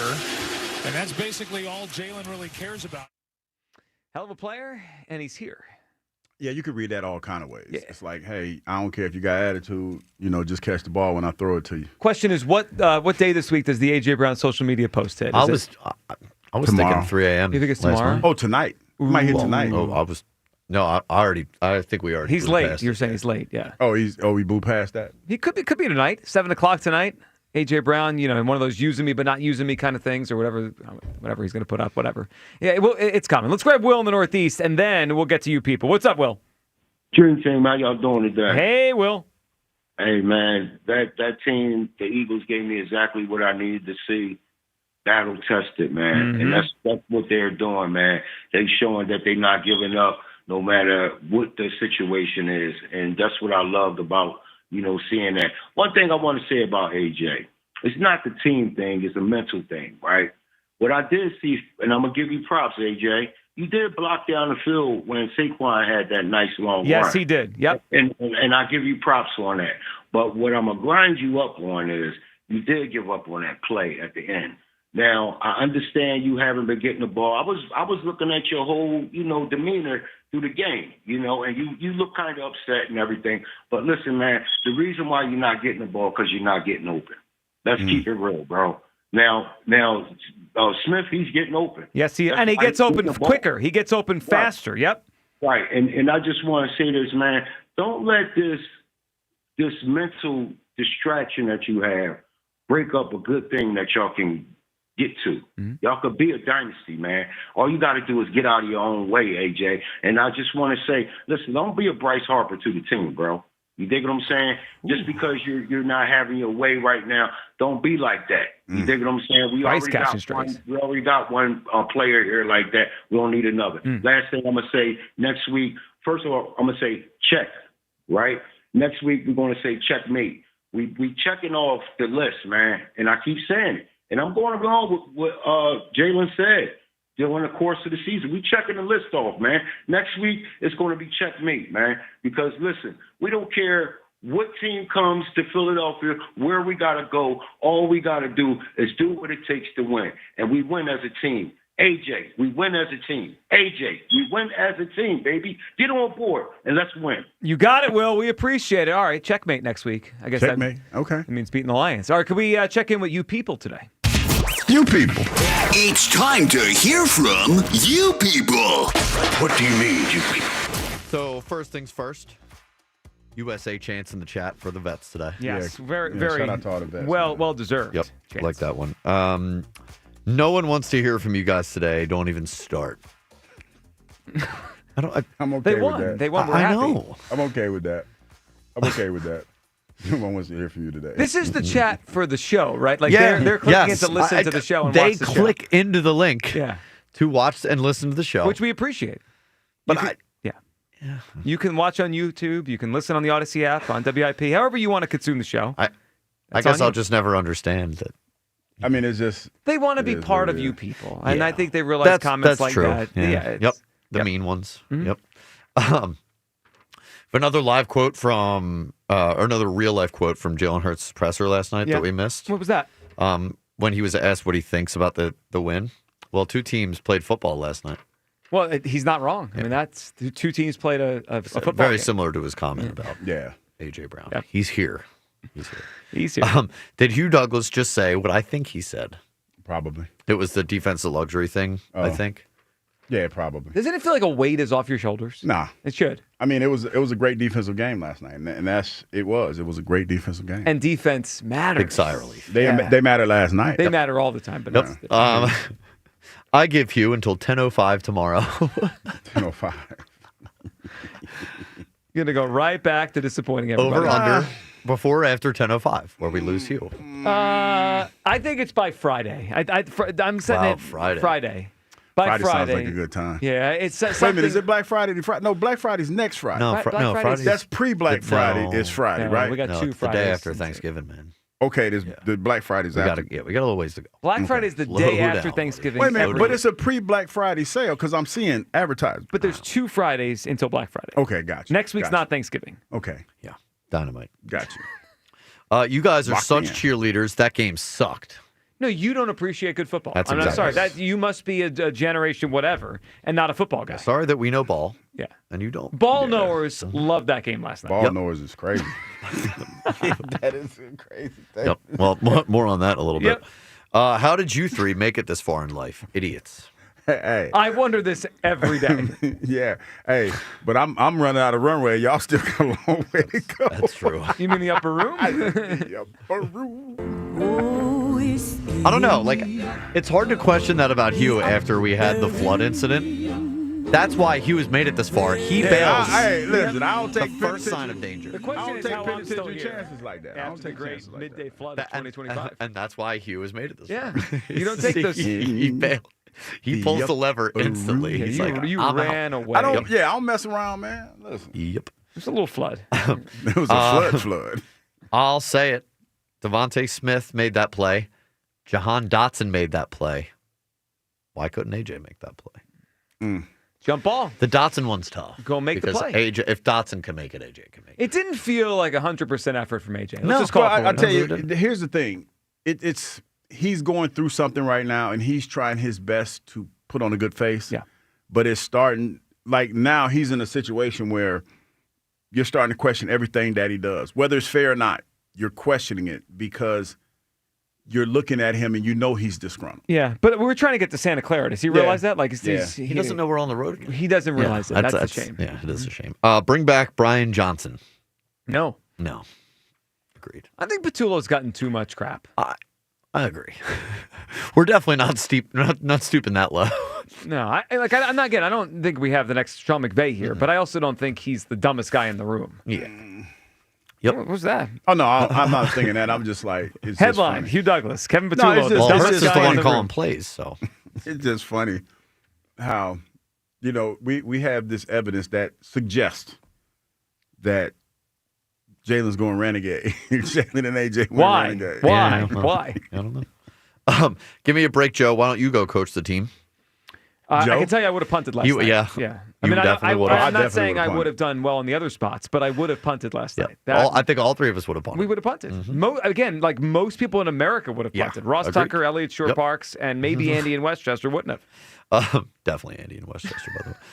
You'd be calling Sirianni a genius if that play worked. 100% the right call, no debate. Absolutely not. There is a debate. I don't think it would be genius. You'd be like, wow, that was a gutsy call. That was risky. Yeah. It was absurd.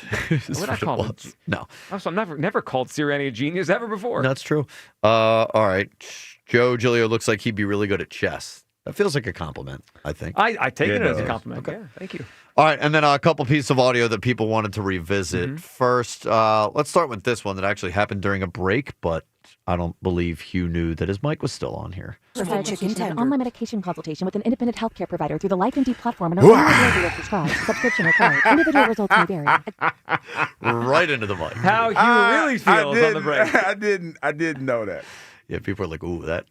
See, it just gives life to the how does Hugh work with these two idiots? He's sighing on the mic. It wasn't. Online medication consultation with an independent healthcare provider through the LifeMD platform and are prescribed. Subscription It wasn't Individual that. results may vary. I forgot what it was. No, I got a lot going on, Sure, yeah. And, I mean, it's you need to see compressor. No, and okay, dealing with people sometimes it's tough. Oh, I know. You know what I mean? Yeah. Like not you guys. I screen the callers. It's funny because I talked to Joe in the break about a lot of times about stuff outside of work, and it's just like, man, some days you just need to be like. So we got one more real quick before we go, because this one from Jeff deserved a replay. These dudes are just banging each other, man, and it was not boring. Yeah, thank God, because these dudes are just banging each other, man, and it was not boring. That's the kicker. It's not boring is the kicker. That was the kicker. I really enjoyed. Jeff was locked in. I really enjoyed the guys banging each other. These dudes are just banging each other, man, and it was not boring. Yeah, thank God, because. And you checked them right away. You're like, nope, you should not have said that. We're childish. That's These one of my dudes are just banging favorites. each other, man, and it was not boring. I agree, thank Jeff. God, It was not boring. Thank God. All right, that is more than enough for us I today. am not the only one, though.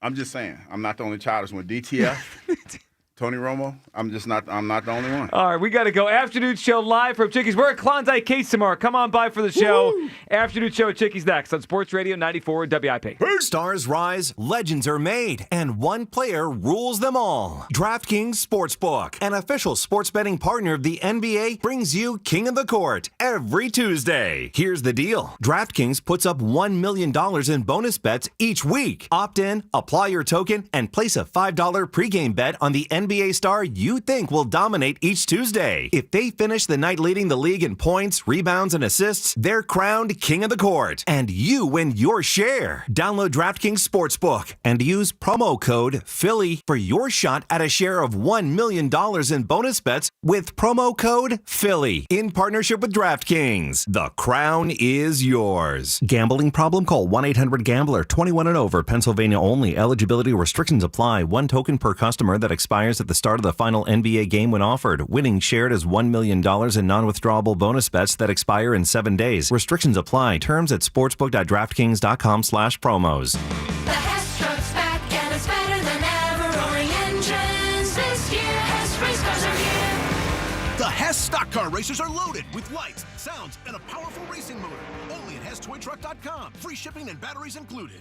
Listen this Saturday as Penn State battles Michigan State. Coverage starts at 3 p.m. on the home of Penn State football. Talk Radio 1210, WPHT, and the free Odyssey app.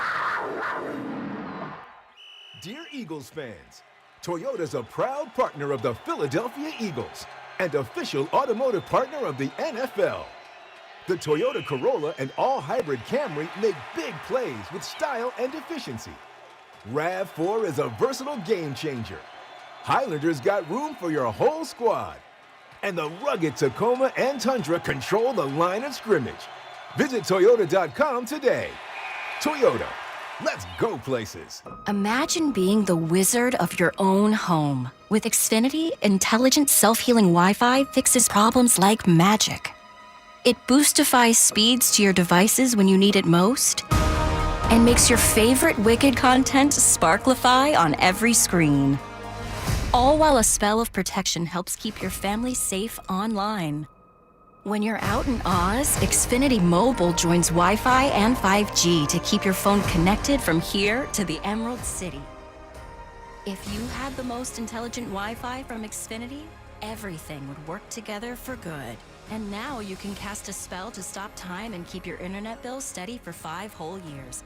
With the Xfinity 5-year price guarantee. No contracts or commitments with amazifying equipment included. Xfinity, imagine that. And see Wicked for good, only in theaters November 21st. Restrictions apply, select plans only. Xfinity Mobile requires Xfinity Internet. Hey Philly, did you know natural gas is the most reliable and efficient way to heat our homes, cook our food, and dry our clothes affordably? And with PGW, the benefits of natural gas keep on coming. PGW has programs and offers that can make life easier no matter where in Philly you live. From spreading your bill evenly across the year to boosting your home's energy efficiency with rebates, and from year-round payment assistance programs to servicing appliances, PGW's got you covered. Check us out at pgworks.com. Prescription products require completion of an online medication consultation with an independent healthcare provider through the LifeMD platform and are only available if prescribed. Subscription required. Individual results may vary. Additional restrictions apply at lifemd.com. Read all warnings before using GLP-1s. Side effects may include a risk of thyroid C-cell tumors. Do not use GLP-1s if you or your family have a history of thyroid cancer. Confused on where to start with weight loss medication? 95% of LifeMD patients said starting their weight loss journey was simple. Go to trylifemd.com now and see the best options with or without insurance for Wegovy, Zepbound, and more. Brian was approved for insurance coverage and lost 100 pounds. I love the fact that insurance covered almost everything because pharmaceutical prices are going through the roof. The first time I realized that LifeMD was working for me was when the hunger started going away. I never thought losing weight would be this easy. It's given me more energy. I would recommend LifeMD to anybody. Nearly 96% of patients said they would recommend the LifeMD program to anyone who wants to lose weight. Get started right now at trylifemd.com. That's TRYLIFEMD.com. Hi, I'm Nick. And I'm Adam. We started Legacy Box so that family memories would be safe and could always be enjoyed together. And starting now, we're offering listeners early access to our best deal of the year during our $9 tape sale. 1 million families and counting have trusted Legacy Box to convert their aging media because Legacy Box is safe, simple, and affordable. From fading over time to risks like fire and water damage, your videotapes, film reels, and photos aren't protected unless they're on a digital format. With the holidays approaching, don't wait. Simply fill your Legacy Box. We'll take care of the rest. It's the most meaningful thing you can do this holiday season and the perfect time during our best sale of the year. Visit legacybox.com/value to get early access to our Black Friday sale and digitize your memories for only $9 a tape. Visit legacybox.com/value. legacybox.com/value. Hey, I'm Mike Slater. My dad passed away at the age of 63. It's out of nowhere. Had a stroke. Super hard, obviously, for the whole family, but my dad had life insurance. This is why I have life insurance for my family, for my wife and 4 kids. And the best place to get life insurance is ethos.com because you can do it in 10 minutes. And there's no medical exam and no blood test, just a few health questions. Get life insurance in 10 minutes so your family is protected. Ethos, ETHOS, ethos.com/play. For more than 75 years, University of Maryland Global Campus has given you the opportunity to build your next success. Choose from more than 135 degree and certificate programs in career-relevant fields like business, healthcare, data analytics, cybersecurity, and more. Plus, we offer 100% online and hybrid courses, personalized advising, and lifetime career services. Learn more at umgc.edu. Certified to operate in Virginia by Chev. This is Andrew Perloff with an Odyssey Sportsman sponsored by Old Trapper Beef Jerky. Old Trapper, what's your beef? Expectations are everything when it comes to coach's job status. When the Packers traded for Micah Parsons, they went through the roof in Green Bay. Now it looks like head coach Matt LaFleur is on the hot seat. They lost to the Eagles last night to fall to 5-3-1. Even making the playoffs might not be enough for a team and a fan base that thought this could be a Super Bowl season. I'm Andrew Perloff. 94 WIP HD1 Philadelphia, live from the Tasty Cake Studios. An Odyssey Sports Station. This is the afternoon show with Ike, Spike, and Fritz. Sports Radio 94 WIP.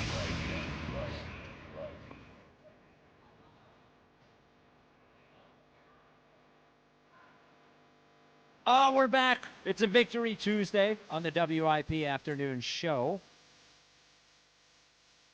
With Ike, Spike, and Fritz at Chickie's and Pete's on a Tuesday.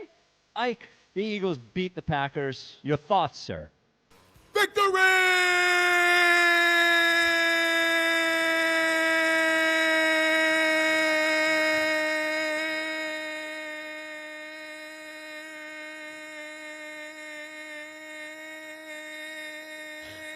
There he goes. Woo! That's my guy. Fly, Eagles, fly on the road to victory. Fly, Eagles, fly. Score a touchdown, 1, 2, 3. Hit 'em low, hit 'em high, and watch our Eagles fly. Fly, Eagles, fly on the road to victory.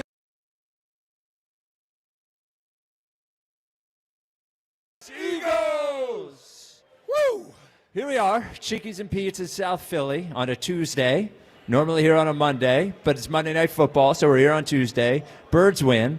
Ike, I said to you, I think it was during a commercial break, yes, during yesterday's show, I said, here's what I want from the Eagles tonight. I was like, they got to give me a game where they're hitting on all cylinders and they win, and I could just go to bed totally fine with a smile on my face, or they got to lose. I was like, I can't have any of these games where I'm a little bit pissed off after the game.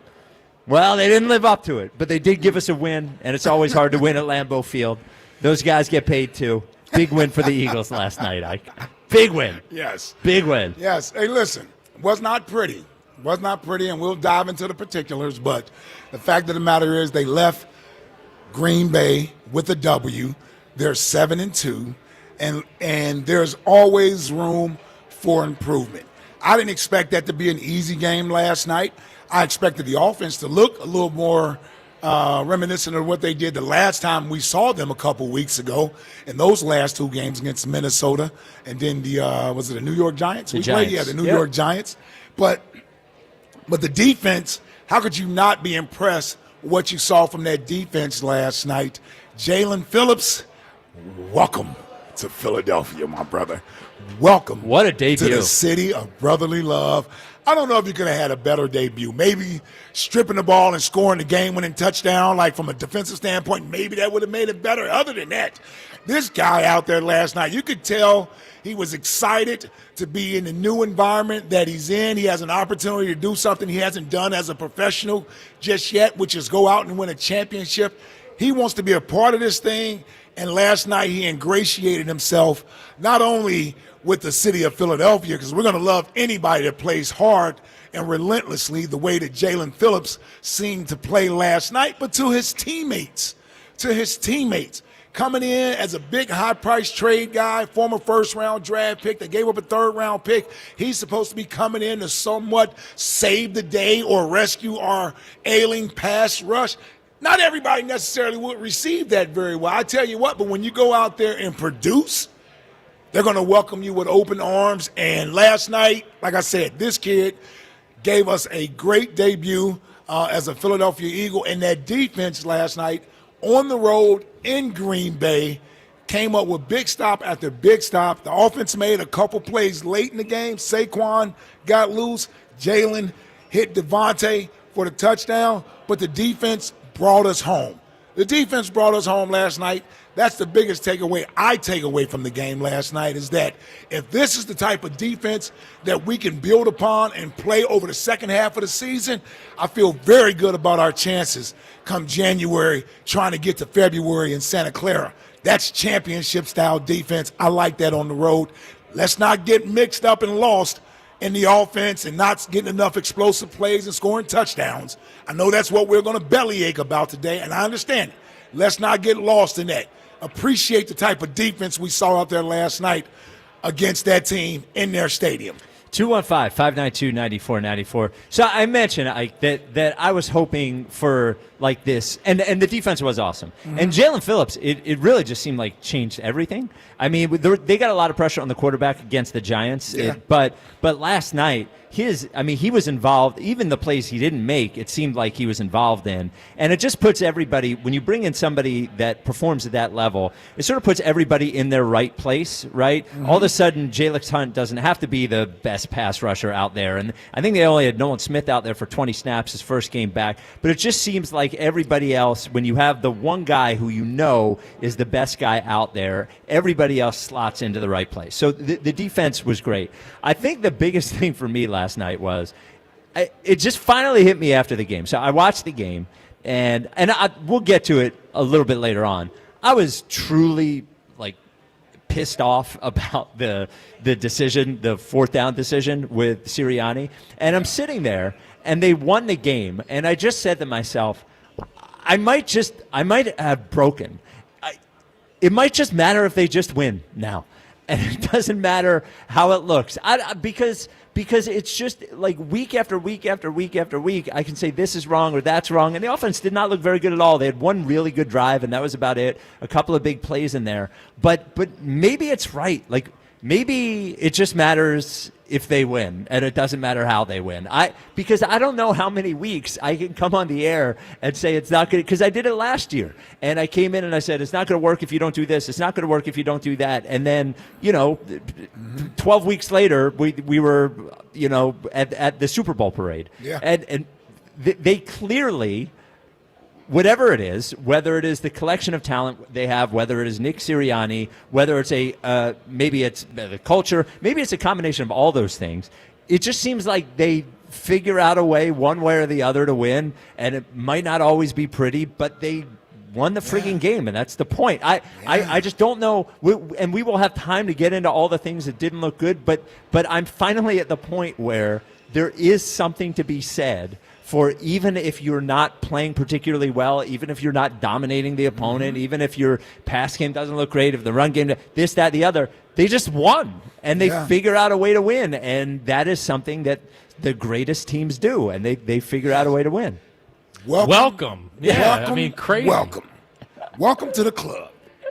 Welcome to the club. It's like, better late than never. Yes, yeah, and I don't know what to say. And it doesn't seem like it just seems like they and maybe it is talent. Maybe you have enough good players to, if you don't make mistakes at a certain point, one of your good players is going to make some big play like Saquon did or like Devontae did. Yep. Or and the other thing is that I thought the defense was going to get better as the season went on, but I thought to myself, there's no way the defense is going to be good at any time this year. But this is 2 straight games, and they, with the Jalen Phillips edition, that maybe the defense is going to be good. And it's big test coming up Sunday. A huge test. Big test. And I also think the addition, I did not count on the addition of Nakobe Dean being as big as it seems like it's been. Because we almost forgot how good he was last year. Yes. Through our excitement for getting Jahad Campbell. Yes. And everybody's thinking about the possibilities of what he could do and what he could be. And those things still remain true. But what also still remains true is that Nakobe Dean is the middle linebacker of this defense. He is virtually a captain on that side of the football, as he is the quarterback of the defense over there. And he often sets the tone over there when it comes to playing on first and second down as that chief run defender. Like, that's what he is. Spike, you were saying something there, and, in the moment of you speaking there, it dawned on me, right? It overcame me that, there's only 2 other teams that I can remember thinking about in that way in which you just explained how you just succumbed to what the Eagles' formula for success looks like and what it's going to be. And that was the New England Patriots and the Kansas City Chiefs. Yep. They just win. Yeah. It's not always pretty. New England did it for 20 years. Yes. So that's a long time. But people forgetting those first 10 years, 5, 6 years of them winning, they just won. They just found ways to win. And if it meant Adam Vinatieri kicking a field goal late in the game, so be it. They didn't blow out everybody. They played great defense. They ran the football, and Tom Brady never made plays to lose games. He always made the right play. And that's in Kansas City. They've gone from being this explosive offense with Tyreek Hill and everything they did with win their first Super Bowl to this methodical, Andy and Patrick Mahomes sort of just scheming their way, dinking and dunking and playing good defense. They don't even have a running game. They didn't have a running game. Clyde Edwards-Helaire stunk as a running back. They found a way to win with him. Like, you know what I'm saying? Like, the Chiefs found a way to win 3 Super Bowls in 5 years or whatever it was by just doing it different ways. And maybe that's where the Eagles are, that they finally have figured out it may not always look the way we wanted to look or expected to look, but in the end, they win the majority of the time. They've won 6 one-score games this year. They just win. Of their 7 games. That's what they do. Yeah. 215-592-9494. Just win. Fritz, It feels so good. Fritz, say it, Fritz. Fritz, your new era of just enjoying the birds. Yeah. Just enjoy them. Not getting all wrapped up. Don't take this for Jalen granted. Stuff, you know. That's right. I'm day 2 in my Jalen sobriety. Yes. And Only how does it one feel? relapse last night. Wow. Well, 1 relapse in 1 day. Well, it's hard to fit. I was wondering, it was the first time he had to get through an actual game. Yes. How'd Yep. that feel? It was good. It was good. I felt free in a Yeah, way. yep. And then he threw a duck that Devontae had to make a good play on, and it's like, come on, just here pick we it one go. time. Here we go. But anyway, it was one relapse. But Yep. other than that, I got to be honest. I hear all your happy horse bleat over there. It's great. Oh, you mean Spike's happy? Both years. Yeah. Kevin Patullo is going to cost his team a ring. There is no doubt about it. They went back to the conservative nonsense last night, and it's the coward's draw on 3rd and 12 when you have Jalen Hurts as your quarterback, who's a $51 million quarterback. Trust him to make a play. It was a lot of cowardice last night out of this offensive coaching staff. And my big concern today, I'm glad they won. For me, that was a great game. That was football. It was cold. That was not a great game. That's the way football's supposed to be. That's a great football no, game. no. But That was not a I great feel game. way more today that this Patullo thing's still an issue. Like the Giants game threw us off the scent a little bit. There's still something off with this offense. They're scoring 26 points a game going into last night, they were scoring 26 points a game on offense, and last year was 26.7. Yeah. And it's so crazy. What do you mean? What's off with it? No, Jalen was a little off last night. He was. A little bit. But he chalked it up to the cold. When he needed big plays, one made big plays. But He did. He did. But it was the 3rd and long runs again. It was the that conservative kind of stuff. Yeah. It was a little bit of But playing not to lose. They do predate Patullo. The coward's draw predates Patullo. But it feels way more this year. Does it? It feels more this year. Does it feel like they've done that more this year? Yeah. Now maybe it's because we seem to be in more 3rd and long situations. Well, we're in a lot of 3rd and longs. Yeah. They didn't really do that last year. I don't know how many of those we had last year, but it seems like we're in a lot of them this year. Well, it's because of the running game. But we'll get into it. 215-592-9494. I am going to proclaim this. Even though, and I just want everyone to know who is listening, even though a win is a win, and I'm happy, and they just win, that is not going to preclude me from talking about the things that aren't good enough. I'm still going to do it, but still, they won. Well, we're truth tellers. Well, on this, yeah, I got to be show. honest. All right. Yeah. 215-592-9494. Dave in Lansdale, you're on WIP. What's up, Dave? Hey, good afternoon. Just want to react to the game, have a few points. I felt like the Eagles were afraid to take more risks and throw the ball, like 1st and 25, running the ball. Defense looked great against a good team. I just felt like on some plays the Eagles were going to run the ball, and I felt like there were times the whole stadium knew they were going to run the ball, and I felt like they could have maybe kept the offense a little more balanced. Well, I mean, how many drives they have last night? They had 9 or 10 drives. I think they had. Yeah, they ran the ball 32 times, something like that, and then they passed it 26. I don't know. It felt pretty balanced to me. I didn't balance. I don't think was the I actually issue. thought they ran the ball too much at one point. It wasn't overly unbalanced. It was 34 rushing attempts to 26 passing attempts, and a couple of those rushes, Jalen might have took off scrambling, but Right, I don't know. It just right. felt like there were a couple times the run game got stuffed. It looked like the defensive set was like positioned for it, and that's just how I feel though. Yeah. Thank you for the call, Dave. I would say from an offensive, the thing that was disappointing was some of the things that we saw working. I don't know how many times we saw under center play action last night, which we were all so happy to see. I saw 2 it. games ago. I saw it, but Yeah. they also went back to doing stuff out of pistol. And a lot shotgun. of pistol, a lot of shotgun. Yeah. Yeah, it was there. It wasn't as effective last night. I thought there were a couple plays early in that game where Saquon looked like he could have gotten a bigger game, but that's what happens in the run game. You get tripped up, or a guy gets a piece of you, and you don't necessarily get that free run for 20 or 30 yards. But it seemed like there were a few runs early where it looked like he had the first 4 or 5 yards where it looked like, here he goes, he's about to take off, and it just didn't happen. Well, there's the one where Mailata fell down in front of him. There's Yeah. the one where Micah Parsons tripped him. Mhm. That was another That was a one. bad trip. Yeah, it was a bad Yeah. trip. Get to Should the have been penalty called. box. Yeah, should have been called. Should have been called. 5 minutes for tripping. 215-592-9494. Corey in Columbus, you're on WIP. What's up, Corey? Hey, man, I'm at work, so if it beep, I'm sorry. I got to put that out there. Again, I don't think it has anything to do with work. It do, because when I was at home yesterday, did it beep? So stay in Pennsylvania, partner. But look, hey, we got the W. Listen, I agree with y'all. The defense, that defense showed up, baby. It did. Hey, I was so close. Look, I told y'all yesterday we was going to shut them out, right? I was close. They gave him that BS pass interference call. You know what I'm saying? That helped them out to give him a little touchdown, set him up for each touchdown. Because we was about to blank him. Now, look, let's talk about the offense real quick. I don't know what it is about the Packers, but we always struggle with them. Like, even in the playoffs last year, we had like 4 turnovers. We only scored like 17 points, 20 points. You know what I'm saying? We played them in Brazil. We turning the ball over left and right. What was that with this team? Why we only do that versus them? You know what I'm saying? Something with the Packers. We got to get them figured out. But I'm tired of the Saquon run up the middle. Listen to me.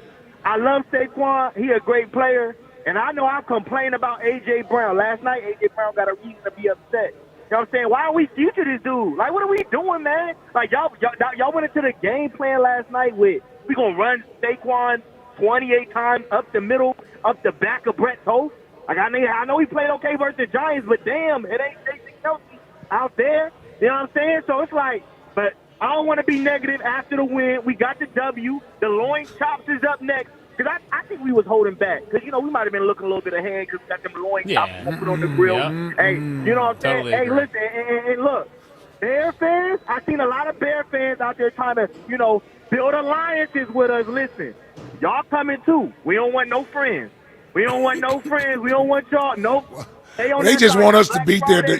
Listen, Yeah. they just want us to beat their division rivals. Yeah, they think they can win the division. Yeah, but I know what's going to happen. As soon as something, come up, they're going to try to turn on us. We don't want y'all's help. Stay on that side. Beat your own, win your own games. We'll win our games. Because y'all on the schedule, y'all going to get foots in that ass too. You know what I'm saying? But, hey, we got a W. Eat a W like Jameis Winston and Lloyd Thompson on the grill coming up. Hey, Philip. Welcome to the team, baby. Hey, Nolan Smith, welcome back, baby. N'Kobe Dean, I see you, boy. You back, baby. Hey, man, I'm hyped. You know what I'm saying? Lloyd Thompson, y'all love that. Secondary wasn't even an issue last night. Nope. At all. No. They had a Dory Jackson looking like, a little bit less booty, but that's okay. You still getting up out of there. We still got Bennett. We still got Jair coming back. You still up out of there. That ain't. We don't know what we have with Jair. Yeah. Well, we might need a Dory. Yeah, I don't know that we need to be. I take Bennett over that dude. I don't care. But hey, positive Monday victory. I'll holla at y'all. All right, Corey. Yeah, I feel like Jacorian Bennett has become the backup quarterback of the Eagles secondary. Yeah. Everybody's so love sure. him. Yeah, Jacorian Bennett's Bennett's seen him good. play with 2 Yeah, games. yes. He was out there for like 4 snaps and made 2 penalties. Yeah. You know, the AJ thing is confounding because there's the whole thing where, well, they don't know how to. This is where I get mixed up with the Patullo thing. He knows he's good. Sirianni knows he's good. Everybody knows he's good. The whole, they're not featuring him. Yeah. I guess I just don't buy it. What do you mean? They aren't. Well, but there were a couple of spots. Now, he was open a couple of times, and Jalen didn't throw it to him. I guess I just don't. There has to be something else. There has to be, it has to be a decision not to throw to him, or maybe he's just not as good. It's one of the two. I just don't. I just can't get to. Devontae Smith is not having any trouble this year. So he didn't get a ton of targets either. No, but he made big plays. Yeah. He made a couple of big plays. He had opportunities to make big plays. There's just. I feel like there needs to be a deep dive article on what the hell is going on with A.J. Brown. There are enough dorks on the internet breaking down every piece of film of the Philadelphia Eagles this year to not have some dork showing me what the hell is going on with A.J. Brown. Yeah. Whether he's not finishing his routes, whether he is really just not physically the guy that he used to be, whether he's being used as a decoy or something. I just But can't. he looked good against Minnesota. He did, but it's only been fits and starts, right? It's only been a couple of times this year. It's weird. I guess I'm not saying anything specifically other than I just can't buy that the coaching staff is like, we think AJ Brown's great. Also, we're just going to choose to never throw him the ball. Yeah, you know what I'm saying? I'm just lost on it. Listen, I think there's gray area there. I think what they've decided to do, and I'm not so sure I'm against it, is that they're not coming out every game trying to force AJ the ball 14 times a game. Sure. They're just running their offense. And Jalen's throwing the ball to the open guy, and there's going to be times when AJ gets the ball and he's going to be the guy. But what often happens is AJ draws the most attention from the defense, so that allows Devontae to play single coverage or get single coverage, or he's being covered by a lesser defensive back, to where the advantage is throw the ball to Devontae. I don't know. I don't know if forcing AJ the ball is the route to go either. Yeah, I'm not saying force him, but also with AJ, and I know it was just the Giants, but with AJ not on the field, Devontae did great too. Yeah. And I'm not doubting that he draws attention. I'm not doubting it. But I would also say, because on the one touchdown, he had double coverage. Yes, and he drew the double coverage. Yes, which allowed he did. There was Devontae a safety that went over to AJ. Exactly, yeah. But there's a lot of great receivers in the league that still manage to catch balls. Yeah. Do you know what I'm saying? But I would also ask, what does the quarterback play look like trying to get that guy the ball? Sure. Are they turning the ball over? Trying to get him the ball? I don't know. Yeah, I don't know. I don't know. And AJ's not 25 years old. I just know Puka Nacua is getting the ball plenty. Also has Devontae Adams on the other side. Yes, but we have Devontae Smith on the other side. Well, Devontae Adams is a Hall of Fame wide receiver that draws A.J. Brown type coverage. That's all I'm saying. Yeah. That's all right. And Matthew Stafford is a better passer than Jalen. Our offense isn't a passing per se offense. Yep. It just isn't. And it's never going to be. Listen, here's the thing I loved. AJ sounded like he was locked in last night. He's happy the team won, and he didn't have an issue. I love that, because that's the way it should be. They won the game. Maybe Sunday is his day to catch 8 passes. Maybe. Yep. Maybe that's what I don't know. 215-592-9494. We're at Chickie's and Pete's in South Philly. Go where the players go. Watch all the hockey and basketball action this season for the best in-game experience at the #1 sports bar in North America, Chickie's and Pete's. Coming up next, we will talk about that end of the game decision from Sirianni. Along with Sirianni and Patullo. I don't know who the hell it was. Is Coach speaking today? He is not. He is not speaking He today. is not.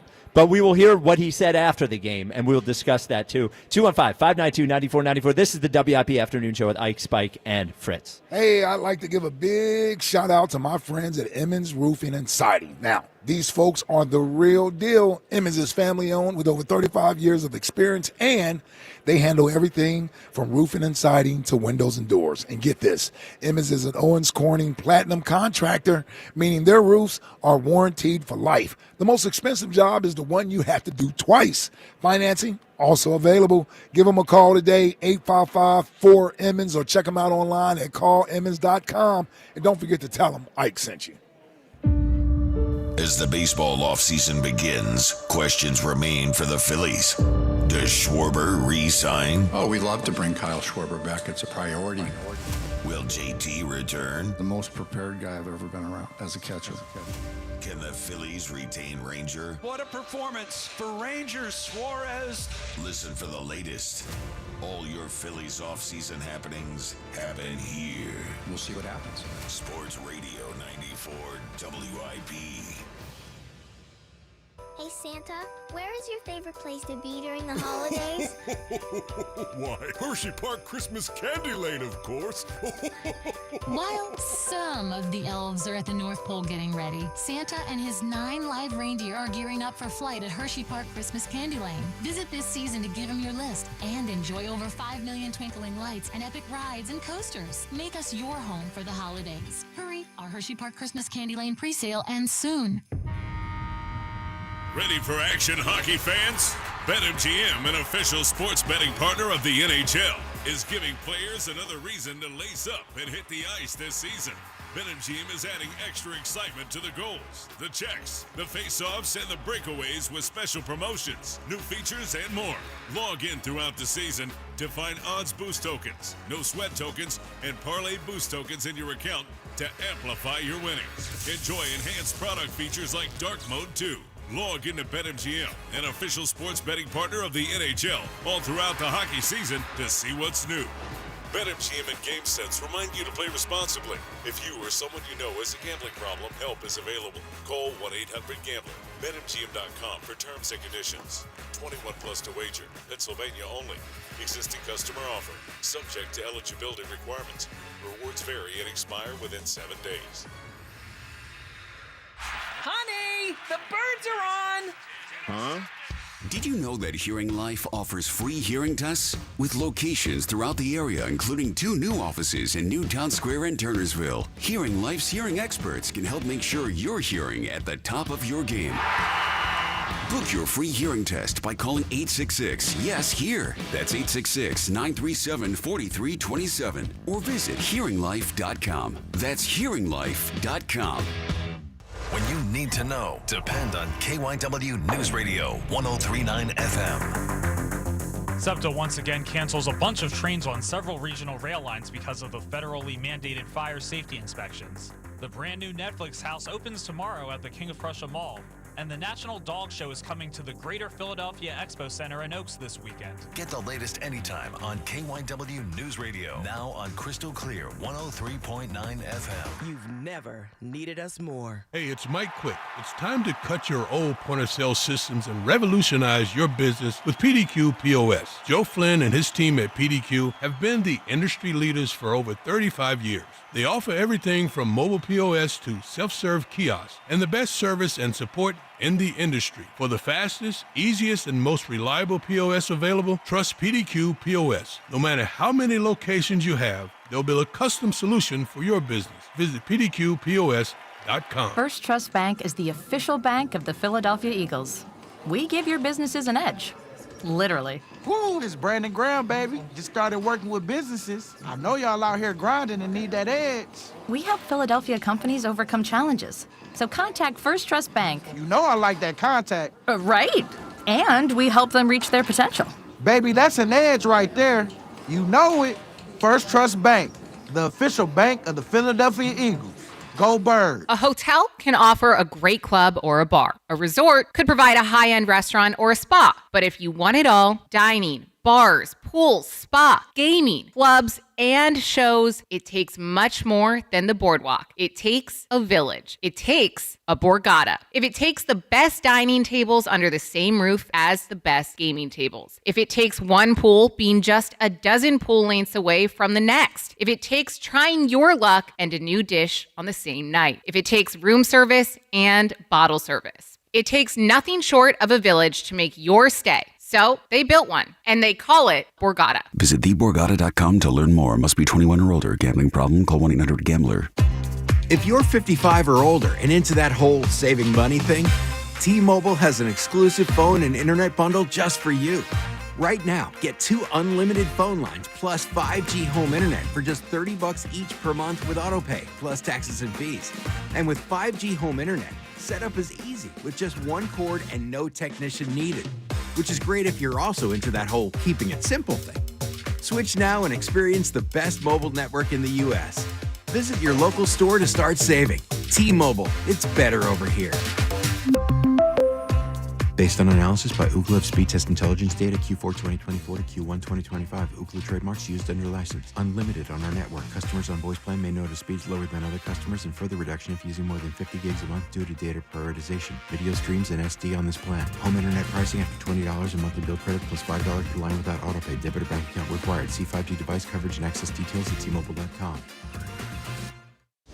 Back to Ike, Spike, and Fritz. Oh, yeah. The Afternoon Show. Sports Radio 94, WIP.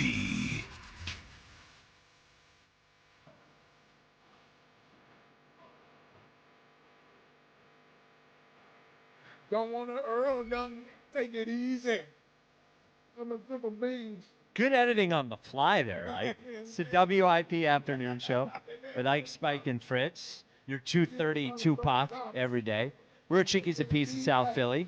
You can catch all the Eagles action at the official sports bar of your Philadelphia Eagles, Chickie's and Pete's. The Twitter question is brought to you by Mark's Jewelers with locations in Montgomeryville and Mount Laurel. There's a Mark's Jewelers minutes from everywhere, online at marks-jewelers.com, which sums up how you more feel today. Wow, the defense is great, or offense is concerning.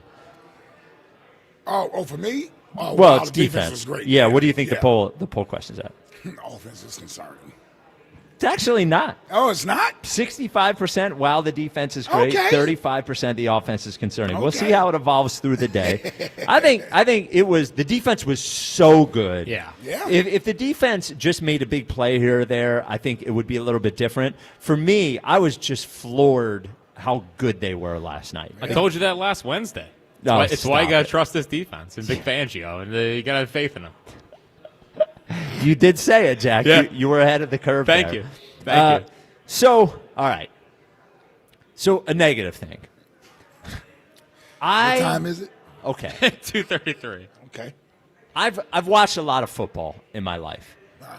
Not as much as you, but a lot of football in my life. Okay. And I don't think I've ever been as confused and stunned and then irritated as I was in that fourth down with 35 seconds left, or whatever the hell it was. Yeah. So they call timeout, and I'm like, all right, they're going to punt it, right? I didn't think they were going to kick a field goal. All right, they're going to punt it. And they come out, and the offense is on the field. And I was so confused, I couldn't figure out what was going on. I was like, well, maybe it's third down, and I didn't know it, or I've never been so unsure of how a coaching staff handles risk and those sorts of things. As Jack mentioned in the first segment, I also think it's maddening that every third and long, 3rd and 8+, we run the ball. Every single one, which signals to you, hey, that's a conservative. And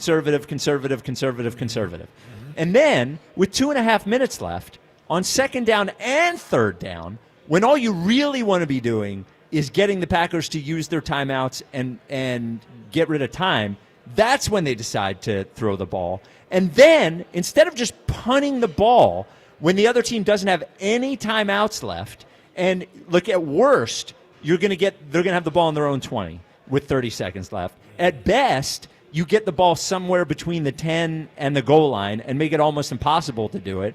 Instead, you take the risk of not getting the first down, which they didn't, and giving the Packers a chance. The Packers were basically 2 passes away from being in field goal range at the 35-yard line. Yeah. And then, here was Sirianni after the game when he was asked about it. The end of the game, we're up 3. And I would have liked to be in a little closer to kick a field goal. But the closer we would have got, the more, again, you play every situation a little bit differently, but I think it was into the wind on that one. I knew the kick would have to be a little bit lower trajectory, of a kick on that particular one. I got a lot of faith in our offense. It didn't work out on this one. We just didn't get it. But the decision, I stand put on that decision. Especially being up 3, because you go up 6, they're still going to need a touchdown, being a Hail Mary, everything like that. So we would have ended the game if we would have got that, and I got a lot of faith in our guys to be able to do that.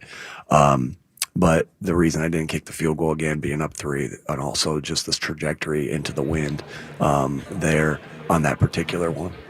Nobody wanted you to kick the field goal.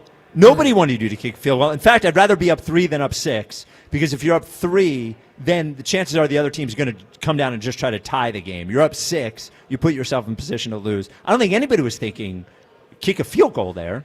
We're thinking pump the ball there. And having faith in your offense.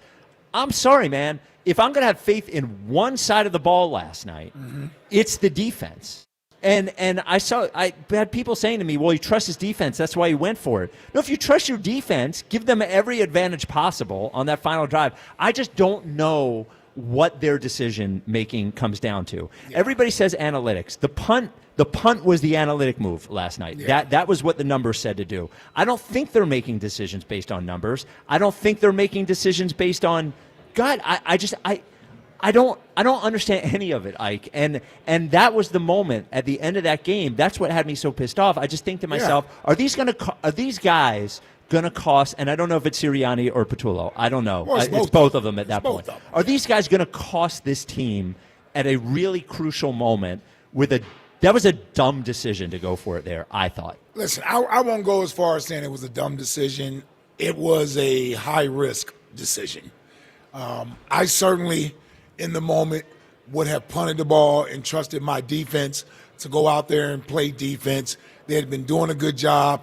You forced Green Bay to have to go down the field with no timeouts, and you get, if you get that coffin kick or that pooch punt correct, that ball, you're going to run probably an extra 5 to 8 seconds off the clock just by letting it sit there and roll or bounce or what have you, versus trying to get it inside the 10. So, yeah, I'm with you. I would have punted the ball there. But I don't think it was I think it was a calculated decision that they didn't execute. Now, Sirianni's reaction after that play on the sideline says that's not the actual play he called. So he was saying, why? Yeah. And here, can I play the audio of Devontae right after that? Here's what Devontae Smith was asked about it after the game. Here's what he had to say. You've got the ball in your hand. It's 4th down, and I get it, taking a shot, because maybe you get a PI and maybe 11 comes down with it, or if they look to you, maybe you do. But we were kind of surprised that you guys made the snap in that situation. Were you? No, not really, man. We got all the trust in those guys, man. Whatever 1 and 11 want to do, if that's what they call, that's what they want to do. We rolling with it. Yeah, that. Whatever 1 and 11 want to do. Yeah, listen. Again, I go back to Coach Sirianni's reaction after the play. He clearly reacted in a way that's not the play he was expecting to see. Or it certainly wasn't a throw he was expecting to see. When you react with why, I'm assuming he's wondering why is the decision to throw the ball there? Why did you go there with the ball? Yeah. Or why did you change the play, or whatever the why is? And we may never get the answer to that, but the television caught his reaction after the play. So that tells me they may have had something else different called there that they wanted to run or they thought might work? I don't know. It's one of those things where, was it at the end of the Cleveland game where they went deep? Yeah, but that was second down. Okay, I don't remember necessarily downs. Yes, or it was what the have you. Cleveland game, but it was. I think it was. Did they do it in the second and Giants game as well? They did in the Vikings game, but it was third down. It was 3rd and 9 against the Vikings. The Giants last year. Oh, the Giants last year. I don't remember. AJ late in that game, I think. Yeah. It wasn't 4th down, but it might have been 3rd down. It was something. I don't know, but anyway, my only point is that they feel like they've been in that situation before and they've connected on it. Right? Like we've seen Jalen to AJ deep late in the game. Yeah. So there are many quarterbacks that get praised for doing that. Patrick Mahomes, Tom Brady. Like they decide to make that check and make that throw. Now when they connect, everybody praises that guy. Yeah, I have less of a issue with Jalen changing the play and more of an issue with going for it at all. But if you're going to win the game, I mean, listen, they were being aggressive. Like I said, I would have punted it, but going for it, if you get it, great. Listen, I wanted him to go for it on 4th and 6 in the Super Bowl, and he kicked the field goal. Yeah. So there's always like I said, I understand. I would have punted it as well. So it's not hindsight 2020. I would have punted it myself. Yeah, and when I heard Aikman and Buck afterwards, they were stunned. Most people were. They were stunned. But here's the thing, though. Yeah. Also would have kicked the field goal in Super Bowl 52 and not ran the Philly special. Right. Yeah. You see what I'm saying? Yes, on 4th and 2, I would have kicked the field goal there. Yeah. So it's one of those things that when it works, it's great. When it doesn't, you're going to get questioned on it. I'm just excited. Nick doesn't talk today, and it doesn't seem like anybody followed up with him on it yesterday. Yeah. In him talking about the field goal, I want to hear him ask the field goal. about the punt. I never. No. To me, it was punted I never thought about the field goal. Well, especially because it could get blocked in that. There's been so many blocked kicks this year. I never crossed my mind Jake Elliott with a 59-yard field goal at Lambeau Field. And it was into the wind. Into the wind. Yeah, no one. That's why I want someone to follow up tomorrow and ask about it. I just thought I just can't get a feel for who they are. Dan Campbell, I know who he is. I know he's going to go for it. I know he's going to be aggressive. This coaching staff. I was going to say, that's a play Dan Campbell would have gone for. He would have gone for it. But he also probably wouldn't have run the ball a 3rd and 10 3 different times. Okay. Like if you're going to be aggressive. Well, you're trying to get Green Bay to use their timeouts. Well, I'm talking about earlier in the game. Oh, okay. Way earlier in the game. Yeah. All right. 215-592-9494. Get to your calls. Want to know what you think of that last in-game sequence. I'm going to tell you what I think about your windows. I think they're embarrassing. I think your family. Well, look, I'm a truth teller. And I think you need to do something about it. You've put it off long enough. Your old drafty windows, perhaps a door or two in your house. And that's where Guida can help. Look, they're not going to make you feel embarrassed. They're going to make you feel happy afterwards. You're going to be thrilled because the buy one, get one half off sale is going on all qualifying windows and doors with Guida right now. Buy one, get one 50% off. Mix and match because everybody's needs are different. Some people might need more doors. Some people might need more windows. Might be mix and match scenario. So whatever it is, the more you buy, the more you're going to save, right? You replace everything in your home. 50% of it's going to be 50% off. That's a great deal.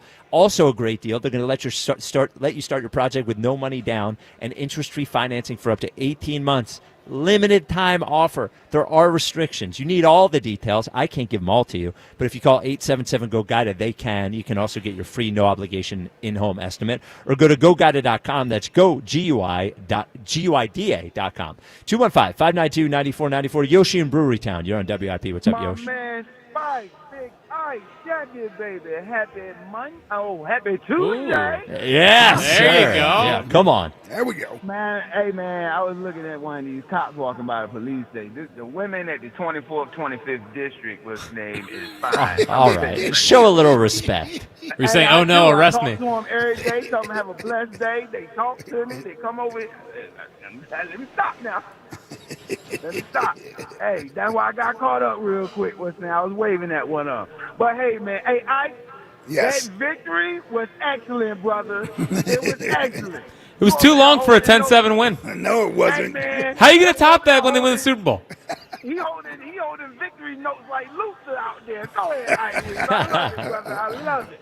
Hey, man, hey, We praise that play. You know what? If AJ was named jumps for the ball was named, maybe we get a pass interference and we get down there, or maybe he catches the ball. I mean, Jalen did it to Dotson a couple weeks ago, and we praised that play. AJ did look like he half-assed that one. I'm going to be honest. He did. Well, the ball was He wasn't underthrown. high last night either. And then we praised that play in Minnesota when he did it. They, 4 for 4 or something then, and Jalen checked to him, lost it up to him, and we praised that play because AJ caught it, the ended the game. So, hey, I mean, it's give and take. You know what I'm talking about? But what I love is, man, we went into a formidable opponent's home last night. They ranked like 11th in yards a game, almost 400 yards a game. We kept them under that. They ranked 7th in points. And we only let them get 7 points. I love that the defense, they were energized last night. That's one of the top lines in the NFL. And we kept getting pushed. I love my new light-skinned brother. He also a May baby. He out there 6'5", 260-something pounds. He's strong. He got some spin moves with him. He's strong-arming cat. He's fast. You know what? Ojimo, looked better than Milton Williams did this time of year already. Where Ojimo, check the stats. Where Ojimo is right now, it's a Jomo. It's a Jomo. Ojimo. I said I want to say. Y'all knew what I was talking about. That's all that matters. Ain't that right? That's right. That's right. Ojimo, is ahead of Milton Williams right now with where he at already in the year. No, he's not. Got out there. No, he's not. Check the stats. Check what stats? Check the stats. Yoshi's eye test? Milton Williams has like 4 sacks this year. No, I was talking about Milton Williams last year. Oh, okay. Well, I don't care about Milton Williams last year. Come on, lock in. Boy, I'm just hyping up the defensive players. I'm talking about the defensive players. All right, fine. Being a stud. I just love the energy was high with that line, with that defensive line last night, and it opened everything else up. I love where we're going, and this is annoying when we're watching a game and they only do what they do on offense. But you know what, man? I just said to myself last night, this team really is the theme song they come out to at home. They Rocky. They gonna give us a brutal, non-flashy fight, and then at the end, they just be like, where'd that come? He's not human. He's made of Rocky iron. lost too many fights. I don't want to be Rocky. But he's a champ, though. He's a champ. He is. You know what? I know why you negative Nancy today. Yep. Because I bust that tail in fantasy last night. That's what it is. Nah, I've given up on this season. I was trying not to bring it up to the mall. Well, I'm setting my lineup, but there's nothing I can do. No, I'm not trash. You're trash. No. Yeah, you're trash. No. I had the best team in the league before everybody got hurt. 100. You didn't even take 90 points. Because everybody's hurt. You got every excuse in the world. When your seesaw is on the ground. You know what I am? I'm a champion. I'm a champion. And you know what you are? You have a pity spot in the league. It is a Mickey spot. Pity spot. Pity spot. You still my boo, though. You know I love you, boy. Yeah, I love you too. Yeah. Way to close it out. Yeah. Hey, man, flaws and all, I still love what we looking like overall. We're 7-2, baby. We're 7-2. Hey, Ray. Yes, sir. That roll, baby. Come on now. Love it. Love y'all cats, baby. Yeah, the defensive line overall was actually stunning. Yeah.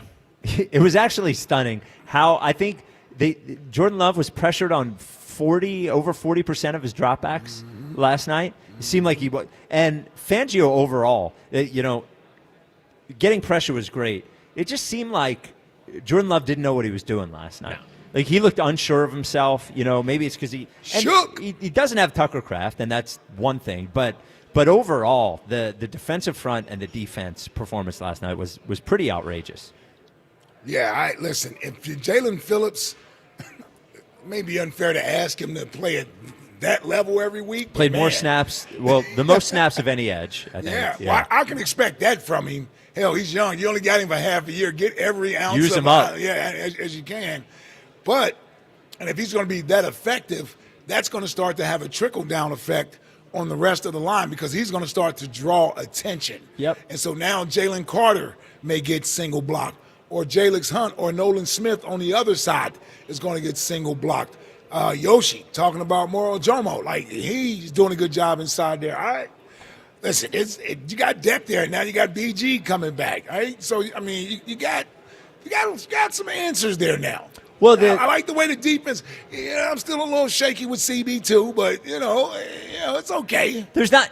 I mean, in fairness, if I'm going to be fair to the Eagles, there's not many teams in the NFL who don't have a question on their defense somewhere. I agree, but everybody doesn't have the standard of championship. Absolutely, right. Yes. So honestly, well, Dallas would be a test too because they got enough offensive weapons. I was trying to think about the offensive weapons they're going to have to face. Detroit obviously is going to be a challenge. Yep. But Dallas will be too. Yep. And Chicago won't be easy. No. And the Bills from a weapon standpoint, I don't know that there's that huge a challenge. But, and I'm just saying our defense has a chance to sort of build some momentum going here. Well, the big sack that Hunt had in the first quarter, that was Phillips. Also, I was going to say, also created by Jalen Phillips. Jalen Phillips flushed him out, pushed him right towards Hunt. So nice seeing 5'8" get that sack. Man, you see. Not since Trent Cole. No. Yep. Well, Trent Cole is number 2 on my 5'8" rankings. That's right. Jalix Hunt number 1, Trent Cole 2. Of course, make sure I agree. give Trent his proper respect. Man. Yes. Trent sometimes don't know we're doing a bit here. Yes. Sometimes, man. I can see that. They're just talking about me on the radio. Yep. We're all having fun. Slow down, big dog. Relax. We know you're the Eagles all-time leader in sacks. EAGLES. Come on. We're all one team. He's the number 1 5'8". Yeah. Well, on this show. Yeah.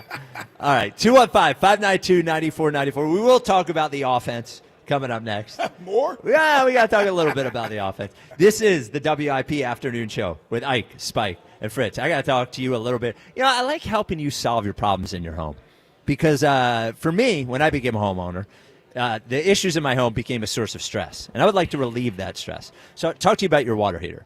Bradford White. Those are the 2 words you need, Bradford White. And you need a new water heater when you stop getting hot water when you want it, right? You want dependability, and that's what Bradford White gives you because they're all about superior performance. They're all about professional grade. They're all about whether it's your home or your office, reliable hot water when you want it. Built to be the best, the performance you expect and you deserve. And not just reliability, but durability. You want your water heater, again, I'm trying to remove the stress when you have to do something in your home. When you replace your water heater, you don't want to have to worry about that for a good long time. And for Bradford White, you're going to be able to wait longer than any other water heater. Put your trust in a water heater that is built to be the best. That is Bradford White. So when it's time, when you need it, I want you to get rid of stress. Remember those 2 words, Bradford White. Ask your plumbing professional about Bradford White or go to bradfordwhite.com to learn more and find a pro near you. Looking for a new truck for your business? Then visit Barlow Commercial Truck Center in Delran, New Jersey. Barlow is one of the largest commercial truck dealers in the country, which means a huge selection of Chevrolet, Business Elite, and Isuzu commercial trucks. Plus, all of our inventory is on site. The staff at Barlow is experienced and can upfit your truck just the way you need it. The right specs, the right price. Only at Barlow Chevrolet, Business Elite, and Isuzu commercial trucks. Visit us in Delran or at barlowworktrucks.com. Stars rise, legends are made, and one player rules them all. DraftKings Sportsbook, an official sports betting partner of the NBA, brings you King of the Court every Tuesday. Here's the deal. DraftKings puts up $1 million in bonus bets each week. Opt in, apply your token, and place a $5 pregame bet on the NBA star you think will dominate each Tuesday. If they finish the night leading the league in points, rebounds, and assists, they're crowned King of the Court, and you win your share. Download DraftKings Sportsbook and use promo code Philly for your shot at a share of $1 million in bonus bets with promo code Philly in partnership with DraftKings. The crown is yours. Gambling problem? Call 1-800-GAMBLER. 21 and over. Pennsylvania only. Eligibility restrictions apply. 1 token per customer that expires at the start of the final NBA game when offered. Winning shared as $1 million in non-withdrawable bonus bets that expire in 7 days. Restrictions apply. Terms at sportsbook.draftkings.com/promo. promos. Prescription products require completion of an online medication consultation with an independent healthcare provider through the LifeMD platform and are only available if prescribed. Subscription required. Individual results may vary. Additional restrictions apply at lifemd.com. Read all warnings before using GLP-1s. Side effects may include a risk of thyroid C-cell tumors. Do not use GLP-1s if you or your family have a history of thyroid cancer. Confused on where to start with weight loss medication? 95% of LifeMD patients said starting their weight loss journey was simple. Go to trylifemd.com now and see the best options with or without insurance for Wegovy, Zepbound, and more. Brian was approved for insurance coverage and lost 100 pounds. I love the fact that insurance covered almost everything because pharmaceutical prices are going through the roof. The first time I realized that LifeMD was working for me was when the hunger started going away. I never thought losing weight would be this easy. It's given me more energy. I would recommend LifeMD to anybody. Nearly 96% of patients said they would recommend the LifeMD program to anyone who wants to lose weight. Get started right now at trylifemd.com. That's TRYLIFEMD.com. You think you understand how this business works, but you don't. Landman, TV's biggest phenomenon, returns to Paramount Plus. From Taylor Sheridan, co-creator of Yellowstone, starring Billy Bob Thornton. You have to know the rules of the game and bend them, and you really have to know them to break them. Demi Moore. I want success. Get it for me. Andy Garcia, Ali Larter, and Sam Elliott. You don't even know the game you're playing, do you? Landman, new season, streaming November 16th, only on Paramount Plus. Hi, I'm Chef Franklin Becker. You know the jingle. Now discover the facts about Ozempic, a GLP-1. There's only one FDA-approved Ozempic made by Novo Nordisk. Learn about the real thing. Talk to your healthcare professional today. Call 1-833-OZEMPIC or visit Ozempic.com to view the medication guide and to learn more about Ozempic. Semaglutide injection 0.5, 1, and 2 milligrams.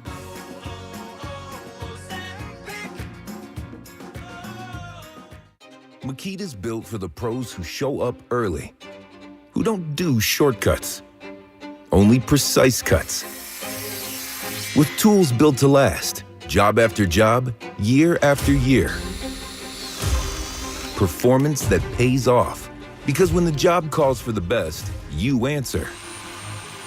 And when you need the best, you call on Makita. Built to be the best. Available at the Home Depot.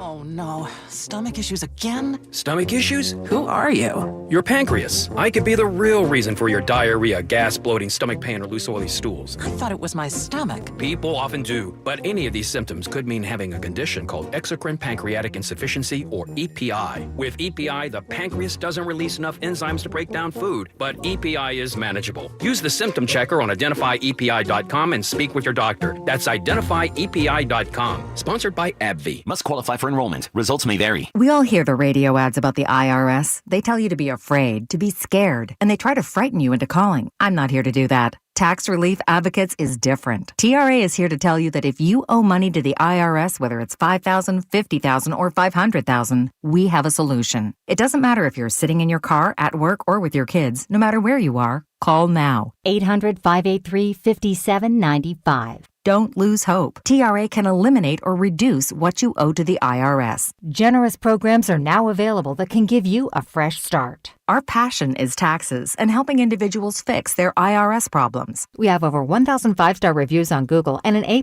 with the Better Business Bureau. You don't need to be afraid of the IRS any longer. End your tax nightmare today by visiting us online at TRA.com or call 800-583-5795. That's 800-583-5795.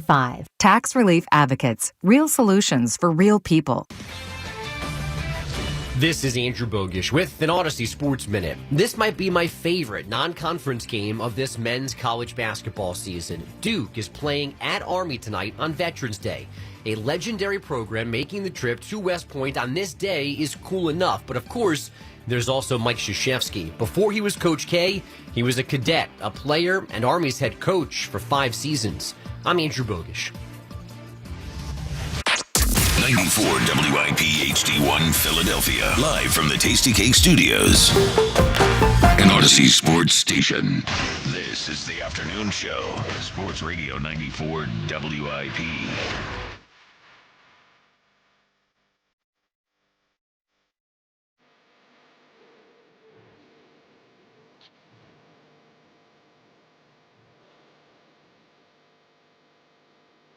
Hey.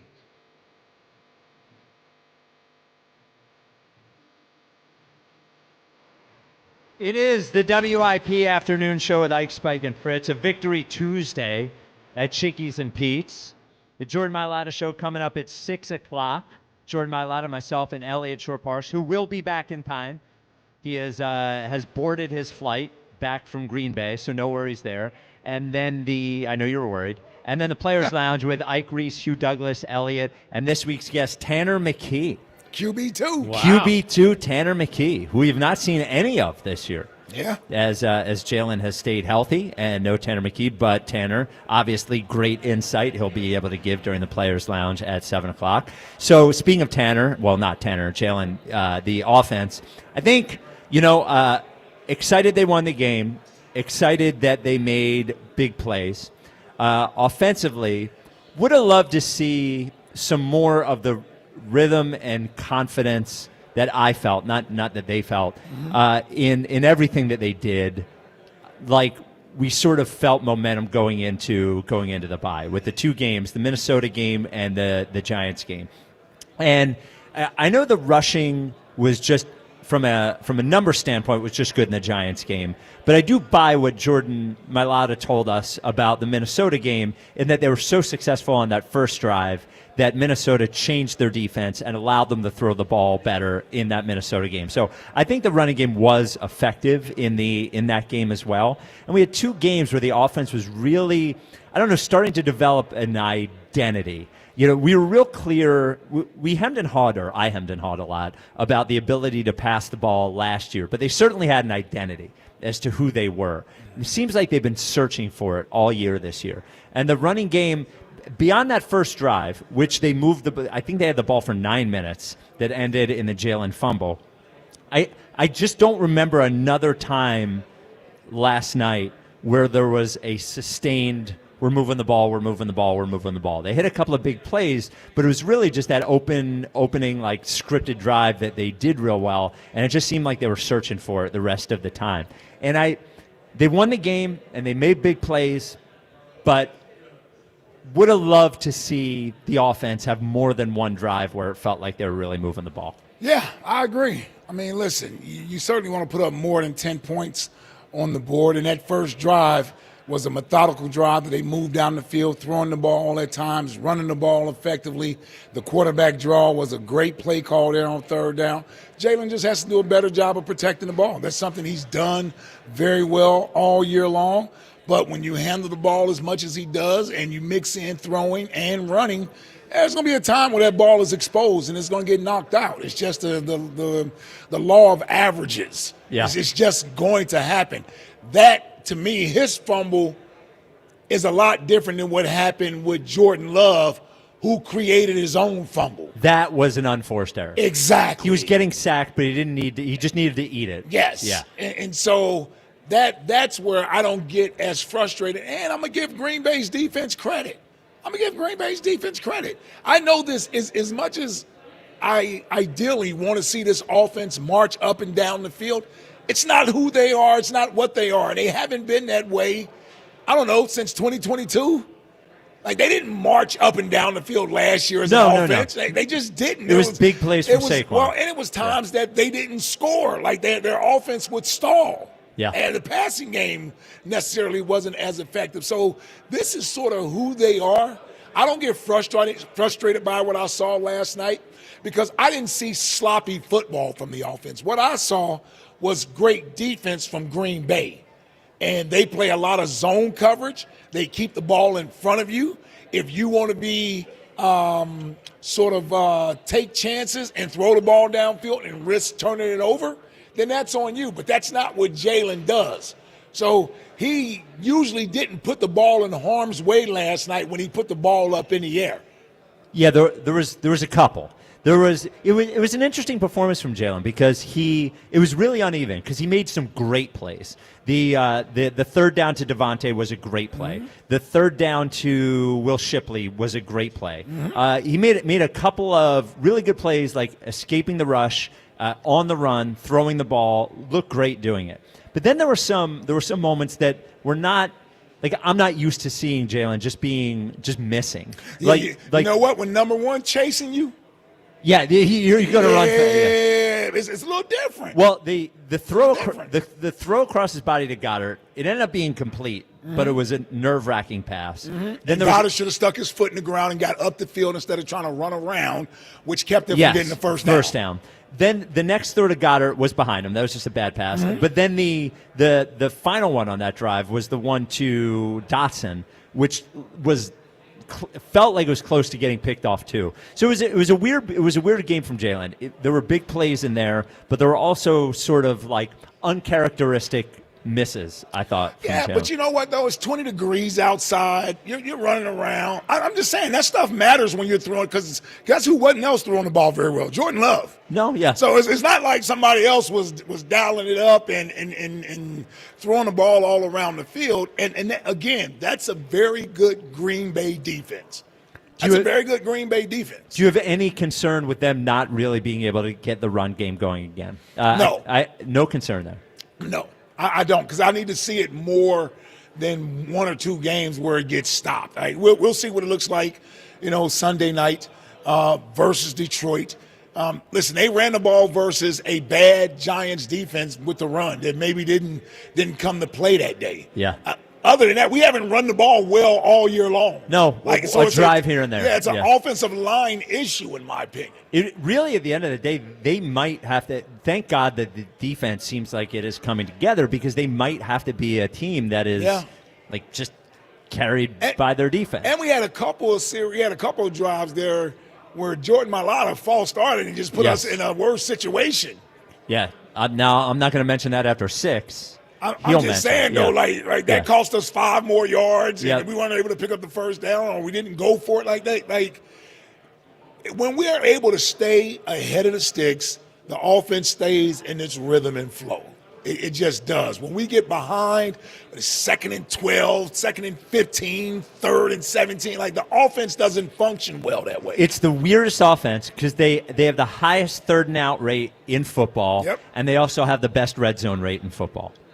It's like it's just the weirdest thing ever that they're that good in the red zone, but they can't get drives going. 215-592-9494. Jack, in your first game of Jalen Hurts sobriety, day 2 of it. But yesterday was it. Today doesn't matter. Okay. Yeah. Well, today matters. Well, all days matters, Mike. Yes. When you're watching the game, are you rooting? Yeah. Jack, I need you to be honest. Yeah. Are you rooting for him, or are you rooting against him? I was just neutral last night, but I was glad they won. That's about as far as I can go. So when he hits Devontae for the touchdown, that's where I relapsed. Okay. Yeah. What about when he hits Devontae for the 3rd down? I was hyped. Okay. I was hyped. The about Shipley that. one? Yeah, it was fine. The Saquon one? No, Saquon wasn't really Jalen. That was Saquon. Yeah, come on, man. A lot of open guys in the zone, I mean, it was pretty. Seen that every week. But again, I'll give a lot of credit. I'm not even. Today's not a day to dump on Jalen, because I do think it was hard to pass last night. Okay. And if like I said, I don't think there's anything to dump on him. I'm not. That's why I said that. I don't think there's any reason to. Yeah. I thought he was fine. He did make way more.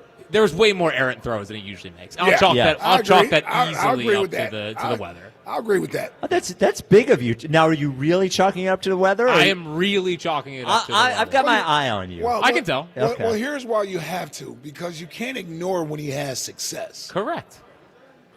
So when if I can see if it's a quarterback that's never had success and never done it, and somebody was trying to say the weather played a part in it. But for a quarterback that usually, when he has time, throws the ball well. I honestly didn't think last night was going to be a passing game. I thought they would run the ball better than they did last night, and they didn't. Yeah, there's some. I thought last night would be a Saquon game. Some explosives were in there, but for the most part, they got shut down. Well, and Green Bay, if they do Green Bay might be the best top 3 in the league in allowing explosive plays. Yeah, so they're good at that particularly. 215-592-9494. OG Wade, you're on WIP. What's up, OG? What's up, fellas? How we doing today? Oh, we're doing great. It's a Victory Tuesday. I don't know if you know that, OG. They won the game. I'm just used to it. I mean, it doesn't even bother me. That's what they do. I don't. Thanks to Nick Sirianni. When you have a team that can go an entire calendar here without losing a game, it kind of spoils you a little bit. You know what I'm saying? So it's almost like winning is just what's that deodorant? Winning is the best deodorant? Winning is the best deodorant. Yes, Yeah. there you go. You know what I'm saying? So, but listen, I think looking at that game last night, it was a carbon copy of the Kansas City game. You're going into a hostile territory where these guys coming off of a lost to us the last 3 times. You know what I'm saying? It's like they had to have that game. So I don't know that we as fans take into account how hard it is to go in somebody's home to go up against a team with that type of, first of all, they are a good team. And then with that type of are they more fraudulent or are they a good team? Desperation. They were desperate. That was a desperate team last night. It was. That's a desperate team. You know what I'm saying? So I wouldn't call them fraudulent because they have the players to be good. The only thing that's holding Green Bay back is their idiotic damn quarterback. You know what I'm saying? Other than that, Green Bay is a solid ball club. Well, they have a coward. They have a coward for a coach too. Well, I didn't get into that. You know what I mean? But what I do want to speak on. AJ, I hear a lot of people talking about this, and AJ, I think the reason why you see the solace in him is he put his new clothing line out, check on a teammate. So that kind of give you a in on what's going on with AJ right now. You know that this kid is dealing with something. You know what I'm saying? And I said this here. AJ is a great wide receiver.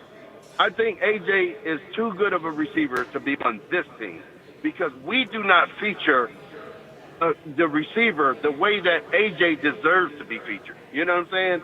And it kind of is just an unbalanced thing. It's like you want your parents to always stay together, but if they're not happy together, they both deserve to be happy in their own right. Jalen was more exciting and more happier when AJ's not playing than he is when AJ is playing. That's just a fact. You know what I'm saying?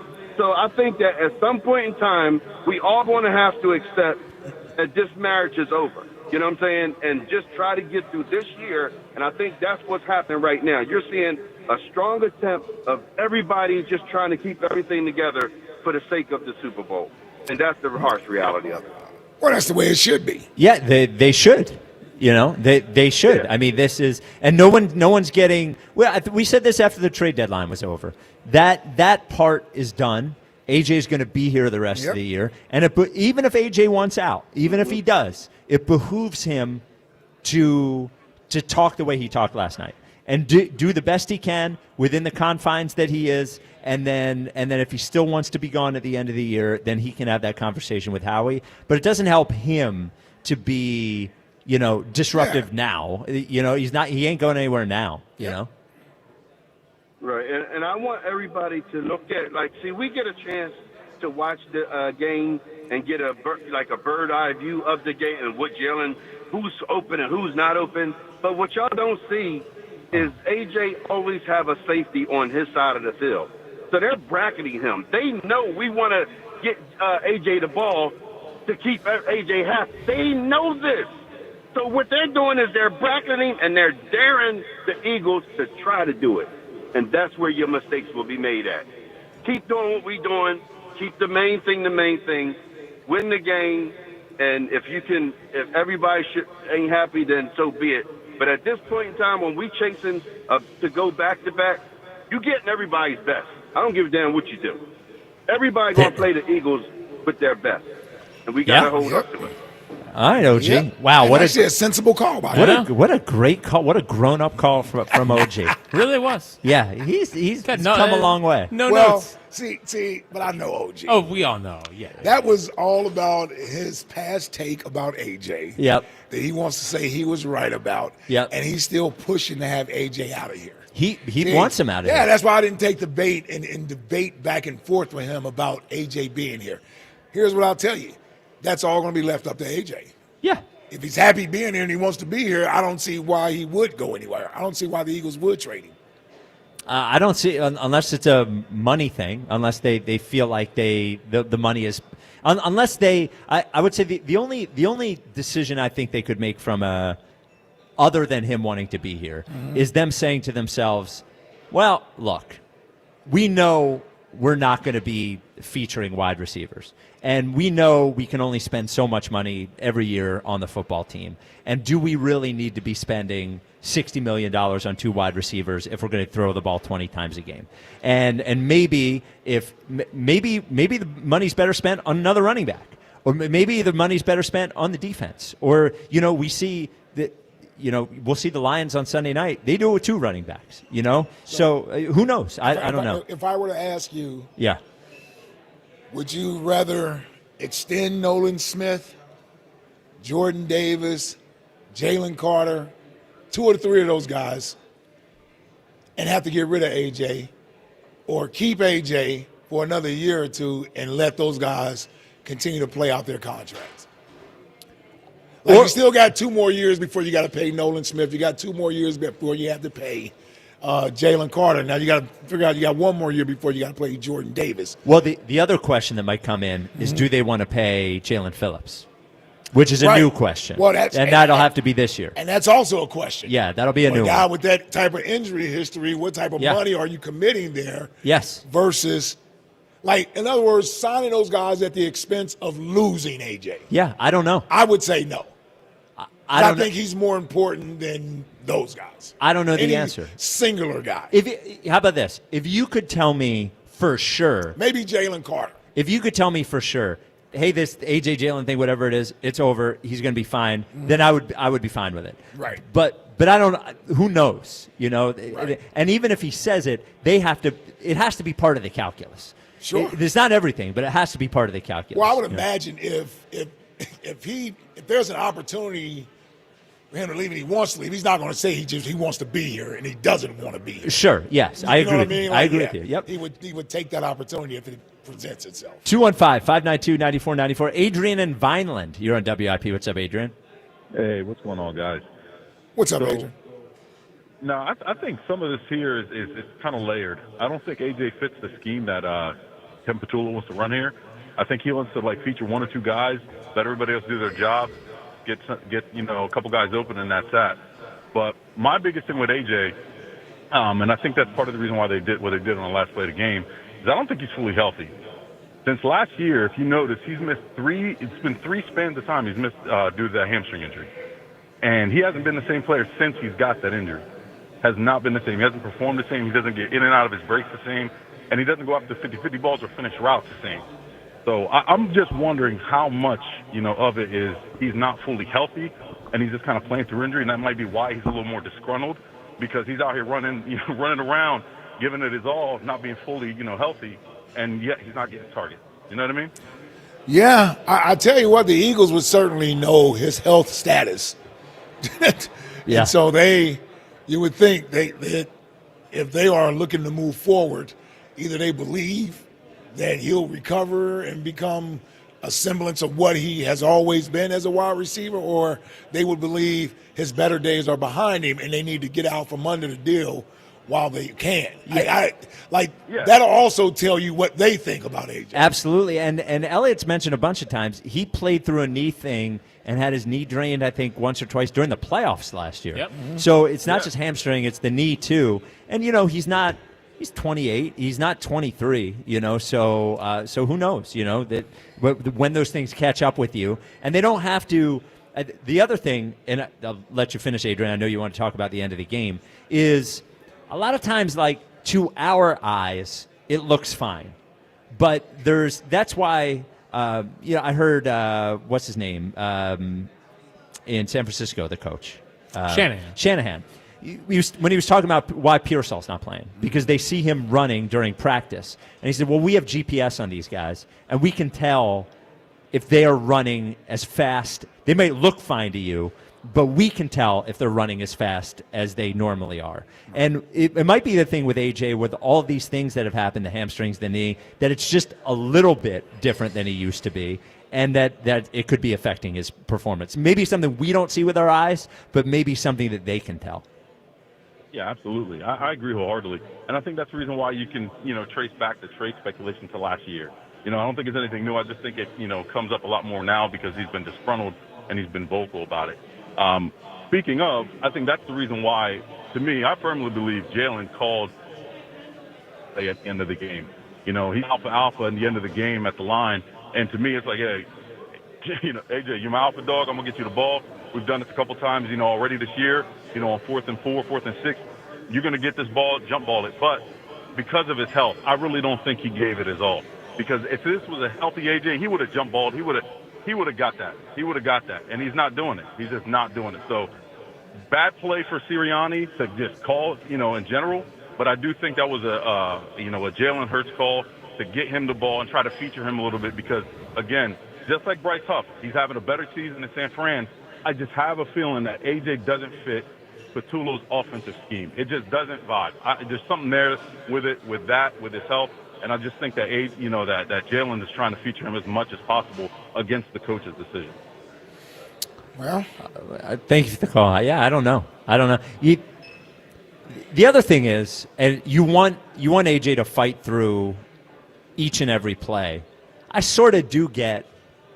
I'm not saying I accept it. I'm saying that I understand the mindset of you get 2 targets all game, and then the very last play of the game, you have to go fight to get it. I guess. No. You mean you understand that mindset that he wouldn't do it? Well, I'm not. Understands a weird word. I'm not saying I endorse it. I'm just saying I could see a world in which. You're forcing yourself to see that world. There's no way you see that world. He's on the team. It's a play to win the game. Like, you're not trying to win the game. There's no way. There's no way. Can't be. He's trying to win the game. You don't think it's possible? I don't think it's possible. I don't. Maybe physically he couldn't have done it. I don't know. I certainly can't find in my way where that would be acceptable. Like, I certainly would say that would be acceptable. Is it? Yeah. I guess just if you go through an entire, I don't think he had a target since the first quarter. Yeah. Yeah. It's just, I don't know.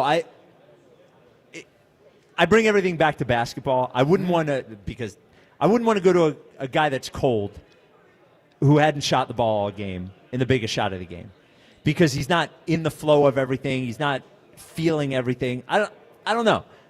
It's weird to go to him there if you hadn't gone to him all game. Well, that's what they do in that situation. I mean, the Vikings game, he had 3 catches. And they went to him in that spot. Yeah, it was 3rd down, not 4th down. But still was the same. Yes, yeah. It went to him, yeah. Yeah. He had a problem catching it. Yeah, I don't know. Maybe, I don't know. Did he not see the ball in the light? I don't know.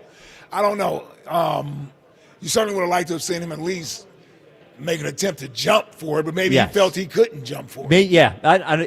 When we watch these slow replays and it looks like he could have gone and gotten it, it was a little to the side of him. I wish he would have knocked it down. I want to be fair to AJ because AJ didn't complain about his targets last night. Like, so we shouldn't create a narrative that and I'm just saying collectively that it wasn't an issue for him last night. No, it didn't seem It wasn't an issue for him. He was last smiling night. after the game. He was fine. He didn't duck the media, didn't send out a cryptic tweet. Like, I'll get on him for doing stuff like that and us reacting to it.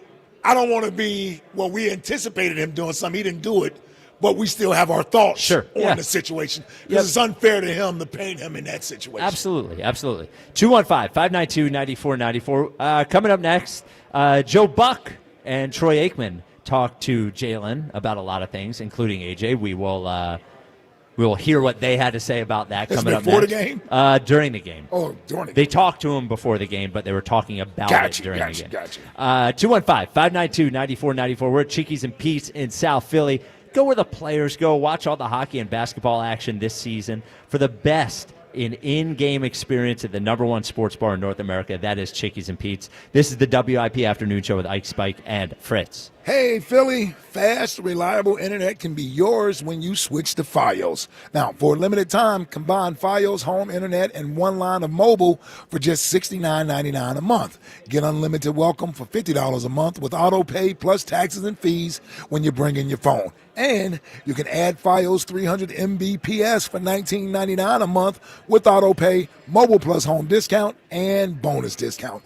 Visit your greater Philly area Verizon store today to get this limited time offer and switch to their reliable 100% fiber optic network. For eligible new Fios Internet and mobile customers, both the $15 monthly discounts for Fios and bring your own phone applied over 36 months. Mobile and home discount enrollment required. $99 Fios setup charge applies. For unlimited welcome, unlimited 5G and 4G LTE may be temporarily slower than other traffic in times of congestion. Domestic data roaming at 2G speeds. The NFL plays on Sports Radio 94 WIP. Thursday night, it's an AFC East matchup as the Patriots host the Jets. Coverage starts at 7:30. Your home for the Eagles and the NFL on Westwood One. Hey, now we roll. Sports Radio 94 WIP.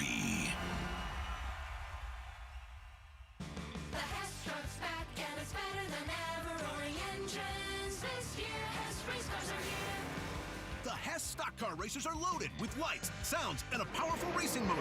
Only at HessToyTruck.com. Free shipping and batteries included. Get 50% off all windows and 0 interest for 5 years with Window Nation. See Joe Conklin with the City Rhythm Orchestra on Philly Sports Put to Music at Cardinal O'Hara High School in Springfield, Saturday, November 22nd. For tickets, go to JoeConklin.com. JoeConklin.com! What if you could have reliable and intelligent Wi-Fi? And get this, what if you could keep it at the same price for 5 years? That's the Xfinity 5-year price guarantee. 5 years of Wi-Fi that boosts speeds to the devices that need them most. That finds and fixes problems before you even notice them. Like super intelligent Wi-Fi with a 6th sense. And that keeps you gaming in the fast lane, even when the whole family is banking on bandwidth. All your devices working in perfect harmony for 5 whole years. And here's the best part. No annual contracts, no hidden fees, and our best equipment included. Hey, let's face it, a lot can change in 5 years. Kids grow taller, dreams grow bigger. But your Wi-Fi? It would stay reliable and the price would stay put. The Xfinity 5-year price guarantee. Lock in your price and unlock the possibilities. Xfinity. Imagine that. Select plans only. Restrictions apply. When you need to know, depend on KYW News Radio 103.9 FM. SEPTA once again cancels a bunch of trains on several regional rail lines because of the federally mandated fire safety inspections. The brand new Netflix house opens tomorrow at the King of Prussia Mall.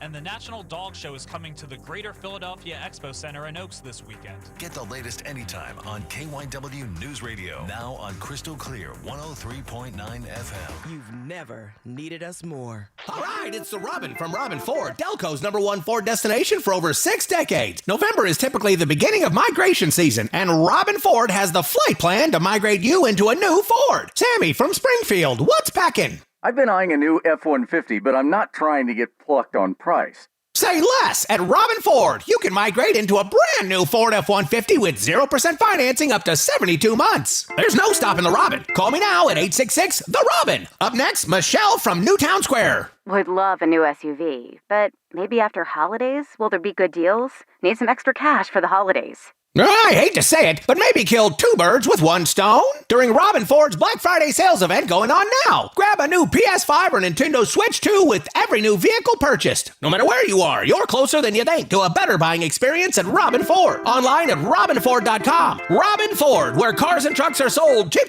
Offers valid on select models, subject to credit approval and can change at any time. Excludes taxes, title, license, and dealer fees. Offers end December 3rd, 2025. See dealer. First Trust Bank is the official bank of the Philadelphia Eagles. We give your businesses an edge. Literally. Woo, this Brandon Graham, baby. Just started working with businesses. I know y'all out here grinding and need that edge.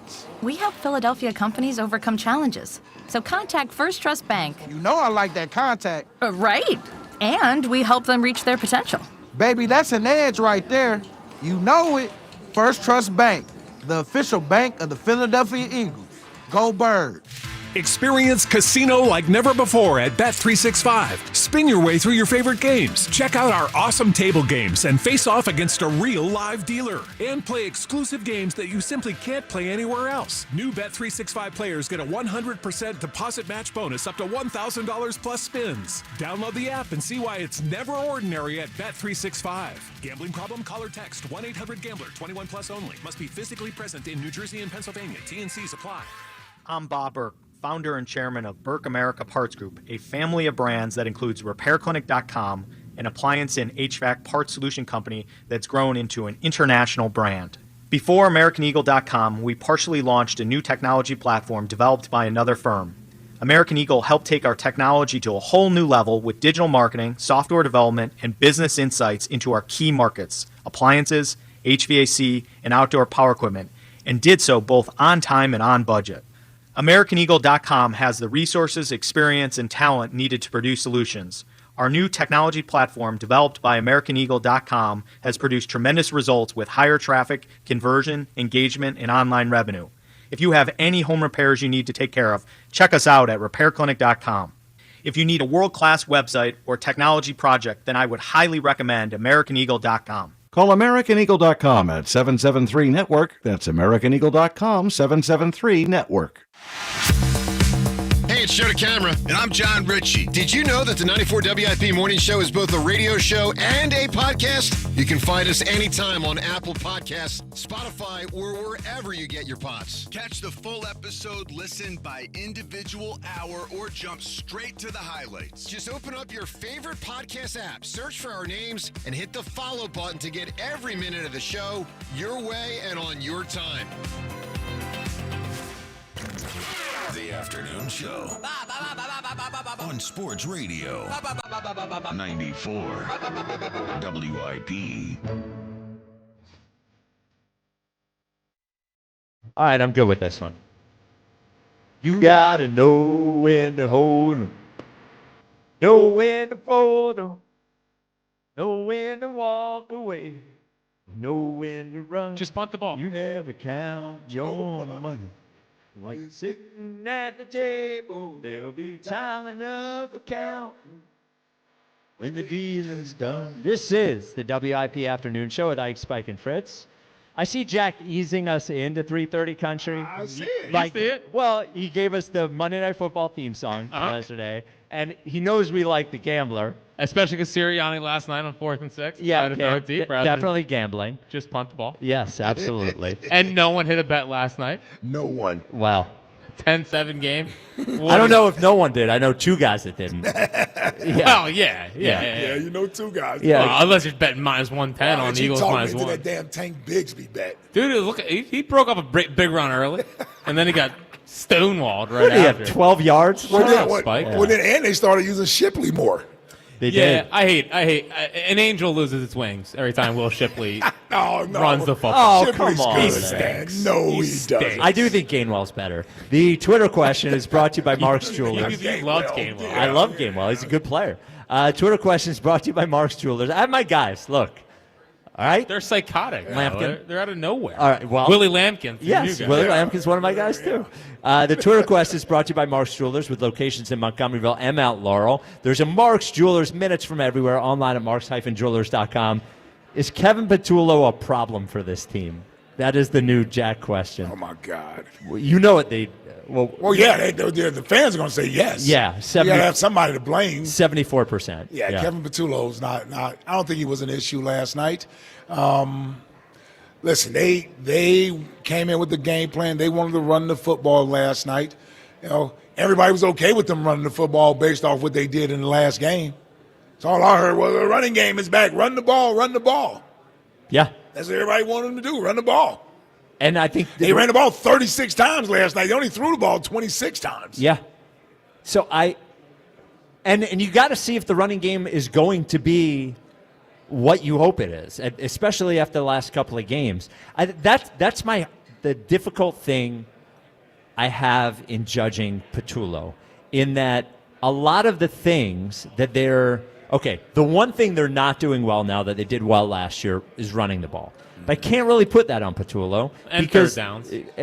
is because I put it on Stoutland. Then I'm not putting Stoutland offensive line. I know what you're saying. They're Yeah, the ones it's his that unit. they're the ones that are figuring out the run game. He's the run game coordinator. Yep. If you have Stoutland there, you should be able to run the ball. They've been able to run the ball every other year, whether Saquon's there or not. Yeah, they ran with DeAndre Swift. They ran with Miles Sanders. Every other year. So I have to put that on the offensive line. I can't put that on Petullo. Then the third down thing, I agree with you, Jack, but not being able to run the ball makes third down Yes, because third and longer. more difficult. So How many tush pushes did we get last night? I think just one. It was in the Or two.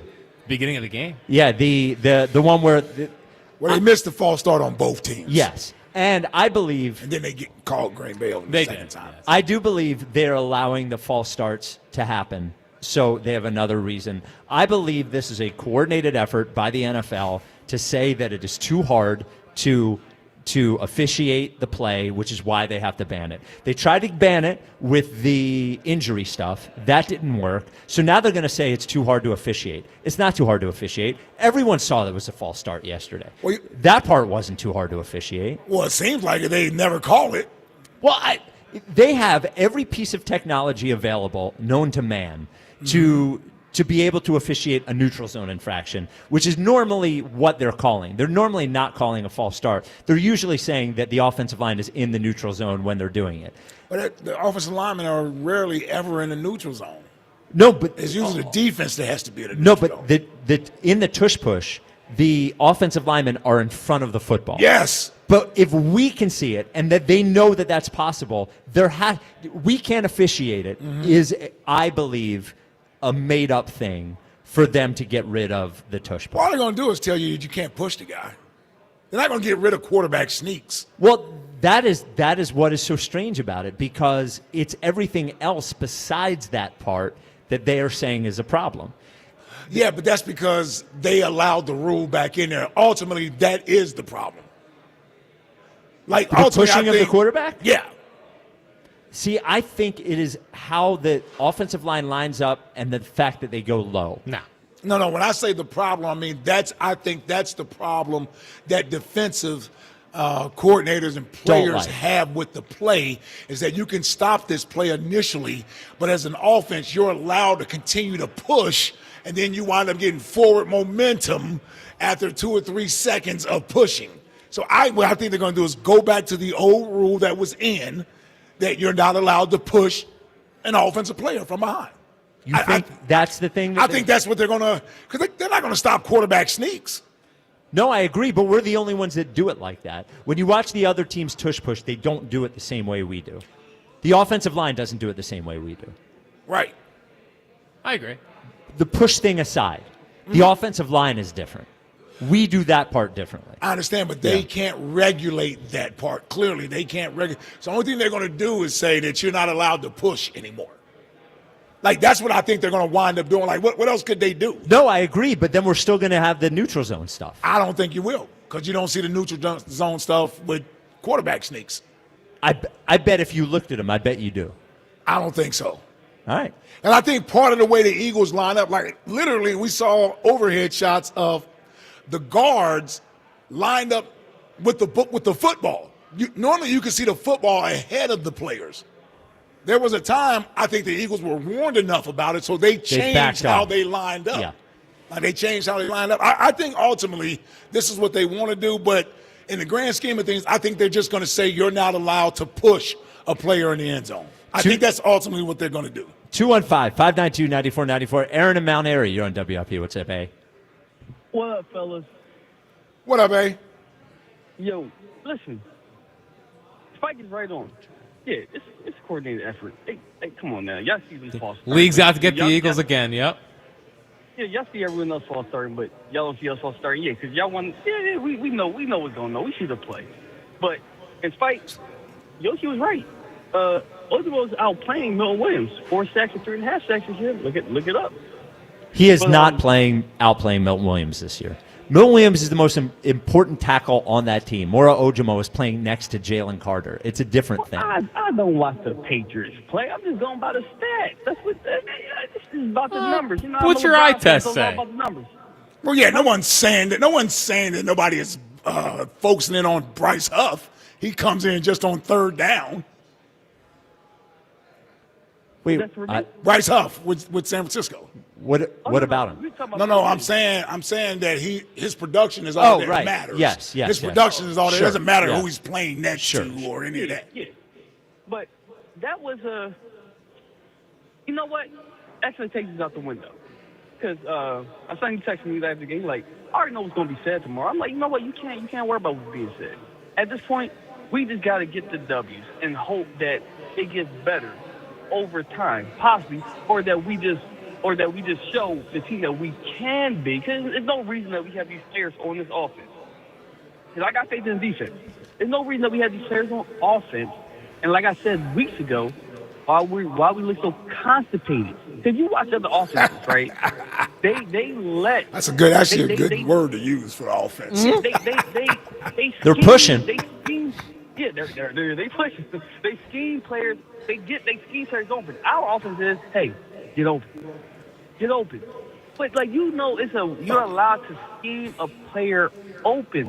You're allowed to do that. It's just not, oh yeah, beat your man and we'll get you the ball. Like, but whatever. We're not changing. But you know what this is though, Sirianni. Hey, you know what this is though, hey? This really is all about AJ. Devontae gets the ball plenty. Yeah, he's having the best year of his career. Devontae gets the ball plenty. Yeah. The Dallas Goddard's not complaining about targets or anything. Like all of a sudden, we know how to throw the ball over the middle of the field. We couldn't do it the last 3 years. So we know how to throw the ball over the middle of the field, but now we can't get the ball to AJ. So I don't know what is going on. Well, Spike brought up a great point about is it the physical part of AJ? I'm like you said, nerd got to do some cut-ups. Let us know. Get one of the nerds on it. Hey, ESP, break down that tape. Let us well, can I get it? Well, ESP doesn't really know what he's looking at. I need a real nerd.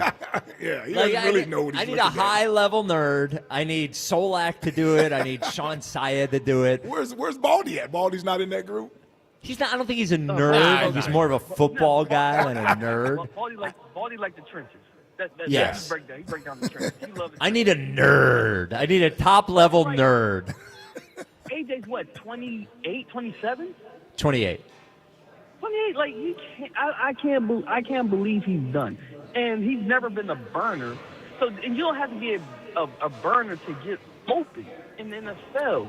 You just gotta, and then you got a big body, so you don't really gotta be wide open. You just like you can shield people off. So I don't know where the disconnect is coming in that when it was such a great connection for the first 2 years. So I can't. You know what? I'm going to stop worrying about that. Now I'm just going to focus on we get the W and we play defense because we can't run the ball that well either. So we protect the ball, we find a way to win. Yeah. And we play defense. We're taking it back to the 1993 Eagles. Like, so that's just what we got to do. Hey, that's just what we got to do.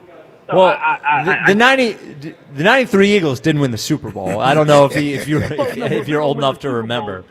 Yeah. So we're going to win the Super Bowl because we have a quarterback that shown he can win the Super Bowl, and we have I think a competent coach.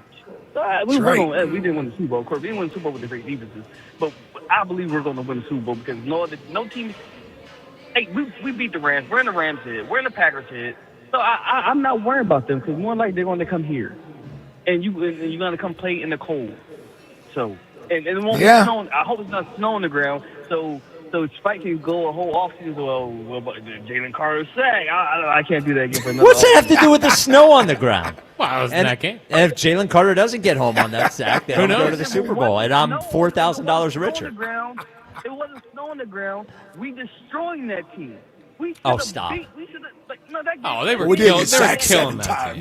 That game was not that close until we started playing prevent defense. I really got smoked for the Rams because the Rams fans keep talking. Like, speaking of prevent defense, speaking of prevent defense, we love Coach Fangio. Yeah. We score a touchdown and they just march down the field like a hot knife through butter. Oh yeah, like nothing happened. It never fails. It's like when we score, they're like, you know what, we got to let them score as well. Because it's like they just say, you know what, let's play off and let them move the ball. It never fails. Like a hot knife through butter. I said last night it's their NOLA defense. It's like we scored, you get to score too. I didn't retweet that. Oh yeah, because you like. But it was appropriate. Yeah. Though. All right, thank you for the call, Aaron. It was appropriate. 215-592-9494. Well, Aaron could hang around when we talk about Blue Chew if he wants. Aaron knows. Aaron knows you got to perform in the bedroom. That's right. Aaron knows that you're not. I say this all the time. You're not allowed PEDs in sports. You're allowed PEDs in the bedroom. There you go. You're allowed performance enhancers, and that's where Blue Chew comes in. They're going to enhance your performance. Look, you might think it's good enough. I got news for you. It could always be better. Yeah. Could always be better. Control, man. Yeah. Well, I mean, it's true. You're a total disappointment. Yeah. No. It's not about being a disappointment. We're not trying to shame anyone. Right. We're trying to make somebody trying to encourage them. Peak performer. Make them an MVP of the bedroom. Get back to how you used to be. Go to BlueChew.com. Use code 94 at checkout. Your first month is going to be free in the mail in a discreet and hard package. You're going to get chewables. What are those chewables going to do? They're going to bring you back to your best. And you might be asking me, Spike, when do I have to go to the doctor to get the prescription? Never. You just do it at BlueChew.com. Mm-hmm. They have their licensed medical professionals there. So, and you don't even have to look at them in the face. Yep. There's no awkward conversation. And because that stuff's being shipped to you, you don't have to go to the pharmacy and wait in line either. Everything's right. perfect. And Jack's paying for your first month. Forever. All you have to do is pay for the shipping, like $5. Go to BlueChew.com, use code 94 at checkout, and then you can chew it and do it. Chew it. Do it. Chew it. Furry Bruce in D.C., you're on straight from WIP. Blue Chew to Furry Bruce. What's up, Furry Bruce? Not the Blue Chew.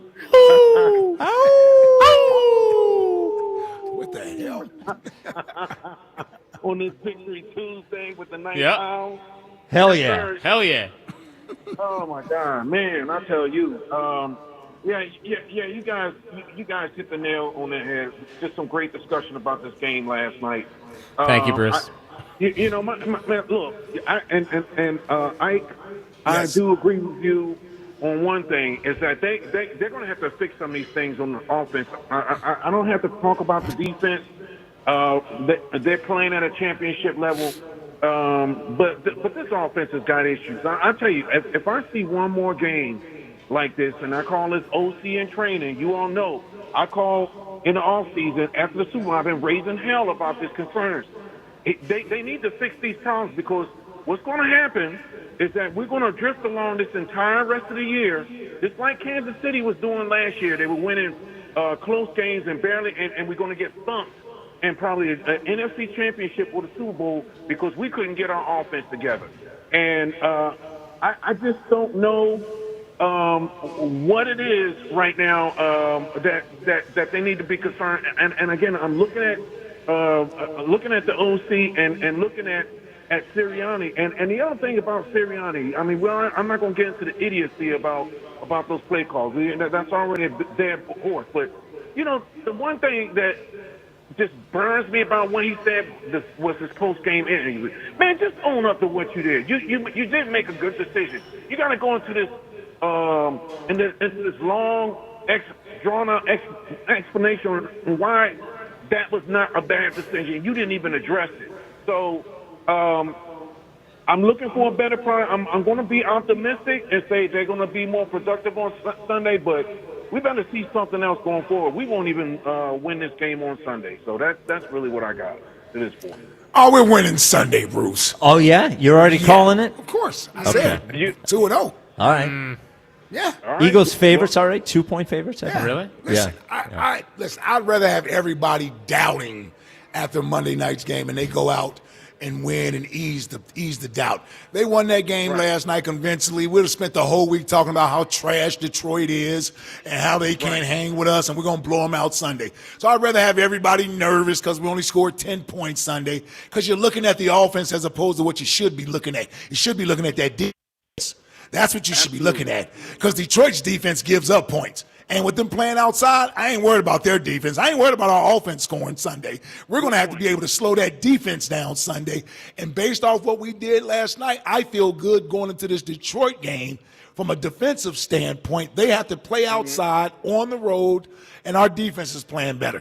That's why we're going to win Sunday. That's why we're going to win Sunday. Yeah, come on, Bruce, man up. You know what? Wolf up. I'm thinking. I'm just stewing in my thing about Sirianni and the OC. But the way that's fine. You made me feel a little better. So, Yeah. all right, I'm going to ride with you on that. Okay, I appreciate that. Here's the other thing, right? When the coach has one of these types of moments, you know they bounce back from it the following week. They escaped that game last night with a bad decision or a questionable decision. Put it that way, questionable decision. I wouldn't even say bad decision. I'll say questionable decision last night to go for it on fourth down.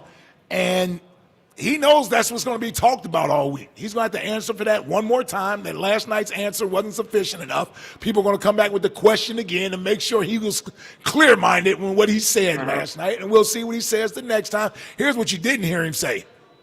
Remember they did that in Seattle, and he was like, yeah, I thought we can get a pass interference, so we threw it up there one-on-one.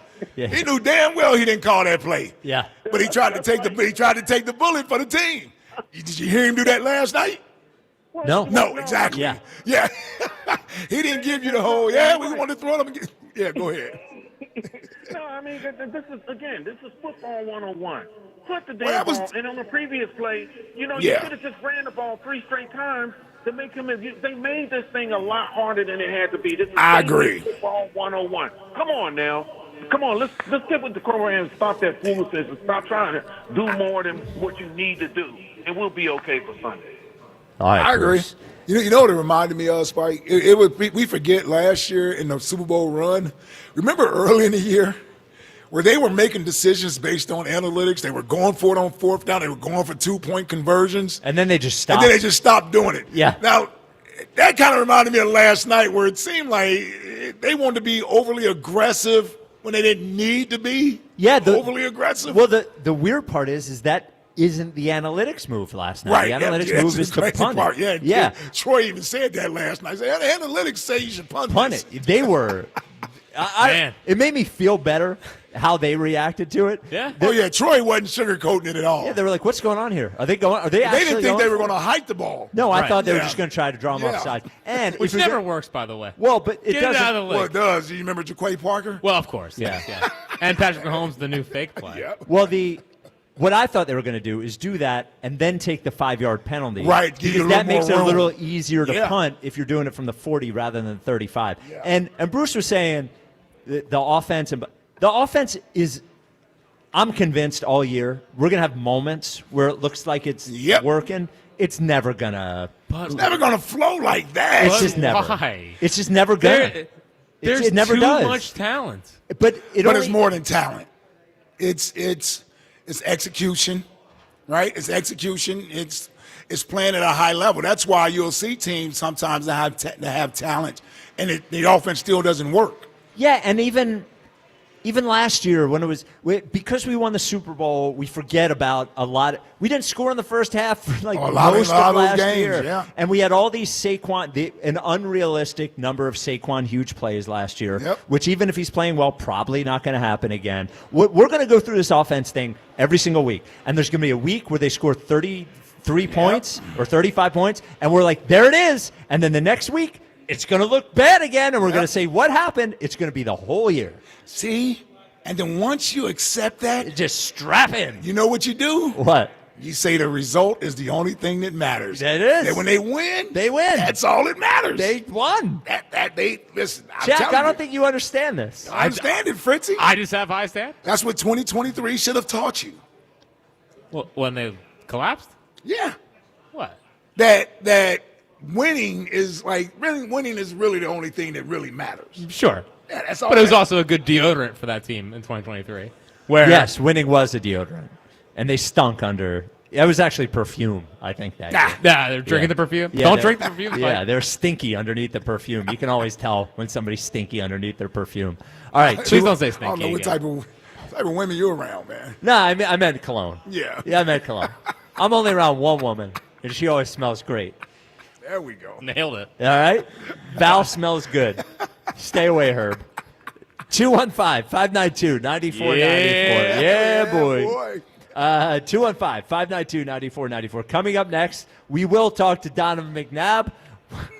We'll see what he tries to argue with me about, even if we agree. Yeah. That is coming up next. And we'll tell him that it was me. Yes. Now we got to find out does he know the difference between you two. That's the main thing. Do we do that right at the top? We don't all look the same. Yeah. 215-592-9494. This is the WIP afternoon show with Ike, Spike, and Fritz.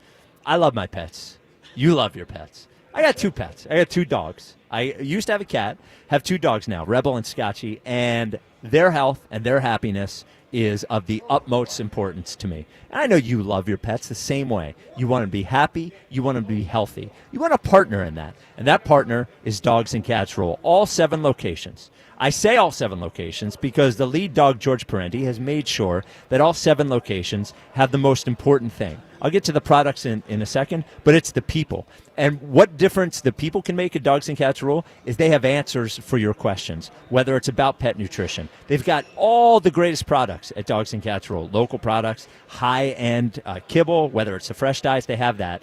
But figuring out what the right thing is for your dog or your cat, that's what the staff will do there. They're friendly, they're patient, they're informed. And I mentioned pet nutrition, supplements, treats, toys, leashes, beds, whatever you need, Dogs and Cats Rule. There are 7 locations. There's 2 in Jersey, Pennington and Princeton, 5 in Pennsylvania, Newtown, Doylestown, Maple Glen, New Hope, and Bluebell. Dogsandcatsrule.pet is the website. Dogs and Cats Rule. Shop small, shop local, shop family.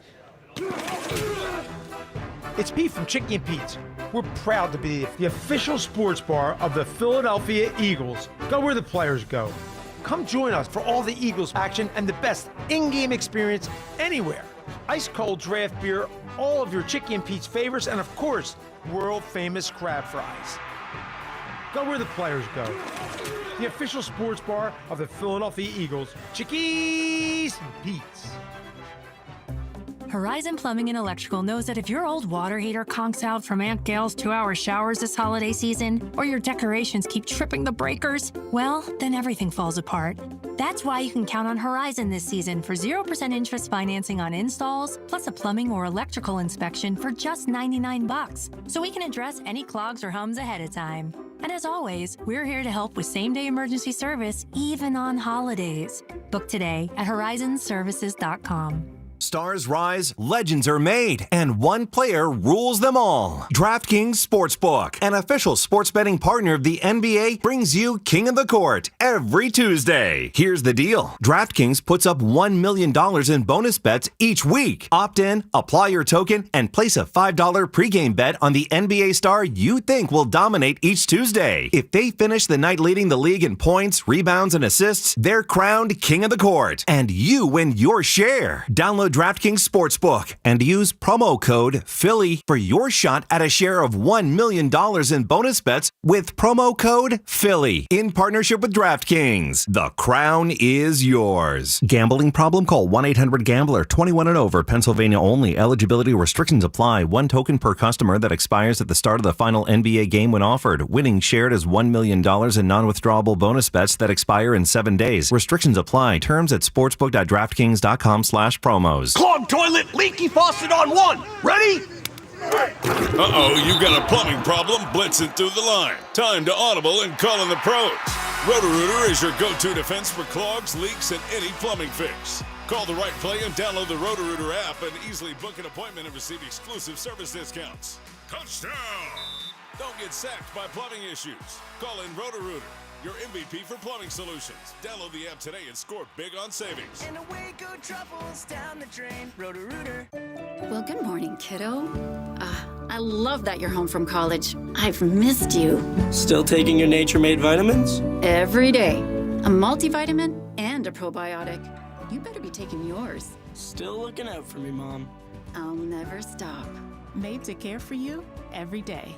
Nature-Made, the #1 pharmacist-recommended vitamin and supplement brand. Find us in the vitamin aisle, based on a survey of pharmacists who recommend branded vitamins and supplements. 250 years ago, a promise was made to connect families and friends, near and far. And during the holidays, that promise is more important than ever. That's why USPS is building a better network to meet your needs, with timely deliveries, easy and affordable ways to ship, and everything you need to make your season full of holiday cheer. Our purpose is delivering your peace of mind, knowing your love will arrive, bringing joy to all. The United States Postal Service. Learn more at USPS.com/holidays. Okay, I have to tell you, I was just looking on eBay where I go for all kinds of things I love, and there it was. That hologram trading card. One of the rarest, the last one I needed for my set. Shiny like the designer handbag of my dreams. One of a kind. eBay had it, and now everyone's asking, ooh, where'd you get your windshield wipers? eBay has all the parts that fit my car. No more annoying, just beautiful. Millions of finds, each with a story. eBay. Things people love. Must qualify for enrollment. Results may vary. We all hear the radio ads about the IRS. They tell you to be afraid, to be scared, and they try to frighten you into calling. I'm not here to do that. Tax Relief Advocates is different. TRA is here to tell you that if you owe money to the IRS, whether it's $5,000, $50,000, or $500,000, we have a solution. It doesn't matter if you're sitting in your car, at work, or with your kids. No matter where you are, call now. 800-583-5795. Don't lose hope. TRA can eliminate or reduce what you owe to the IRS. Generous programs are now available that can give you a fresh start. Our passion is taxes and helping individuals fix their IRS problems. We have over 1,000 5-star reviews on Google and an A+ with the Better Business Bureau. You don't need to be afraid of the IRS any longer. End your tax nightmare today by visiting us online at TRA.com or call 800-583-5795. That's 800-583-5795. Tax Relief Advocates. Real solutions for real people.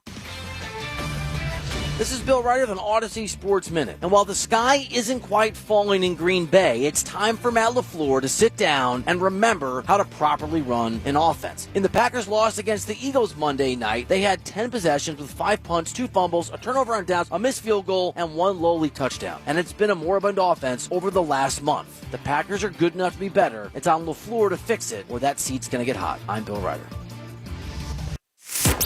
94 WIP HD1 Philadelphia. Live from the Tasty Cake Studios. An Odyssey Sports Station. This is the afternoon show. Sports Radio 94 WIP.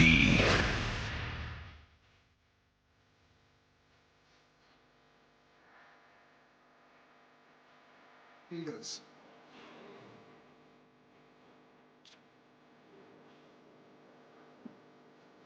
It is the WIP Afternoon Show with Ike, Spike, and Fritz. We're at Chickie's in South Philly. A Jordan Mailata show coming up at 6. And then the Players Lounge with Ike, Hugh, and Elliott. Special guest this week is Tanner McKee. Joining us now, as always, day after a game at 4 o'clock is Donovan McNabb. This call-in brought to you by United Tire. Now is the time to make the right choice about who services your car. United Tire and Service. Go to unitedtire.com. Don't drive alone. Drive United. Now joining us, as I said, not just a quarterback in Philadelphia Eagles history, the quarterback in Philadelphia Eagles history, the one, the only, Donovan McNabb. Donovan, thanks for joining us. Was that the energy we get after a bye week? Come on, Big Five. You don't think that's good enough? What is happening? Come See, I on, told man. you- This is the second part of the season. Let's go. Turn it up. You set the bar high now. Too high. Now he wants it higher All every right. week. Fair Yes. enough. That's on me. That's on me. I'm going to What's take going on, responsibility fellas? How for we next doing? time. What's up, Donovan? Oh, man, this is another good Monday, or I should say Tuesday. You know, Victory Tuesday. Everything's Yep. running its course. Absolutely. Hey, how did you like playing in cold and wind? So it was, I think it was 20-some degrees was the real feel last night, a good bit of wind. How did that affect how you played when it was cold, when it was windy like that? I think the main thing offensively is our number one keys is to protect the football, and that's running the football or possibly throwing it. And they did a great job with it. Did I like playing in the cold? No. But I was born and raised in Chicago, so cold weather to me is nothing but just something that happens after Halloween pretty much. But from what I've seen from this football team, I've seen this team flying around. I've seen them making plays. Obviously, it wasn't as crisp as we would love to see it, but a win is a win, and everything else is correctable. Yeah, Fob didn't let that playing in that dome up in Syracuse make him soft. He was still able. I mean, listen, he's a Midwest kid, you know what I mean? So he knows what it's like to play in that weather. Yeah. Well, you still had to walk to the dome, and I'll tell you, that walk to the dome, the hill right next to it, not easy. Absolutely not easy. You're absolutely right. Absolutely right. Make sure you remind Ike, he want to go all out here because, wearing that green. Yeah, we play in the Midwest where they play real football. So, you mentioned the offense, Donovan. We had 2 games, the Minnesota game and the Giants game, started showing signs of the running game showing some life and the passing game work off of that. And they didn't really seem to have, aside from that opening drive, they didn't really seem to have any rhythm last night in that. They did make some big plays. What did you see overall as to what was working, what wasn't working for them last night? Well, obviously, I think it's a change of the guard, a little bit of, where our offensive coordinator is trying to figure out what he actually has. And obviously, with the offensive line being in and out, not really being able to be there consistently each and every week, it makes it tough. So running the football, I look at it in the sense of it's more about the carries instead of so much of the yards. And so I think what we're seeing, offensively, running the football where it's not a read option, it's a handoff to Saquon and be able to pick up as many yards as he can get. Now I'm not seeing the running lanes being open like they were obviously last year. And again, that goes to the consistency of our interior offensive line. And it's just not the same. It's not as consistent what it needs to be. But it's more, again, about the attempt. So it sets up the play-action game. The problem that I still see with our play-action game and our passing game is I don't see too many pass plays past 15 yards. Everything is kind of intermediate. It's 12, 10, hit the check down. We might take occasional shots. But I would like to see us be able to attack a little bit more of the 15 to 18 to 20-yard area, in which will allow safeties, because their safeties were very aggressive. As you can see, Williams coming in, filling the hole in the run game. So that means that obviously they're playing some quarters coverage, which we can take the top off of it, just like we did with the last play with Devontae. But I think we would have many more chances. But, again, it's just not consistent on the offensive side, which you're not going to pile up a lot of yards. How difficult can it be, Five, or is it not difficult? I mean, this game reminded me a lot of the game we played in 2001 where we beat the Giants on Monday night 10-9. And I bring that up because, that was more of a defensive battle, and you had to be patient sort of offensively and take your shots when they presented itself. I'm just wondering from a quarterback standpoint, what's that like going through a game and sort of taking what the defense gives you versus trying to take some chances? I'm thinking about Jalen last night. He didn't force anything, and he sort of kept everything underneath. But when he got that one-on-one shot with Devontae, he took his shot there. What's that like for a quarterback? It's frustrating. It's frustrating. But I will say this, the similarities of the two of when we did play in 2001, offensively, we still were trying to figure out our identity. You think of it, also, too, we didn't have the threat to be able to stretch the field like that. I think we had James and Todd. Yep. We were tight end kind of heavy in our offense. And you think of how we were doing it. We were doing it with Deuce and those guys. So it was more the run game. And then we would set up our screen game became very effective. We weren't that much of a downfield threat. And it's the same as what we're seeing from this football team. Last year, I think everybody got a little enamored because of the run game, and then we had a little bit more explosive plays getting downfield. And this year, it hasn't been there. And so I don't know if everyone was expecting us to all of a sudden open up that can after the bye week and all of a sudden start stretching the field. It's been the same as it's been over the last couple of weeks of just more methodical and being patient. And I think when you play in games like this, and the thing that really favors a guy like Jalen is now he can protect the football, tuck it when he needs to. And, again, it goes back to running the football, more about the attempts, where now you're eating up clock and moving the chain. So because the running game hasn't been as effective, the Eagles have been in a lot of third and longs this year. And one of the things we've been talking about is in those third and longs, it seems like they give up a good bit in that they'll just run the ball on a 3rd and 8 or a 3rd and 9. What do you think of that, about not giving the team an opportunity to try to go get that first down with a pass play? Well, to be honest, I mean, defensively, Vic Fangio has been more about it's been a bend but don't break kind of a defense. He doesn't blitz a lot, and he likes to play kind of more of a two-shell kind of a look where we got two safeties back there. Occasionally he'll throw some man in there, but it's more of putting the pressure on the opposing offense to have them make the mistakes. And so when you got two teams that are playing cautious football and not trying to make the mistakes, we get games like we just seen last night. But I look at it from an offensive standpoint. Can things change? Yes. I believe I would like to see more of us utilizing Saquon Barkley in the screen game. I would like to see him be more of a guy that we can get outside, be able to stretch downfield, and get our offensive line out on the move and getting downfield and leading the charge in the screen game. Again, I would like to see us to use the tight end in the middle of the football field a little bit more. Those are the things that I would like to see, which I think it will open up a little bit more for the guys on the outside. So the last Eagles offensive play of the game, it's 4th and 6, 30 or so seconds left. Really questionable call. So the options there, go for it, kick a field goal, which I don't think any of us thought was the right thing, or punt it. Would you have just punted that ball there rather than throwing that pass? There's some thought based on Devontae Smith's answer and Nick Sirianni's look after that play that maybe they might have audibled into a different play than originally called. So what do you think of that decision and that play right there?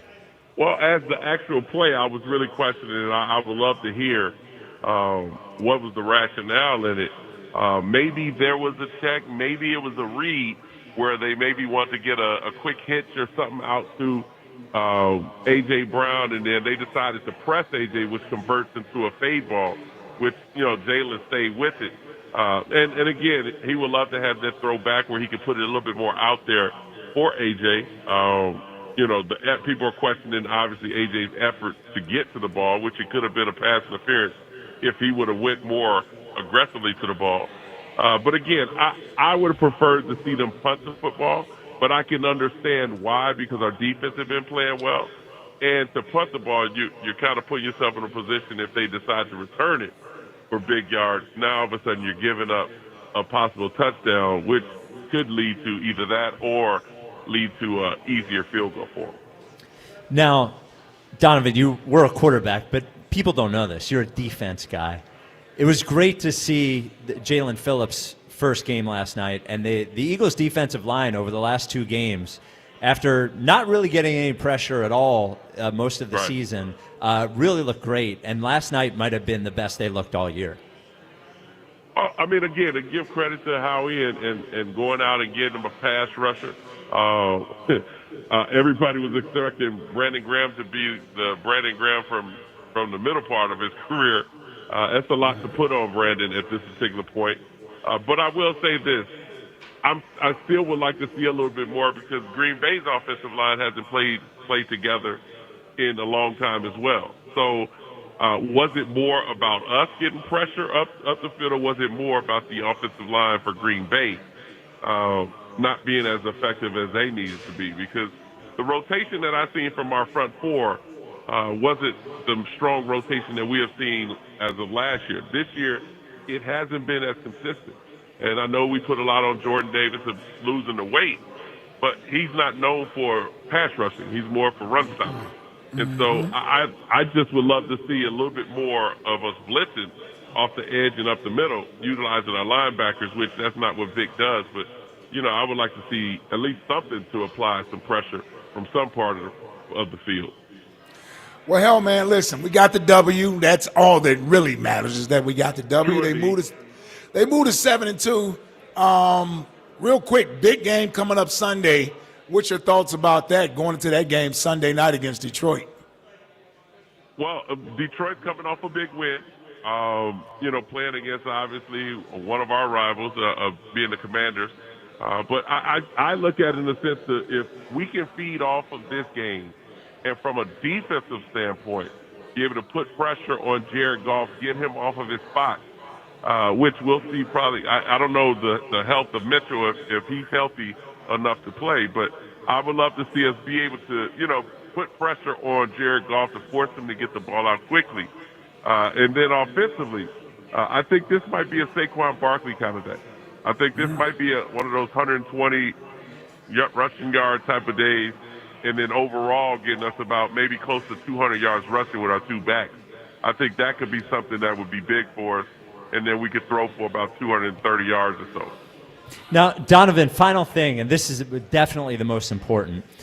You probably remember in New Orleans, Super Bowl week, you and Ike went and hung out one night. And I just want to clarify, because we're both sarcastic white guys who doubt Jalen. I just want to be clear that Jack was the one at the bar. Sarcastic white guy? Well, me and Jack. Yes. And I just want to be clear that it was not me with Ike at the bar. It was Jack, who was over there. Yeah. So I was not the one arguing with you about Jalen. It was Jack. And we've gotten a sense every once in a while that maybe you thought it was me. I just want to be clear that was Jack at the bar that? and not me. You remember that 95? That night, not Yeah. quite, but Fair enough. No, not saying I don't remember that night because of whatever, but that was a Oh, while just ago. mean So I know- details, I know yeah, you I mean get into details, arguments yeah. all the time with people. So Okay, you know, all right. Yeah, it just, especially when I'm supporting my boy. I gotta stand Okay, up for my all boy. right, okay. All right, Donovan, we will we'll So talk to you tried next. set me up on that one. You said, No, no set me up setup. like that? No, we were wondering if you thought that's who Spike was, the guy that was with me that night. Yeah, that's what we were wondering. Yeah. No. It's the other white Well, guy. I remember got Spike two of was them. I a got kid. two of them with me. Yeah, it's like I'm about to say. yeah. I remember Spike when he was a kid. So There we go. you know. All right. Oh, how about that? He Yeah. wasn't, what do you mean? We're both kids. He's your age. Y'all the same age. Yeah. Hey, we're grown over here, Ike. Yeah. Yes. All right. All right. All right, Donovan. We'll talk to you next week. All right, big dog. All right, man. All right, now. All right, see ya. Still thought it was Jack. Yeah. Yeah. Totally does not remember anything. No. I remember it. He argues with sarcastic white guys all the time. Lifetime memory for you. Yeah. Dude, listen, in my 7-minute highlight package when he passed away, it's probably going to be on. What? They say that when you die, there's a 7-minute highlight package that runs through it, runs through your brain. Runs through your life. Yeah. Arguing on the streets of New Orleans with Donovan McNabb about You how think that's gonna he's be there? wrong about Jalen. And Yeah. I'm right. Me asking Broads about afternoon drive, that is going to be on my highlight film. Yep. Yeah. All the good moments. All the greatest moments. Speaking of moments, so Ike, you may remember some of the Philadelphia Eagles went to the White House to get congratulated for winning the Super Bowl. And some of the beat reporters. The ones we appreciate.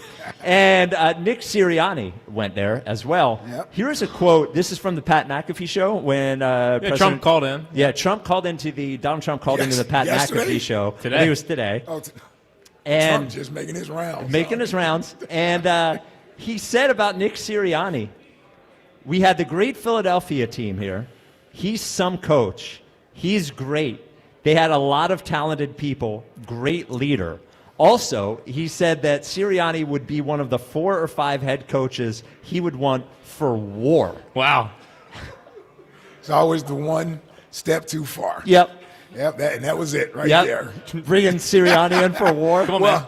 Well, that clearly lets you know he's just throwing out stuff. Oh, he's riffing. There's no way he remembers Coach. Coach Sirianni? Yeah. Probably not. I don't know. You think he might want him for war? Nicky Patton?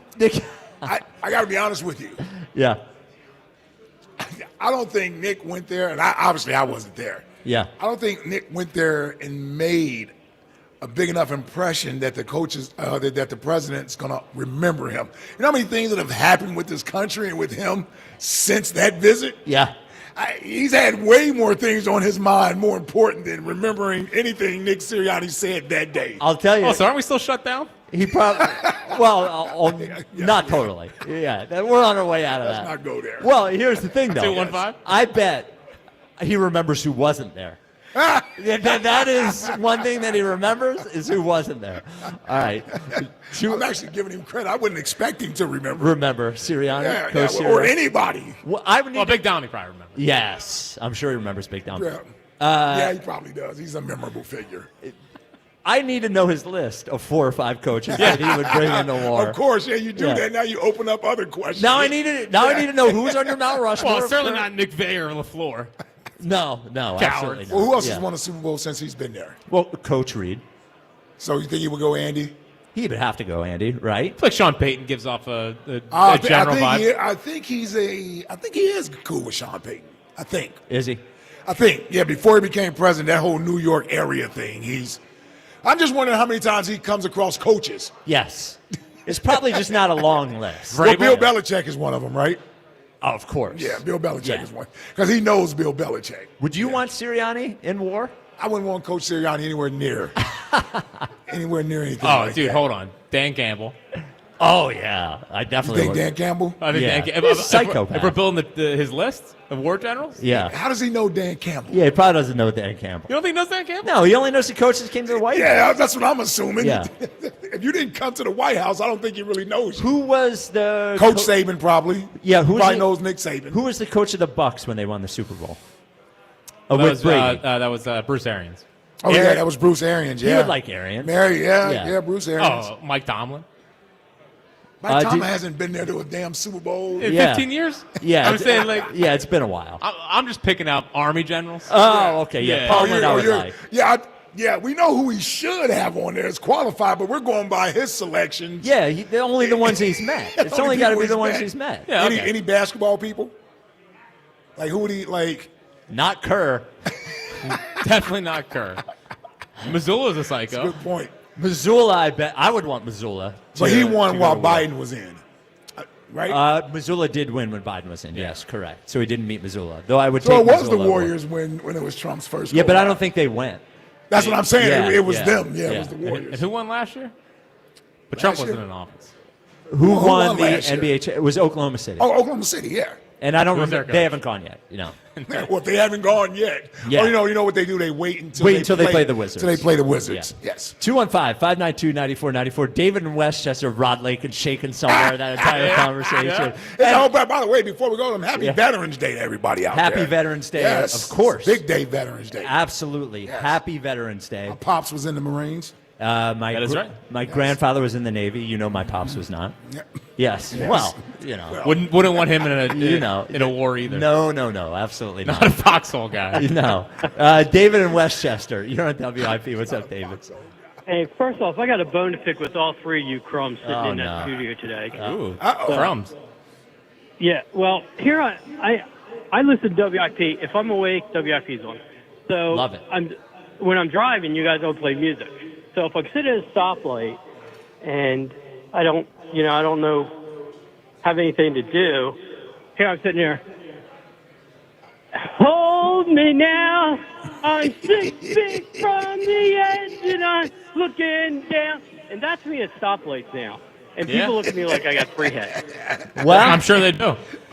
But you got a beautiful voice, a voice of an angel. Yeah, that was pretty good. Keep singing, brother. Yeah, I got a voice like you, Fritz. Yeah. 11 solos in the middle school choir. There People we forget. go. Yep. People forget that. Oh, I mean, it's horrible. But on to the game. That game, even as hard as it was to watch, I'm sitting there like, oh, my God, this game could be 3-0. And, and like that. But I'm like, well, they'll probably lose a 6-3. But that was a throwback to smash mouth football that you just do not see anymore. Both defenses were extraordinary, and neither quarterback could get comfortable. And I'm watching, and though I'm on my wits end, like it still was such a great game to watch just because of the defense. And that Phillips he's going to be the game changer this year in that defense to get them to where they need to go. Well, he's definitely, I think Ike mentioned it earlier, this makes any sense, having a best edge allows everyone else to be probably more in line of what their role should be. Right, and they succeeded last year with that. Without and Jalen Phillips, don't get it right. He's not Myles Garrett or Micah Parsons, but just like they had Josh Sweat last year, it allowed them to have a rotation of guys to keep guys fresh. And I think that the thing that Jalen Phillips does is he's a guy that is familiar with Fangio's, who wants to be here, who's playing for a contract, and is clearly just the best guy on the team right now. But it just makes everybody else better, and it can provide now with him, even in BG 10 or 15 snaps, whatever it is, it just allows them to rotate in and out. And I think it just gives them a more complete edge rotation, which they had last year. Yeah, I'm just, they needed that one piece, and I think he's going to be it. Now, as far as this running game, did you guys pick up, because I'm not a big stats guy, how many times did they actually run at Micah Parsons with Saquon? Oh, I don't know. I noticed most of the runs were in the middle, and a couple years ago they established you run at Parsons, and that's the recipe for success against that guy. And yeah, I was like, I don't know if they're running again. And I really wasn't paying that much attention because I was just so enamored with the defensive struggles and, or the offensive struggles with those defenses. I don't know. We'll have to get one of those stat dorks to find out right after they're done. Thank you for the call, David, and thank you for listening and singing along with the show. Right after the stat dork is done with the A.J. Brown film, we can get them to figure out how many times they ran at Parsons. It didn't seem like that much. Well, here's what I'll say to that, and I don't know if they did or they didn't. With the exception of a couple of pressures Micah got last night, he flushed Jalen from the pocket a few times. He didn't have a sack, and he had 2 tackles. Yeah. Jalen Phillips had 7 tackles. Yeah. So Micah didn't wreck the game last night. No. Now, he's one of those guys that when he gets loose, you notice him. And he is you see him. It's funny. Before we go to break, real quick, he quote tweeted something Colin Cowherd said about him along those lines of, if you want to have success against Michael Parsons, run the ball at him. He didn't have an impact on the game last night. So he quote tweeted, "Man, we just held Saquon Barkley to 60 yards rushing last night." And the Eagles to 10 points. Yes, and the Eagles to 10 points. And there's a reason why teams come in here and don't throw the ball on 3rd and long. They run. So he implied that a lot of teams will run the ball on 3rd and long versus potentially taking a sack. Well, letting he and Rashawn Gary pin their ears back and you come after him. So I don't know that to be true, but he implied that is that a lot of teams, in other words, he's not getting a chance to rush the quarterback on 3rd and long because teams will say, I'll just run the ball and punt it versus a potential negative play or a turnover or something like that. Yep, that makes sense. Yeah, so, 215-592-9494. We'll talk more about the defense coming up because we're men. Yep. We're at Chickie's and Pete's in South Philly. Check all the Eagles action at the check out all the Eagles action at the official sports bar of the Philadelphia Eagles. That is Chickie's and Pete's. This is the WIP Afternoon Show with Ike, Spike, and Fritz. Hey, fall is upon us, and that means tailgating in Eagles football. Fire up your grill with the official hot dog of the Philadelphia Eagles from Dietz & Watson. Be the hit of your barbecue or tailgate with game day essentials like hot dogs, sausages, meats, and, of course, artisan cheeses from Dietz & Watson. And don't forget about the high-protein Dietz nuts meat snacks, perfect for snagging on the go. Dietz & Watson, premium meats and artisan cheeses since 1939. Check them out online at DietzandWatson.com for a retailer near you. And remember, go Birds! I'm Colonel Callahan of the New Jersey State Police. Driving under the influence of alcohol or drugs puts your life at risk and endangers the lives of innocent people on the road. Make the right choice. Don't drive impaired. Let's make New Jersey's roads safer together. We are all counting on you. Lock in amazing fall deals for your new roof with Home Genius Exteriors. Get 50% off roofing materials, plus 0% APR and no payments till 2027. And for a limited time, get free attic insulation. Call Home Genius Exteriors now at 855-U-R-GENIUS to schedule your free roof and attic inspection.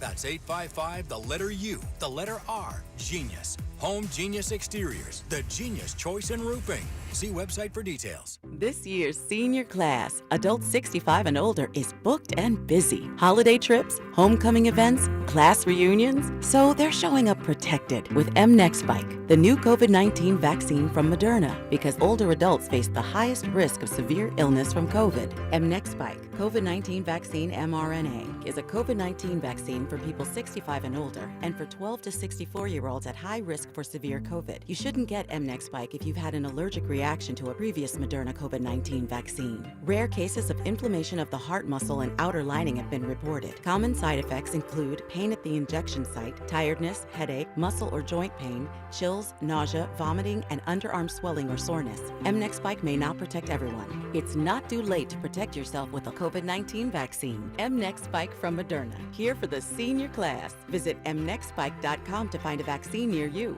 That's mnexspike.com.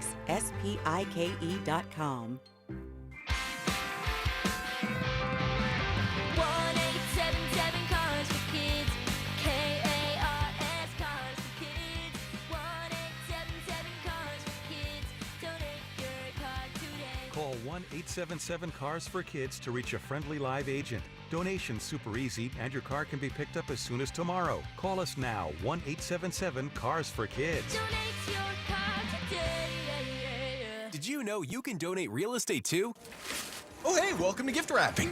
Whoa, Zoe Saldana. Hey, can you wrap these, please? Wow, iPhone 17s. You splurged. At T-Mobile, you can get 4 iPhone 17s on them. It's the perfect gift for everyone. I'm the worst. I only got my mom a robe. Well, it's better than socks. So I have to trade in my old phone, right? No, at T-Mobile, there's no trade-ins needed when you switch. Keep your old phone or give it as a gift. Incredible. In fact, wrap up my old phone too. For my Aunt Rosa. Forget that. Aunt Liz will be jealous. Sounds like my family. Drama. Oh, I got it. I'll give it to my abuela. I'll take reindeer paper with, hey, where are you going? To T-Mobile. Thanks, Zoe. The holidays are better at T-Mobile. Get 4 iPhone 17s on us. No trade-in needed when you switch. Plus 4 lines for just $25 a line. With 24 monthly bill credits and 4 eligible port-ins on Essentials for well-qualified customers. Auto pay plus taxes, fees, and $35 device connection charge. Credits end in balance due if you pay off early or cancel. Contact us. Finance agreement 256 gigabytes, $830 required. Visit T-Mobile.com. Ready for action, basketball fans? BetMGM, an authorized gaming partner of the NBA, is giving players another reason to hit the court this season. BetMGM is adding extra excitement to every basket, every slam dunk, and every buzzer-beating shot with special promotions, new features, and more. Log in throughout the season to find odds boost tokens, no sweat tokens, and same-game parlay boost tokens in your account to amplify your winnings. Enjoy enhanced product features like Dark Mode 2. Log into BetMGM, an authorized gaming partner of the NBA, all throughout the basketball season to see what's new. BetMGM and GameSense remind you to play responsibly. If you or someone you know has a gambling problem, help is available. Call 1-800-GAMBLER. BetMGM.com for terms and conditions. 21 plus to wager. Pennsylvania only. Existing customer offer. Subject to eligibility requirements. Rewards vary and expire in 7 days. Hey, Bobby B here. There's quite a buzz going on about Evans Pest Control. Google Evans Pest Control and control flying pests. Evans Pest Control. Oh. Think about it. You take thousands of steps every day. Shouldn't every single one of them feel amazing?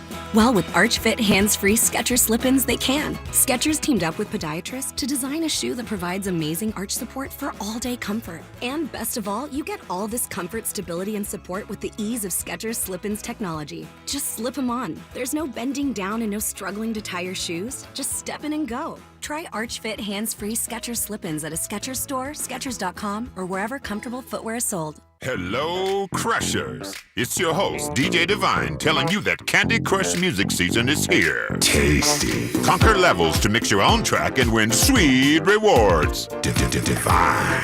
Now let's swipe to the next track. Take it away, Thundercat. Candy Crush music season. Play now. From November 3rd to December 7th, selected players level 36 plus. Terms apply. See in-game. Optional in-game purchases. 94 WIP HD1 Philadelphia. Live from the Tasty Cake Studios. An Odyssey sports station. This is the afternoon show. Brought to you by Guida Door and Window. Call 1-877-GO-GUIDA or visit GoGuida.com. Sports Radio 94 WIP.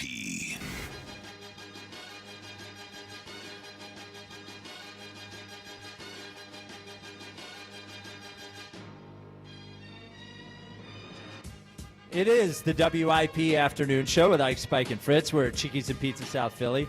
Go where the players go. Watch all the hockey and basketball action this season for the best in-game experience at the #1 sports bar in North America. That is Chickie's and Pete's. The Nick Sirianni press conference won't happen until tomorrow. But if it did happen today, and when it does happen tomorrow, it would be sponsored by PDQ Signature Systems. If you're in the restaurant, hospitality, or casino business, you need a PDQ POS system. With PDQ POS, you'll sell more, earn more, and work less. If you want the best, trust PDQ POS. Visit pdqpos.com. Now, I mentioned you can watch all the hockey and basketball action at Chickies and Pete's, which you can. Sixers are home tonight. We see people filtering in. It's the 8 o'clock game tonight against the Celtics. Celtics again. Again. Third time. Third time in 10 games. Third time in 11 games, the Celtics. And they only played 4 times in the regular season, right? Yeah. Yes, yeah.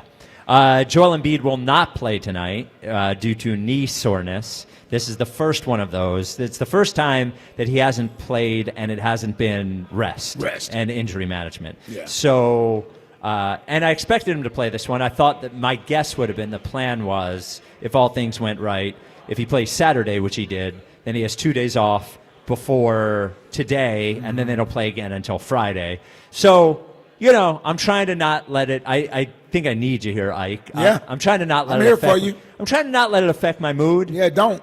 Because everything had gone he was getting better every time he was on the court, But here's the thing. Here's Yeah. the thing. Yep. This is a minor setback. Okay. And we have to expect a handful of these to crop up at some point throughout the season. Right? So, like you said, this is the first one where it seems like it's due to soreness of his knee. I guess my antennas would raise a little bit if he didn't play Friday, because now he's off essentially a whole week. Yep. And so he should feel better. I won't overreact to tonight. We got a young squad. Let them go out there and run. Certainly going to miss the big fellas' points that he certainly provides. You're talking about point per minute when he's out there on the court. So, Again. So, you're certainly going to miss that. But give these guys a chance to continue to run. You know what I want to see? A little bit more Jared McCain tonight. Yep. See if he's back out there and he gets a little bit more into a groove and is allowed to play a little bit more. That's what I look at. The more when I don't see Embiid or Paul George out there, I just look at these young guys getting more of an opportunity to play. There we go. They get more minutes. That's what I need. Yeah, they get more minutes, more developing time. Because when those two guys come back, those minutes are taking away somebody's minutes. Yes. Yeah. Let McCain cook. Yeah. I want to see more. He needs to get in playing shape and all of that and knock off some of the rust. Get comfortable with that Yeah. brace on there. Yep. Yeah. And the Sixers say that Joel will meet with team doctors and further updates will be provided as appropriate. Okay. nice. So let me ask you this. Yeah. We need to dial it back. Dial it back. Sure. Yeah. I'm just saying for the organization, if we need to dial it back, then go ahead and dial it back. I think that the tough thing about I agree with you. The tough thing about dialing it back with him is that when he's in there, he's so central to everything that they do that it's almost weird to have a guy in there for 20 minutes a game who ends up being the centerpiece of everything, right, and then not being in the game. I agree that they're going to have to figure this out. Not to cut you off, Yeah. but my dialing back is more in the sense of the game being played at all. Oh, so right, in other right, words, right, I right. wouldn't dial his minutes back. Right. But if he has to miss another game just so he can play his requisite 28 minutes or whatever it is, 25 minutes, Yep. then I'd do that. Yeah, I wouldn't do the whole just giving 20 minutes to be out there, because I know that's frustrating to him as well. So yeah, I don't need to do that. But if it means he has to miss an extra game, so be it. So be it. There Yeah, we go. so So be it. Some of the issues you see, I know everyone seems to get upset with Joel at end of games, but you see at end of games, we saw on Sunday night, at end of games when they don't have. Yeah, you need somebody. Yeah, and because what happens is Paul George too. Like Yes. he's a one-on-one guy. He can get his shot. And the problem is Maxey can go one-on-one, but when it's so easy to just get the ball out of his hands by double teaming him real quick. So they have to run all this stuff to try to get a shot at the end of a game. There's no mid-range game. It's not enough. It's not like a Paul George is 6'7". Or there's nobody to run a simple action with, because what you want to do at the end of the game, you want it to be simple. You don't want it to involve pass it to this guy, then pass it to that Multiple people, guy. yes. 2 people, and there's no one for Maxey to really run that with. Yeah. So hopefully they just win by 10 tonight. That would be the recipe. And hopefully Jaylen Brown's not out there putting that Beijing on people's jerseys. What color jerseys are we wearing tonight? We wearing white or black? No, I think it's the black ones. Is it City Connects tonight? I think it's City Connects. Not City okay. Connects. What So color it's dark is that? blue. Yeah, the It's dark dark blue. blue. ones. Dark blue. ones. Okay. Well, they can see that Beijing still.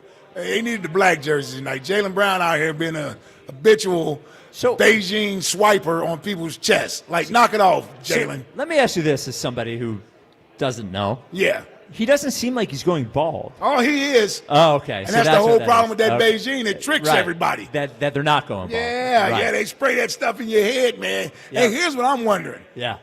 Why is he going on the court with that in his head, man? Take a shower and wash that nonsense out so you can be ready to go play a damn game. Then you're only sweating and had this stuff drip all down your face, getting on everybody's uniform, Shaq calling you out, Shaq to the fool, and then you want to try to put it on AI. Who the hell got time to put AI spots on people's jerseys? Yeah, it was not AI. Yeah. Man. We know what it was.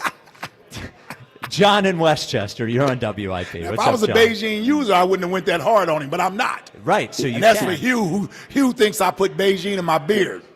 No, you don't. I can see it from here. Can't you see? Yeah, That's exactly. hair. Well, he's mad because my beard isn't as gray as his. Oh, yeah. Wow. Oh, he's older. Yeah. John in Westchester, you're on WIP. What's up, John? Good afternoon, Ike, Spike, and Fritz. How are you today? We're great, We John. don't need you to pick up the energy, John. Yeah. That's good. And Lock in. I want to thank you, Spike, or Ike, for taking. I was going to start my greeting with Happy Veterans Day to all the men and women who have worn the uniform in peace and conflict for our services. Yes, Absolutely. Sir. Yes, sir. Yep. But what I wanted to talk about is, you know, I know that our running game seems to look really bad, but if you take away the fact that every time Barkley breaks one for 15 or 18 or 20 yards, that we get a holding penalty or we get a false start. Oh, yeah. Jordan. Yeah, it was Jordan not great Mailata, last I had night. that one last night. Yeah. Yeah, I mean, Jordan Mailata, God love him, but, you know, I mean, you know, poor Merle's sitting there, you know, freaking out about the fact that, you know, you got to know that if they don't get into the neutral zone, it's not, you know, they're not offside. Yeah, not offside. I didn't understand that. I'm clearly looking at this, and I'm like, nobody crossed into the neutral zone. They just moved. They're allowed to move. They're allowed Yeah. to move. Right. Well, yeah, because that's the whole thing about, you know, shifting so that you can try to, A, draw the offensive line into motion, or B, to, you know, make the quarterback think about what his play is going to be. So, but our offensive line seems to be constantly committing penalties in critical times during the game, and it didn't matter a whole lot last night because, you know, neither team really was, you know, laying it up. But in a game against, like, the Detroit Lions, we can't afford to be at 1st and 25. Nope. No, John, I don't know what else to say that other than the offensive line just has not been very good this year. They've been average, I think, at best. Been fine, I guess, mostly in pass protection, but they've outside of, you know, the Giants game and a quarter here and a quarter there, they just haven't been able to run the ball. And you're right, the penalties last night were rough. You know, those were rough penalties. I don't know. I don't know what it is. I don't know why. You know, The only penalty they didn't call on our running game was the leg whip by Micah Parsons, and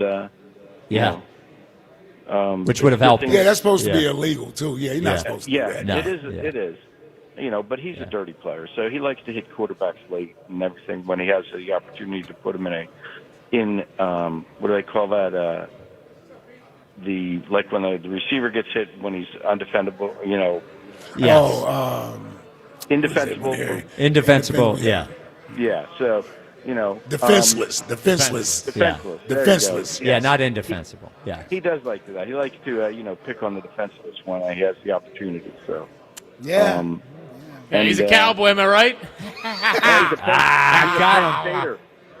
That's true. That is true, too. Yep. Thank you That's for bringing true, that too, up. John. Yep. Thank you for the call, John. He is a Penn Stater. He is. 215-592-9494. That we tried to move heaven and earth to get. We did. Yes. Well, I would love to have that dirty player on our team. One dirty player. Yep. Except when they spit on the opposing We quarterback. don't need Start. that. we don't need Well, that he's either. on our team too. Yeah. He deflected 2 passes last night. He did. A couple plays. Been a little disappointing, Jalen Carter here. A little bit, Especially for a contract here. I had him for Defensive Player of the Year. Yeah, you lost that bet. I'm sure that's in your FanDuel account, lost too. that bet. Has Jordan Davis played this week, too, by the way? Oh, dude. Well, not since when was the Rams block? The Rams block, yeah. Was that 3 or 4? It's right. All I saw him last night was huffing and puffing on the sideline. Yeah, well. Yeah. Thanksgiving's coming. Yep. That's not good. Speaking of Thanksgiving, you know that means Black Friday's coming. Yeah. At National Appliance Warehouse, you don't have to wait for Black Friday for the Black Friday mega sale. Because it's underway right now, Spike. What? Yep. And This early? I know. And it's crazy because they always say Black Friday sales aren't what they used to be. It's not like it was back in the day. Well, that's not the case at National Appliance Warehouse, Spike. It's even bigger. That's exactly right. Yeah. 40% off, by the way. No, I should have waited to get my entire kitchen. Not everything, but certain brands. Yeah, 40% off. Yeah, 40%. So we always talk about you're going to get the best price at National Appliance Warehouse. They've leveraged their billions in buying power to get massive discounts. So they're getting big discounts. You have Price Assure, which, again, piece of technology specific for National Appliance Warehouse, instantly updates price tags all throughout the store. So you have that. You have tax-free Delaware. Their showrooms are in Wilmington and Middletown. So you're going to get the right price.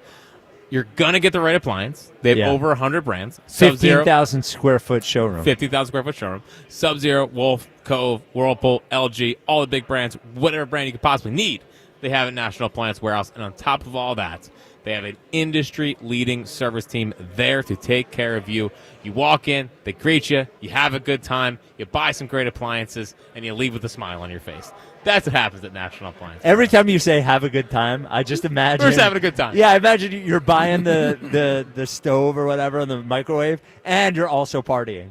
Yeah, all the time. Yep. Confetti falls from the ceiling when you say Fritz sent you. All that good stuff. Red carpet. Yeah. So the Black Friday Mega Sale underway right now. So get to National Appliance Warehouse. You can learn more at nationalappliancewarehouse.com or hurry to their showroom in tax-free Wilmington or Middletown, Delaware today. And as always, tell them Fritz sent you.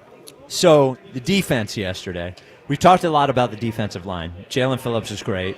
Jalix Hunt was great. But also, Nakobe Dean feels like he is at full strength. I didn't think we were going to see a full-strength Nakobe Dean all year. When we heard about that injury seemed really bad last year, and he makes a big difference in the defense, Nakobe Dean does. Yeah, I think he understands the position. He's natural at the position.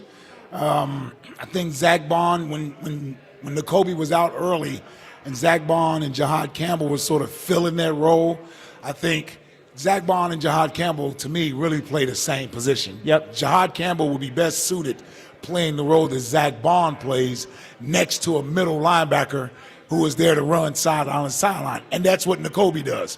He is a run stuffer. He knows that. He's looking to get downhill and play physical.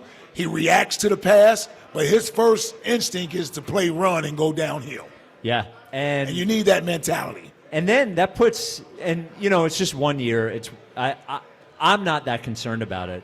But Jihad Campbell played about half the snaps. It's tough for him, last man. night. I watched him. Yeah, and at edge where he's not the edge that they need. Well, here's the crazy part about that. He at times went in there to play edge, but he didn't rush the passer.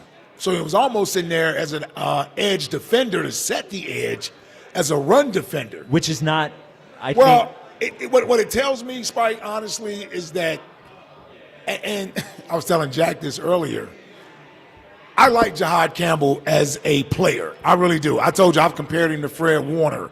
When they put him in his natural spot, he's going to flourish. So I don't like to harp on the fact that pass rushing isn't what he's best suited to do, because it almost seems like you're knocking the kid. Sure. Right? It's something that he still needs to be developed at. It's just not natural to him. And everything the Eagles have done says this. They brought Brandon Graham back. Right.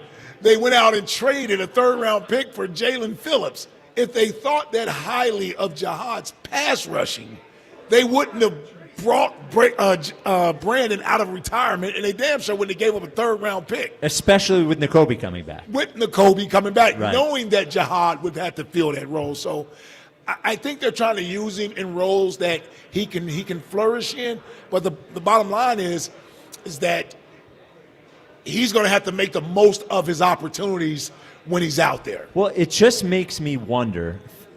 I still think he's a very good linebacker, though. For sure. And he's an off-ball linebacker. And has had great moments so far this season. It just makes me think about, like, if his best spot is Zach Bond's spot, and we're thinking about next year, and Nakobe Dean is a free agent. Yeah. Do you even consider re-signing Nakobe Dean? If you do, what happens? Then what happens to Jihad Campbell? Is he? I don't know. He's not a middle linebacker, though. Yeah. So to me, either you re-sign Nakobe or nephew is your middle linebacker, Jeremiah. And then what are you doing with Jihad Campbell? He's in there 20 snaps a game, Yeah, I don't know. Yeah. I don't know. I think Jihad fell to them. And I think they realized he was the best player on the board. Right. Right? I know it was reports that they wanted to go up and get him.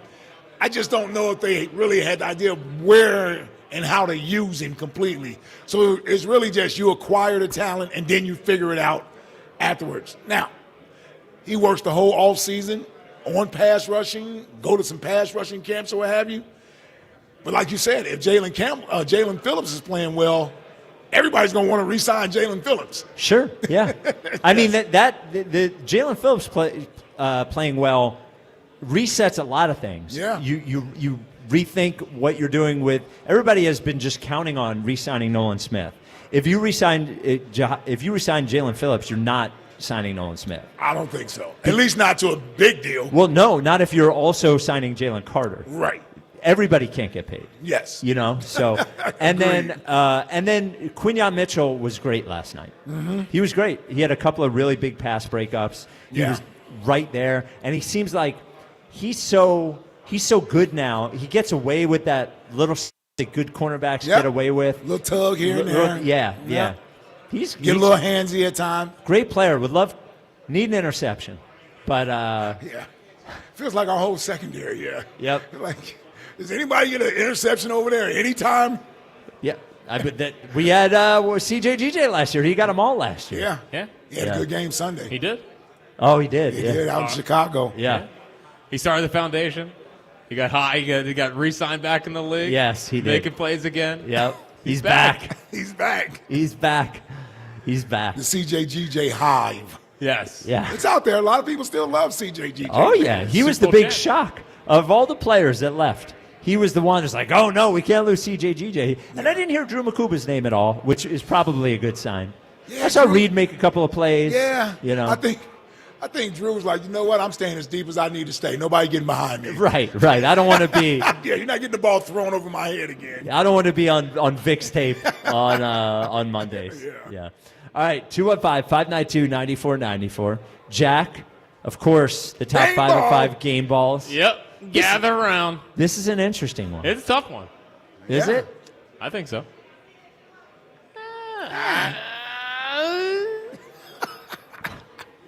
Should be 5 defensive game balls. Nah, we'll see.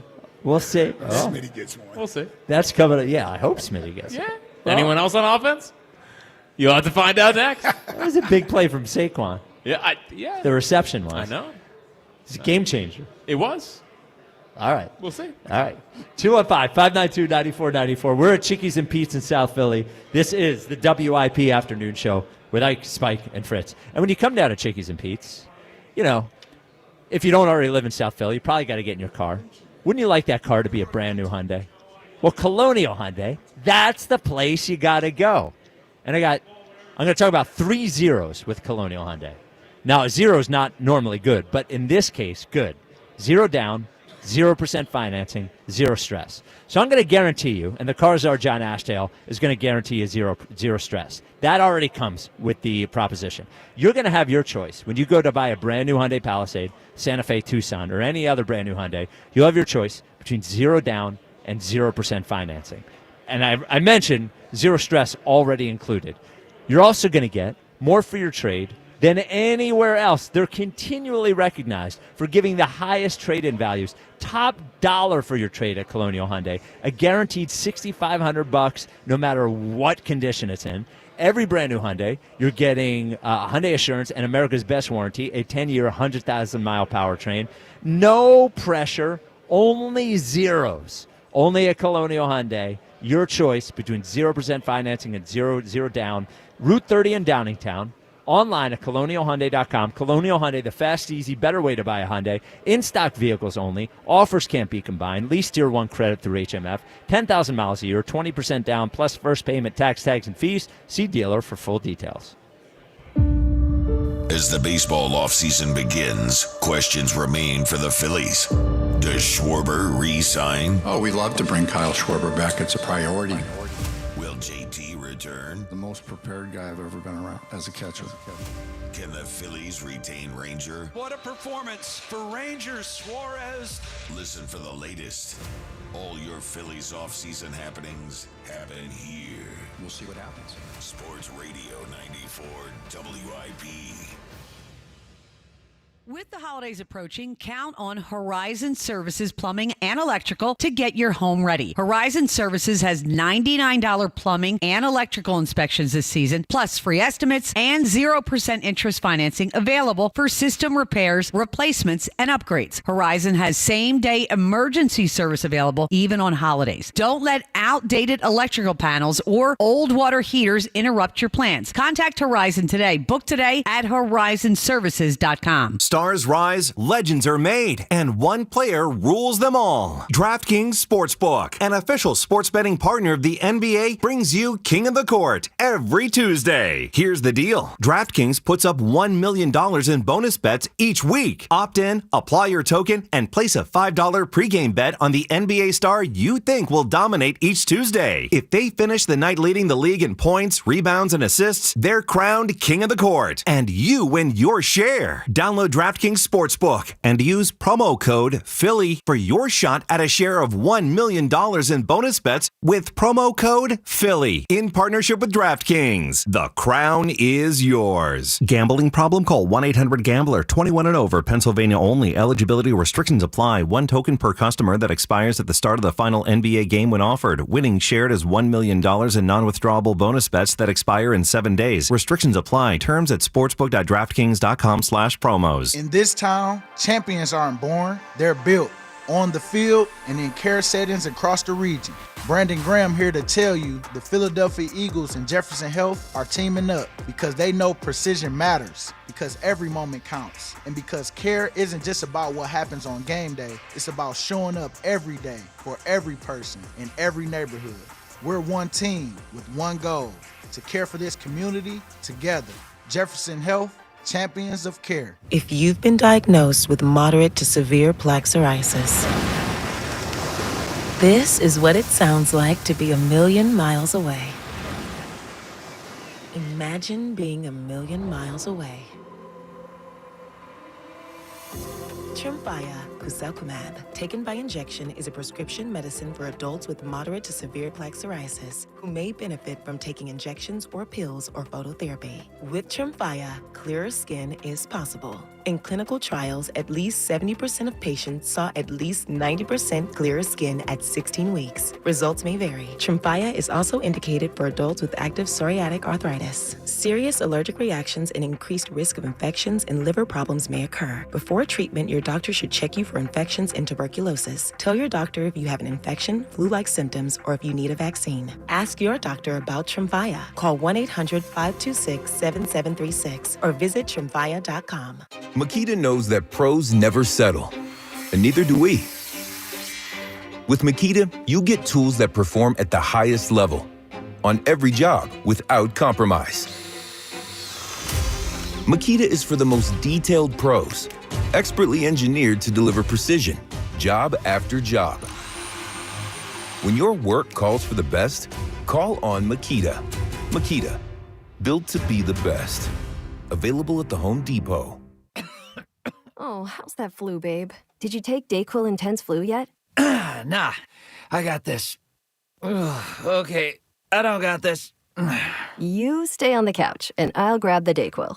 Undo your flu symptoms with DayQuil Intense Flu. DayQuil Intense Flu provides powerful relief of your flu symptoms. I'm ready for that to-do list. Wow, you do got this. DayQuil Intense Flu. The daytime coughing, aching, fever, under your flu, medicine. Use as directed, keep out of reach of children. This is the story of the one. As a maintenance supervisor at a manufacturing facility, he knows keeping the line up and running is a top priority. That's why he chooses Grainger. Because when a drive belt gets damaged, Grainger makes it easy to find the exact specs for the replacement product he needs. And next day delivery helps ensure he'll have everything in place and running like clockwork. Call 1-800-GRAINGER, click Grainger.com, or just stop by. Grainger, for the ones who get it done. Now that I'm a dad, I can't stop thinking about what would happen to my kids if something happened to me, like losing the house or not affording college. Yeah, that used to keep me up at night too. It's why I finally got life insurance from Ethos. It's 100% online. No medical exams, just a few health questions. I got $2 million in coverage for around $2 a day. I never realized it was that simple. Get your free quote at ethos.com/game. That's ethos.com/game. Rates may vary. Bill monthly. Sample rate 10-year term life policy for a 35-year-old healthy non-smoking male. This is Zach Gelb with Odyssey Sports Minute. The college football playoff rankings come on out tonight for a second installment. I think Ohio State, Indiana, Texas A&M, and Alabama will receive byes in the 1 through 4 spots. I then think USF will be in the 12th spot going up against 5th seed Georgia. Georgia Tech will get the 11th seed going up against 6th seed Ole Miss. Texas up against Texas Tech in a 10-7 matchup. And then I think it will round out with Notre Dame as a 9th seed going up against 8th seed Oregon. I'm Zach Gelb. 94 WIP HD1 Philadelphia. Live from the Tasty Cake Studios. Sports Radio 94 WIP. An Odyssey Sports Station. The Afternoon Show. Spiko, Iko, and Jacko. Sports Radio 94. That's your name. WIP.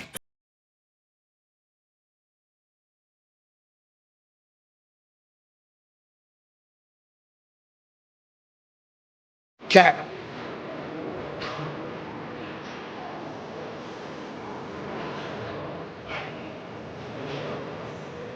It is the WIP Afternoon Show with Ike, Spike, and Fritz. We're at Chickie's and Pete's in South Philly.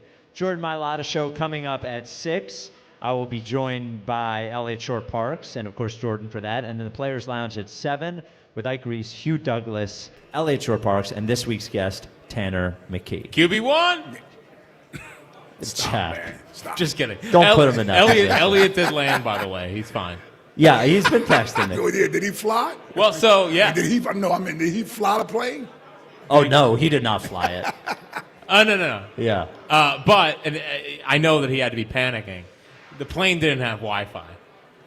So, you know him. Yeah. What type of plane is he on from Green Bay with no Wi-Fi? Well, so they. Or did he go to Chicago? No. It was a Fans of Philly charter. Yes. So it was all Fans of Philly. So I don't know when they charter it. And sometimes it's funny. We didn't have Wi-Fi on a plane forever. And then all of a sudden, if you get on one, it's not working. I'm mad. Yeah.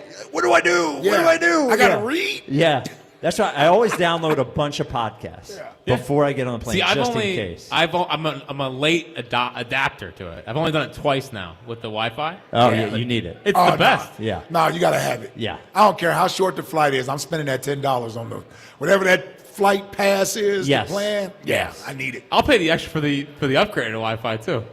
You know it's a sham. Oh, it's a total sham. The upgraded Wi-Fi is like when you go to a hotel and you see the thing that says body wash, conditioner, and shampoo. It's all the same. It's all the same thing. That's like I totally disagree. The Bobo Wi-Fi is like $10, and then the one that actually works is $20. There's no high speed. It's the same. No, Wi-Fi. you guys are wrong. You guys are. Or it's like, Cowboy Chip? Or it's like you go into the car wash and they're like, "Here's the regular one for $10, and there's also a $26 one." But you're going through the same. Well, I will say they get me with that one all the time. I always pay for the Ultra. Yes. Ultra wash. Oh, Wheel Bright. Of course, I need Wheel Bright. I need undercarriage cleaner. Oh yes, I do. I love having my undercarriage clean. Wow. Yeah. Tickle your undercarriage. That's a hockey term. I forgot about that. Speaking of which, are we doing bros tomorrow? Before we, sure, why not? Yeah. Before we get to the top 5 of 5, speaking of undercarriage, I get a little bit of hate when we're here because when I sit, I cross my legs. Yeah, but not like in a manly way. Yeah. It's just how I'm comfortable. Yeah. I don't know what to say. Yeah. It's hard for me to cross my legs. I'm not comfortable. Yeah. This guy. All right, Seabiscuit. Yeah, I need to see the package. The top 5 of 5 is sponsored by NJM Insurance. Hit it, Buzz. Each the 5. Number 5. At 5. 5. With Jack Fritz. Oh, 5. Beautiful 5. All right. Oh, goodness. Seabiscuit. Yeah, you like That's that a good one? one. Yeah. That was a good one. All right, everyone gather around your radios over at One Novacare Way.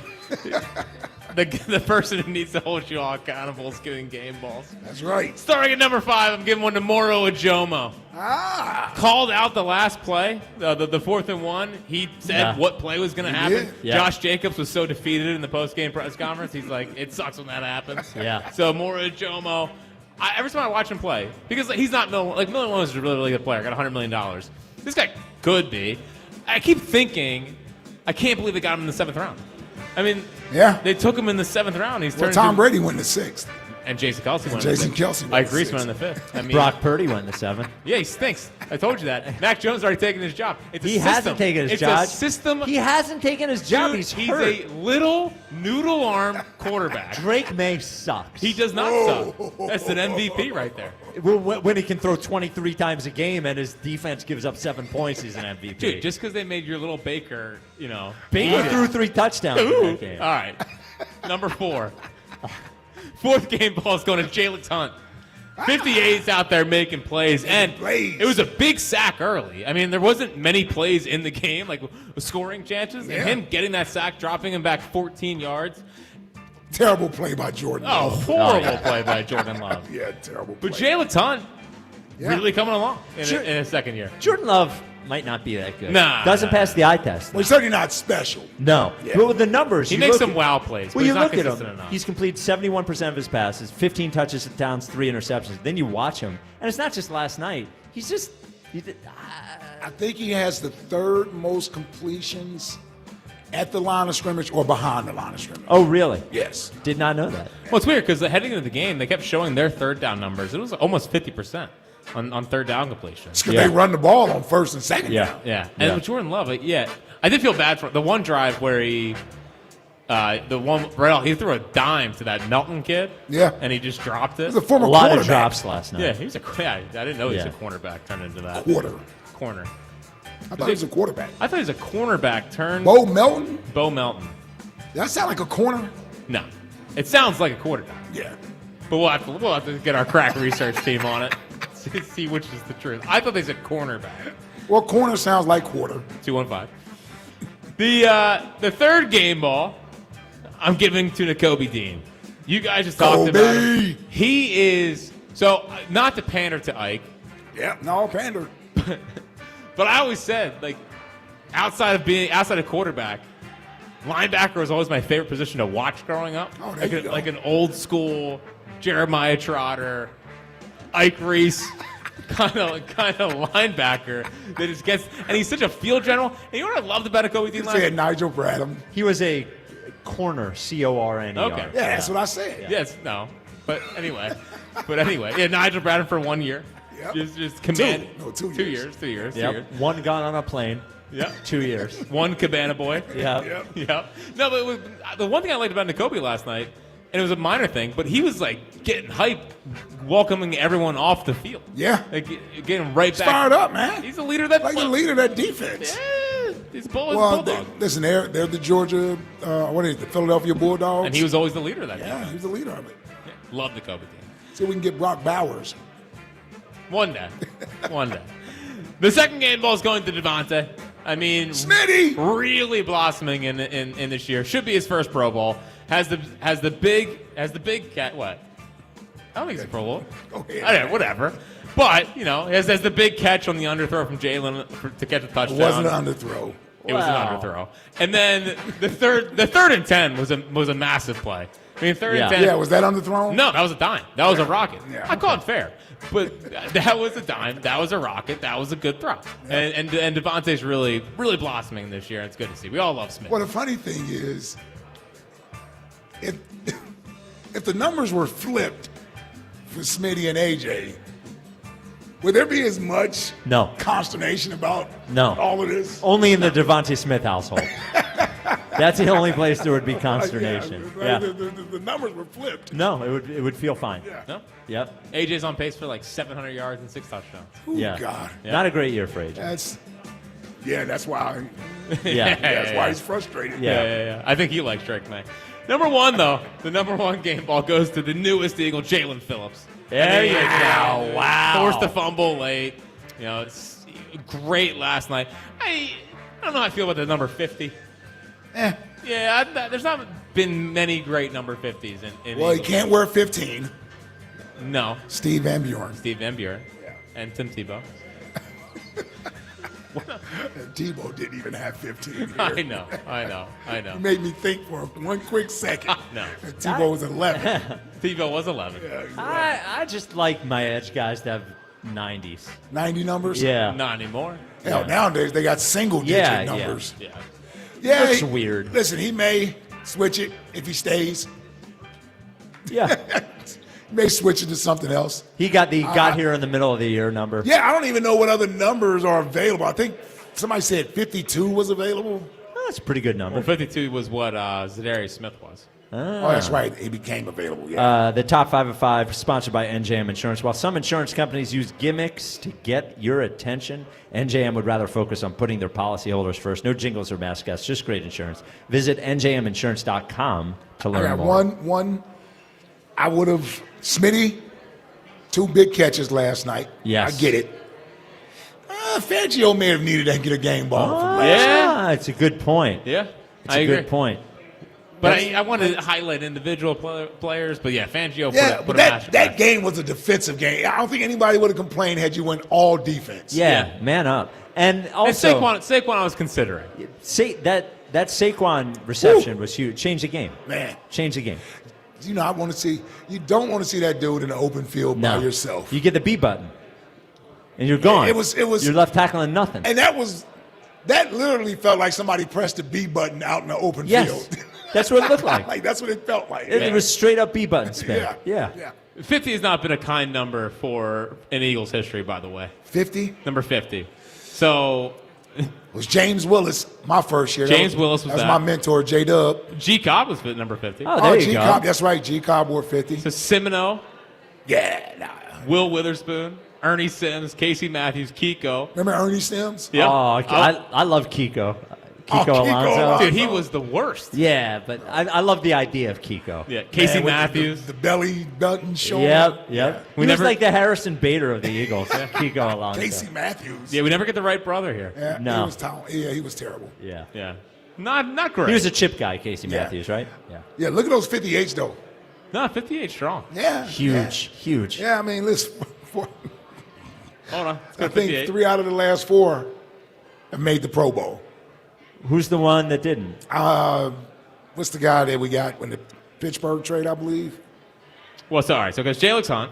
Yeah. Yeah. Kyron Johnson, who could forget? Don't remember him. Jannard Avery. That's what I was thinking. Jannard Avery, yeah. He was a Brown, I believe. Yeah. L.J. Fort. Oh, wow. L.J. Fort. Yeah. And then it was Hicksy, Trent Cole, Ike. Yeah, that's what it was, yeah. Oh, That's a good. We had a nice run there for 3 straight. From me to Trent Cole to Jordan Hicks. You had some prison in there, too, with Hicks, right? Didn't Hicks go to jail? No, that's the Michael other one. Kendricks. That was Michael Kendricks. Michael Kendricks, Way to right. go. Jordan Hicks was hurt all the time. Yes. You're right. Yeah, Didn't go to jail. And then left here and never got hurt. Yes, He left. yeah. Led the league in tackles. Yeah, I'm sorry, Jordan. Prison. You didn't go to prison. Yeah. What the hell? That was Michael Kendricks. Different linebacker. All right, 215-592-9494. CJ in Texas. You're on WIP. What's up, CJ? What up, guys? Now, I want to have all this great energy.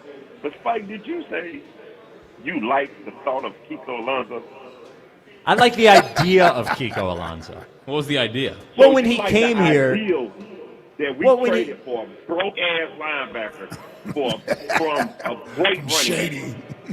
I just like the idea of Kiko Alonso. No This happened. ideal in the world. That There was. He was supposed to be good, and he wasn't good. Dude, I didn't say I liked him as a.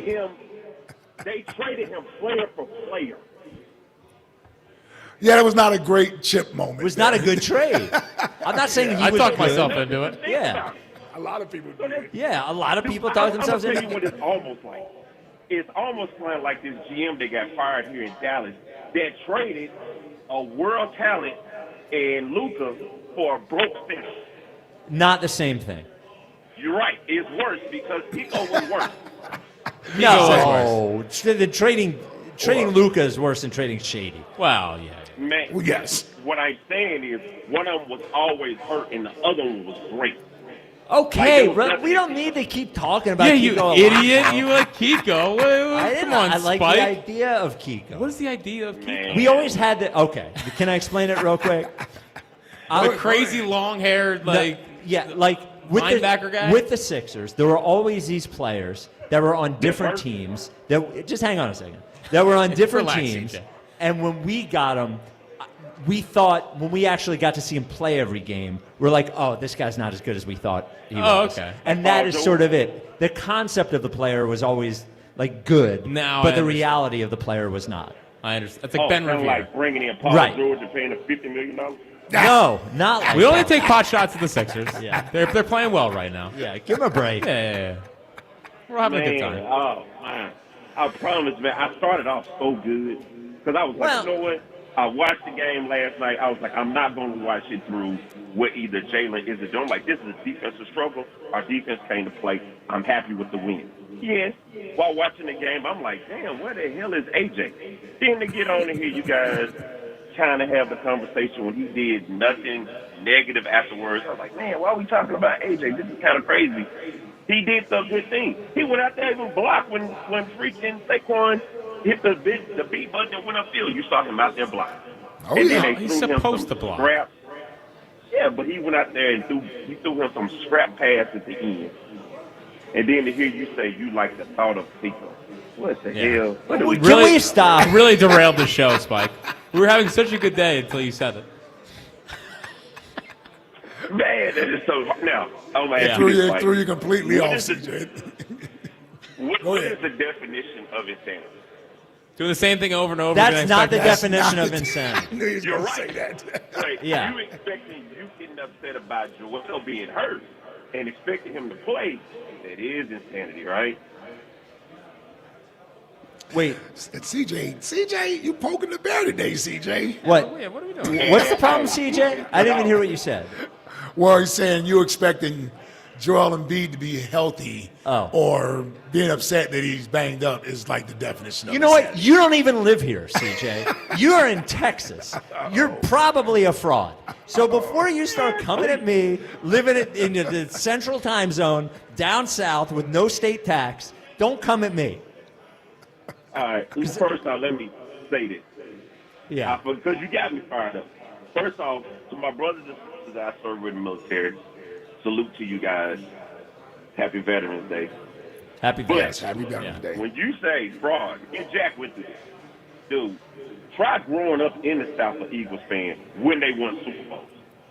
All the crap y'all think y'all went through as far as, man, we don't like what happened.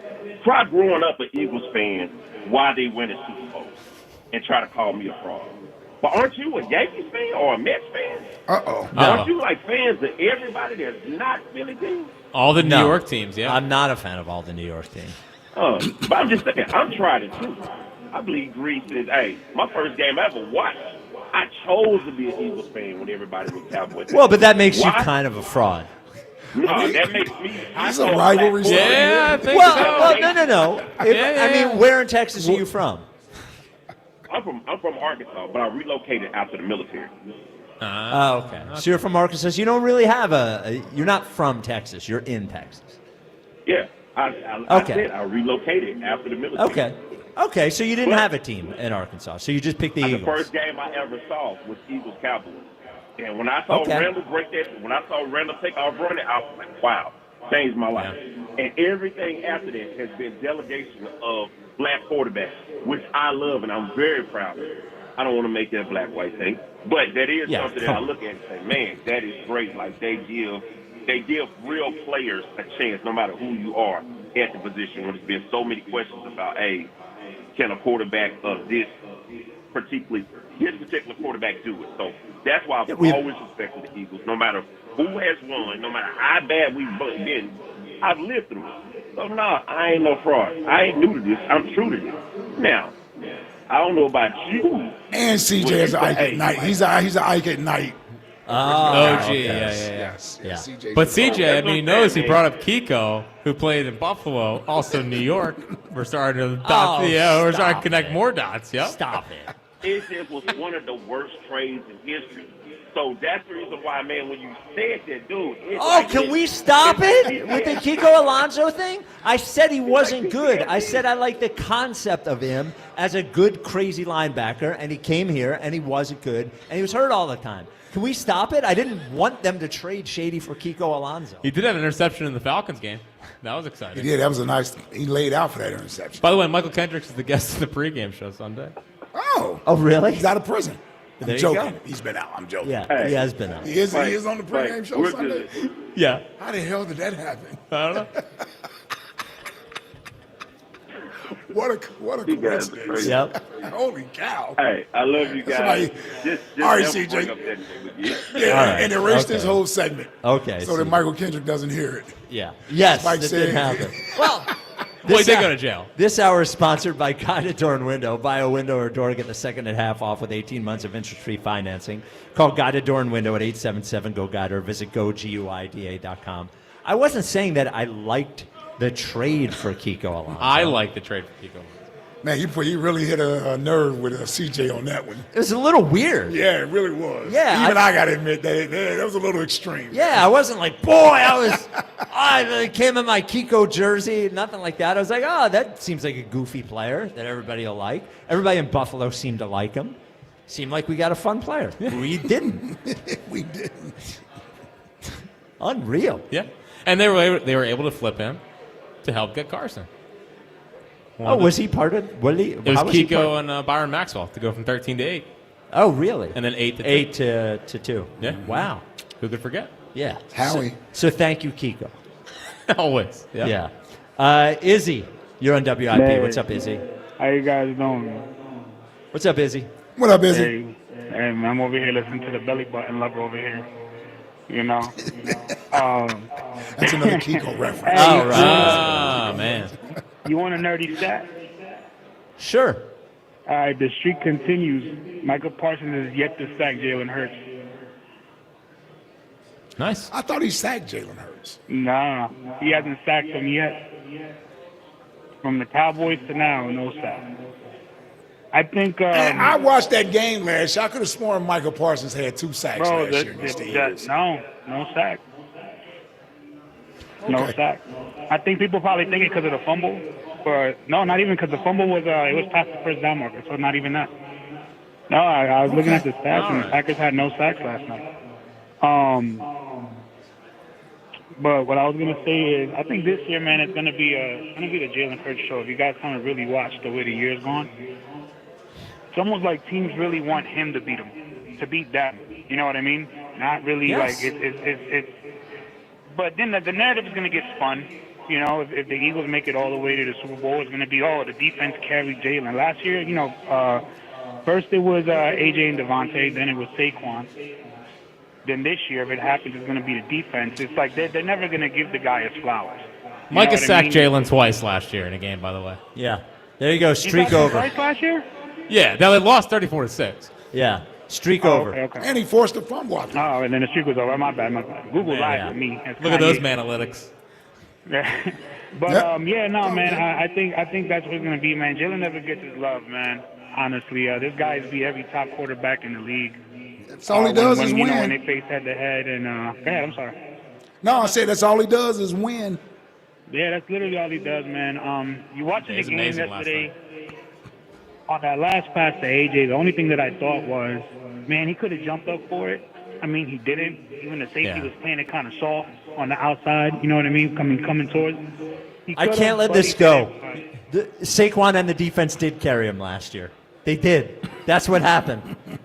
That's what happened. And it would have helped AJ if the ball was thrown a little bit further last night. Yeah, That's yeah. fair. I guess we make that statement because look, you look at the same kind of an underthrown pass, and then you see the difference in Schmitty. Schmitty just hawked up there and grabbed it. You know what I mean? Yeah. And That was a if crazy AJ play by could've done- Schmitty. AJ could have done the same thing, but I mean, I'm not a player, bro. You know, I just play Madden. So at the end of the day, I don't know that feel. You know, but just watching. That's my only thing. Yeah. All right, Iz. Thank you for calling. Yeah. Big news here. Buzz, can you hit the breaking news sounder? Uh-oh. Buzz, hit it. Hit the breaking news sounder. No way. Okay. I found it. You know we got the panic buzz back Yeah. there. The deer in headlights. Michael Kendricks never went to prison, per Andy Boyle, who is his neighbor. Oh, okay. Yeah. But he was. Yes, he was. He got in trouble, but he never had to go he- to prison. So he didn't do actual time. He did not. Yes. He did not. So congratulations, and now you don't have to ask him about it. I'm sorry for making the Well, believe me, we weren't going to ask him about Michael Kendricks joke about Jordan Hicks. Yeah, we weren't going to ask him about Yeah. it. Whoops. So, hey, it happens. Whoops. All right. 215-592-9494. Donovan Chestpat on all of us. Do you know I almost said Donovan Chestpat to Donovan? To Donovan. Because I said my bad, and it almost came out of my mouth, Donovan Chestpat. Yeah. And then I realized it was Donovan. It's a good bit. Yeah. He's still confused as to who we are. Yes, 100%. I believe that, yeah. Knew me when I was a kid. Well, didn't he come to your college dorm all the time, because you're best friends? I did not say we were best friends, but we were legitimately at Syracuse at the exact same time. Yeah, you were a good kid. Not a child. Yeah, not a child. Same age, buddy. Same age. We're at Chickies and Pete's in South Philly. Go where the players go. Watch all the hockey and basketball action this season here for the best in-game experience at the #1 sports bar in North America. That is Chickies and Pete's. This is the WIP Afternoon Show with Ike, Spike, and Fritz. Hey, let's talk about my friends at Mark's Jewelers. The holidays are almost here, and that means engagement season. And at Mark's Jewelers, they've seen it all, from nervous proposals to happy tears and even lifelong memories. Now, that's why the team at Mark's Jewelers love to do what they do. At Mark's, every piece of jewelry they sell becomes a part of someone's story. Celebrating real people and real love is what Mark's is all about. Visit Mark's Jewelers today at their Mount Laurel, New Jersey store or the Montgomery, PA location. Or you can check them out online at marks-jewelers.com. This is a test of the emergency alert system. This is only a test.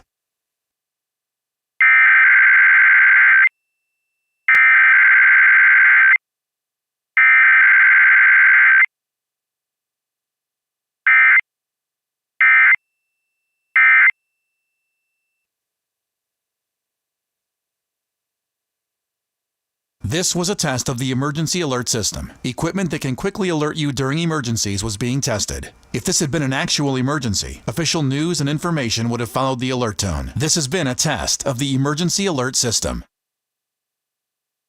1-877 Cards for Kids.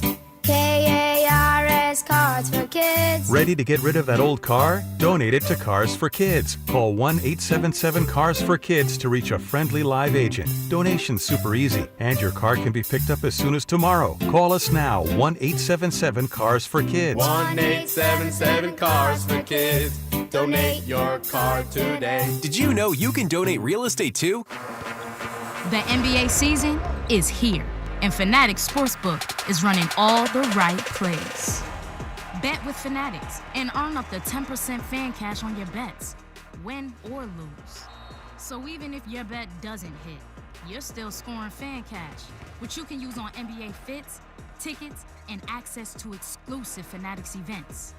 Plus, with Fanatics Fair Play's first half injury protection, if your player goes out with an injury, your bet stays in play. Fair Play protects your bets all season, refunding your bet or keeping your parlay alive. Why risk it with other sports books when your player props are protected with the home of Fair Play? Fanatics Sportsbook. Winning hits different here. Must be 21 plus. Gambling problem? Call 1-800-GAMBLER or 1-800-522-4700. MD, visit mdgamblinghelp.org. Offer not available in all states. Terms apply. See Fanatics Sportsbook app. Imagine being the wizard of your own home. With Xfinity, intelligent self-healing Wi-Fi fixes problems like magic. It boostifies speeds to your devices when you need it most, and makes your favorite Wicked content sparklify on every screen. All while a spell of protection helps keep your family safe online. When you're out in Oz, Xfinity Mobile joins Wi-Fi and 5G to keep your phone connected from here to the Emerald City. If you had the most intelligent Wi-Fi from Xfinity, everything would work together for good. And now you can cast a spell to stop time and keep your internet bill steady for 5 whole years. With the Xfinity 5-year price guarantee. No contracts or commitments with amazifying equipment included. Xfinity, imagine that. And see Wicked for good, only in theaters November 21st. Restrictions apply, select plans only. Xfinity Mobile requires Xfinity Internet. Let's live more. Sail into huge savings during Norwegian Cruise Line's Black Friday sale. Starting now, get 50% off all cruises. Plus, enjoy our free at sea package with unlimited premium beverages, world-class specialty dining, and much more, all included with your cruise.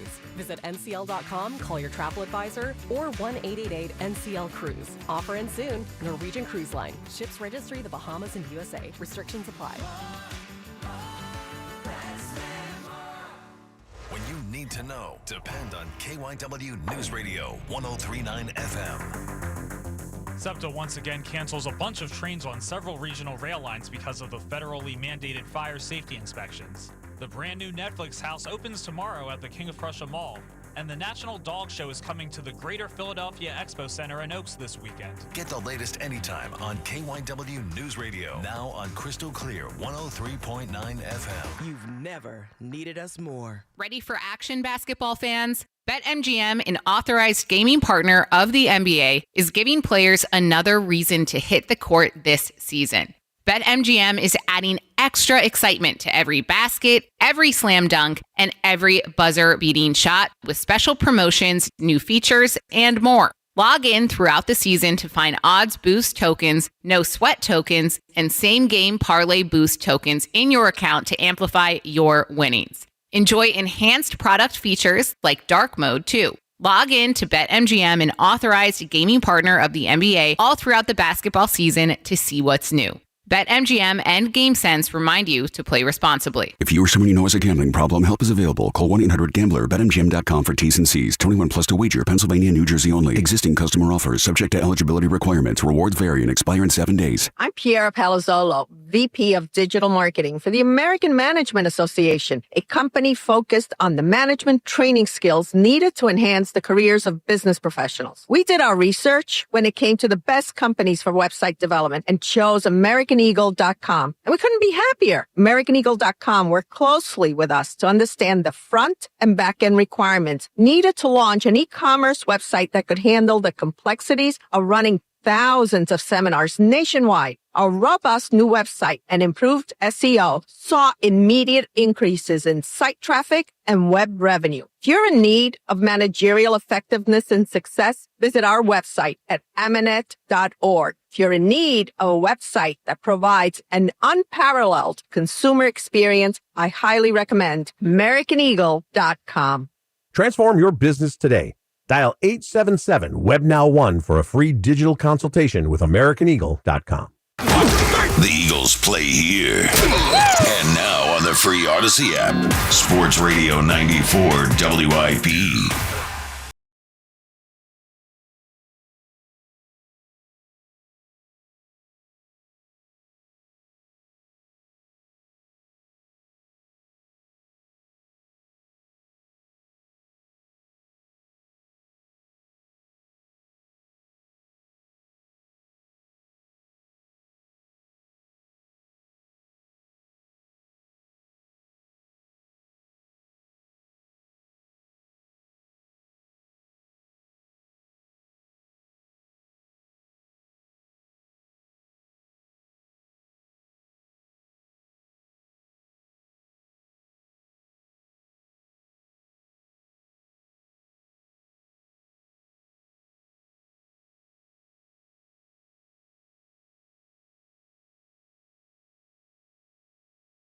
Spike and Fritz. Yeah, there we go.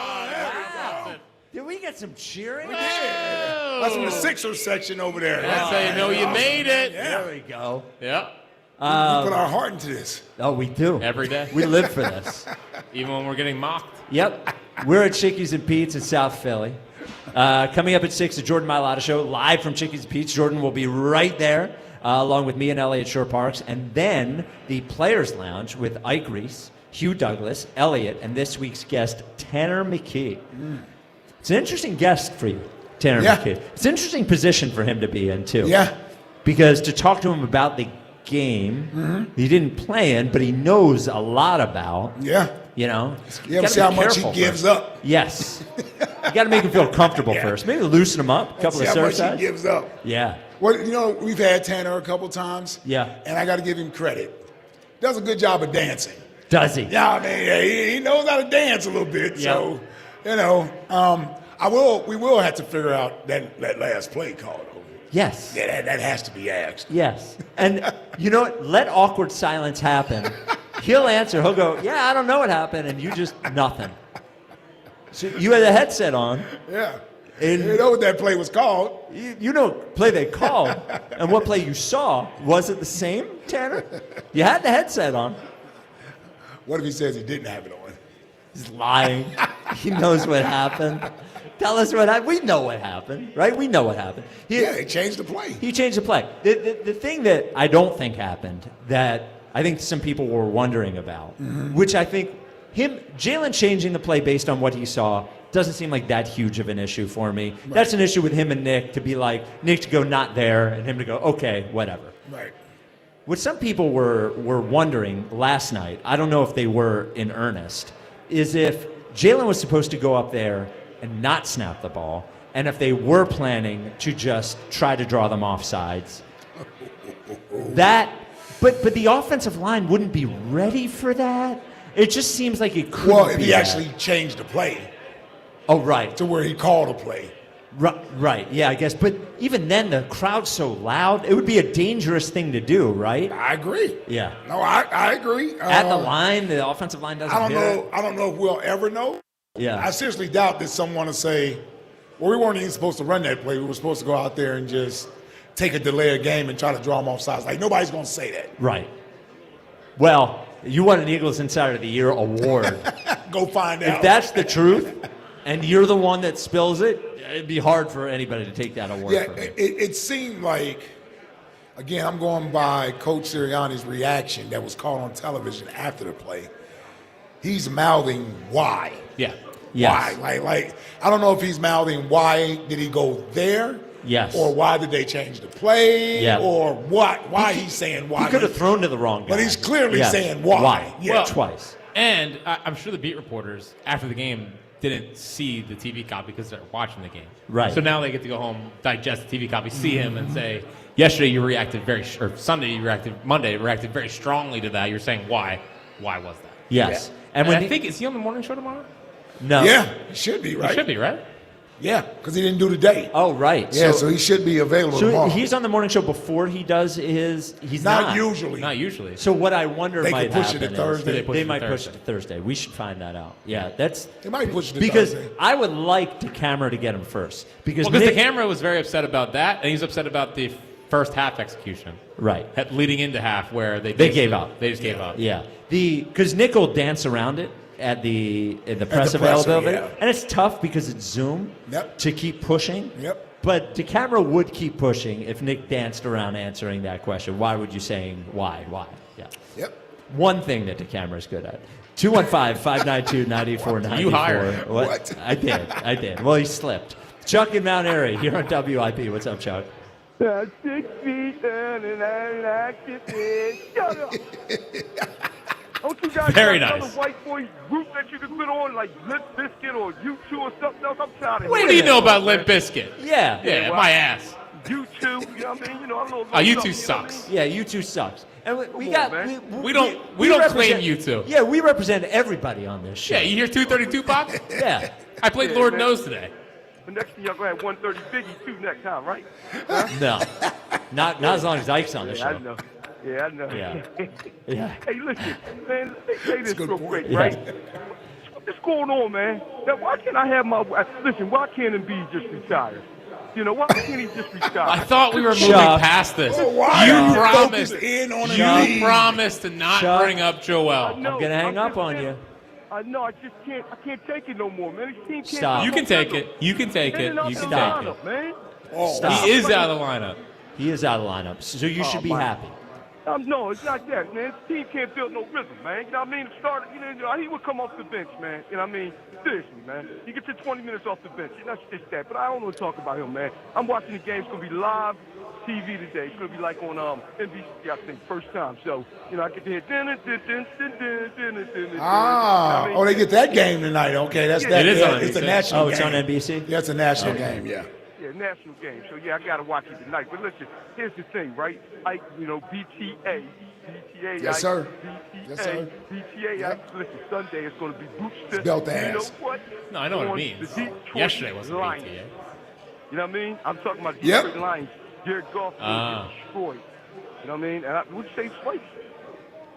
That was Chad. That was me. That was me. Oh, yeah. okay. I know we all sound the same. Yeah, we're not all the same, Chuck. Yep. Yeah, well, you say we all look alike. Y'all say we all look alike. You know what I mean? So No one said that. No one said I that. didn't say Let's that. not start throwing that out there. Yeah. No, that's I the heard joke. No. Easy. Yeah. Easy. We did not say Easy. that, Chuck. Never said that. Yeah. You know what I mean? Y'all confuse me for height, but just my height. You know what I mean? But No, No, well, yeah. well, we would Yeah. never confuse you and I. Yeah. Looks like Mike Myers and Mini-Me in Austin Powers. That's not nice. Nah, there you go. You got to go there because I can. You always gotta go Well, there. you started with Embiid. You started with Embiid. Yeah. Listen, man, 5'8", and they short, man. You know what I mean? I'm trying to tell you, but it is what it is. Listen, on Sunday, we're going to just destroy Detroit. I'm telling you. This is what I'm trying to tell everybody. Listen to me. But, you know, this guy is going to, Jared Goff, he's a fraud. You know, like the great Howard Eskin would say, he's a fraud. Wow. And he's going to be proven as one on Sunday. He's a sitting duck back there, and you throw him off his spot in the cold weather. I'm telling you, and then we're going to score more points against Detroit. I'm not even worried about the game yesterday. But, you know, Green Bay, you know, they was on life support yesterday. They needed that game. It was on life support yesterday, and they lost. Now, the Birds are back and ready to attack. And on Sunday, everybody is going to know our name. Watch when I tell you. I'm calling a blowout on Sunday. No, I'm not calling no more blowout. Wait, you called a blowout last night. Yeah, it didn't go well for me. I know. Yeah. You only didn't know our name after you won the Super Bowl last year? Yeah. If Jalen, I called that blowout. But if You did, Jalen wouldn't have fumbled the ball, that ball was hard, man. And I really think they played conservative because of the weather, man. It was real cold out there. That ball get a little hard out there. They hold that ball. Yeah, you know, it is. I mean, that's why for defenders, we love it. Like, yeah, we know the ball's going to be slippery and hard. Jeez. So, you know, You couldn't even get it out without laughing. Yeah. I knew y'all see. It's a cheap one. Like the freak ball show. I knew y'all would say that. I just had to say pause real quick when I said the ball get a little hard. But the ball do get a little hard in the winter, man. All right. Balls don't normally get hard. No. Well, unless Usually there's a problem. Yeah, call the doctor if that's happening. Usually shriveled. Yep. Yeah, I seen, cold I seen outside. Kelly Oubre there. He had Chickies and Pete fight. He is not. He is not. Hey, yo, listen. No, it was a great game yesterday, though. What I take from it, though, yesterday is that the pass rush is back. And I'm happy to see the pass rush is back. Phillips, he looks amazing yesterday. And my guy is, you know who he is, Jacoby Dean, man. And that's one guy that's short, stocky, and he gets it in. You know what I mean? I tell you, he's like a missile. You know what I mean? That's a pause. Like That was a missile. pause That's one of moment, too. Yeah, that was a pause moment in a way. But you know what? You know what I mean, man. I can't get through this call without a pause moment right now. But you know what I'm saying? I'm just excited right now, man. The Birds is about to, you know what, man? We about to fly our way back to the Super Bowl. And we got to get that #1 seed. Can't nobody come in here and beat us. Nobody. Seattle, I agree. the Rams, nobody. I don't want no part of the Rams, though. I'm tired of beating them. You know what I mean? You know, the law averages. Well, because you know, eventually. Yeah. I'm with you. You know what I mean? Just like O2. Yeah, I'm Like with that you. Tampa I'm with Bay you. loss. Yep. I don't want no part I would of never the bring Rams. that up. Yeah, I know. I should have brought up. Like, my apologies. It's all right. I'm over it, You know what I man. mean? Nah, it's But all you know, good. It hurt my heart just as much as it hurt y'all, man. I know it You did, know what I man. mean? Yeah. Yeah. I was Yeah, let's crying bring it that up day. one more time. Yeah. Yeah. I talked to you. All right, brother. All right. Yes, sir. By the way, Sirianni 840 tomorrow. 8:40. Oh, he is tomorrow. Cook him. Camera. Is Richard going to ask about Jair? I don't think so. That first question about Jair Alexander. Hey. So he goes to the end of the game with the first question. He has to. Yeah. Well, he probably butters him up He first. butters him up. Great game. What's it like to win in Lambeau? Blah, blah, blah, blah. By the way, what the hell were you doing? Why didn't you punt it? Why didn't you Gotta even ask you this, mention Coach. punting? Yeah. Did they go rogue? Did they go rogue? Yep. That's really what everybody want to know. Yeah. For two guys. I think he has a better explanation tomorrow than he had last night. Yes. Well, no one even really questioned him on the, like, was it a different play? They just asked him the decision to go do for it. it. Yes. Yeah. Yeah. So, ooh, Woo! I might even listen to the morning tune show in? tomorrow. Wow. Yes. They got you. All right, 215-592-9494. Jack, Yeah? we have to tell everybody something real important. Yeah. Well, Because- what? Black Friday mega sale. Exactly right. National Appliance And Warehouse. I know you keep looking around your kitchen. You're like, wow, this has gotten sad. Well, not me. Not You're you. talking to the person listening. Exactly, because when you were in the market for new appliances for your new kitchen, Went to National Appliance Warehouse. the only place you need to go Yeah, for your new appliances. And you're going to talk about the Black Friday mega sale and the prices, which are great. But what was most amazing to me was the fact that the service was amazing. Yeah, well, And everybody's different. They Yeah. treated me different, because I didn't want a whole big selection because, suffer from decision fatigue. Sure. And had it delivered And right it had- the day I needed it. It had nothing to do with your last name. It had nothing to do. Yeah, they're I just saw like- them treating everybody that way. Yeah, That's what they do. And I'm glad you pointed out at the end there, Spike. Installation and delivery. Yes. So they can take it to your house as well. So an industry-leading service team that Spike personally dealt with. So that's a National Appliance Warehouse difference. We also talk about getting the best price. Yes. The Black Friday mega sale. If you heard us talk about National Appliance Warehouse, what are you waiting for? The Black Friday mega sale is underway right now. You can save up to 40% on over 100 brands. So that includes Whirlpool appliances. They also have Sub-Zero, Wolf & Cove, whatever you could possibly need appliance-wise, National Appliance Warehouse has for you. And on top of that, you're going to get, great price. Yeah. The right appliance. Yeah, you got it all. Everything at Yeah. National Appliance Warehouse. So if you haven't experienced what we've experienced, get down to National Appliance Warehouse today. Again, their showrooms are in tax-free Wilmington and Middletown, Delaware. You can learn more at nationalappliancewarehouse.com. And when you go, make sure you tell them Fritz sent you. I am vegan now, but when I smell the mussels red here at Chickie's, Yeah. not tempted, but used to like the mussels red here. Are you more of a clam or mussel guy? A mussel guy. Really? Yeah, mussels with the red sauce here. Oh, come on. And nice and garlicky with the bread. Oh, come on, man. 215-592-90. No. Just one muscle. Nah, They don't nah. really have feelings. Nah, they do. Tasty Cake Dom, you're a WIP. What's up, Tasty Cake? Hi, Spike. Hey, hey, Jack. Tasty What cake. up, Tasty Cake? Them muscles are good, Spike. They are. They are. So for me, Spike, I didn't think we were going to win last night. So I'm ecstatic that we got the win. However, we got the win. I thought that it was going to be. You thought tough going for into the Lambeau. game we weren't going. You thought going into Right. the game we weren't going to win, or during Yep. it? Oh, okay, going No, into it. I thought going into the game we would have a problem winning at Lambeau. And so the result was tremendous for me.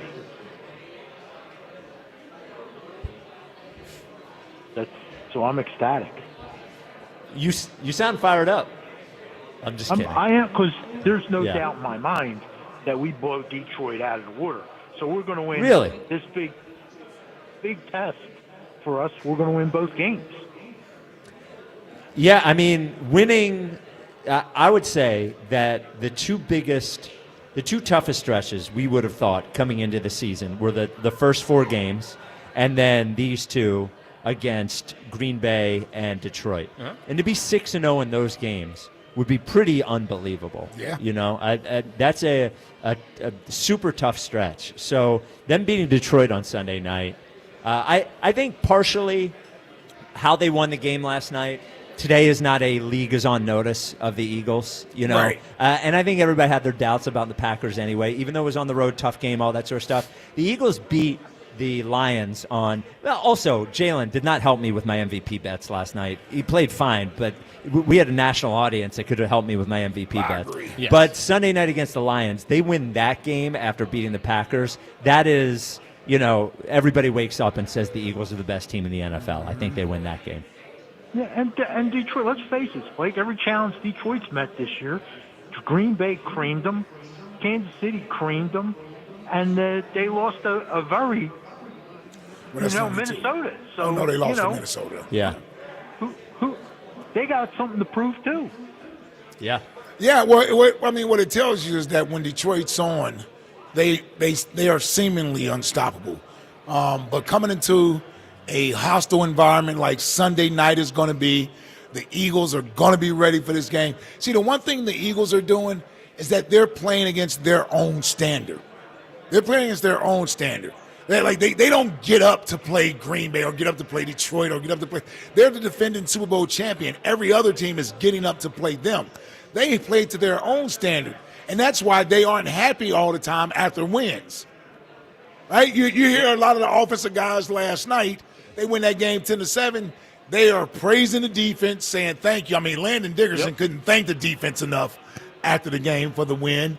And Devontae pretty much said, well, the offense, we're fortunate that we were able to win this game tonight with the way that we played. It's because they played to their own standard. Any other team would have been happy with that win, no matter what. They'd be happy with that win. And that's what the Eagles, I think that's a good thing.